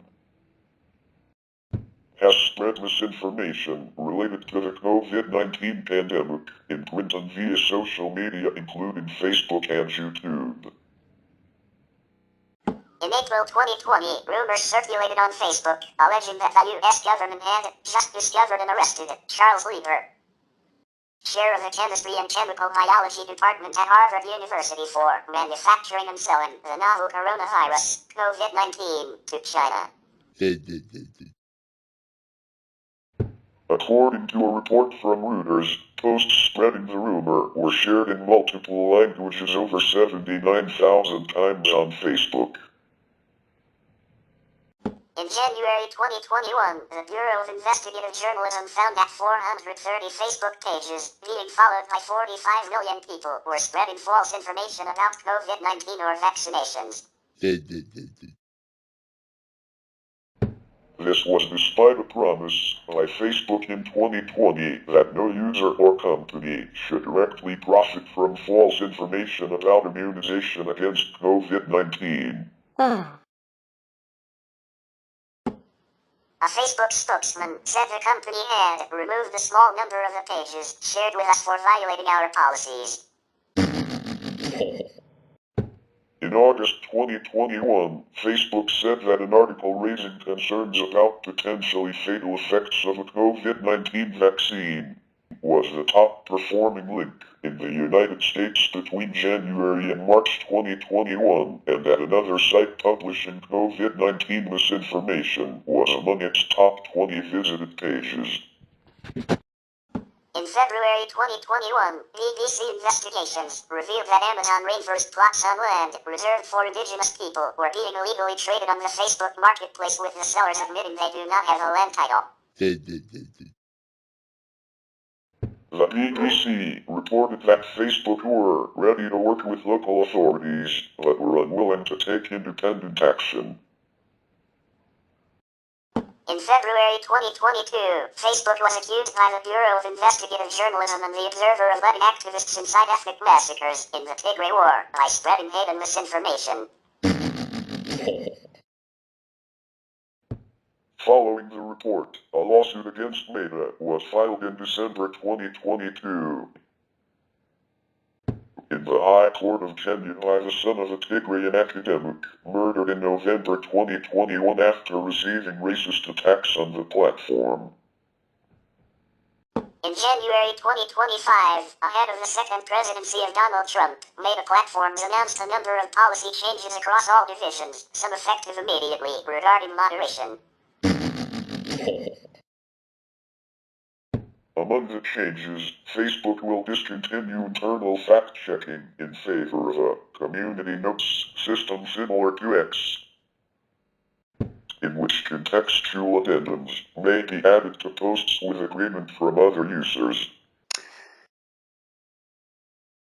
In addition, Meta relaxed certain moderation practices to focus more on severe and illegal content. These include relaxations of certain hateful content, policies to comply with mainstream discourse, including allowing the targeting of others by protected characteristics in connection to the spread of COVID-19, allowing allegations of mental illness or abnormality when based on gender or sexual orientation, given political and religious discourse about transgenderism and homosexuality and common non-serious usage of words like weird, and allowing discussions in support of gender-based limitations of military, law enforcement, and teaching jobs. The company cited ongoing concerns that its services censor too much harmless content and the desire to provide people with information about what they're seeing and one that's less prone to bias. Meta also announced that it would relocate its Trust and Safety Division to Texas and other locations to reduce bias.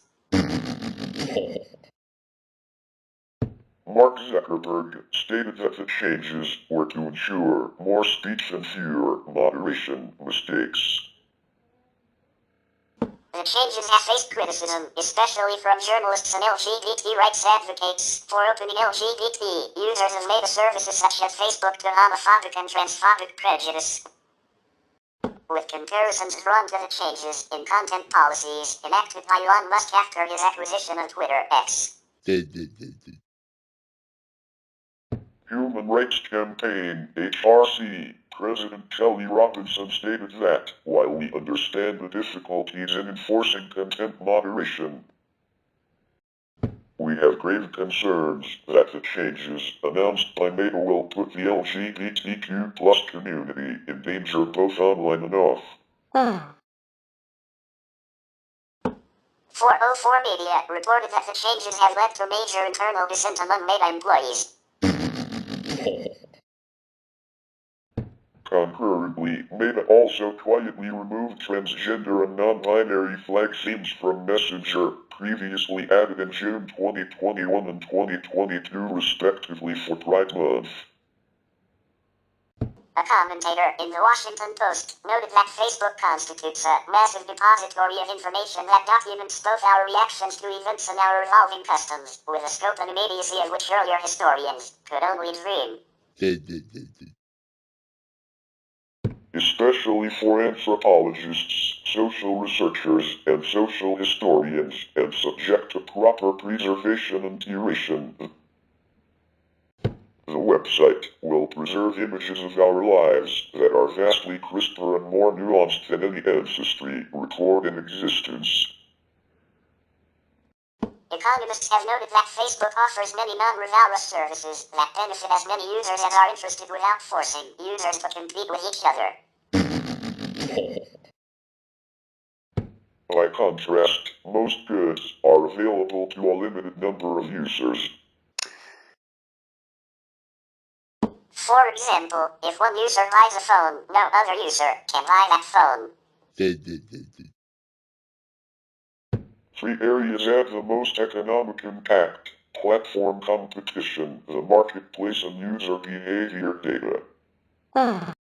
Facebook began to reduce its carbon impact after Greenpeace attacked it for its long-term reliance on coal and resulting carbon footprint.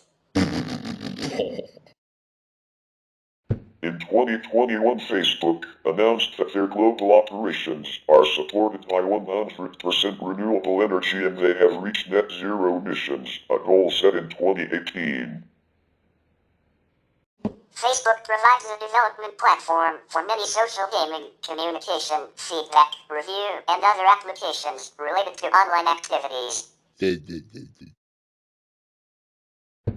This platform spawned many businesses and added thousands of jobs to the global economy. Zynga Incorporated, a leader in social gaming, is an example of such a business. An econometric analysis found that Facebook's app development platform added more than 182,000 jobs in the U.S. economy in 2011. The total economic value of the added employment was about $12 billion, $16.8 billion in 2024 dollars. Facebook was one of the first large-scale social networks. In The Facebook Effect, David Kirkpatrick said that Facebook's structure makes it difficult to replace because of its network effects. As of 2016, it was estimated 44% of Americans get news through Facebook. A study published at Frontiers Media in 2023 found that there was more polarization of the user base on Facebook than even far-right social networks like Gab. Studies have associated social networks with positive and negative impacts on emotional health. Studies have associated Facebook with feelings of envy, often triggered by vacation and holiday photos. Other triggers include posts by friends about family happiness and images of physical beauty. Such feelings leave people dissatisfied with their own lives. A joint study by 2 German universities discovered that 1 out of 3 people were more dissatisfied with their lives after visiting Facebook. And another study by Utah Valley University found that college students felt worse about themselves following an increase in time on Facebook. Positive effects include signs of virtual empathy with online friends and helping introverted persons learn social skills. A 2020 experimental study in the American Economic Review found that deactivating Facebook led to increased subjective well-being. In a blog post in December 2017, the company highlighted research that has shown passively consuming the news feed, as in reading but not interacting, left users with negative feelings, whereas interacting with messages pointed to improvements in well-being. In February 2008, a Facebook group called 1 Million Voices Against FARC organized an event in which hundreds of thousands of Colombians marched in protest against the Revolutionary Armed Forces of Colombia, FARC. In August 2010, one of North Korea's official government websites and the country's official news agency, Security, joined Facebook. During the Arab Spring, many journalists claim Facebook played a major role in the 2011 Egyptian revolution. On January 14, the Facebook page of We Are All Camp said was started by Wael Ghanim to invite the Egyptian people to peaceful demonstrations on January 25.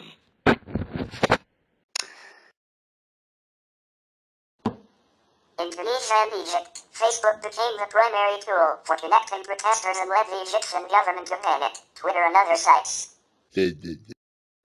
After 18 days, the uprising forced President Hosni Mubarak to resign. In a Bahraini uprising that started on February 14, 2011, Facebook was utilized by the Bahraini regime and regime loyalists to identify, capture and prosecute citizens involved in the protests. A 20-year-old woman named Ayad al-Qurmezi was identified as a protester using Facebook and imprisoned. In 2011, Facebook filed paperwork with the Federal Election Commission to form a political action committee under the name FVPAC. In an email to The Hill, a spokesman for Facebook said, Facebook Political Action Committee will give our employees a way to make their voice heard in the political process by supporting candidates who share our goals of promoting the value of innovation to our economy while giving people the power to share and make the world more open and connected. During the Syrian civil war, the YPG, a libertarian army for Rojava, recruited Westerners through Facebook in its fight against ISIL. Dozens joined its ranks. The Facebook page's name, The Lions of Rojava, comes from a Kurdish saying which translates as, a lion is a lion, whether it's a female or a male, reflecting the organization's feminist ideology. In recent years, Facebook's newsfeed algorithms have been identified as a cause of political polarization, for which it has been criticized. It has likewise been accused of amplifying the reach of fake news and extreme viewpoints, as when it may have enabled conditions which led to the 2015 Rohingya refugee crisis. Facebook first played a role in the American political process in January 2008, shortly before the New Hampshire primary. Facebook teamed up with ABC and St. Anselm College to allow users to give their feedback about the back-to-back January 5 Republican and Democratic debates. Facebook users took part in debate groups on specific topics, voter registration and message questions. Over 1 million people installed the Facebook application, U.S. Politics on Facebook, in order to take part, which measured responses to specific comments made by the debating candidates. A poll by CBS News, UAR and the Chronicle of Higher Education claimed to illustrate how the Facebook effect had affected youthful voters in increasing voting rates, support of political candidates, and general involvement. The new social media, such as Facebook and Twitter, connected hundreds of millions of people.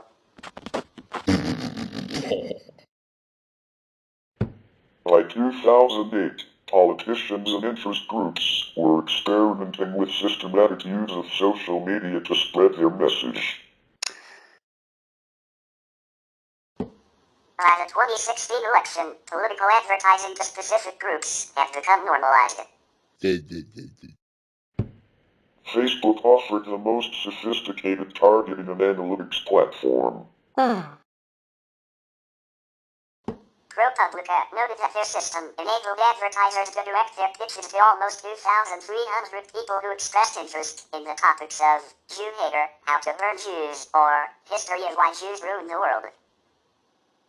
Facebook has used several initiatives to encourage its users to register to vote and vote. An experiment in 2012 involved showing Facebook users pictures of their friends who reported that they had voted. Users who were shown the pictures were about 2% more likely to report that they had also voted compared to the control group, which was not encouraged to vote. In 2020, Facebook announced the goal of helping 4 million voters register in the U.S., saying that it had registered 2.5 million by September. The Cambridge Analytica data scandal offered another example of a perceived attempt to influence elections. The Guardian claimed that Facebook knew about the security breach for 2 years, but did nothing to stop it until it became public. Facebook banned political ads to prevent the manipulation of voters in the U.S.'s November's election. Propaganda experts said there are other ways for misinformation to reach voters on social media platforms, and blocking political ads will not serve as a proven solution. In March 2024, former U.S. President Donald Trump said that getting rid of TikTok would allow Facebook, which he called the enemy of the people, to double its business. He spoke after President Biden said he was ready to sign legislation that would require TikTok owner ByteDance to sell the video platform or face a ban in the U.S. Ahead of the 2019 general elections in India, Facebook has removed 103 pages, groups and accounts on Facebook and Instagram platforms originating from Pakistan. Facebook said its investigation found a Pakistani military link, along with a mix of real accounts of ISPR employees and a network of fake accounts created by them that have been operating military fan pages, general interest pages that were posting content about Indian politics while trying to conceal their identity. Owing to the same reasons, Facebook also removed 687 pages and accounts of Congress because of coordinated inauthentic behavior on the platform. Facebook and Zuckerberg have been the subject of music, books, film, and television.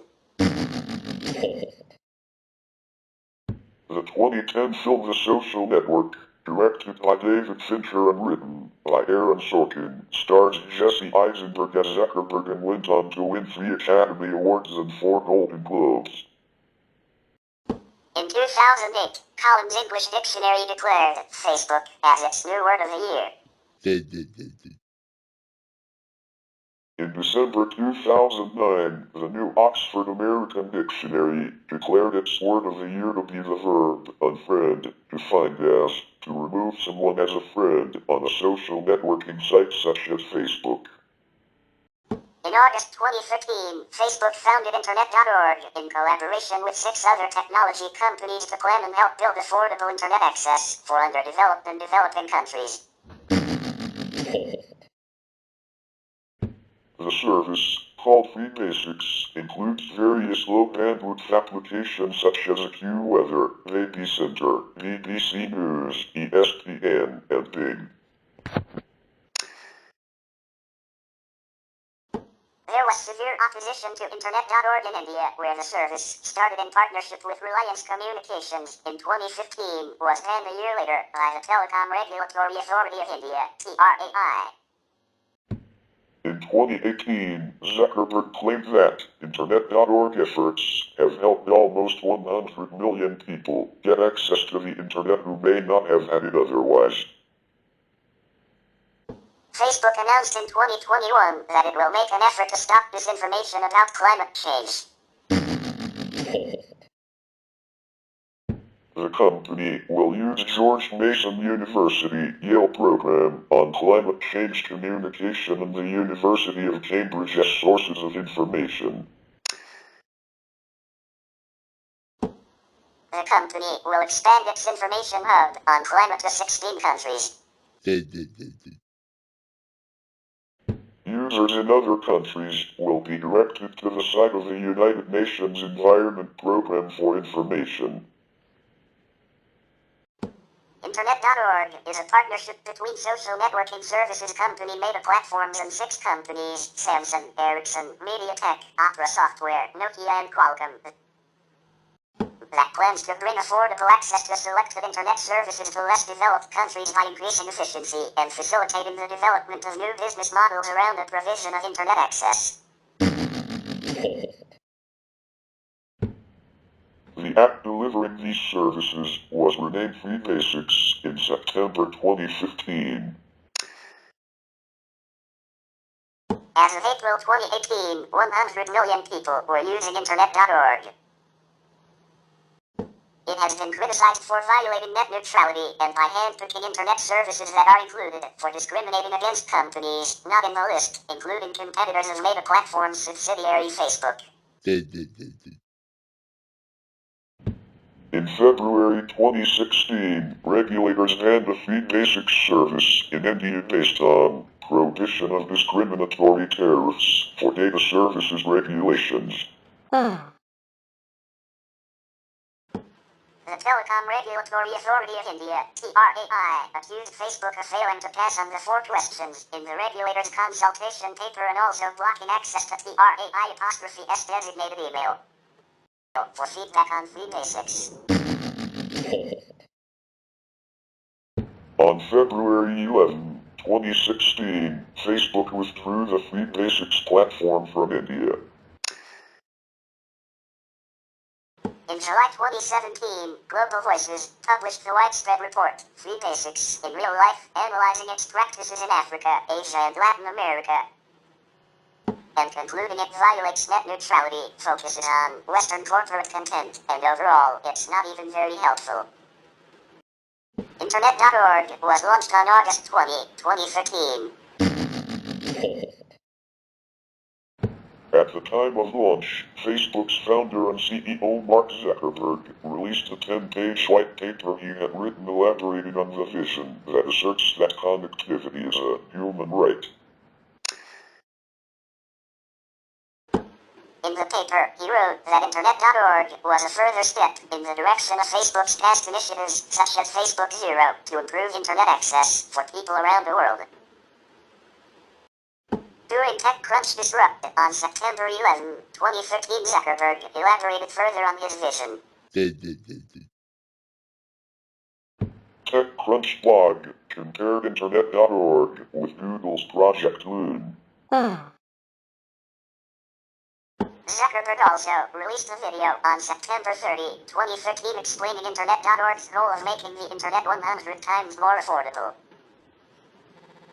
On February 24, 2014, shortly before a keynote presentation by Zuckerberg at the Mobile World Congress in Barcelona on February 24, 2014, Internet.org unveiled several new projects.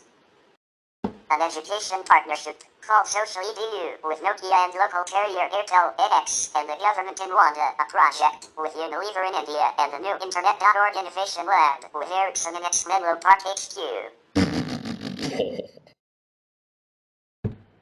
In the presentation, Zuckerberg says that Facebook's recent acquisition of mobile messaging app WhatsApp for $19 billion was closely related to the Internet.org vision. In May 2015, Facebook announced the Internet.org platform, an open program for developers to easily create services that integrate with Internet.org. This was seen by commentators as a response to concerns raised over net neutrality. Participating websites must meet 3 criteria. 1. Explore the entire Internet, so as to give users a taste of the wider Internet and therefore help them see the value of the Internet. 2. Efficiency of data use, so that it would be economical for carriers to allow free access to the websites. And 3. Technical specifications optimized for browsing on a wide range of devices including smartphones and less sophisticated mobile devices, and should not be dependent on JavaScript or HTTPS. On March 27, 2014, Facebook announced a connectivity lab as part of the Internet.org initiative, with a goal of bringing the Internet to everybody via drones, acquired from the company Asinta. it is also communicated by the Connectivity Lab that, besides using drones, low Earth orbit and geosynchronous satellites would also be part of the project. For establishing Internet connectivity in other areas. All 3 systems would rely on free space optics, where the signal is sent in a compact bundle of infrared light. At Mobile World Congress March 2015, Mark Zuckerberg says that the Internet.org initiative was willing to work with Project Loon, Google's project to use high-altitude balloons to provide people cheaper Internet access. But emphasizes that in his view, the real work is in partnering with existing telecommunications companies to improve access and reduce costs for people already within range of the network, which he estimates at over 80% of the population. In October 2015, Facebook and Google had leased the entire TaBNWNE capacity, 36 spot beams with a total throughput of 18 gigabits per second on the TaBNWNE S1 satellite to provide access to parts of Africa. TaBNWNE-S1 was intended to be launched on Flight 29 of a SpaceX Falcon 9 to geosynchronous transfer orbit on 3 September 2016. However, on 1 September 2016, during the run-up to a static fire test, there was an anomaly on the launch pad resulting in a fire and the loss of the vehicle and its payload, TaBNWNE-S1. There were no injuries. In January 2016, Google had exited Facebook's Free Basics platform in Zambia. They were included in the initial trial of this project, which was first launched in Zambia. The first Internet.org summit was held on 9 October 2014 in New Delhi, India. The primary objective of this summit was to bring together experts, officials, and industry leaders to focus on ways to deliver more internet services for people in languages other than English. Zuckerberg also met Indian Prime Minister Narendra Modi to talk about how Facebook and the Indian government can collaborate on Internet.org. In 2015, after a lot of criticism of Internet.org, which has a partnership with Reliance in India, Mark Zuckerberg replied in an article for Hindustan Times stating that Internet.org and net neutrality can coexist and Internet.org will never differentiate between services. His claims were contested by many response articles, including one published in the Hindustan Times. In May 2015, the Internet.org platform, open to participation by any developers meeting specified guidelines, was announced. Some commentators viewed this announcement as a response to the net neutrality concerns expressed. The PMO has expressed displeasure at Facebook's reaction to an handling of TaBNWNE S consultation paper, calling it a crudely majoritarian and orchestrated opinion poll. An Indian journalist, in his reply to Mark Zuckerberg's article defending Internet.org in India, criticized Internet.org as being just a Facebook proxy targeting India's poor, as it provides restricted Internet access to Reliance Telecom subscribers in India. Until April 2015, Internet.org users could access, for free, only a few websites, and Facebook's role as gatekeeper in determining what websites were in that list was criticized for violating net neutrality. In May 2015, Facebook announced that the Free Basics platform would be open to websites that met its criteria. In April 2015, some Indian startups started pulling out of Internet.org to protect net neutrality. The Telecom Regulatory Authority of India, TRAI, in January 2016 criticized Facebook for its misleading commercials and astroturfing the Free Basics campaign. TRAI accused Facebook of failing to pass on the 4 questions in the regulator's consultation paper and also blocking access to TRAI'(S) designated email for feedback on Free Basics. On February 8, 2016, TRAI banned the Free Basics service in India based on prohibition of discriminatory tariffs for data services regulations, 2016 notification.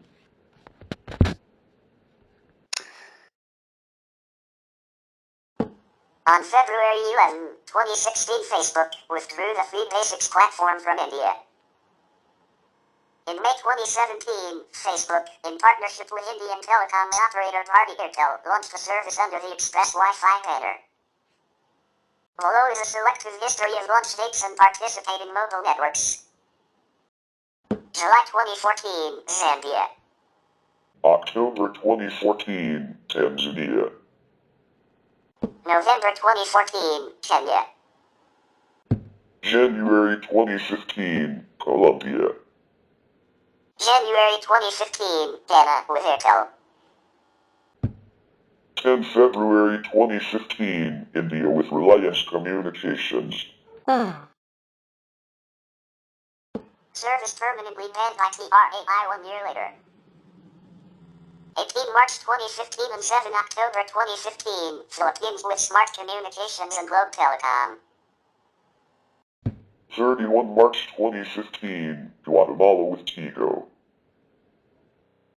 20 April 2015, Indonesia with Indosat. 10 May 2015 to 18 July 2020, Bangladesh with Robi. 13 May 2015, Malawi with TNM and Airtel. 28 May 2015 and 26 March 2016, Pakistan with Telenor Pakistan and Zone Pakistan respectively. 5 June 2015, Senegal with Tigo. 19 June 2015, Bolivia with Viva. 22 June 2015, Angola with Mavisol. 1 July 2015, South Africa with Cell C.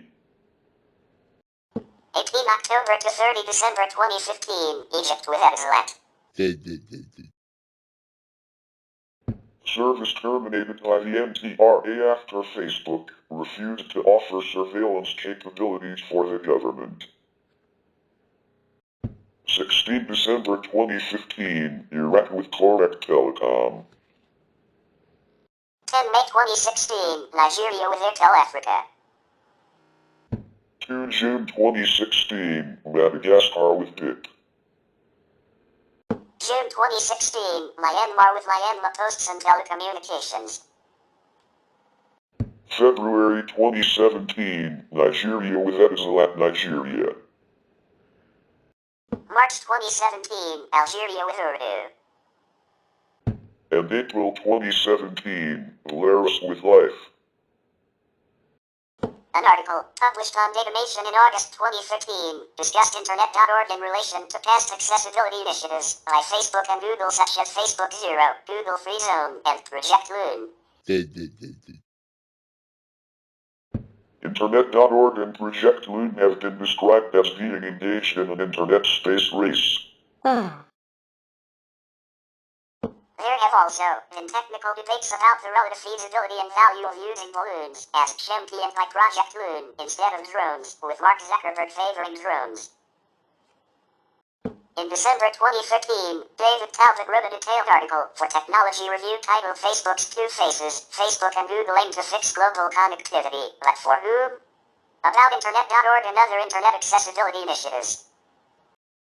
In 2015, researchers evaluating how Facebook Zero shapes information and communication technologies, ICT, usage in the developing world found that 11% of Indonesians who said they used Facebook also said they did not use the internet.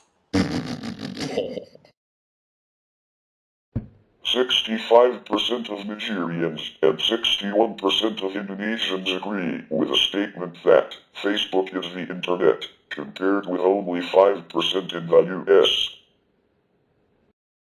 That's it for this episode today. Thank you for watching this episode. Before we wrap up this video, we'd like to say that our channel has reached 400 subscribers. So thank you guys for helping us to reach another milestone of this channel. And we're looking forward to continue making more episodes and other great types of videos/contents in the future. So anyways, be sure to thumbs up this video, subscribe to this channel, and turn on post notifications for more videos like these, and we'll see you another time. Have a safe day.